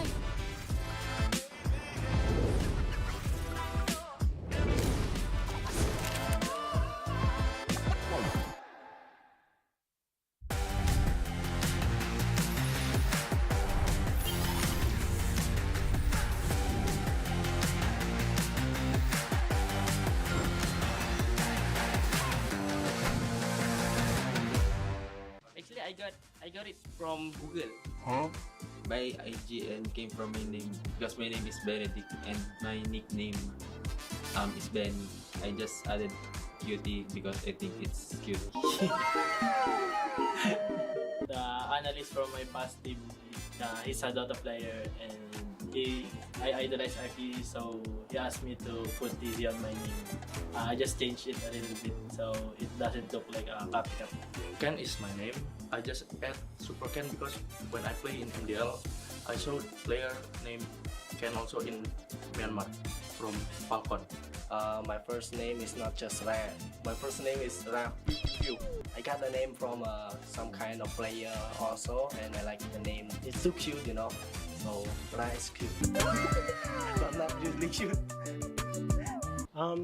Like the famous expression, I just add extra W because when one W, it's not that low. It's not looking good. Actually, there's no meaning because actually I got it from Google. That time I want to find some cool name that people never use. Then I type at Google. When I look at the zone, I think no one's yet used the name. There's no meaning to it. When I was a kid, I played a different game, and I wanted to pick a name out, and as a kid, I just named myself whatever I want. It was just best player one. So then, as I grew up, I just stuck with the name. It's because I used to play another game. It's called League of Legends, and then at the time when I was playing, my idol was Faker. So the casters called him like Unkillable Demon King. So the demon I got from him, and then the kite just macro and micro from League of Legends. Just the way players call it, like kiting like that. MP because Michael Pacquiao, Michael Pacquiao, because they said they look like Michael Pacquiao, the son of Manny Pacquiao. That's why they call me MP, and I just find it good and just added the king. That's why.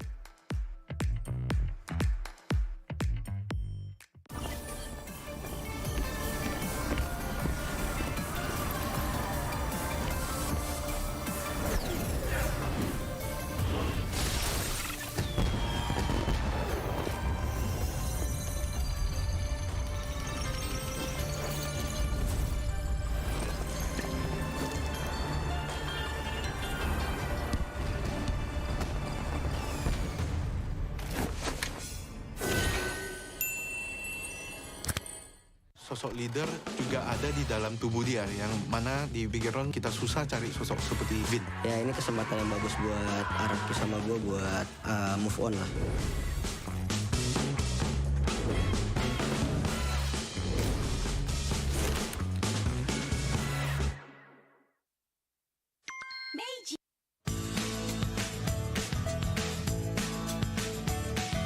Hello panda, semua suka biskuitnya.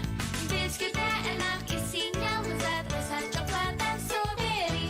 Hello panda, semua suka biskuitnya.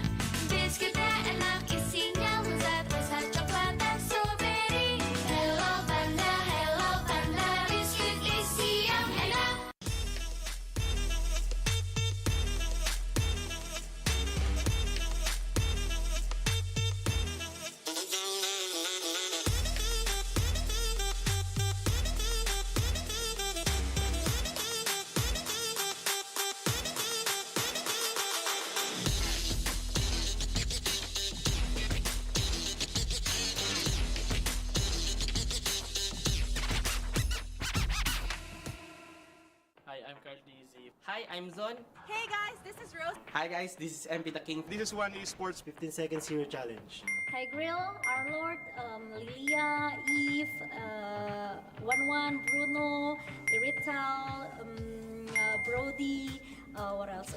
Joy. Oh my god. And then, oh my god. Laila, Balmond, Saber, Silong, Guinevere, Savior, Joy, Fanny, Ling, Hayabusa,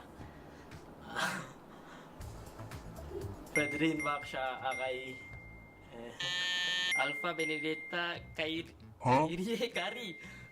Lunox, Hayabusa, Penny, Ling, Hanzo, Chao, Tiny Tigril, Kufra, Renko.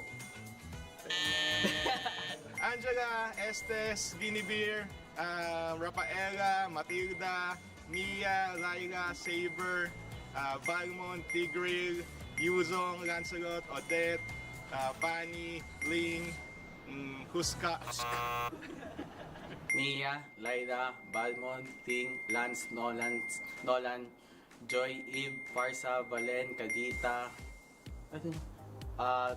Tirisla, Xboard, Derot, Bruno, Eritel, Brody, Eudora, Farsa, Selena, Valentina, Franco, Beleric, Laila, Guinevere, Fanny, Ling, Nolan, Joy, Federine, Akay, Baksha, Arlot, Terisla, Odette, Matilda, Fanny, Carrie, Granger, Roger, Bane, Eudora, Nana, Esmeralda, Bruno, Melissa, Carrie, Moskov, Yisan Shin, Yuzong, Paquito, Bellman. Let's go!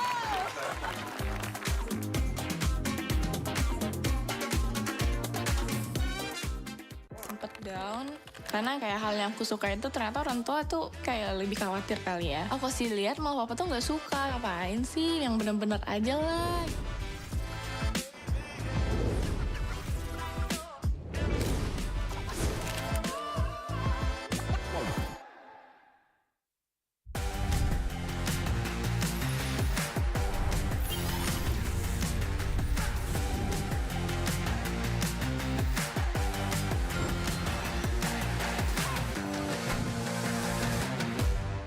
Actually, I got it from Google.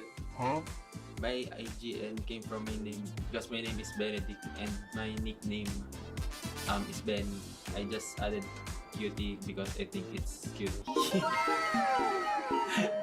The analyst from my past team, he's a Dota player and I idolize RP, so he asked me to put TZ on my name.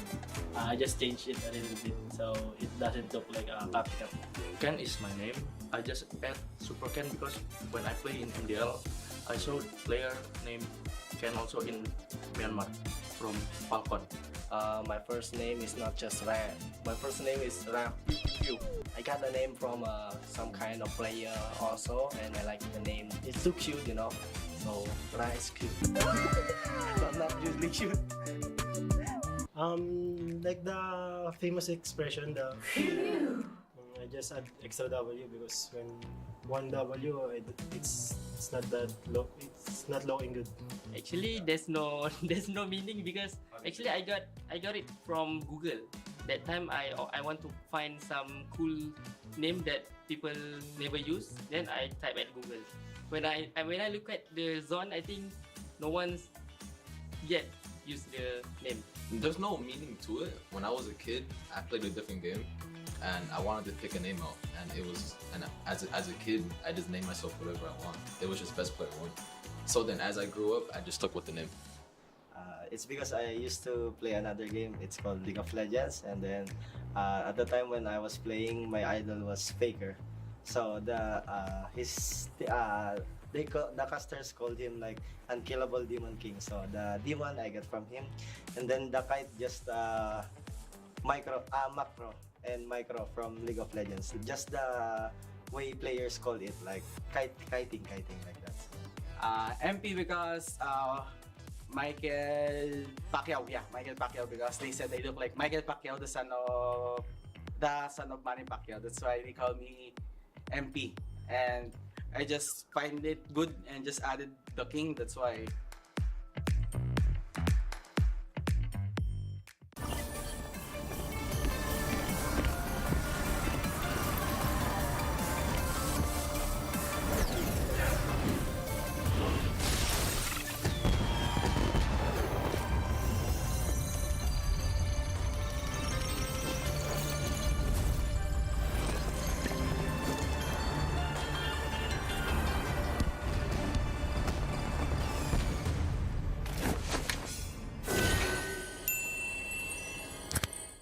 Sosok leader juga ada di dalam tubuh dia, yang mana di background kita susah cari sosok seperti Bin. Ya ini kesempatan yang bagus buat Araki sama gue buat move on lah.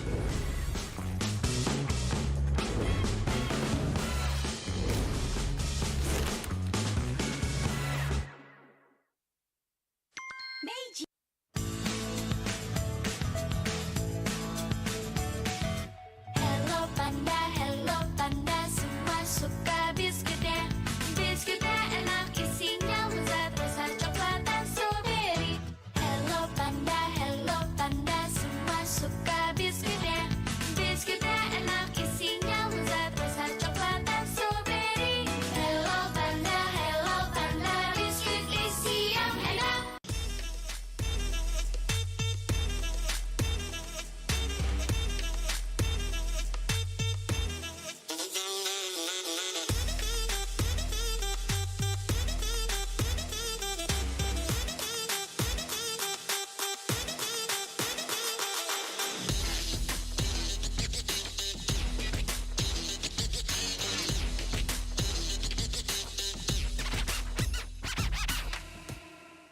Hi, I'm Carl Dizzy. Hi, I'm Zon. Hey guys, this is Rose. Hi guys, this is MP the King. This is One Esports. 15 seconds hero challenge. Hi Grill, Our Lord, Lilia, Eve, 11, Bruno, Irital, Brody, what else?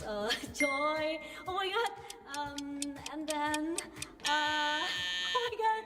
Laila, Balmond, Saber, Silong, Guinevere, Xavier, Joy, Fanny, Ling, Hayabusa,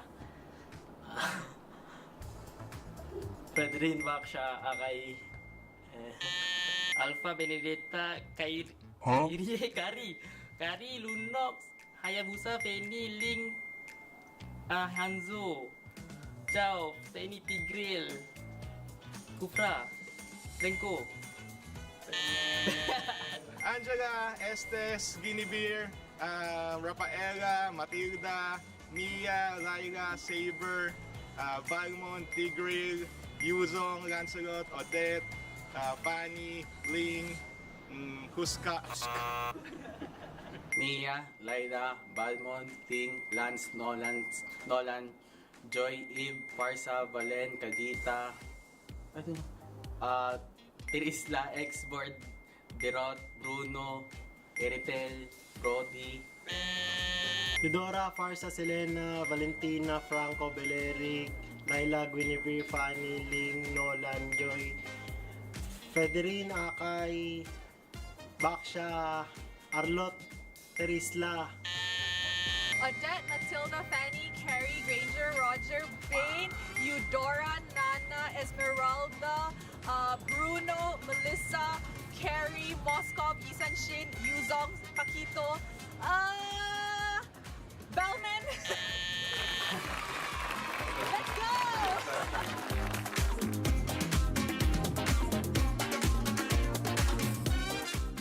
Sempet down karena kayak hal yang aku suka itu ternyata orang tua tuh kayak lebih khawatir kali ya. Aku sih lihat malah papa tuh nggak suka, ngapain sih, yang bener-bener aja lah.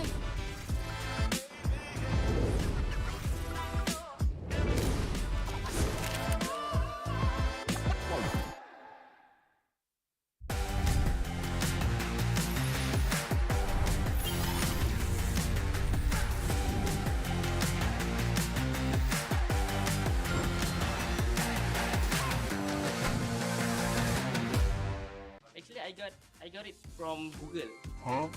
My IGN came from my name because my name is Benedict and my nickname is Ben.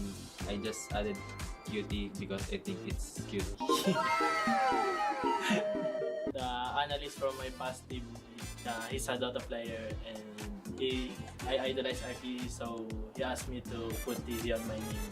I just changed it a little bit so it doesn't look like a copycat. Ken is my name. I just add Super Ken because when I play in MPL, I saw player named Ken also in Myanmar from Falcon. My first name is not just Ran. My first name is Ran. I got the name from some kind of player also, and I like the name. It's too cute, you know. So Ran is cute, but not really cute. Like the famous expression, I just add extra W because when one W, it's not that low. It's not looking good. Actually, there's no meaning because actually I got it from Google. That time I want to find some cool name that people never use. Then I type at Google. When I look at the zone, I think no one's yet used the name. There's no meaning to it. When I was a kid, I played a different game, and I wanted to pick a name out, and as a kid, I just named myself whatever I want. It was just best player one. So then, as I grew up, I just stuck with the name. It's because I used to play another game. It's called League of Legends, and then at the time when I was playing, my idol was Faker. So the casters called him like Unkillable Demon King. So the demon I got from him, and then the kite just macro and micro from League of Legends. Just the way players call it, like kiting like that. MP because Michael Pacquiao, Michael Pacquiao, because they said they look like Michael Pacquiao, the son of Manny Pacquiao. That's why they call me MP, and I just find it good and just added the king. That's why.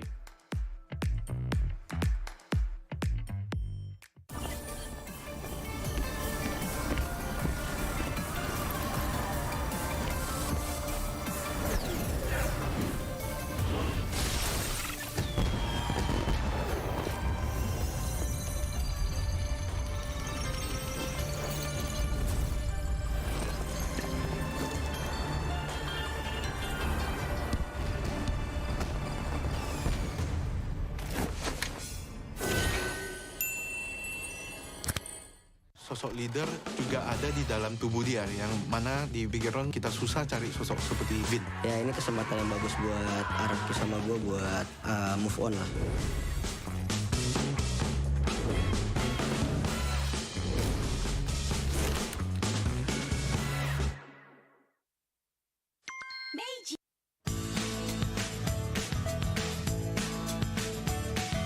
Hello panda, semua suka biskuitnya. Biskuitnya enak, isinya lezat, rasa coklat dan strawberry. Hello panda, semua suka biskuitnya. Biskuitnya enak, isinya lezat, rasa coklat dan strawberry. Hello panda, biskuit isi yang enak.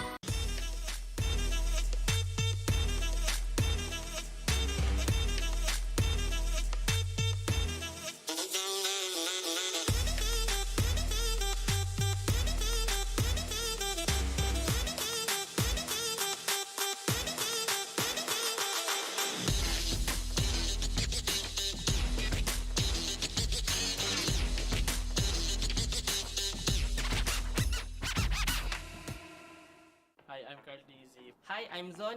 Hey guys, this is Rose. Hi guys, this is MP the King. This is One Esports. 15 seconds hero challenge. Hi Grill, Our Lord, Lilia, Eve, 11, Bruno, Irital, Brody, what else? Joy. Oh my god. And then, oh my god.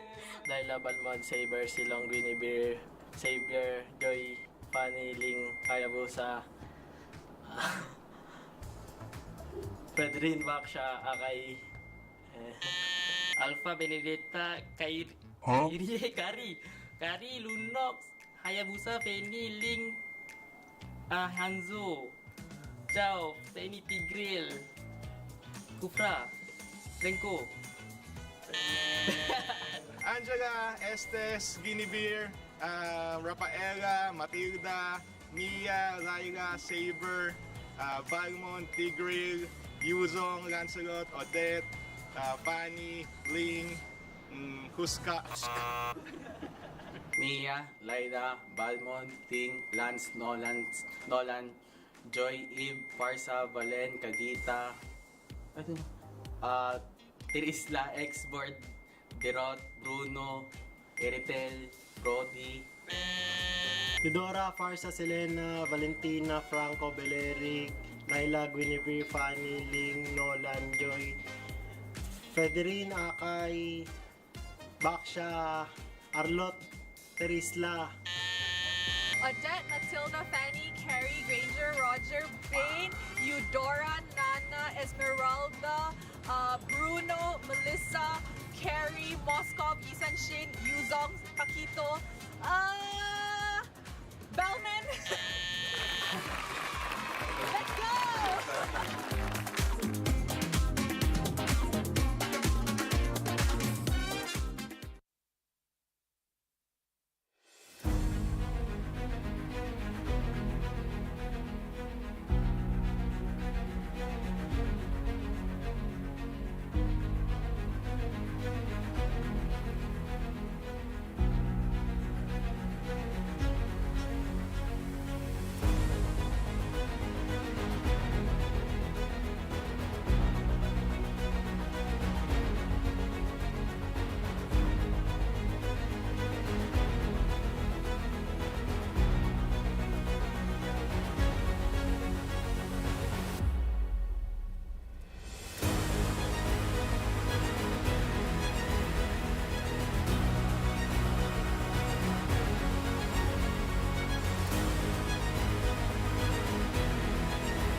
Welcome back to MPLI 2023. You're still with me, Rose and Clara, and now we will be witnessing the final match of the day. Another lower bracket matchup, and this time it will be between HomeBois and RSG Philippines. Selamat datang kembali tentunya di MPLI 2023 di mana kita akan menuju ke match terakhir, match penutupan untuk knockout stage hari yang kedua di mana akan mempertemukan satu region selain Filipina yaitu Malaysian Pride, HomeBois dan juga tim RSGPA berasal dari Philippines. Lagi, di sini kita akan menyaksikan satu tim yang harus tereliminasi jika mereka kalah. Yes, indeed. The team that wins will make it into the top 3 of MPLI, and the team that loses will have to say goodbye to the MPLI stage. But before anything, and if you guys remember, I mentioned that when Demon Kite was in RSG Malaysia, they have not won a game against HomeBois. Will RSG once again fall to the hands of HomeBois, or will it be a Filipino Grand Finals tomorrow? Tentu semua akan bertanya-tanya, akankah ini akan menjadi tim Filipina melawan tim Filipina ataukah HomeBois bisa melangkah maju? Karena kita tahu sendiri histori dari kedua tim ini dan bahkan kalau kita lihat dari histori dari babak MPLI sendiri.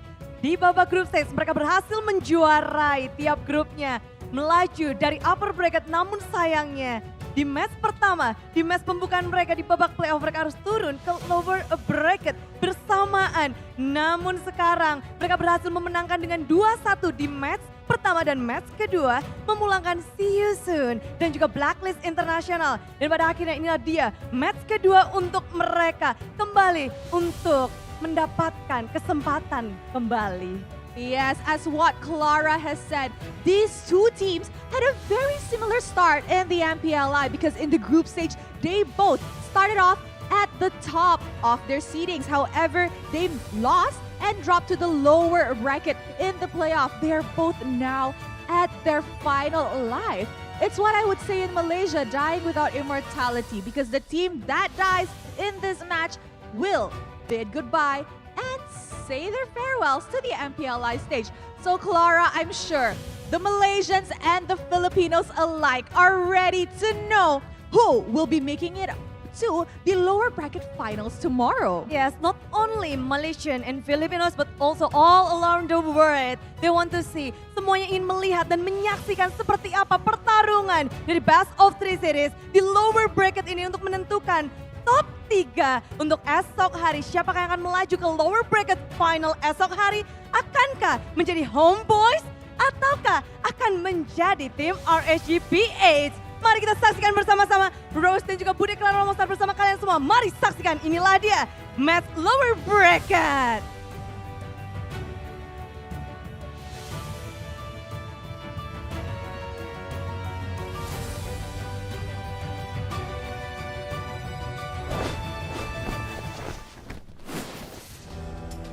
MPLI 2023 continues with the battle for the podium, the battle of the top 3, for the top 3. Back ahead again with Sheffin, Goni, and also on my left side is Wolf, who is outside of the camera right now. But yeah, he's still here in all fours. That's right. Well, I'm bipedal today, so. Okay.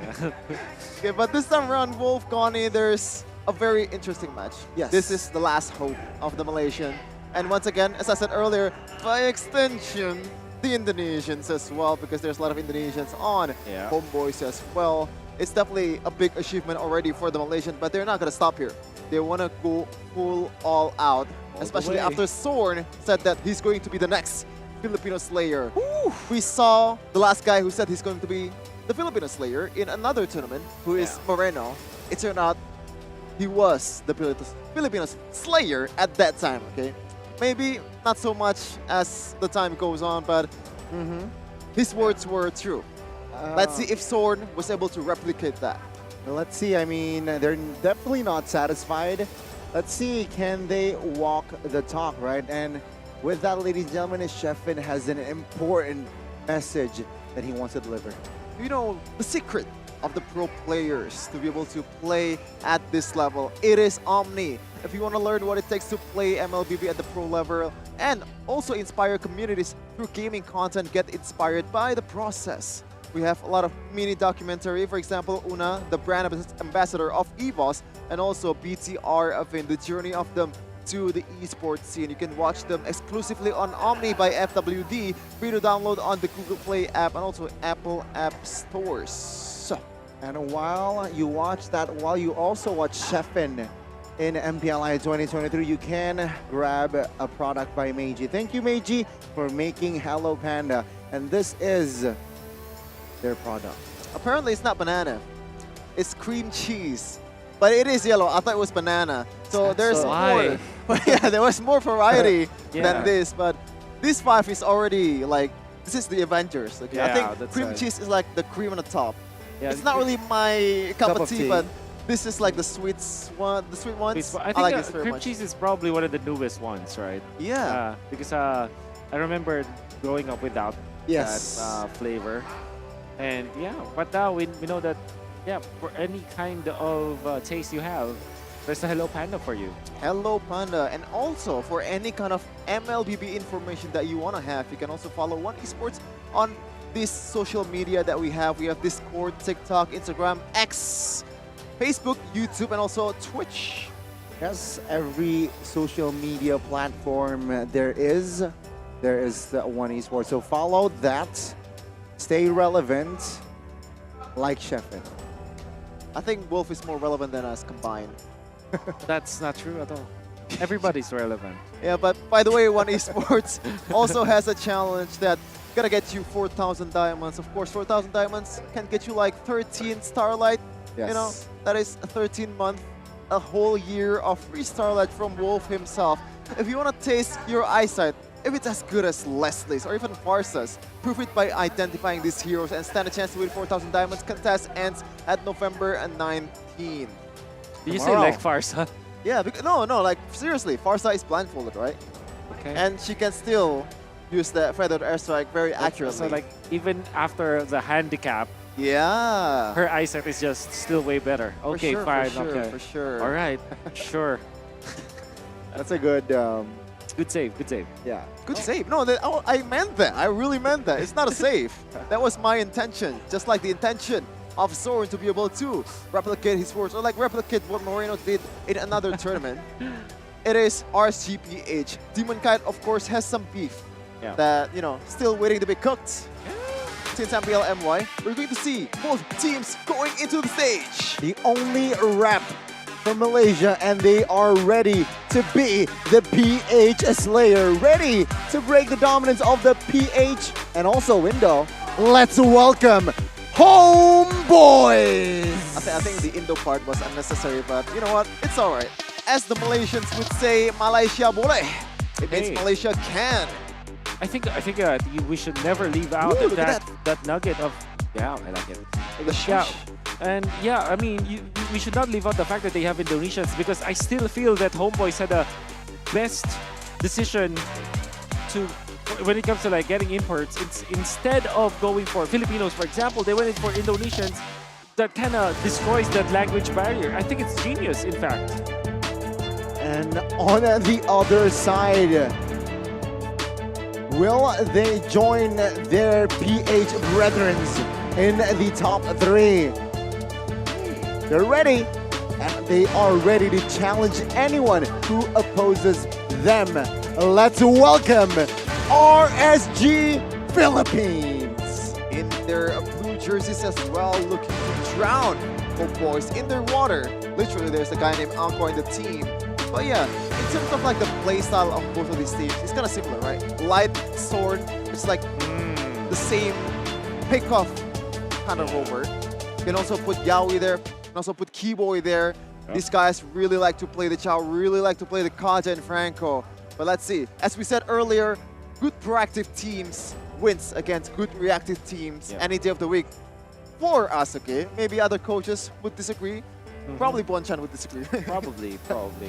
And now, talking about the coaches, Coach Theo now, you know, that is one of the biggest missed opportunities here in MPLI. Not having Coach Panda. With Hello Panda. Oh no! I Oh my don't- God, you're right. How did this? How RSG Philippines? Come on, why did you not let Coach Panda fly to Jakarta? There's still time.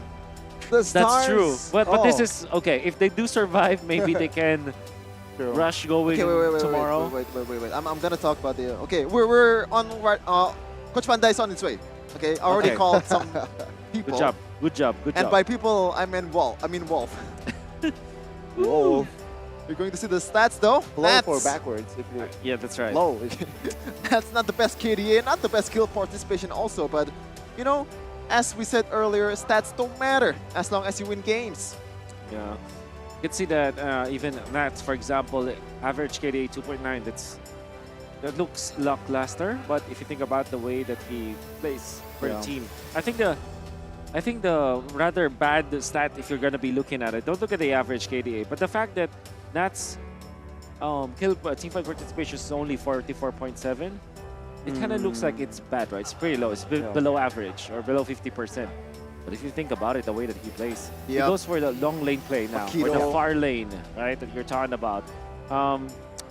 That is his play style now, and that means that he gives a lot of impact to the team with this kind of play style.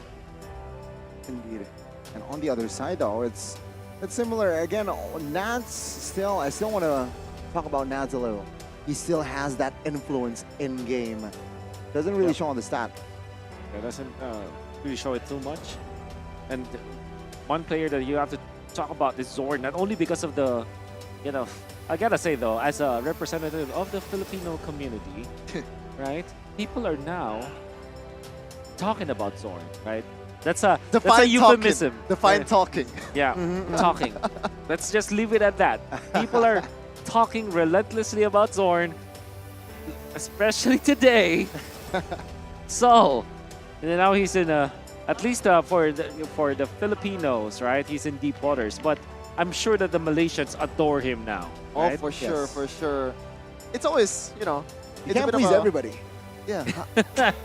Right. It's a high risk, high reward move if he can keep his word, which is really hard because you have to face AP Bren and Echo in the process. After, if you beat RCPH, that would be like the biggest W ever for Sword, especially for the Malaysian community. They are been in a drought of international tournaments. Even in their own land, I believe in a tournament in Johor, Alter Ego was able to win that one. So it doesn't look good, but this is a shred of hope that they have, and they're looking to make use out of it. And this is going to be a very, very important matchup. You mentioned that they have kind of a similar play style, right? Because just because of the way that they wanted to farm. No! But one thing that I don't want to fully agree on that fact, but I think that I understand what you're trying to say about their similarities in play style, where they want to take over with their gold laners. But the way that they reach that goal is, I would say, totally different. You can see that, as well as you mentioned also about Light as well as Zorn, right? It's true, they like to play catch heroes. But the overall pacing of HomeBois versus RSG, just look at their games, totally different. HomeBois, they're more electric, they're more flashy, they're more quicker, they're more faster. RSG, they do employ that sometimes. Sometimes they play quickly, or sometimes their tempo is fast. But more often than not, RSG, they're a team that wants to take their time, actually. Yeah, apparently, it is the birthday of Aquas yesterday. Hey! November 17th. Happy birthday, my man. Selamat Hari Selamat ulang tahun. Oh, Selamat ulang man. tahun, Indonesia. What's in the what's in Tagalog? Happy birthday. Oh, happy birthday. Okay. Happy birthday. That was kind of anticlimactic, but That's right. You guys do you guys. It is a choice of words, but yeah, happy birthday. Maybe there's gonna be a birthday buff as well for Aqua. This guy in MSC 2022 was probably the best mid laner in the world. I still remember the call from Mirko. But Aqua! That real world manipulation. Iconic. Real world manipulation. Okay, I'm sorry. That catches everyone. And just turning the game on towards RSG's favor was massive. Wow, battle of the coaches as well. It's going to be Coach Theo manning it for RSG. Their HomeBois, they do have Pabs. I was able to talk to my colleagues in the Philippines. Yes. They really like the drafting for this guy. And I can say I agree. Especially when you saw their stint during the group stages and then comparing it to the playoffs where they definitely know what to do depending on the teams that they are facing. It's always very adaptive to what the opponent is doing. Now, RSG Philippines, first pick. They will have the first pick here. Angela, What's your Bruno command? banned out instantly, and HomeBois will respond swiftly as well. Fanny ban comes through. Will they prio? They're like, what? Okay, let's see. Baksha pick was a little bit uncalled for earlier, so I bet RSG can prioritize the Valentina perhaps. Wow. Valentina RSG likes that hero a lot. Oh yeah. Oh, maybe I think that they should. I think both of them will be picking between Baksha and Fredrin. The way that they, I guess that I only said that because they banned out this Martis. Okay. But at the same time, the Joy is such a prime target for the two teams. Baksha has not been banned just yet. RCPH, it's either they know how to decode this Chibi Baksha or they want to pick it for themselves. Because so far, I'm born Chibi with your talent. on either Martis or Baksha has been phenomenal Is against it? all the opponents so far. Is Especially it the early Joy game. for our, sorry? No, it's alright, it's alright, it's alright. That was more important. You are more important than Wolf. No, come on. no, just joking. Not really. I'm not trying to make you feel Demon bad. Kites is a playstyle in the sense of an assassin. Sure, he can definitely pull it off, or will he fall back to his comfort, the That's utility? Right. The Fredrin as well as the Baksha, right? Yeah. But then again, do you want to give the Joy to GB? To GB, right? So I think it's Your better off team this. Oh, Whoa! To Well, live is to trick the Now reaper. you respond with Valentina. all right. I mean, we usually say that Valentina is slightly prior, but we see teams just first picking Faramis, prioritizing Faramis. I guess they prefer Faramis more than Valentina.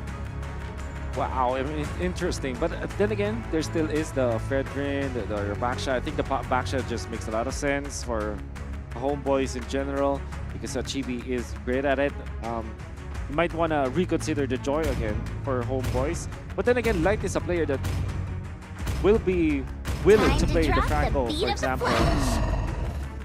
So they get Terizla and Joy. Do you go Franco now if you're RSG, or do you go Kaja? I think Kaja is a much safer choice at this point. What do you realize? How about Hilda? This early? Yeah, I think. I don't. Well, mind it, this is the last phase of the first phase, so Yeah. this is the only time they can pick Hilda, unless If not banned. it's not if- banned yeah. by Yeah. voice. But there could be that Hilda for RSG, but I think the Franco or Kaja could be the choice for Light. Then they secure something like a Baksha or a Fredrin now for Demon Kite. So I guess that's those are the options now that's available for RCPH. Yeah, Baksha in MPLID has been notorious for being a counter for Joy. In terms of like the potential of the farming early game, you can inflate a lot easier. It's going to be Baksha and Joy. Good call, Wolf. And Baksha in early game is very much too tanky for Joy to burst. You have to wait for those items. Even in the late game when you already have that radiant armor, it's also It's time to go to the RT show. Your Oh, team. there's the Lilia. Typical answer for the Faramis so that you have sustainable amount of damage. It's also a hero that you can get into the front lines, and also a hero that doesn't really care about the anti-sustain that you get from the Baksha because you literally just swap your HP. Of course, we know for sure that HomeBois, they got away with it. They know that the Hilda will no longer be picked up, so maybe they're just gonna be banning out the heroes that are the marksman choices that's great when it comes to comboing with the Kaja. For example, Beatrix that RGPH likes a lot. You also have the carry, right? And then maybe steal the Bruno eventually. And there's also the 1-1, of course. A lot of approaches indeed that HomeBois need It's to my consider. way or the But RSG highway. also will go for the gold lane approach here, gold lane ban approach. And that is going to be the extra. HomeBois, what do they need in their composition? They have already a good mix of DPS and burst for Magic. Yeah. It's more of a question, do they want a burst or DPS for their gold laner? Okay, so I think you want to go sustain damage because of the Faramis. You don't want to be relying on bursts, so you don't go for a combo kind of hero. At the same time, I think that when it comes to their gold lane choices, they might be better off going for an early game kind of marksman, like a Brody, for example, or maybe eventually a Bruno. There's the carry. The reason why I say that is because they already have the Joy, which kind of supplements the damage in the late game. And the Joy is not a jungler that you use to kind of help your gold laner. So you kind of want to look for a gold laner that's self-sufficient in a way. Independent. Or HomeBois or independent, like I said. So yeah, the Brody comes to mind. Maybe that is actually something that RSGPH might consider banning out because that should be the marksman that HomeBois might be looking for. It is an option and definitely helps that Brody is probably going to win the lane 1v1 against any kind of opponent that he face. Minotaur will finish off what was left undone. Sensible ban as well. Yeah. I mean, we completely forgot about other roles. Exactly. We focus on the gold lane. I think, yeah, maybe Brody for HomeBois. I'm gonna be looking for a hero for Zorn though. The Cho is his signature pick, but I don't think it's a best choice here. But again, it's his signature pick anyway, so I mean, for sure that he can make something happen with it. He can deliver. Typically you want to go for something like Rafaela when you're facing up against Akaja. Claude instead. Wow, double late game. Okay. And RSG, they can just go for a combo, pick up like a Beatrix. My family. Wow, that's and the persecuted. The contrast here. RSG, they're going for the early game. Breathe. My fight goes on. Let's do that. Interesting, right? So right now, the chance of Cho being picked is a bit low than before. Now that Claude has been picked because the synergy is not there. Yep. Do they want to go for something with heavy CC? Like for example, a Kufra, or maybe we can see like a debut of some heroes that has a really big amount of CC like Tigreal or Atlas, but I think that's stretching it a little bit. Yeah, there's the Beatrix, as we predicted. I think for HomeBois, you want to go for heavy CC, right? For sure. But at the same time, you kind of want to, you need some sort of protection here if you're HomeBois. Which kind of makes me think that maybe Rafaela is the best hero for HomeBois because at least it has a stun. Okay, Lolita? Lolita is... Do you dislike Lolita in this current patch? It's unfortunately not it. Okay. But again, if it's a specialty for Zorn, sure, pick it up. It makes a lot of sense though versus the Beatrix, right? And somehow, some way versus the Faramis. What I thought. Yeah, but I think I'd rather pick up something like protection, like Ruby perhaps, Kufra. Oh, that's a good... And oh wow, of course. I mean, playing to your power. Yep, like we said, it's like a hero that you generally don't want to pick it up in this particular game. But you're so good at it. But you're so good at it, you're gonna solve their problems. Story of my life with Kufra. Oh, wow. no. At least you're winning. Are you winning, son? Oh, see my history? I do wonder why that's the case. I do wonder. Okay. Like this is a battle between Malaysian and Philippines. Can we? Like, I mean, you know what? Who cares? But yeah, I'm sure from the Malaysian side, it's probably like 95%. Yeah, I do hope that it's 95% for Team Malaysia. Yep. Unless there's an error, but we're going to see the beautiful production once again. Oh! Wow, Hello Panda. And Hello Panda will welcome you, as well as Omni TV. By FWD. Shout out to the production team. A very beautiful, very stylish, very dynamic. Look at this. As Miracle would say, they bussin'. They're bussin'. But well, ladies and gentlemen, in this best of 3, who will strike first? Okay, Wolf, right away. I want to ask you, who has the more bussin' composition? Oh, well, okay. Difficult. I'd say I'd rather be at the RSG side because it's easier. Yeah. I'd leave it at that. But Zorn already forcing out the retribution. That's why you see him like going for the recall play, because he already did his job. And I mean, they know that they will need more people around the Lethal Wanderer for them to secure that, especially because Demon Kite doesn't have the retribution. Who gets it? It's Blue side for sure. Blue side. All right. 4-2, like huge disadvantage. Even without retribution, it's still going to be an easy secure for RSGPH. Now, it is, as you said, well, that the winning condition for HP, HomeBois, it's harder to execute, especially if Sword has to land those perfect Way of the Dragon. But in the previous match against Blacklist International, I think you'd agree with the winning condition statement as well. About Blacklist, winning condition is easier, but this is Sword we're talking about again. It's sometimes it's not about being easy, right? Because it's the playoffs. If you have ways to do it like this one. Ooh. And Amon even he did not pull off or press the flicker. That's massive calculation. He knows he's going to bait him.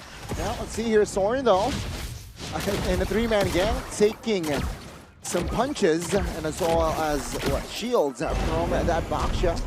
But he's still here, hovering around, providing vision for his team. Unfortunately, Chibi didn't have to. Will still have the retribution in 5 seconds, so it's gonna be on time unless Demon Kite wants to burst this. Oh, let's see, Soren jumps in. Chibi, Demon Kite though, still with the clutch retribution now. Divine Judgment given towards Chibi, but Setbat will be eliminated. And in the backside, you can see Zorn in trouble, and Nats finds the double. Gotta say, that was pretty much too ambitious, I gotta say. You have a Joy, you have a Chao that is like half HP. You can't really make a thing out of it, especially with Demon Kite on the other side. The Demon Kite dying is obviously not something that RSGPH wants, but they do secure the turtle and they get 2 kills afterwards. So that's a lot of gold that they have right now. But one thing that you have to take note of, if that happens to you as the jungler, you have to recover. You cannot be behind when it comes to levels after dying. But this is what they're doing. They're trying to invade. They do have the retribution of Demon Kite. He is level 6. With the help of the Kaja, they're going to be taking away one Rock Ursa. See Wave Dragon connecting on towards Light. Not enough burst, but take a look at the recovery. Divine Judgment on towards Chibi, almost taking him down. Warlord pops the black shoes for safety, and that skirmish, no casualties. Certainly not only discipline, also patience. 2 times. Flicker safe at the last second for both of these teams, or like for RSGPH, and it resulted to the best play possible. RSGPH still leading 1K in this early game. See, a little bit of an advantage, well, actually not a little bit, a lot of advantage for RSG Philippines now. And before the turtle, they want to take over the jungle as well. I think that RSGPH had a better early game just because of this Baksha, knowing full well that it has, it's easier to pull off the Baksha compared to something like a Joy. Joy is quite weak in the early stages compared to something like a Baksha, which takes out the jungle creeps very, very quickly. And because of that, they got attrition. Look at this! I like the bush that they're holding. The Kramer's bush. Zorn here, will he able to locate? Oh, right now, already showing Divine Judgment, and wow! Zorn deleted instantly. Now you can see HomeBois still trying to recover. Penalty zone pops, but this time GB will prevail with the retry. Now the ramp pops, the spot in the middle of in the no man's land, taken out. And GB here looking for something else perhaps, but no. HomeBois there needs to be satisfied with a trade.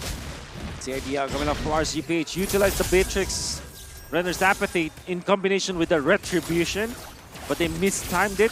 They still got a lot of kills after that. But the fact that they're giving a turtle to HomeBois, it's a little bit of a breathing room for sure.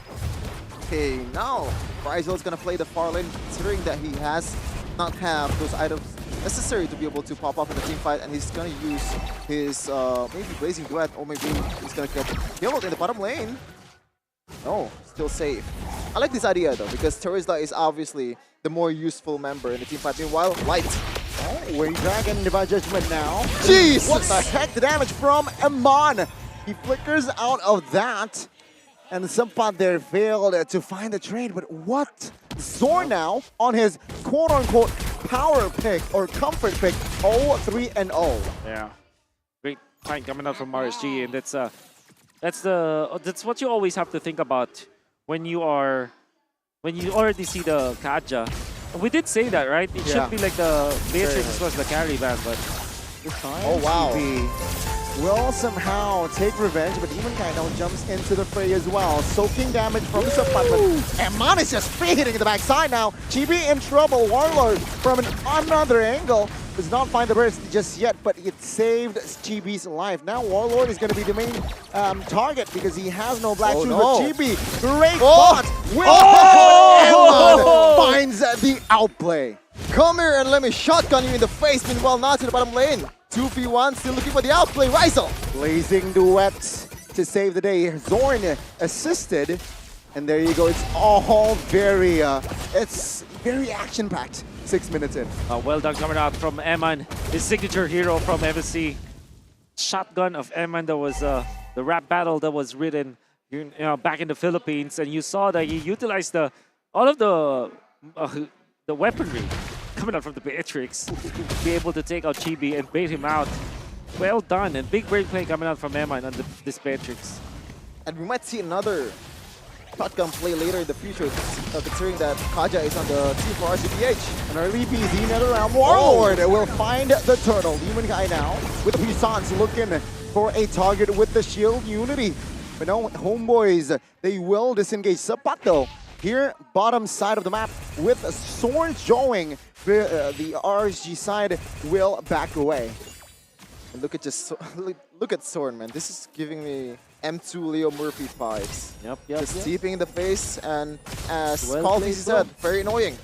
Oh, with the flicker as well, Way of Dragon this time. Zorn will find a very important kill now. Let's take a look at top side here. Rizzo will be able to clear with a blazing duet, perfectly timed. That is the best case scenario, Wolf. You defend the other turret and also getting a very important pick onto Eman that already has 4-0-1, and that is a shutdown. Zorn, wow! Okay. Intelligent play, intelligent calculations. And I think that's a very huge win. And even there, Aqua almost taken down. And that's top side. Man. 1 HP. RCPH are crumbling. Mistakes after mistakes.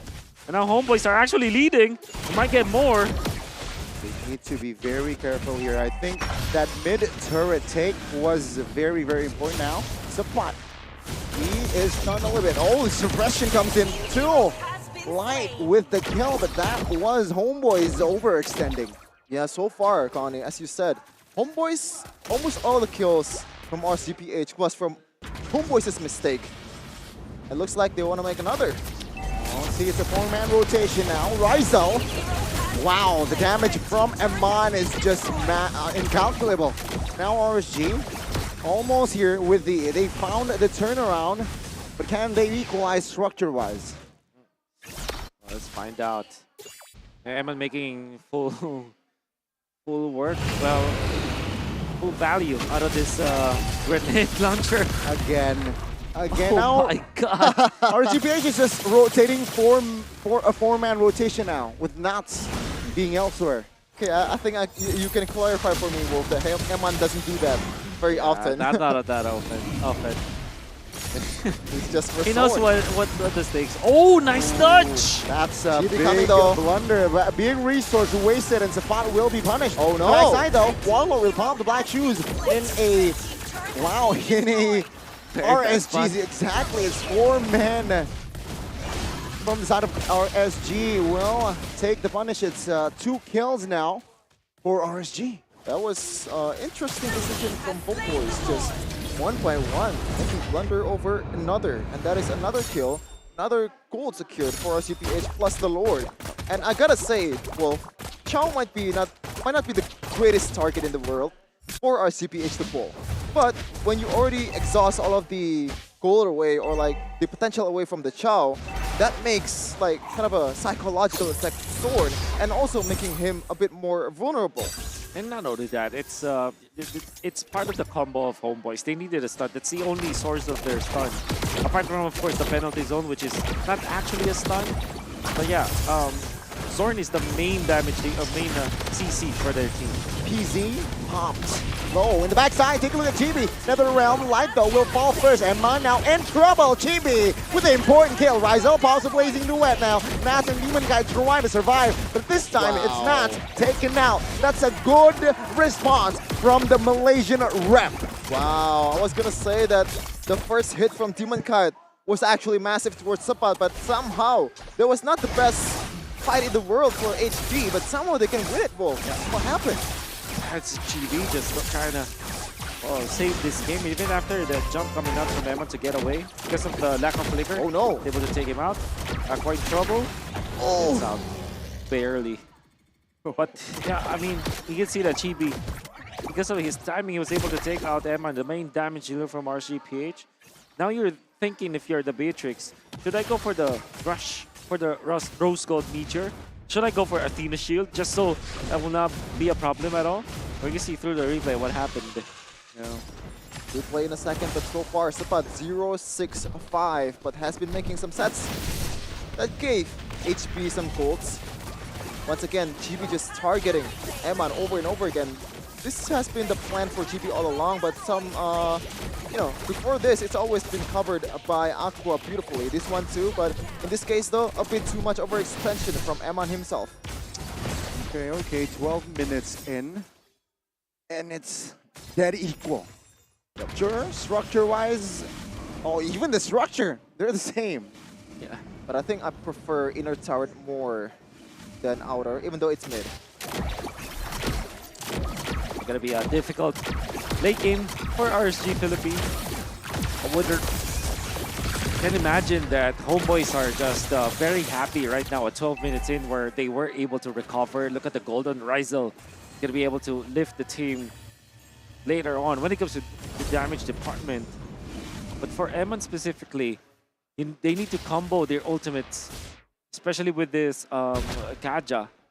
So if they don't land the combo with the Divine Judgment, with the graded launcher, it's gonna be so difficult for them to recover afterwards. So RSGPH are so skill-based, skill-dependent now.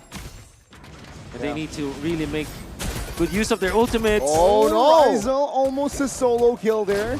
But yeah, Light will now looking for a fight in the mid lane.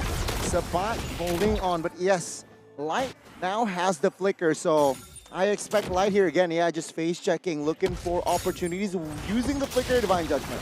I think the advantage is on HB right now. Yes, there's still Divine Judgment, but that Nether Realm is gone. It's time for them to make a big set. No, Warlord has no black shoes available now. Let's see here, Demon Kite now jumping in. The turtle, the Lord will be taken by Rizal. Demon Kite taking some heat in the front side of the map. Thorn has immortality and will escape, but Subfight now can be the next target. But no, HomeBois survive, but they will lose a turret. Oh, just like one frame away, Light almost getting someone there. But again, almost is never enough in Mobile Legends as they have the Lord. HomeBois is definitely on the pedal. A retribution battle did not go in the favor of any jungler, but it went into Rizal. Then again, that means that he is actually 1.2k ahead of the Beatrix. That's a lot of gold. And the important course, the only, I would say, the lucky person now for the side of RSG Philippines was actually Nuts. He made his own luck though, split pushing the entirety of the early game, but now oh my god! It's a big knockup onto Westford though. The response is the Divine Judgment now. You can see NetherRealm pop Warlord with the first one to fall alongside Zorn. Subfight now is next on the board. And Man with the double. And RSG, that was not just a defense, that was also an offense. Okay, Wolf, good proactive movement, but even better reactive movement. That was like point click. Just NetherRealm, perfect placement by Aqua. Birthday buff is real. Warlord obviously overstepping that. That's a lot of overheat. Chibi. Oh, they can end. They can end. 5 seconds for Zorn. They have enough minions. RSG with just one moment. Can they close this one out? Rizal falls. But the minions to save HomeBois' life. So what literally happened in there? Because the minions have just spawned. Oh my They actually lord. pushed out the minions of RSGPH. Exactly. That wasn't part of the calculations of RSGPH. Can they end this right now though? Oh! That's a big snipe from Iman. The Wave Dragon on towards Iman to buy time, but the damage will fall through and the base will be destroyed. And RSG, they strike first. Iman shooting that one from the Philippines. Just how far that was. And that was the winning play. Or maybe even better, the winning play was Aqua with the save, with the Purify and the Netherrealm to respond to the beautiful 4-man knockup, I believe, from Sword. Exactly. And the thing is, that Happy is birthday. a situation, that is a terrain that Chibi will not be able to get into make an impact. Yeah. Because he will have to dive, right? And he deals a lot of damage, AoE damage, so no matter what happens, eventually the turret will attack him. And he's not that confident going in that kind of case. I mean, Zorn made a wonderful play, but you're going to be thinking, was it worth it? I think that it will be worth it if they just force out the Netherrealm and they just get out. Exactly. Because I think that should be the play. But that wasn't the case because Chibi couldn't follow committed. up. They didn't have the damage. Then Chibi wants to go for the play in the middle. Already, the Divine Judgment was available. They did not take for account that the Divine Judgment is already available in that case, and Chibi was duly punished, right? So instantly. I know his idea though. If he had he taken out the Beatrix, it would be them just defending because there's no more tower hitter or turret hitter for the side of RSG Philippines. So that's the right idea. It's correct to think that you wanted to eliminate first the Beatrix. Unfortunately, he did not count the Divine Judgment cooldown properly. That's why he was punished easily. I mean, at that point, I believe Zorn has the immortality, so he wants to jump, he wants to find an opening, but they forgot about perhaps the Purify. I think that was a big element that why Aqua was helped, assisted that formation to survive. And yeah, after that, immortality's popped. Zorn, of course, out of position, taken out. It was a 3-man kill, I believe, and let's see who grabs the MVP. Dun, dun, dun, dun, dun, dun, Should be dun, Aqua. dun. Oh, Eman, of course, even in the early stages. We did say that eventually he will have to think about the Rose Gold Meteor, and it actually helped him in the last clash. But most importantly, early stages, 4-0 and 1. And then he goes for the defense. Then he goes for the snipe at the end. There's a lot of like MVP-esque performances coming out from Eman at the entirety of this game, and that's probably why he was picked out as the most valuable player. And I do agree. His impact in this game is really a lot. And the fact of the matter is, it's kind of like RSG Philippines drafted so that Eman will have a good time. Not only is this his signature hero, but it's also a hero that has good combination with the Kaja and the Faramis, right? You see that with the Faramis, with the help of the Netherrealm, he stayed alive for many further clashes, and he utilized the ultimate, the grenade, to deal the damage in combination with the Defiant Judgment, which, by the way, the Kaja is already an answer to the Joy, so there's a lot of layers to this drafting coming out from RSG Philippines. And timing coming out from Aqua. My personal MVP of this game is definitely Aqua, but of course, Emma just played this game so well too, especially this outplay. He missed the first ultimate. The big ultimate, yeah. But then again, he still got it. He still got the damage. They punished Chibi. And now we are going to see another combo from RSG Philippines, a one-hit combo. The recalls as well. Look at that, Aqua with the timing onto Eman. Yeah. And this is also Eman utilizing the flicker. They were able to fend off Sepat as well as Warlord, and that gave them the Lord. But look at Chibi with the heads-up play. Even after the Netherrealm, because there's no flicker, they cannot get out afterwards, and Chibi wasn't punished. However, onto the backline, Snats taken out by the entirety of HomeBois, and this is the win. This is the equalizer that HomeBois were able to get. Let's look at it once again. Man. 4 people caught, but Eman was there, and the Netherrealm eventually. Then Eman was just free-hitting during that moment, and Chibi, you can see Chibi wasn't able to find an opening because, again, this is a dive. Now he tries to go for the play, but the Divine Judgment is already off cooldown. Yeah. That point, something that they did not calculate or they did not anticipate. Minions. At the same time, the minions pushing it. And look at Eman with the snipe onto Warlord. Boom. Beautiful. As a KO, and that is RG Philippines getting the W. Seeing the replay, Chef, and yeah, also another factor that I feel like Zorn, well, HomeBois could not pull off that offense. Was Rizal was a little bit late to jump and join in with the Blazing Duet. That's kind of true, but then again, I would say that it was it's just the bottom lane push that they did that kind of spilled their doom. They were doing everything correctly. They have the late game lineup compared to an early game lineup. They have Claude as well as the Joy. We did say that it wasn't the ideal scenario because we want to mix it. Like you go for the Brody, that means that you have at least early game damage, and then the Joy will take over in the late game. In this case, they have the Claude. They actually got away in the early game. Yep. I honestly felt that it was already HomeBois' game. Yep. But they made a mistake. They stumbled in that top lane.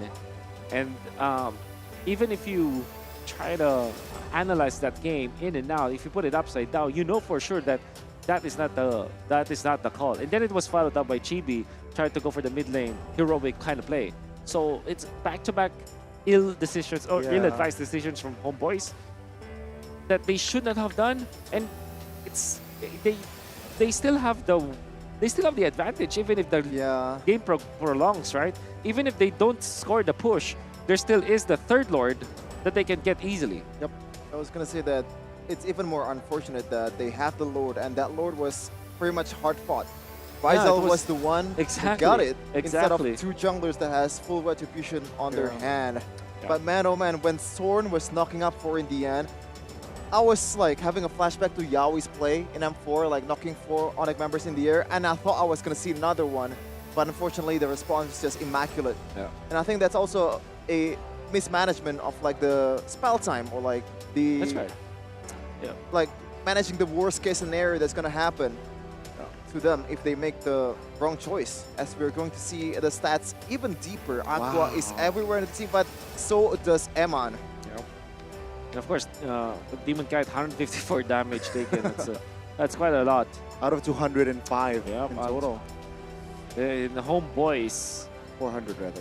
What I do like about this team is that we know for sure that they can win, right? And I think that their draft is there was winning. Yeah, I think their draft is a gamble in this particular game number 3 in a way that they still picked up this Claude even when there's already the Joy.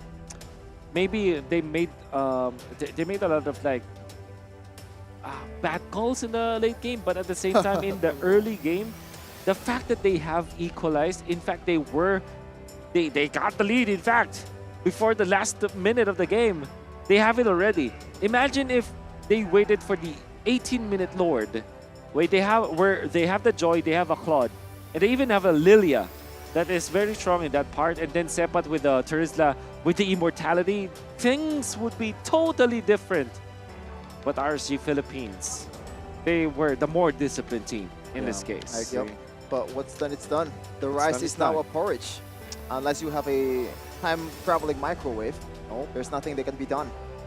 And that is game number 1. We are going to game number 2 for more, hopefully, recovery from HomeBois. Not because I want HomeBois to win. But yeah, more like I want to see a game 3 to win them. Okay. Game 3 is definitely the climax of all the things happening.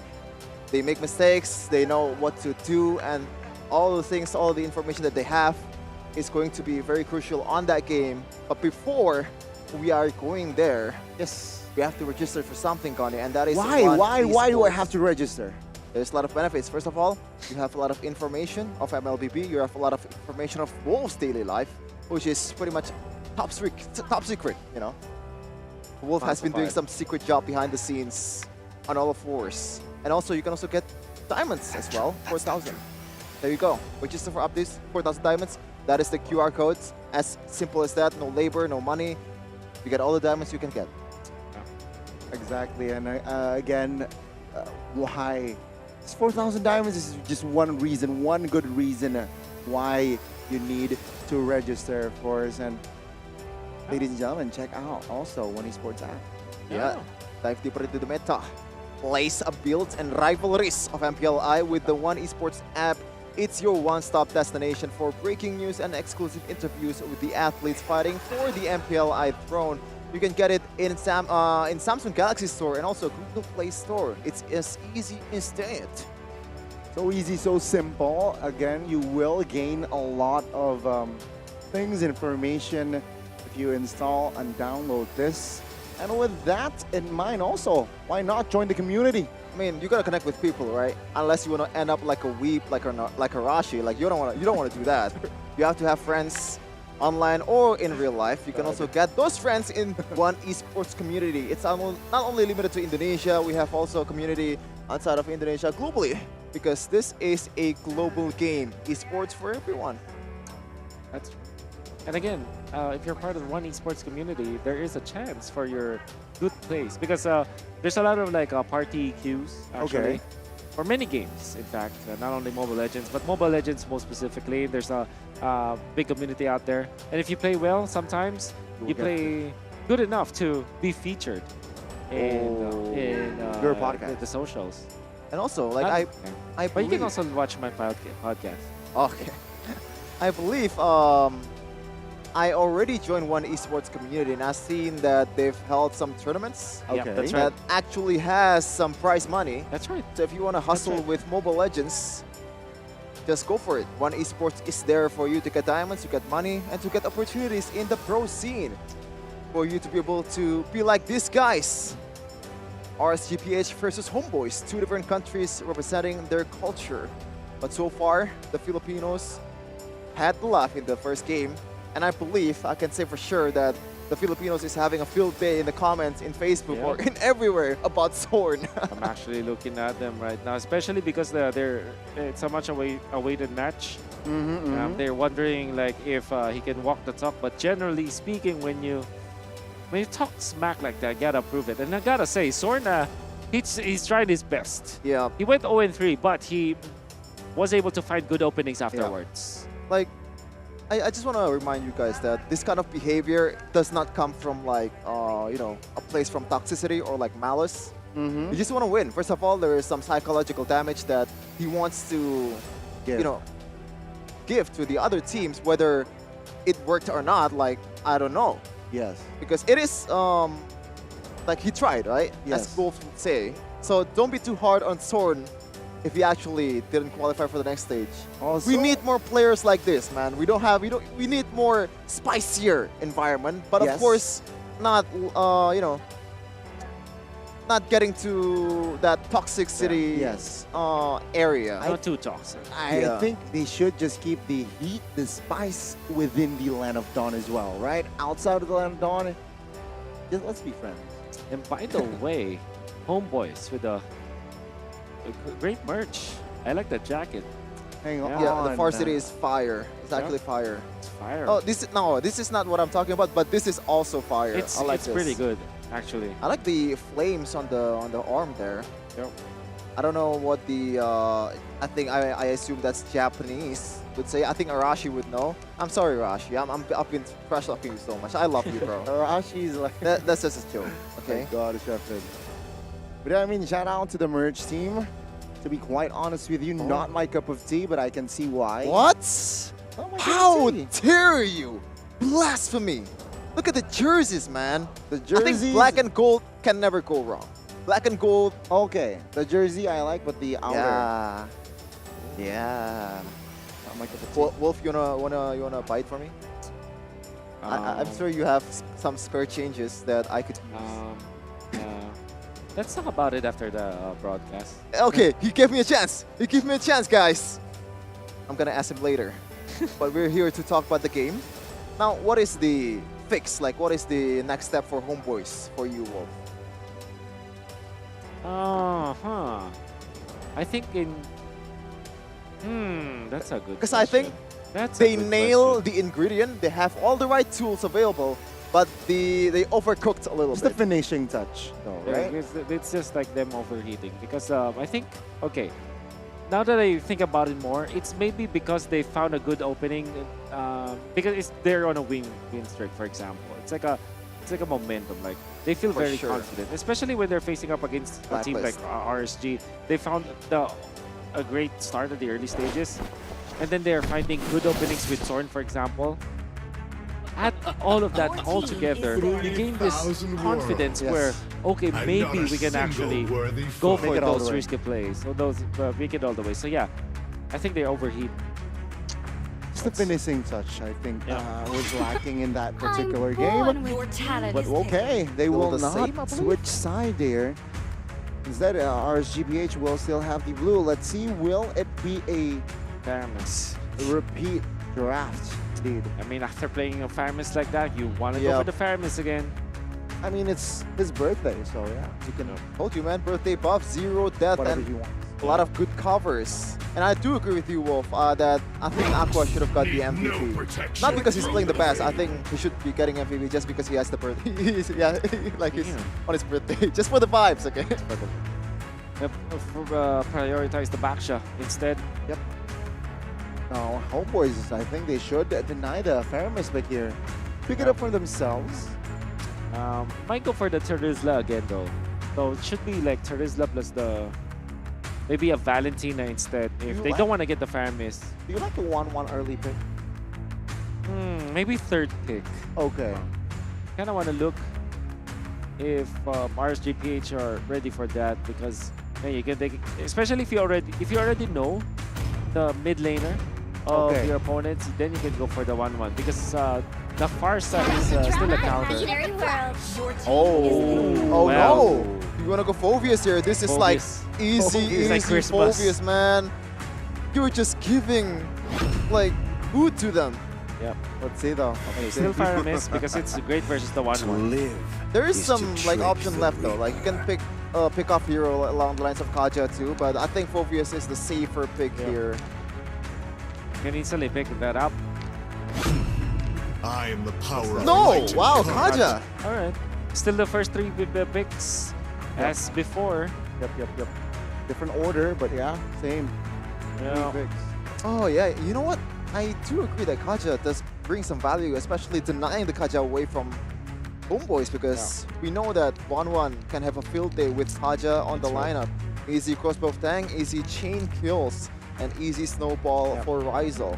And this is why I wanted to pick up the 1-1 when you already know the mid laner of the opponent because yeah, Farsar, right, is a counter but also is the Faramis because of the Nether Realm. True. Gonna be difficult to deal with. And HomeBois might be looking for something to protect their 1-1 this time. Actually, Joe, it looks good. The Franco looks good. That is a Lilia still going up against a Faramis. It's again a repeat for the mid laners, Faramis v Lilia in that mid. Yeah. And I personally, I favor the Lilia. Don't know why. A bit though, just a bit. I want to ask you something, Wolf. Like this early phase of the draft, 3 picks already, is all damage seekers, it's all your DPS, it's all the one who's going to carry you in the game. Do you think from a drafting standpoint, that's a wise choice? Obviously not, at least for me, because I kind of want to mix it up. If we're looking at both the 1-1 as well as the Joy, there's, yeah, for sure, if they activate their ultimate, it's a burst in a way. But at the same time, they're both like, they're both like damage over time in a way, sustain damage. Finish off what was And then left you're going up against a undone. Faramis, which kind of makes a lot of sense before against that, but at the same time, it's not gonna be enough. So yeah, to quickly answer your question, I don't agree with it. I think that you have revealed so much in your hand with that. So yeah, look at the RC Philippines. They're gonna be banning out heroes that protect the 1-1. It's going to be the Very Minotaur. straightforward. And then eventually, perhaps, maybe a Valentine. Oh no, they already have the Lilia. Maybe the Cho again, if they want. Terizla is still an option too. The Terizla, that's also true. But I think that's a bit too much offense. Yeah. Sand rises when I give the Ooh, word. interesting. HomeBois will ban out the Khalid. Okay. Yeah, like Khalid does burst 1-1 better than a Terizla, or and against the Joy, it's actually really good. You can also Benedetta is tank on the board as well, though. tank the damage. Yeah. I like the Benedetta a lot for RSG Philippines because if you do receive the crossbow tang, you can easily get out. Exactly. Right? And you also have the Faramis to aid you. And also, it's a hero that is not that scared about the needles and flowers. of the 1-1. Surely the Petrify can be taken out of the equation, but you can be a nuisance to the backlines because of that hero. And especially right now, 1-1 has been nerfed in terms of like the second skill. The cooldown is insane. Like I believe in the first level, like second level, it was 20 seconds. Yeah. Which is pretty much an ultimate cooldown in itself. I think the Edith looks good for HomeBois. Great versus the Faramis. Okay. And it's Edith punish Kaja too. Rome and XP, and especially that's why I like it at fourth pick because it's a super flex. That's really good. I like that. I like that. I think you're gonna be right here, Wolf. Let's see though. I hope so. But again, Paps is he probably knows the game better than I do. Priestess of Primal Lightning. I think you know the game enough to know what's gonna happen, Wolf. But not the best win rate though so far in this tournament. Yep. And I think this is probably the perfect environment for this Edith to be. Especially with 1-1 in your hand, that is like a solid like 3 seconds if your combo lands all of them. And if you get the Kaja, it doesn't really matter. You have the 1-1. You have to play front to back. You wanna burst down all the frontliners to be able to chain that crossbow tank. Ooh, Ixia looks good for RSG Philippines, and they can follow it up with something like an Arlot actually for Nats. But like we said, Benedetta is still good. Well, Arlot, however, gives you that additional value where you have a stun to kind of force out this 1-1. It's literally the same draft. It's the Literally same draft for RSG, Paquito, Beatrix. Yeah, the same hero. And you know what? One hero here. I know. I don't think this will come up though. One hero for Zorn. I believe this Edith can go to the EXP. If they want, HomeBois can pull off. I think they can give a Tigreal. No. I don't think so. But if it's Tigreal, I would be happy to watch it because this is the debut of it in a pro scene. Because I haven't seen Tigreal. I believe it's still 0 pick in MPLI, right? Even though the buffs is there, and even Keyboy getting into my FYP for a lot of time with the flicker combo is still. That's why I want to see Tiger. It's not it's not convincing enough to be picked, and I think it's gonna be. Maybe. I say it's gonna be Yuzhong, but. Would there be See value in me? Oh, Fredrin. Okay, there was back in season 10. Let me take you back, as the Fredrin is actually used to counter the Paquito because of the combo of the continuous CCs, and also it's a hero that isn't bursted down by the Paquito. Okay, but they're gonna be putting it in the jungler role this time. Wait, what? Sapat will play the Joy. Yep. Oh! Sapat will play the Joy. Oh, okay. I see. I didn't know that, but I thought Fredrin is really solid because it is probably the most versatile jungler out there, and you want to make sure that 1-1 has enough cover that she needs. And how many CCs does a Fredrin have? You have a knockup, you have a taunt as well. You also have a lot of dashes, and you can use that, what's the ult called again? Abraser's Wrath to be able to turn the game around if the conditions are necessary. We'll see though how it will pan out in this game for game number 2 of HomeBois versus RSGPH. It's match point for the side of RSG. Will HomeBois equalize and force a game 3? We'll have to see. So grab Hello Panda and watch this game. Very clear that something like a Baxia is much faster when it comes to taking out the jungle creeps. Well, up top, the Joy versus the Paquito.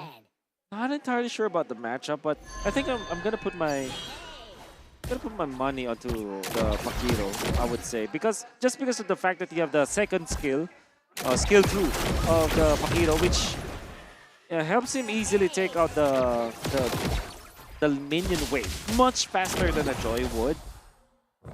So it's easier. That's what I'm trying to say. And also Joy is the more vulnerable member or like EXP laner in this game because he has a little bit more HP than a Paquito. Meanwhile, Eman might be getting some damage here in the bottom lane. Rizel, pretty decent job in the early game, but Light is there for the rescue. He also sniffed the Kaja coming, right? He instantly moved backwards where it got a little bit fishy. And let's see here, HomeBois rotating with 3 Chibi, Warlord, and Zorn trying to link up with the 1-1 bottom side, but Shield Unity comes through on towards Zorn here. GB looking for the backside though, good taunt, but Zorn with the flicker will be able to escape. no. GB, Appraisal's Wrath will not take Light nose, anybody light down, nose. but Light.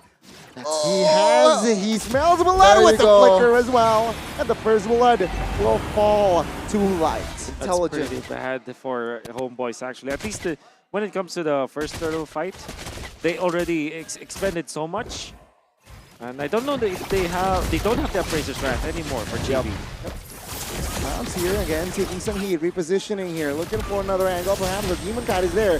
Netherrealm pops as well. Sapat though deals damage what a towards stun. Nats, but he survives with the cover. Demon Kite live, but weird placement way. here by Nats. No but Nats way. survives again. In the backside of the map here, you can see Zorn already quite low and taken out, but Chibi finds the turtle. Now Demon Kite, good pull by Light with the Divine Judgment. The damage, no burst. Aqua has no mana. Sapine's spot links up, but Demon Kite will find the kill. Sapat looking for an escape. He gets it. RSG's Nats is massive right now. Beautiful outplay. And also Aqua though. That timing. It was like 1 HP, literally 1 HP away. And that is the perfect time to use the Netherrealm for Nuts to get out. And some beautiful shield uses as well to the purple buff, I believe, from Nuts. And that is why he can get away scot-free. Oh man, I really like how Aqua is playing. It's like it is his birthday boy, but he is the birthday boy, but it kind of feels like he's the one treating everyone, you know? He's the one surprising everyone. The wonderful timing of the ultimate, and he gets 2 assists to go with that. Then Light 1 0-2. And of course, Demon Kite keeping his ground. There was also a stun from Demon Kite that saved Nats eventually. So you really like the chemistry now for RSG Philippines. This is a lineup that hasn't really changed in MSC 2022, so chemistry is definitely not much of a problem, especially they've already conquered Southeast Asia once, and they're looking to replicate it with Demon Kite back in the jungler. So now things tempo-wise has completely gone down. But let's see here, Spell all active, so they're technically ready for a huge fight even. They will raise that resource, but or will they save it for the next turtle? Demon Knight moves with the shield unity now.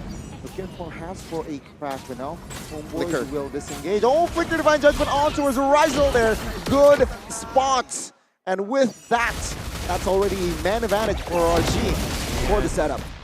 What a flicker by Gunner from Light. I mean, it looks very normal, but at the same time, the timing was there, really catching Rizel off guard. Right now, no Divine Judgment here, but take a look at the damage. Demon Kite finds the Mega. Sapat with the Vengeance here will find the kill. Perhaps no. The turtle will fall for RSG, but Sapat will be punished by the birthday boy. And Zorn now looking for a clear in the mid. Let's see RSG, will they force this one out? Rizel joins the fray, and HomeBois this time will be able to defend, but yet they are behind 3,000 gold. Aqua's mastery of the farm is just on a different level. Because in this case, particularly in that clash, what they did was to utilize the Netherrealm instantly when the Joy activated the ultimate. Sometimes you want to use the Netherrealm when you're only living with a sliver of HP, right? To kind of outplay your opponents and force them out. But that particular play coming out from Aqua, he activated the Netherrealm to absorb the damage from the electrifying beats, which kind of rendered Sepat useless. That's why they were able to take him out. And of course, big props to Demon Kite controlling Chibi with, of course, the Renner's Apathy from Lemon. Oh my god! That's a solo kill from Nats without burning his spell. That is one nasty play. Now top side, let's see. Good taunt. Can it perhaps Rizel, though no damage here from Warlord and Rizel. And he will be able to walk away. Now the mid is in trouble. Nats with the cheeky push. But again, for this wave, HomeBois will be able to defend Light. Spell, let's check, 5 seconds.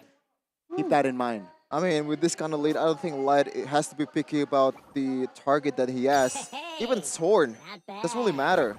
It is a rumor, but again, as what I said in game number 1, like if you remove Zorn out of the equation, the engage is not there. And you said about something along the lines of micro details, Wolf. Yeah. And I believe before, if you want to differentiate between a good Kaja and a great Kaja always uses the first skill first before he flickers. You're able to get some debuff first and also the slow. That's also what HomeBois and other roamer does in pro level. Like Sheffin. No, I'm not that good. Sheffin, man. I'm not that good. Sheffin is cooking. That's why I'm the chef. Yep. RSG Philippines will have the uncontested turtle. That's number 3. The last turtle, yes. Might go for the invade. They did not commit the retribution. That's why they want to go for a little bit of a vertical jungling. Nats, however, already with the amount of data that he has, can now just farm the split push. Another flicker. Flicker Divine Judgment again connecting onto Chibi this time, and Chibi will not survive. Warlord in the mid lane will pop the black shoes. Let's say, will they force this info? Will they punish? But HomeBois will go diving deep under their own turret. And yeah, it's a reset for RSG. Still a very comfortable lead here. 5,000 gold. 100%. 5,000 for RSG Philippines. It's just a lot at this point. Again, they just clear out the mid lane and then push afterwards. And Demon Kite threatening for steal on the orange buff. But they want to secure their jungle first. And look at that reaction. Nats spots out where Sepat is. Immediately, RSG Philippines' reaction is, okay, let's get back, secure our own jungle first. Then we go for the invade. They have the retribution still on Demon Kite. Might be interested in stealing that orange, especially because Nats is still keeping his eyes onto Sepat at this point. Wow. I mean, Sepat on the other side has to try, right? He has to make something happen.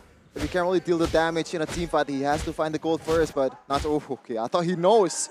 I really thought he knows, but at this point, Wolf, just as other Pyramis composition out there, I think if you have a lead this big, it takes a lot of blunder to be able to Zorn taken down in the backside here. Nether Realm popped as well. Emon quite low. Silence flickers out of the way. Warlord looking for an angle. Does not find it. Oh!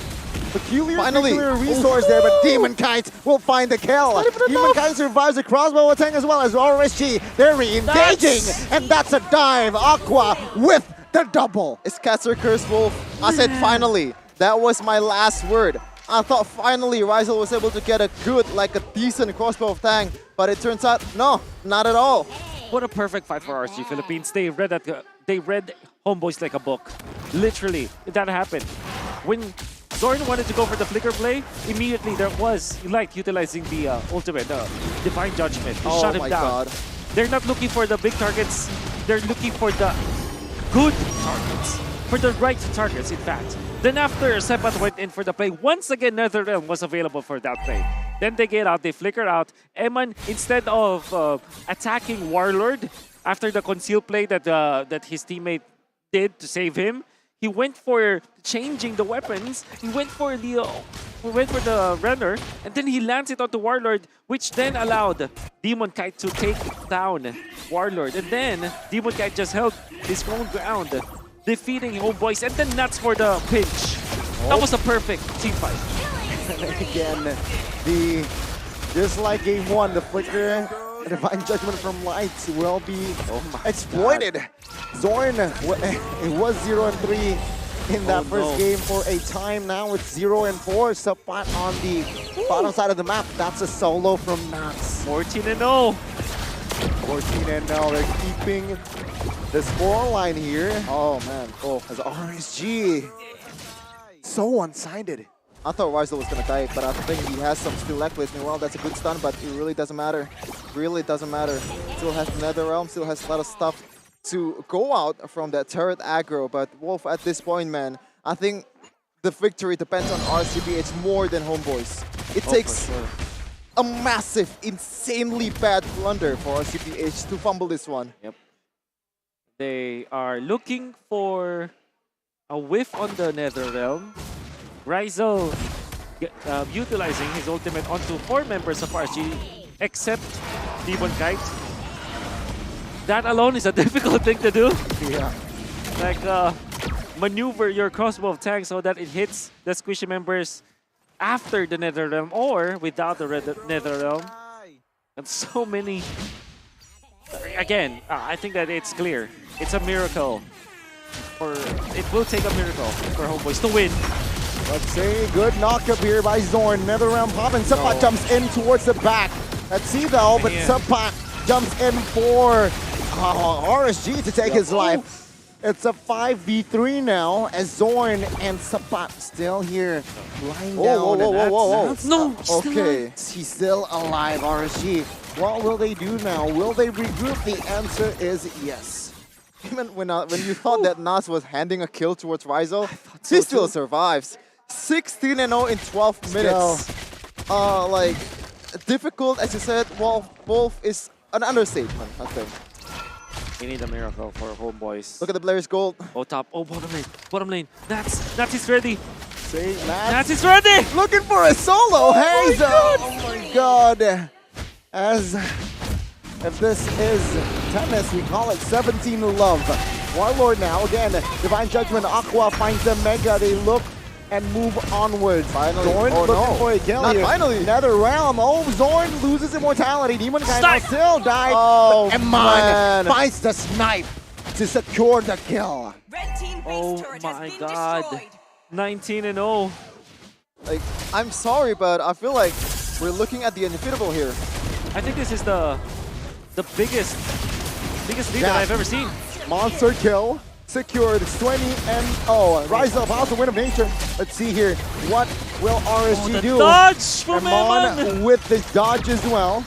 But that's about it. RSG, they will take it slow, and perhaps they will move on towards their Lord. This is probably the biggest love set that I've seen. In the Philippines, we call love set when it's 0 loves. And love, like LOV. Love. Oh yeah, Tannis as well. 20 love. I don't know the reference. This is the biggest love set I've ever seen. Literally, I cannot remember. I think I remember 16 and 17-0, but 20-0. This is unprecedented. Absolutely, absolutely. And I don't think we can find a way for HP to come back from this. Let's see, will they be able to find a kill for HomeBois here? RSG 15,000 gold. And you can see the recalls from RSG. We might as well discuss who's the MVP right now. I think it's Light. Wow. So insane. See the gap being this huge. Damage. 15 oh my god. Demon Kite as a Basha has more damage than Rizal, Sapat, and Warlord. Those are your damage dealers. Who will die from RSG PH? I don't know.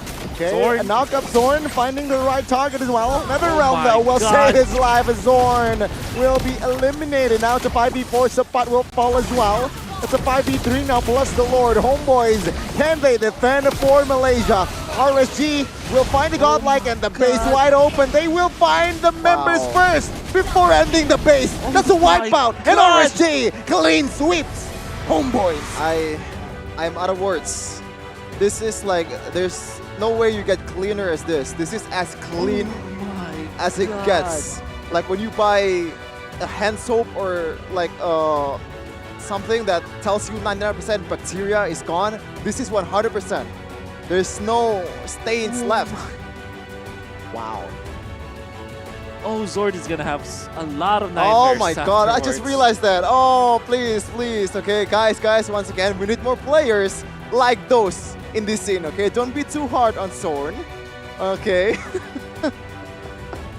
Even though, yes, there is some repercussion that you have to be able to handle if you want to talk smack or like talk some spicy stuff to the opponents before the match especially.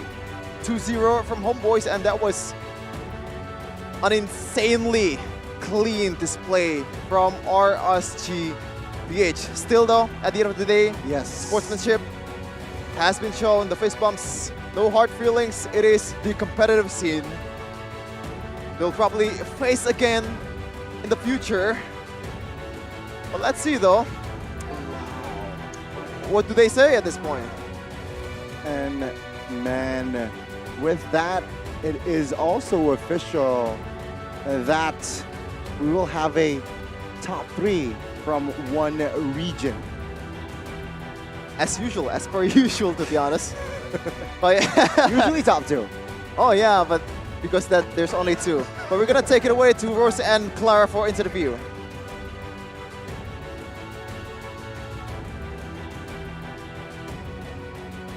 HomeBois ends their journey in MPLI as the top 4.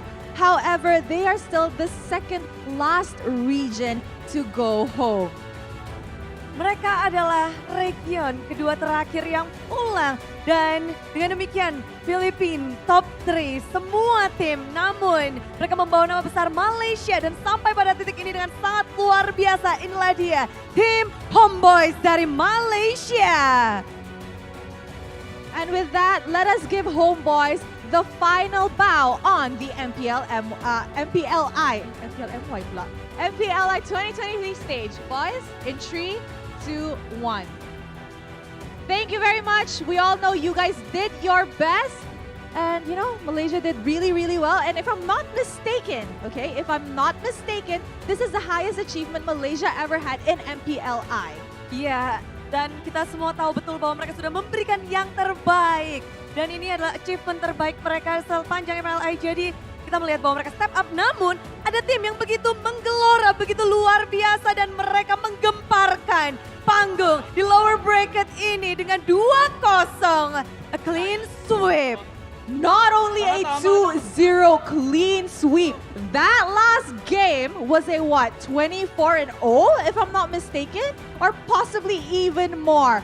Give it up for RSGPH, our official top 3 team in MPLI 2023. Yeah, everyone is so hyped up. Mereka semuanya bersemangat banget. But guys, how did you guys manage to make it 2-0? I thought it's gonna be 2-1, especially for the game 1. Dito, sa talo kasi namin sa Bren, dami naming natutunan. Tsaka mas pinagbutihan talaga namin na talunin yung mga natitira pa sa lower bracket. Alright, so he said their loss against Bren, they really learned a lot of things which motivated them to beat whoever it is in the lower bracket, which means they're getting ready for that match against AP Bren. Oh, begitu mengerikan ya. Setelah kekalahan mereka belajar banyak. Dan setelah itu mereka hanya siap untuk melawan siapapun. Dari pelajaran itu, hasil yang mereka hasilkan begitu mengerikan. Rose, I'm getting scared of RGBH Wait, now. you're getting scared of them? Yeah. I have a question. Demon Kite, ano na, nakascore ka na kalaban ng HomeBois ah? Parang in-expect ko mas magandang laban kasi gawa nga ng malakas na team kasi sila. All right, I asked him how is he feeling because he finally managed to win a game against HomeBois, and he said he actually expected more because he knows that HomeBois is a very strong contender, a very strong opponent. Ya, dan mereka melihat kalau HomeBois itu lawan yang sangat kuat. But what you guys have this match that maybe you prepare more or you have more with the HomeBois? What is the difference in this stage? Siguro yung gigil kasi halos lahat ng team noon gigil po sa kanila. Parang gustong-gusto silang talon. So, I'm pretty sure you heard the word gigil just now from Echo. Gigil is gram. So, just like Echo against AP Bren, they are also very, very much gram with HomeBois because as we all know, HomeBois is the underdog of MPLI. So, everybody wants to beat either AP Bren or HomeBois, and they just met HomeBois. So, that's what they did. They won because of the gram, you know? Geram? Yeah, geram. Emosi? Emosi. Geram is like... Pembawa gemas. I don't know what it is in bahasa Indo. Oke, mereka sepertinya terbawa juga dari perasaan ingin membuktikan diri dengan ingin melawan siapapun. Karena biasanya orang-orang kalau menyebut tim adalah HomeBois atau AP Bren. Tapi mereka juga ingin menunjukkan kemampuan dari tim RSGPH. Alright guys, last question. Maybe second to the last question. Anong pakiramdam na ang MPLI 2023 top 3 puro mga Pinoy? Ano masasabi nyo doon? Para sa akin po masaya kasi pitch versus pitch po. Like, yung ibang past tournaments po sila. Indo versus pitch, tatapat. Okay po sa akin. Alright, so I asked Or my him, country din. what does he have to say? Because now, top 3 teams are all from the Philippines. how are they feeling? And he said he's so much happier because usually in international tournaments, it's going to be a Indo versus Philippine Grand Finals. And they all prefer a Philippine versus Philippine Grand Finals. Isn't it gonna be hard because you guys can reach each other? Or how do you manage? Or what is the biggest challenge that all Filipinos on the top 3? Di ba kayo mahihirapan? Kasi puro Pinoy ang maglalaban? Or masaya na kayo kung sino mananalo kasi basta dala-dala yung flag ng Philippines? Mahirap kasi parang alam na lang namin yung laro ng isa't isa. So parang madali nang basahin. Unlike sa Indonesia, parang ibang meta, ganun, tsaka ibang galaw. Gusto rin namin Indo makalaban kasi tinalo nila kami sa Snapdragon kaso wala natatalo agad sila. Okay, so actually he prefers to meet with an Indonesian team because he said that, like what you mentioned, they're from the same region, so they know how they play, they know their strats, and so if they were to meet up with an Indonesian team, they would be able to give a surprise factor. Oh, jadi ketika ditanya gimana ini semuanya Philippines rupanya sebenarnya kalau di final lawan Indonesia mungkin mereka bisa memberikan banyak kejutan dibandingkan dengan Philippines sesama region yang tentunya mereka lebih hatam satu sama lain, mereka lebih tahu satu sama lain. Namun apa daya sekarang top 3 adalah tim Philippines. Last word from RCPH. Do you have anything to say to your fans all around the world that is watching you right now here that you are on the top 3 of MPLI?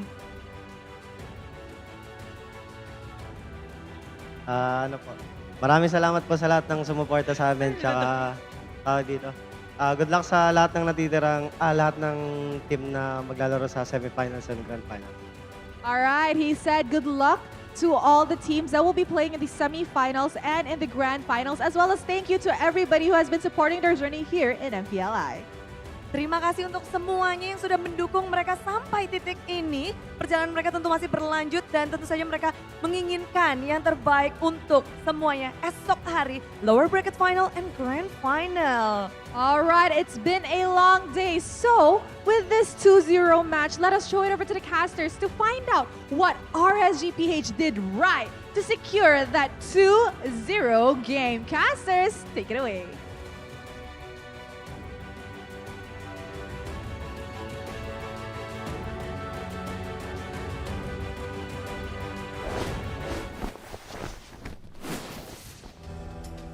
Just as per usual, it is indeed Pinas Lang Malakas. That was a cold-blooded show for RCPH. One thing that I can pick out though, the kill count was 25.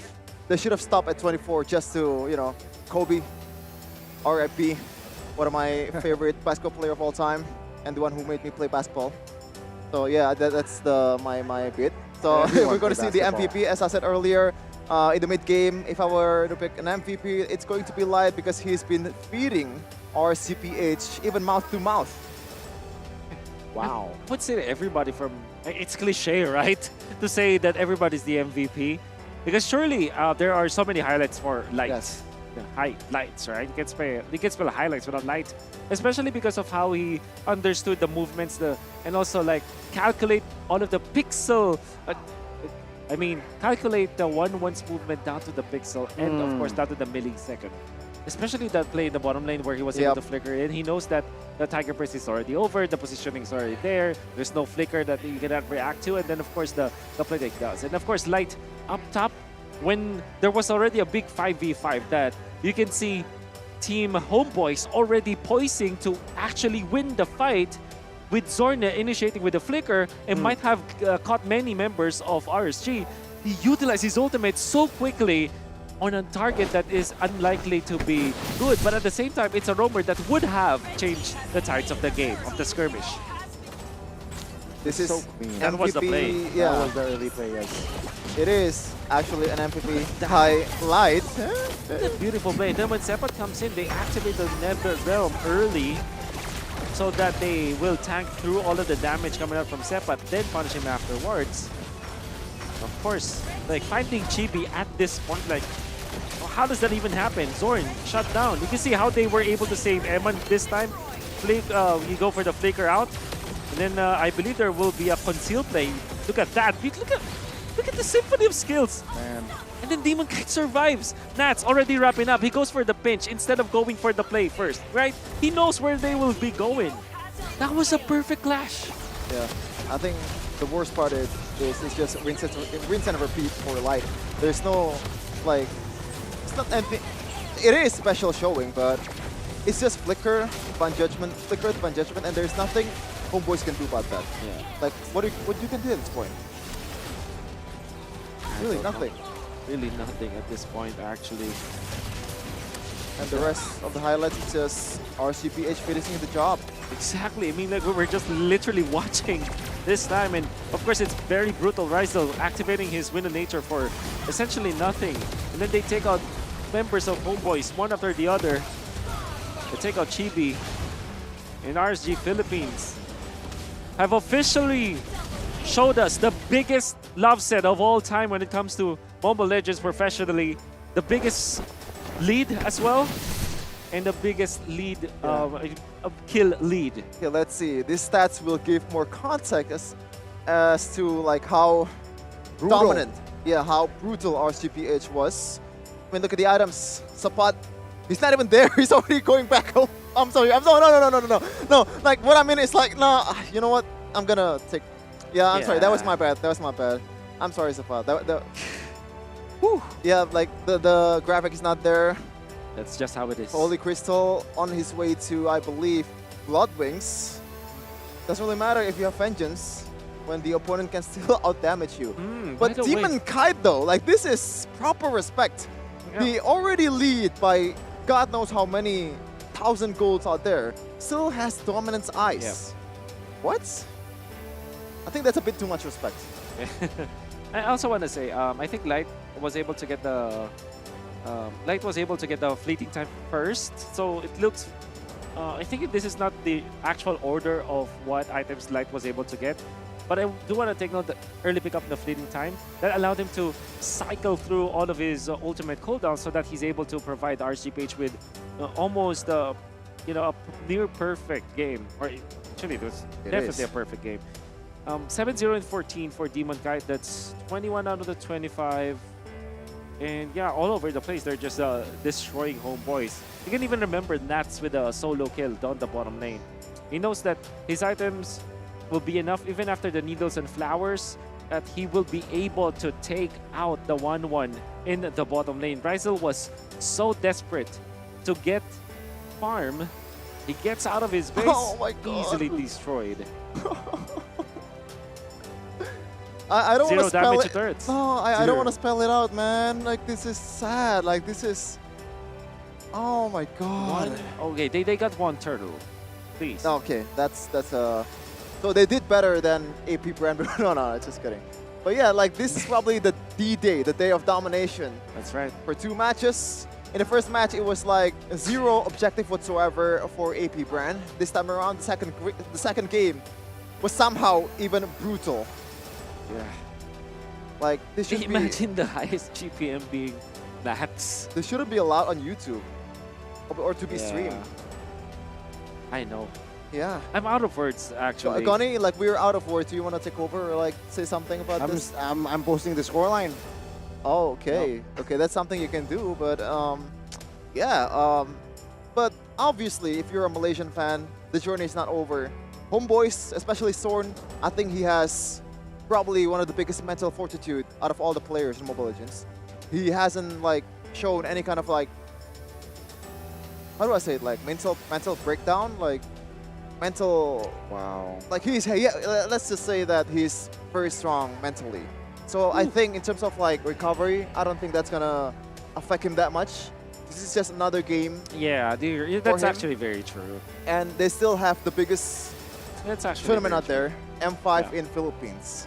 Oh, it's going to be a bigger, challenge for Zorn. That is He's why playing in Manila. That is why I kind of got scared for Zorn after releasing that kind of statement and then losing to the game like this. But nevertheless, I think I kind of agree with you. At the end of the day, it's just a game, right? If you forget about the records, for sure, like a 25-0, it will not matter as much, because I think that HomeBois have improved a lot, particularly against RSG Philippines. the way that they drafted was totally different from the other games that they were doing, because I even commended Paps with his decision making when it comes to the draft. And for sure, if you compare this game for HomeBois compared to the group stage matches, for example, as well as the early stages of this playoffs, this is not how HomeBois wanted to play the draft. They wanted, I think that they might have really maybe overthink in some points of the game. Like first picking the 1-1, you asked for it. Like, but I said, we should know the mid laner first. Automatically, there's the fair miss that Aqua played so well, and it also made a lot of sense versus the 1-1. I always have this #1 rule, or it's actually not #1, but it's one of my important principles, important rules. When there is a 1-1, when there's a fair miss, don't play the 1-1 because it's just horrible. And it happened. Okay, but yeah, as I said earlier, the lows of the lows can bring you to the highest of highs. That's right. As Geek fan myself, 8th place over and over again. A lot of times people are just saying that Geek Fam is just, even like, I'm sorry, a basement say dweller. this. Yeah, it's just a punching bag for MPLID, but right now they're representing Indonesia in M5. But let's see what our host will say about the situation. Let's throw it away to Clara and Rose.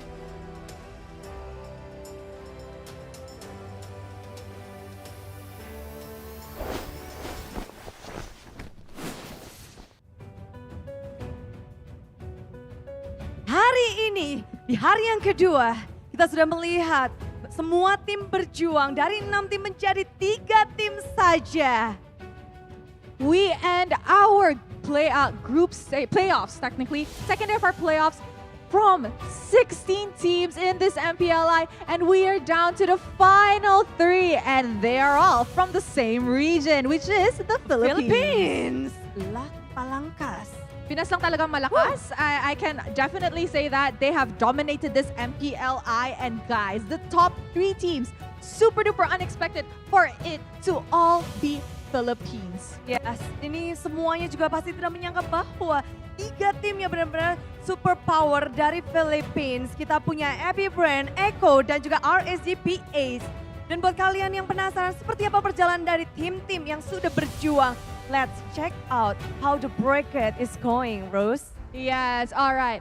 So, for the games tomorrow, I'm actually really excited because we are going to be seeing, oh, there we go. We will be seeing RSG Philippines and AP Bren. And the winner of that match will be meeting Echo in the grand finals. Oh, it's going to be a long day for the lower bracket because they have to play 2 times in a row. Yes. Best of 3 and then best of 5 series. Yes. Now, honestly, it's like a sigh of relief that they are only playing a best of 5 in the grand finals, because the more games, the more chances the other team gets. Yeah, that's quite right. But unfortunately, HomeBois, the only one from Malaysia and the other region except Philippines, is down.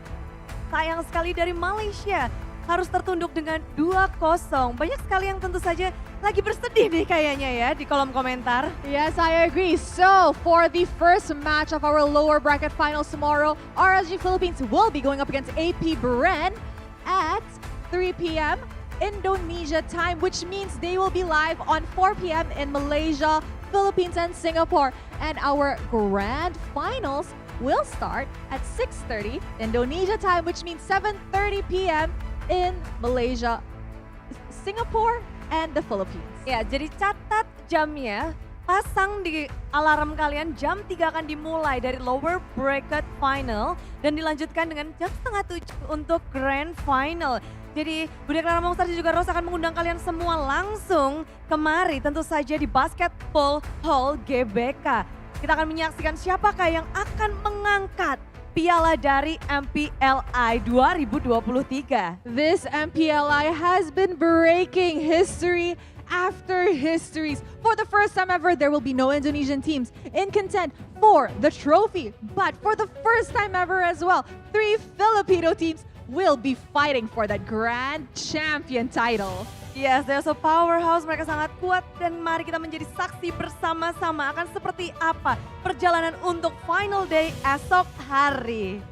So unfortunately, we would have to end our day 2 here. However, let us know on the social media and in the comments down below who you think will be the grand champion. Will it be AP Bren, Echo, or will it be RSG Philippines? Yap, siapakah yang menurut kalian akan mendapatkan kemenangan, yang akan menjadi juara di MPLI 2023? Tulis di kolom komentar. Siapa dari 3 tim Philippines ini? Tapi the one that I know, the Filipinos will win. Yeah, I agree. Yes. No matter what, we will win somehow. Yeah, Philippines will win. Oke, tapi terima kasih semuanya tentunya yang sudah datang kemari dan juga yang sudah stay tune bersama kami di hari yang kedua di MPLI 2023. Yes, thank you to everybody tuning in today. And on behalf of One Esports, the production, and our partners, thank you to our official partners, Meiji and Omni by FWD.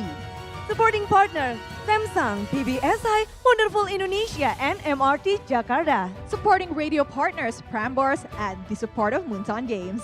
This is Clara Mongstar. And this is Rose, signing off. We shall see you tomorrow. MPLI 2023, rise above!